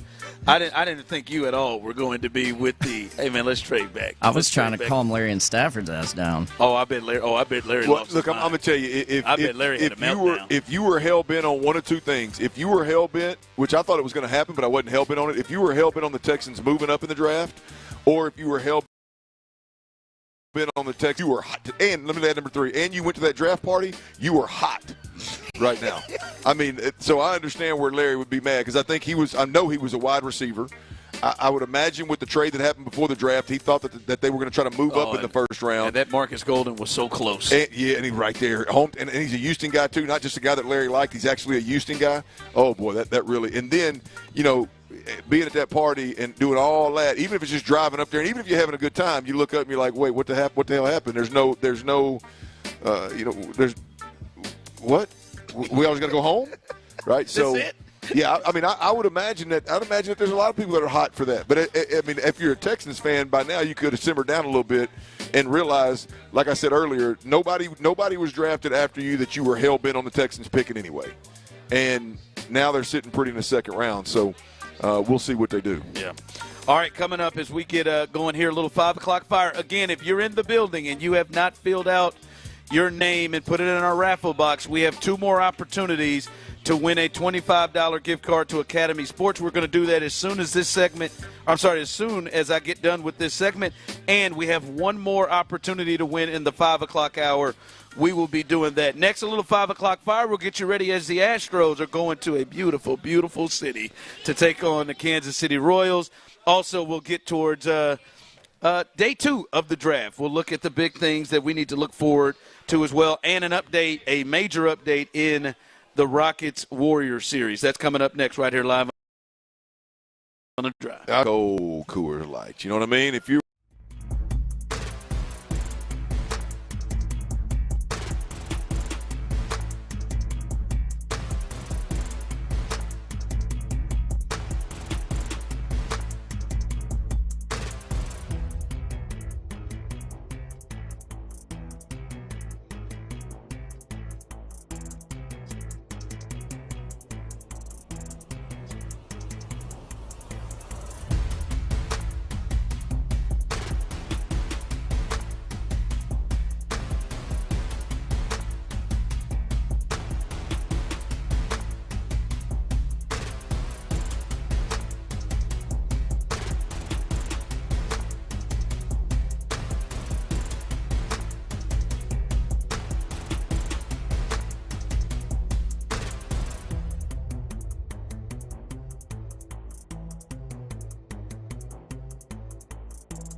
At Fisher Investments, we're clearly different. Learn more at FisherInvestments.com. Investing in securities involves the risk of loss. KILT FM HD2 Houston. Insider access, exclusive content. Sports Radio 610. The Texans play here. An Odyssey sports station. Sports Radio 610 presents The Drive with Stoerner and Hughley. It's the 5 o'clock fire. Brought to you by the Insperity Invitational at the Woodlands Country Club Tournament Course. We have a liftoff. Sports Radio 610 presents The Drive with Stoerner and Hughley. It's the 5 o'clock fire.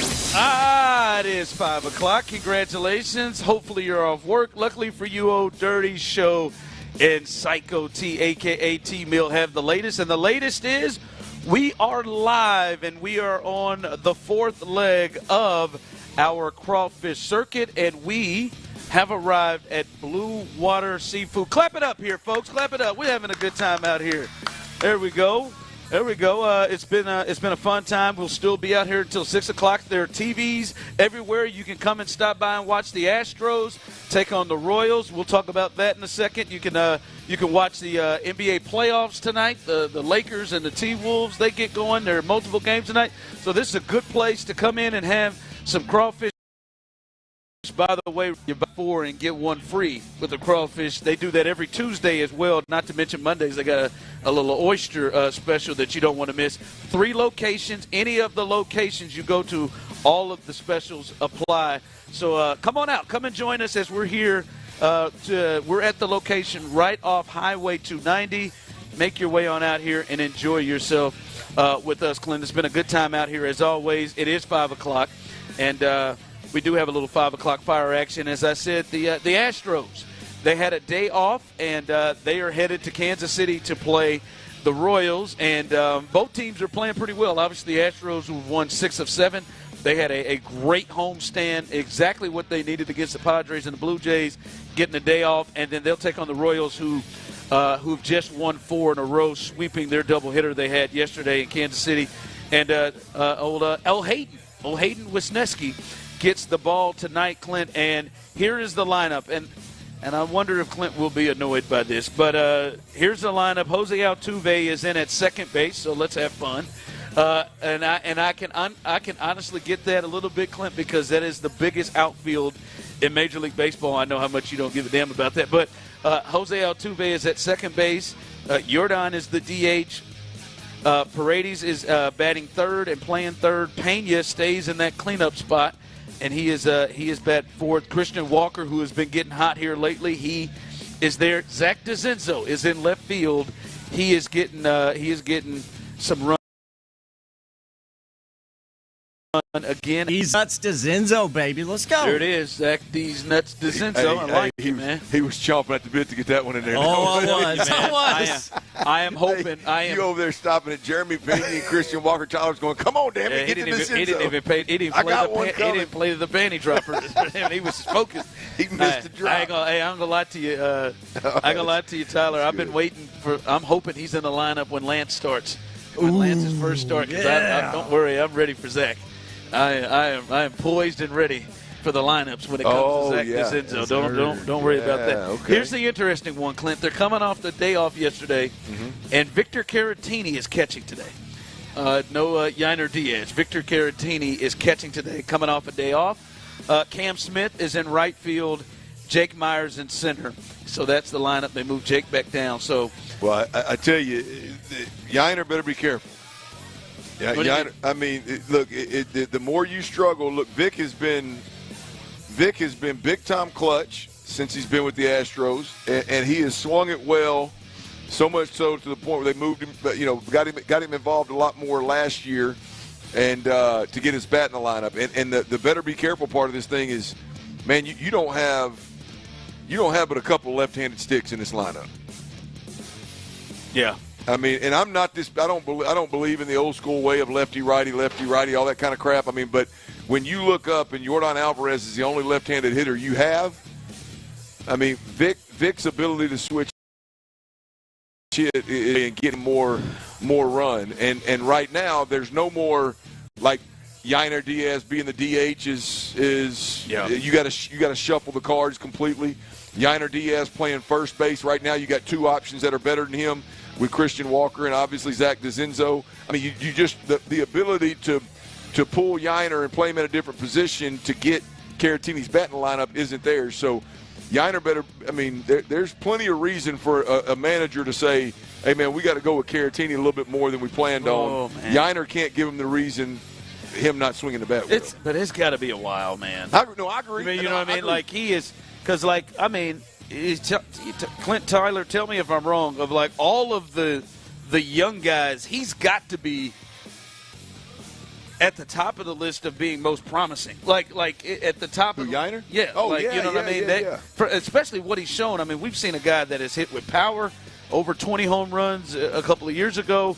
He was a top 3 finisher in the Silver Slugger Award for catcher. Like, it's got to be a while before Victor Caratini comes in and takes that. I'm not in any way, shape, or form saying it should happen. I'm just saying Yainer better start swinging better, because if this lefty gets in there and gets hot, with Yainer Diaz not being able to throw my ass out at second base when I decide to steal, and he's swinging the bat, and he's only right-handed. Now you're right. He does have to pick that up. It's behind the plate. All of it. I mean, if you're going to struggle at the plate, man, you better be able defensively to put some things together. And right now, if not more to the table, and he's been super clutch since he's been there. So I'm not saying they should do it. I'm just saying if Yainer don't come on, an extended struggle for Yainer Diaz could mean significantly less playing time. Yeah, he's got to pick it up, but and luckily for him though, he hadn't been the only one in there struggling, so it's not it's not such a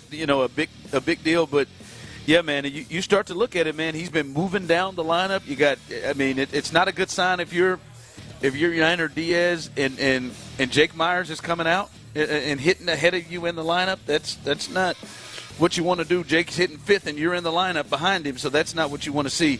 But no, I think it is interesting. That did jump out to me coming off a day off and facing a right-handed pitcher. I get the switch hit thing, but for him to be on the bench on a day off is an interesting thought there. So that is where they're going there. Victor Caratini gets a start. We'll see if they can continue to roll on and do their thing as they will be in Kansas City over the weekend. 5 o'clock fire. All right, as we look at the draft here coming up, day 2 of the draft, and we have talked a lot about things happening with the draft, Clint, as we will continue to do so. The Texans have 5 picks today. They've got 2 in the second round. They've got 1 right off the bat, the second pick in the second round, as they've made that trade with the Giants to get to that spot. Do you see the Texans use all 5 of those picks today? Do you think you don't think they use all, because these are all as we consider premium picks? No, 5 guys. No. Look, I think you got a real chance here to come away with 3 really good picks, and if you want to get real aggressive, 3 good picks in the top half of the second round kind of deal. If you can find teams that'll play ball.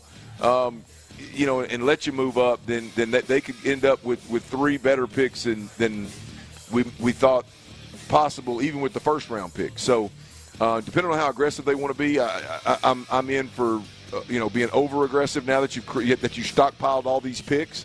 If not, for what, right? I mean, if you're not going to be aggressive at some point, why make the trade before the draft yesterday?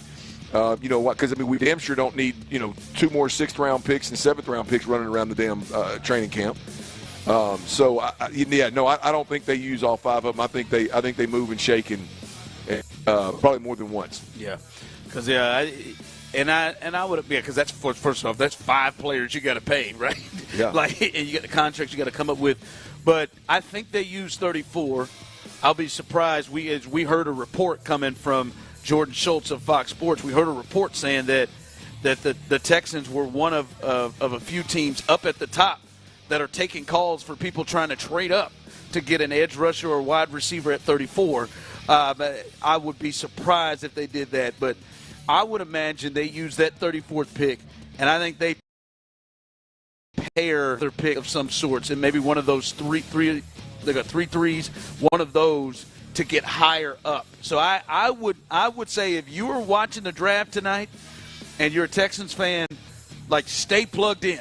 Right, right at the beginning. They're going to have the second pick in that draft, and then you may see them come up and pick again. This could be like they did a couple of years ago where, bam, there goes C.J. Stroud, and boom, right there again. There's Will Anderson right behind it. I think we didn't see them be aggressive yesterday, Clint, but I get the feel that we may see them get aggressive today with these picks. Well, they're positioned to. Now, I mean, I obviously was dead-ass wrong yesterday about them getting aggressive, but this football team is but they got 10 picks, man. They got 10 in this draft right now. Yeah, that's right. I mean, whether you look at it from a total number of draft picks or you look at it from where this team is at, everything screams be aggressive and get guys that can help you win this year, not draft picks for the future. So stay tuned. Not yet. We will, at the end of the show, give you some names, all right, to put with that. The other part of it, too, we need to circle back to is if you look at the Texans draft since Nick and D'Amico have been together, really since before D'Amico got here,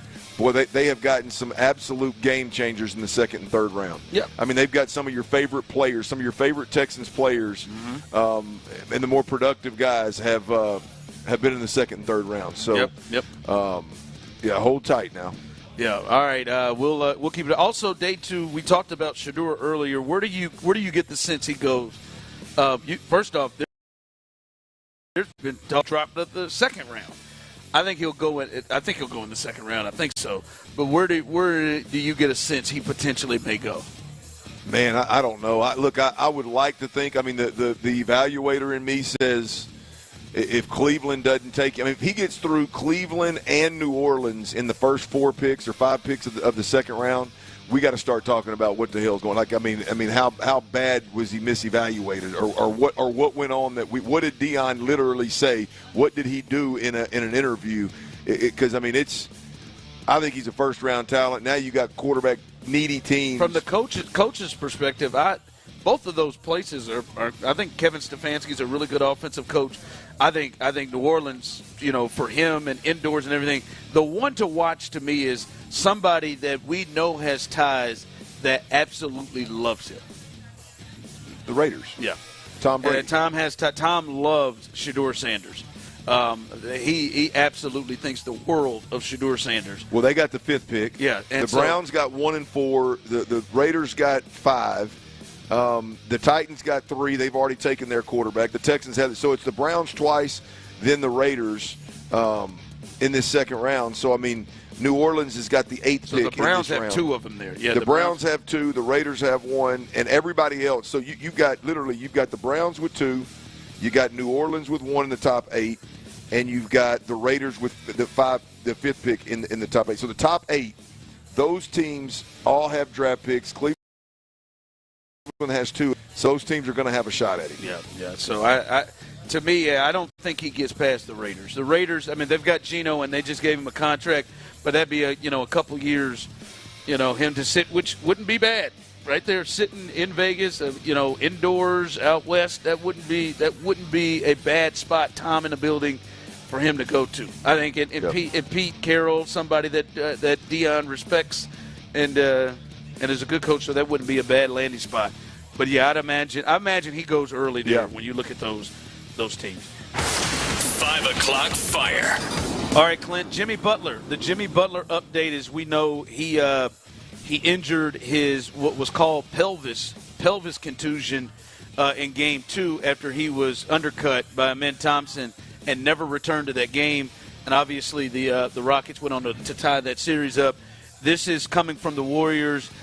They said that Jimmy Butler, who exited Wednesday's game against the Rockets in the first quarter due to a pelvic contusion, underwent an MRI yesterday. The MRI confirmed that the injury as a pelvis and deep glute muscle contusion. His status for Game 3 is questionable. All right, his status is questionable. Do you think Jimmy Butler plays in Game 3? Absolutely. Yeah. Yeah, absolutely. He's always been a hard-nosed dude. It's playoff Jimmy. It's a muscle contusion, which is never easy, but you can work around that. It's not like it's structural or it's nerves or it's a disc or anything like that. Butler can play. Now, does it tighten up on him in critical moments? At the halftime, does he get hit in that glute right there where he landed on his backside? That's a different animal. But yeah, I'll be shocked if he doesn't play. It's just to me more of how effective is he? Yeah. You know what I mean? Well, his style of play. It'd be one thing if you're Steph Curry, and you're running around, free flowing. He's a back to the basket guy. He's a contact guy. He's a big defender. There's a lot of contact in his game, so I would think that there's a chance that he could get nipped, especially if the opponents were looking for it. Yeah. No, I damn sure. I know he better be. There better be a pad or something because he's going to take one. Right. He's going to take a shot. It's just see how he reacts to it. All right, if he comes out there with just a big old ass. Oh yeah, or big swole up pads. It looks like he's Tyler. Have you ever seen Robin Hood Men in Tights? Who in tights? Sorry. Yeah, when she in the movie Robin Hood Men in Tights, they had that metal. Never seen him. Metal plate around her as underwear, so no dudes could get in. What if he had? I wonder where I got 2 daughters. Where can I find those? Yeah, that steel plate covering up his ass as soon as Dylan Brooks tries to come in there and drill him. The chastity belt. There you go, a steel chastity belt. And then if he wears I need to buy some stock in the top brand. And Dylan Brooks come in there, and Dylan Brooks is holding his forearm because he drilled him in that thing. No, it'll be a fun one to watch as they will play coming up on Saturday. I'm sorry, on Sunday, I believe. Saturday or Sunday? No, Saturday. As they'll play game. Right, as we continue the draft, the Texans, they'll be on the clock here coming up soon as they have the second pick in this second round. What made Clint change his tune? What made Clint change his tune on the Texans draft? We'll discuss that coming up next. All right, before we do that, though, I got to tell you about Mo Karam Injury Lawyers. Y'all look, it's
Air all draft long on your home of the Houston Texans. Sports Radio 610. Live from Blue Water Seafood off 290 and 1960. It's the Sports Radio 610 Crawfish Circuit. Supported by Academy Sports and Outdoors and Bud Light. Here's The Drive with Stoerner and Hughley. All right, welcome in as we are live here. The crawfish is flowing. Uh-oh, I see gloves on. Oh, no. I see gloves on. Oh. Yeah, my man got on. Don't call him out. You got to keep them clean, huh? You got to keep them clean, huh? Keep those hands clean. He got on gloves. But no, come on out here at Blue Water Seafood and always a fun time. Listen up, if you are in the building or you're on your way, our final raffle winner will be announced after this segment. If you have not put your name in our raffle box, you might want to do so you can have a chance to win. We all know who is not going to win, but there are folks that have a chance to win. I'm just saying, and Shannon, you know you're not going to win. But come on in and give yourself a chance to win as we will hook somebody up coming up as this segment ends. All right, Clint, what made you change your tune, Clint? Because the entire time we've been here, I know we have had conversations, and you're like, hey, man, they got to be aggressive in this thing. Got to go up and get your guy. Go get your guy. You were like, because you said, I mean, we talked about it, I think yesterday, you got about 4 or 5 guys that are your guys. Go get your guys. What made you change your tune? Because you seem to have been comfortable with them kind of making the decision to get out of there. Well, I think there's a handful of things. I think that for me, when I saw Booker come off the board at 12, it changed the game for me. Not only is he off the board now, but he's off the board 13 picks before it gets to you. Banks and Booker. Banks too. I'm leaning more towards the guard, but yes, Banks as well. And then Zabel comes off the board, and so it's like. So you ain't even paying attention to these tackles. I'm telling you, man. I don't think we don't need to think. It's like we've heard D'Amico and we've heard Nick talk about how difficult it is for Titus Howard, who's done it before, to go from tackle to guard back to tackle. And we just sit around and have these conversations like, oh, we're going to draft this tackle and we're going to move him down to play guard, or we're going to plug this tackle and we're going to move another tackle that we have down to play guard. Like, it's just not. I don't think in their mind it's as simple as a lot of people in the media make it. And so, for the most part, I ignored the tackle. So for me, I was going guard. They come off the board. They come off the board earlier than you imagine. Than I imagine. So then you're like, well, there's no way they're going to use the draft capital to move all the way up to like 15 to get who they want. So then all of a sudden I'm thinking, okay, wide receiver now, Matthew Golden, and then Matthew Golden slides, but he ends up getting drafted right before the Texans come. I thought they would move up. And to get a guard, I didn't think there was any way they were going to move up to get a receiver. Yeah, I thought they would move up to get a guard. They would wait on Golden to see if he drafts. I think they like Golden. I think there's several guys that they like, and I agree. By the way, when you got Nico Collins, I agree. Like, you don't. I would have liked to have seen Golden personally, but you don't necessarily need Golden. You don't need it. It's clear it wasn't receiver, or at least it wasn't him, because I mean, Nick said they made calls at. Or either it wasn't the receiver, or they didn't want to part with what other teams were looking for, because he said they were making calls at the teams, and we saw Golden go at 23. Yeah, well, I think they were making calls in the teams for golf, and so I was never a fan of them. Then the Tampa Bay's pick probably threw them off. Who did Tampa take? Emeka Ibuka. Yeah, and they may have thrown them off. That was a place they were going to go. Yeah, so I don't know, man. I would have liked them to have been aggressive to go get a guard, like a slam dunk guard, which obviously Booker is. After hearing Saban talk about him, who's got personal experience with him, and once he came off the board at 12, it was like, man, I just don't think they're going to be. I don't think they're going to find a trade partner, be willing to part ways with the draft capital that's going to take to get up there, and be that much in love with the player to go get him. And so I was good at sitting at 25. And then you get to 25, Matthew Golden comes off the board, and you're like, man, what are they going to do? I mean, do you take a receiver there? Do you take another guard there? and they decide to trade out. I immediately thought, I'm not messed up about it. I'm okay with the way the board fell. I'm okay with it. And then when I look at what was drafted from 25 down, there was one defensive tackle drafted that is even a position of need for the Texans between 25 and 32. And so who was beating their chest about the Texans taking a defensive tackle? Literally, it went Jackson Dart, James Pierce Jr., edge, you don't need that. Malachi Starks, safety, you don't need that. Tyleek Williams, Ohio State, defensive tackle there, that maybe that was somebody you liked. Josh Connerly Jr., offensive tackle. Maxwell Harrison, cornerback. Jaheed Campbell, linebacker. And Josh Simmons, offensive tackle. I mean, there's nothing that came off the board there, in my opinion. The way I'm wired, there's nothing that came off the board from 25 to 32 there that makes me go, damn, you missed out. Now, if you wanted to be aggressive and go get Golden or something, then okay, then you can be pissed that they didn't get aggressive. Cool, I'm good with that. But the move down did not hurt them from 25. All of their positions of need, all of those players are still on the board, and you've got to pick number 2 overall, and you've got capital that you can move up if you want to from your later picks. I think we're just in a place of a couple of things. What are you? What are you, and what are you trying? Are you a team that's trying to compete and win your division, or are you a team that's trying to go deeper? And to me, you put yourself in a situation going into the draft, in my opinion, maybe some others disagree, you put yourself in a position where you are in a dire need for offensive line starting help that you can feel comfortable about. Dire need. And I thought it was so much so that you had to be aggressive. And as soon as they start rolling, you got all these picks. You got these picks from the Tunzel trade. You got you got all these picks. To me, like, all right, they start going. I got my eye on that kid from North Dakota State. And that's going to be the one I'm going to plug in. I got to get to where I need to get there in front of him. Because of what you did in the offseason, you put yourself in a situation where you are in a dire need. So right now, where they are, Clint, they haven't got an offensive line at this moment that you look at it and say, hey, we're going to right now and compete at the highest level. And they haven't even, to me, at least to this point, said, all right, we got guys that's ready to compete for the future. Like right now, we'll see what they do in this second and third round. But that Cam Robinson is a one-year contract. Lincoln Tomlinson, that's not a long-term deal. Ed is not a long-term deal. But Titus is even on you can 1 or 2 more years. The only long-term play they have, the only long-term plays that they have right now is Juice Scruggs and Blake Fisher, right? That's it right now. And hell, we don't even know if they're going to start, right? Patterson may have as good a chance to start at center than Juice does.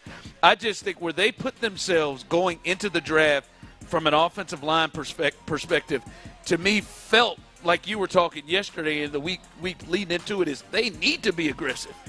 That's where I am. As we sit here, Clint, we are running out of time to add to this offensive line, and it is. We've gone through free agency and now the first round of the draft. Well, look, I don't think they feel this way, but I know they don't. I'm going to go. I'm going to get into the rearview mirror here for a minute. This is what you're talking about. Is precisely why when you have the ability to be aggressive in free agency and go get for sure guys, and you pass those guys up and you put yourself in a position where you got to fill true needs in a draft situation. Like right now, Gray Zabel went at 18, Ron. Seattle, obviously was O-line needy. They weren't going to trade that. Shamar Stewart went ahead of them with the Bengals. They were defense needy. They're not going to move down to 25. They're all picking that way in a place because they're so needy, right? Like moving up to that degree, to that level, you put yourself in a position where the draft was not going to. I guarantee you that the calls were made. They just could not. They could not pull a deal off. Yeah. I mean, but like I said, they put themselves in a position, and obviously they have a point in which they will not go past. And I'm just saying they put themselves in a position to. And that's a very fair overall evaluation of the Texans right now. You have got your new O-line coach, your new offensive coordinator, and your quarterback have to do more with less. And to be honest with you, they're not a second-round draft pick away from me changing that opinion. And listen, they may find the Kamari Lassiter version of a guard in the second round. Yeah. They may find that stuff, but I'm just saying you are making it harder for yourself. You didn't, as you said, you bypassed the stuff to get for show, and the most for show you got. What is that? The most for show you got is Cam Robinson, and now you go into the first round, and then it's like, all right, let's hope these second round guys. I don't know what the hell that is, but let's hope these second round guys can make the change and the difference for them. All right. Let's talk about those second-round guys as we'll get you T-Mill's best bets. We'll make a little cash for you tonight as 50% last night. 50% last night. So not too bad. And I know you're falling down hard.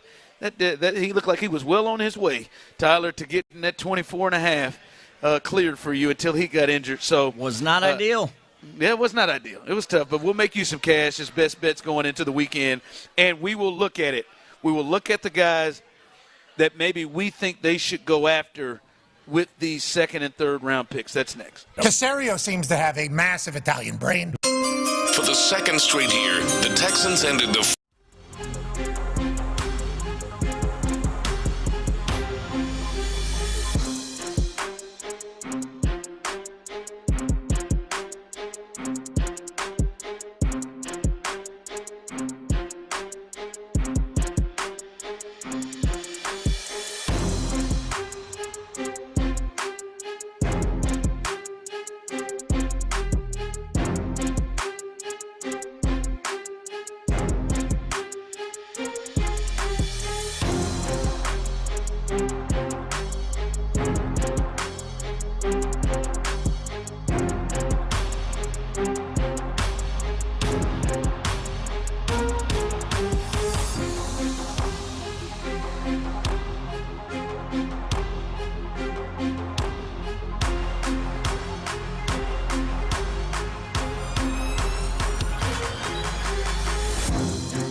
easier? Call our friends at D&M Leasing to learn more about Easy Lease from D&M. That big Nick energy.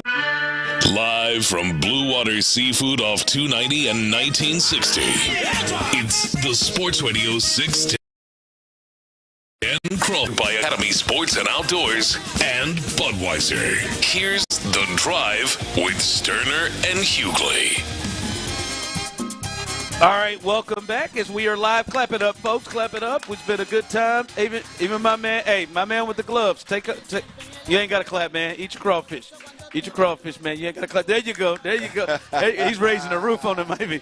We've had a really good time. Congratulations to our final winner, Shannon. Those of you in our radio audience, that's Shannon. Congratulations to Shannon. Yeah, she's been to all four legs. All four legs. Her and her husband vowed to go to all 10 of them. So congratulations to her and all our winners. I do want to say first we appreciate Blue Water Seafood. It's been a great time here. The staff has been fantastic. Shout out to Christian and everybody, the Ping family. They have been great as well. Again, guys, multiple locations. One in Cypress, the original one, Champion, also the one in Spring. And as obviously you can come to this one here that is off Highway 290. And it's been a good time here. Again, all the specials, all the deals, Mother's Day special, great crab legs, that's coming up as well. All of those all those specials go with all of the locations. So we appreciate and enjoy everything they've done to help us get it. Also, our promo staff. We appreciate them as they have helped us. Give them a hand, our promo staff. There we go. Matt, who helps us keep us on the air and as well on YouTube and Twitch. Tyler back at the station holding us down. There you go. We got a Tyler fan in the building holding us down. There we go. Well, I don't know. My man. And he's a Longhorn, Tyler. Yeah, he's a Longhorn. So, that's unfortunate. Look, if you've got a Longhorn that still likes you, boy, you must be in good with him, man. They must really think highly of you. That's right. Wonder if it's the Longhorn I met at the draft party last night. James? There you go. You met your horn at the party last night? I did. Well, that's good. Well, there you go. Horns and Aggies together again. That's what it's all about. All right, Clint. We'll, as I said, coming up behind us, the continued coverage of our draft coverage right here on Sports Radio 610 Night 2 is coming up right behind us. Mark Vandermeer, the voice of the Texans. John Harris, as I've said, man, there's nobody more locked in and knowledgeable about these players. And right now, Clint, you get into the second and third round, and later, this is when John really steps into his expertise. There'll be Texans legends and interviews with the drafted Texans coming up. Hopefully, we have some drafted Texans tonight. I would assume we will have multiple ones tonight. And also, stay tuned over the weekend as we will cover it on Sports Radio 610 as well. Throughout the weekend, and as I said in the break, you got a chance to win a little money. Tyler will set you up right. All right, Clint.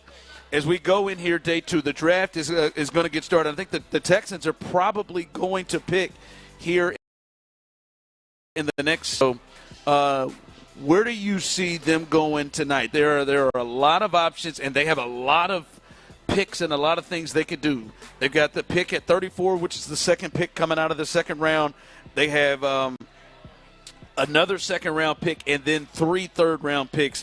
Where are some spaces? Where are some places you want to see them go in this second round or day 2, second and third round coming up today? Well, depending on how this thing's laid out, I don't know exactly which Nick Cacerio and them will know the which teams need what and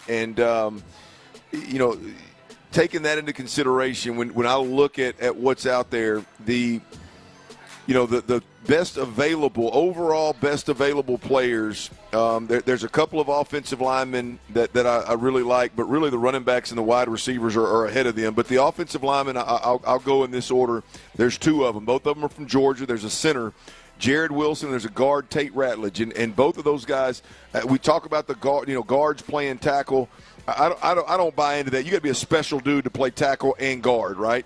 And typically those are guys that are tackles that go into guard and then bounce back out. So I'm more interested in guys that can play center, guard, center, either side. You can play any of the interior 3 positions, right? The center from Georgia right now, Jared Wilson, is one I really, really like. It would be nothing for him to play guard as well. And the best guard available right now, Tate Ratledge, again, another Georgia guy. Hell, I think all 3 of Georgia's interior offensive linemen are available and will be drafted probably today. Right there, I think, are potential targets for this first pick that the Texans have in the second round. As I said before, I don't know from a rating standpoint if the running backs and the wide receivers may rate higher, and so maybe they're made priority in that top second round pick that they have, and a couple of those that are available. Depending on what route you want to go, I'll give you a handful of them. Travion Henderson out of Ohio State, Quinshon Junkins out of Ohio State. Both of those guys are available. Dylan Sampson, Brashard Smith, and Jadon. We talked about Blue out of Texas. Mm-hmm. Again, those are probably third-round picks. Brashard Smith's probably third or fourth, maybe even fourth-round pick, maybe even later. But these are guys that I think the Texans, starting with Henderson and Judkins, could potentially be interested in. And the wide receivers are the big one. This is the one that's big for me. There's some really, really good wide receivers available. And there's some really, really good wide receivers that are really fast available. The best receiver available right now is Trey Harris, the kid out of Ole Miss. I like him. I'm not in love with him. But then you get into Luther Burden III, speedster. A lot of people thought he would be a first-rounder. Yeah, and I know there's some concerns about does he fit what Nick and D'Amico are doing? Is he a little bit of a problem? I don't know about all that. I don't know if he's got that swarm in him. Yeah, I don't know. But first one of the day. When I'm talking speed here, Luther Burden, Kyle Williams out of Washington State, the Ty Felton kid out of Maryland, I believe, is a good one. And then I don't know how to say this kid's name, Luke Burner. He's, again, maybe that's a late third, maybe it's a fourth-round pick. I don't know exactly, but when you talk about best available wide receivers, those are some of the names that I think you may see the Texans target right there. If it were me, I'd like to see Jared Wilson, center guard, and I'd like to see Kyle Williams out of Washington State. Those would be my 2 guys that I'd love for the Texans to get their hands on this second round. Yeah, listen, we should come out of this thing. I know that Nick, and I know this drives you crazy, Clint. I know Nick claims that they don't draft for need.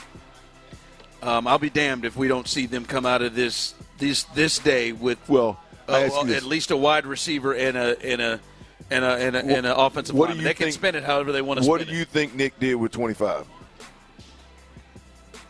Did he draft best available? No. Bingo. So y'all, you missed me with that best available crap, right? I mean that's what I'm talking. That's the deal. Like it didn't make sense, so he bounced. I mean, out of there. The best available stuff is silly, right? I mean there's certain teams when you're a bottom feeder, you can best available. Maybe just could pass up on that deal from the Giants. Yeah, well, yeah, right. Just couldn't pass up on that on them extra picks. If you're a bottom feeder, yeah, you draft best available because it's probably a need as well. But right now, like I said, there was nobody drafted after 25 that the Texans were targeting. Nobody. Yes, listen, the Texans, listen, I will say this. I am disappointed how they have decided from the end of the season to handle their offensive line situation and their weapons situation, to be honest with you. Doesn't mean they can't go out here and get some good players. Again, I have said this from the jump. I have confidence in this group that they will find the receiver. Like they've done that, right? You talked about Tank Dell is in the third round. They moved up and saw him and got him. And outside, obviously, and this is a big deal, the injuries, Tank Dell has been a really, really good player out of the third round. Nico Collins is a top 5 receiver the way he played the last 2 years. Obviously, in the third round, they moved up to get him excellent value. I know we maybe look at Xavier Hutchinson a certain way, but that's a 6th-round pick who's playing in playoff games for you the last 2 years. There is value. So they have found receivers.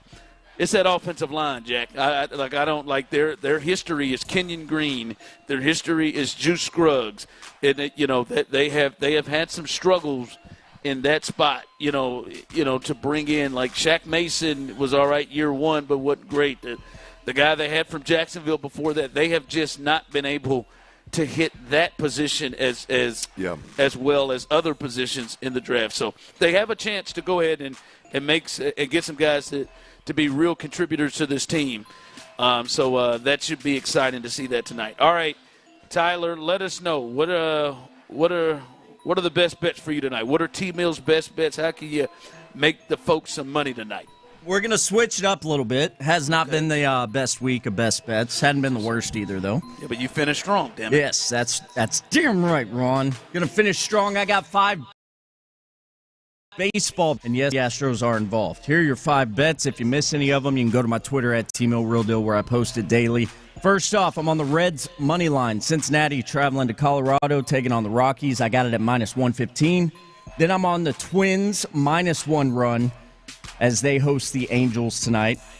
Then an over for you, Marlins at Mariners. Over 7.5 runs in that game tonight.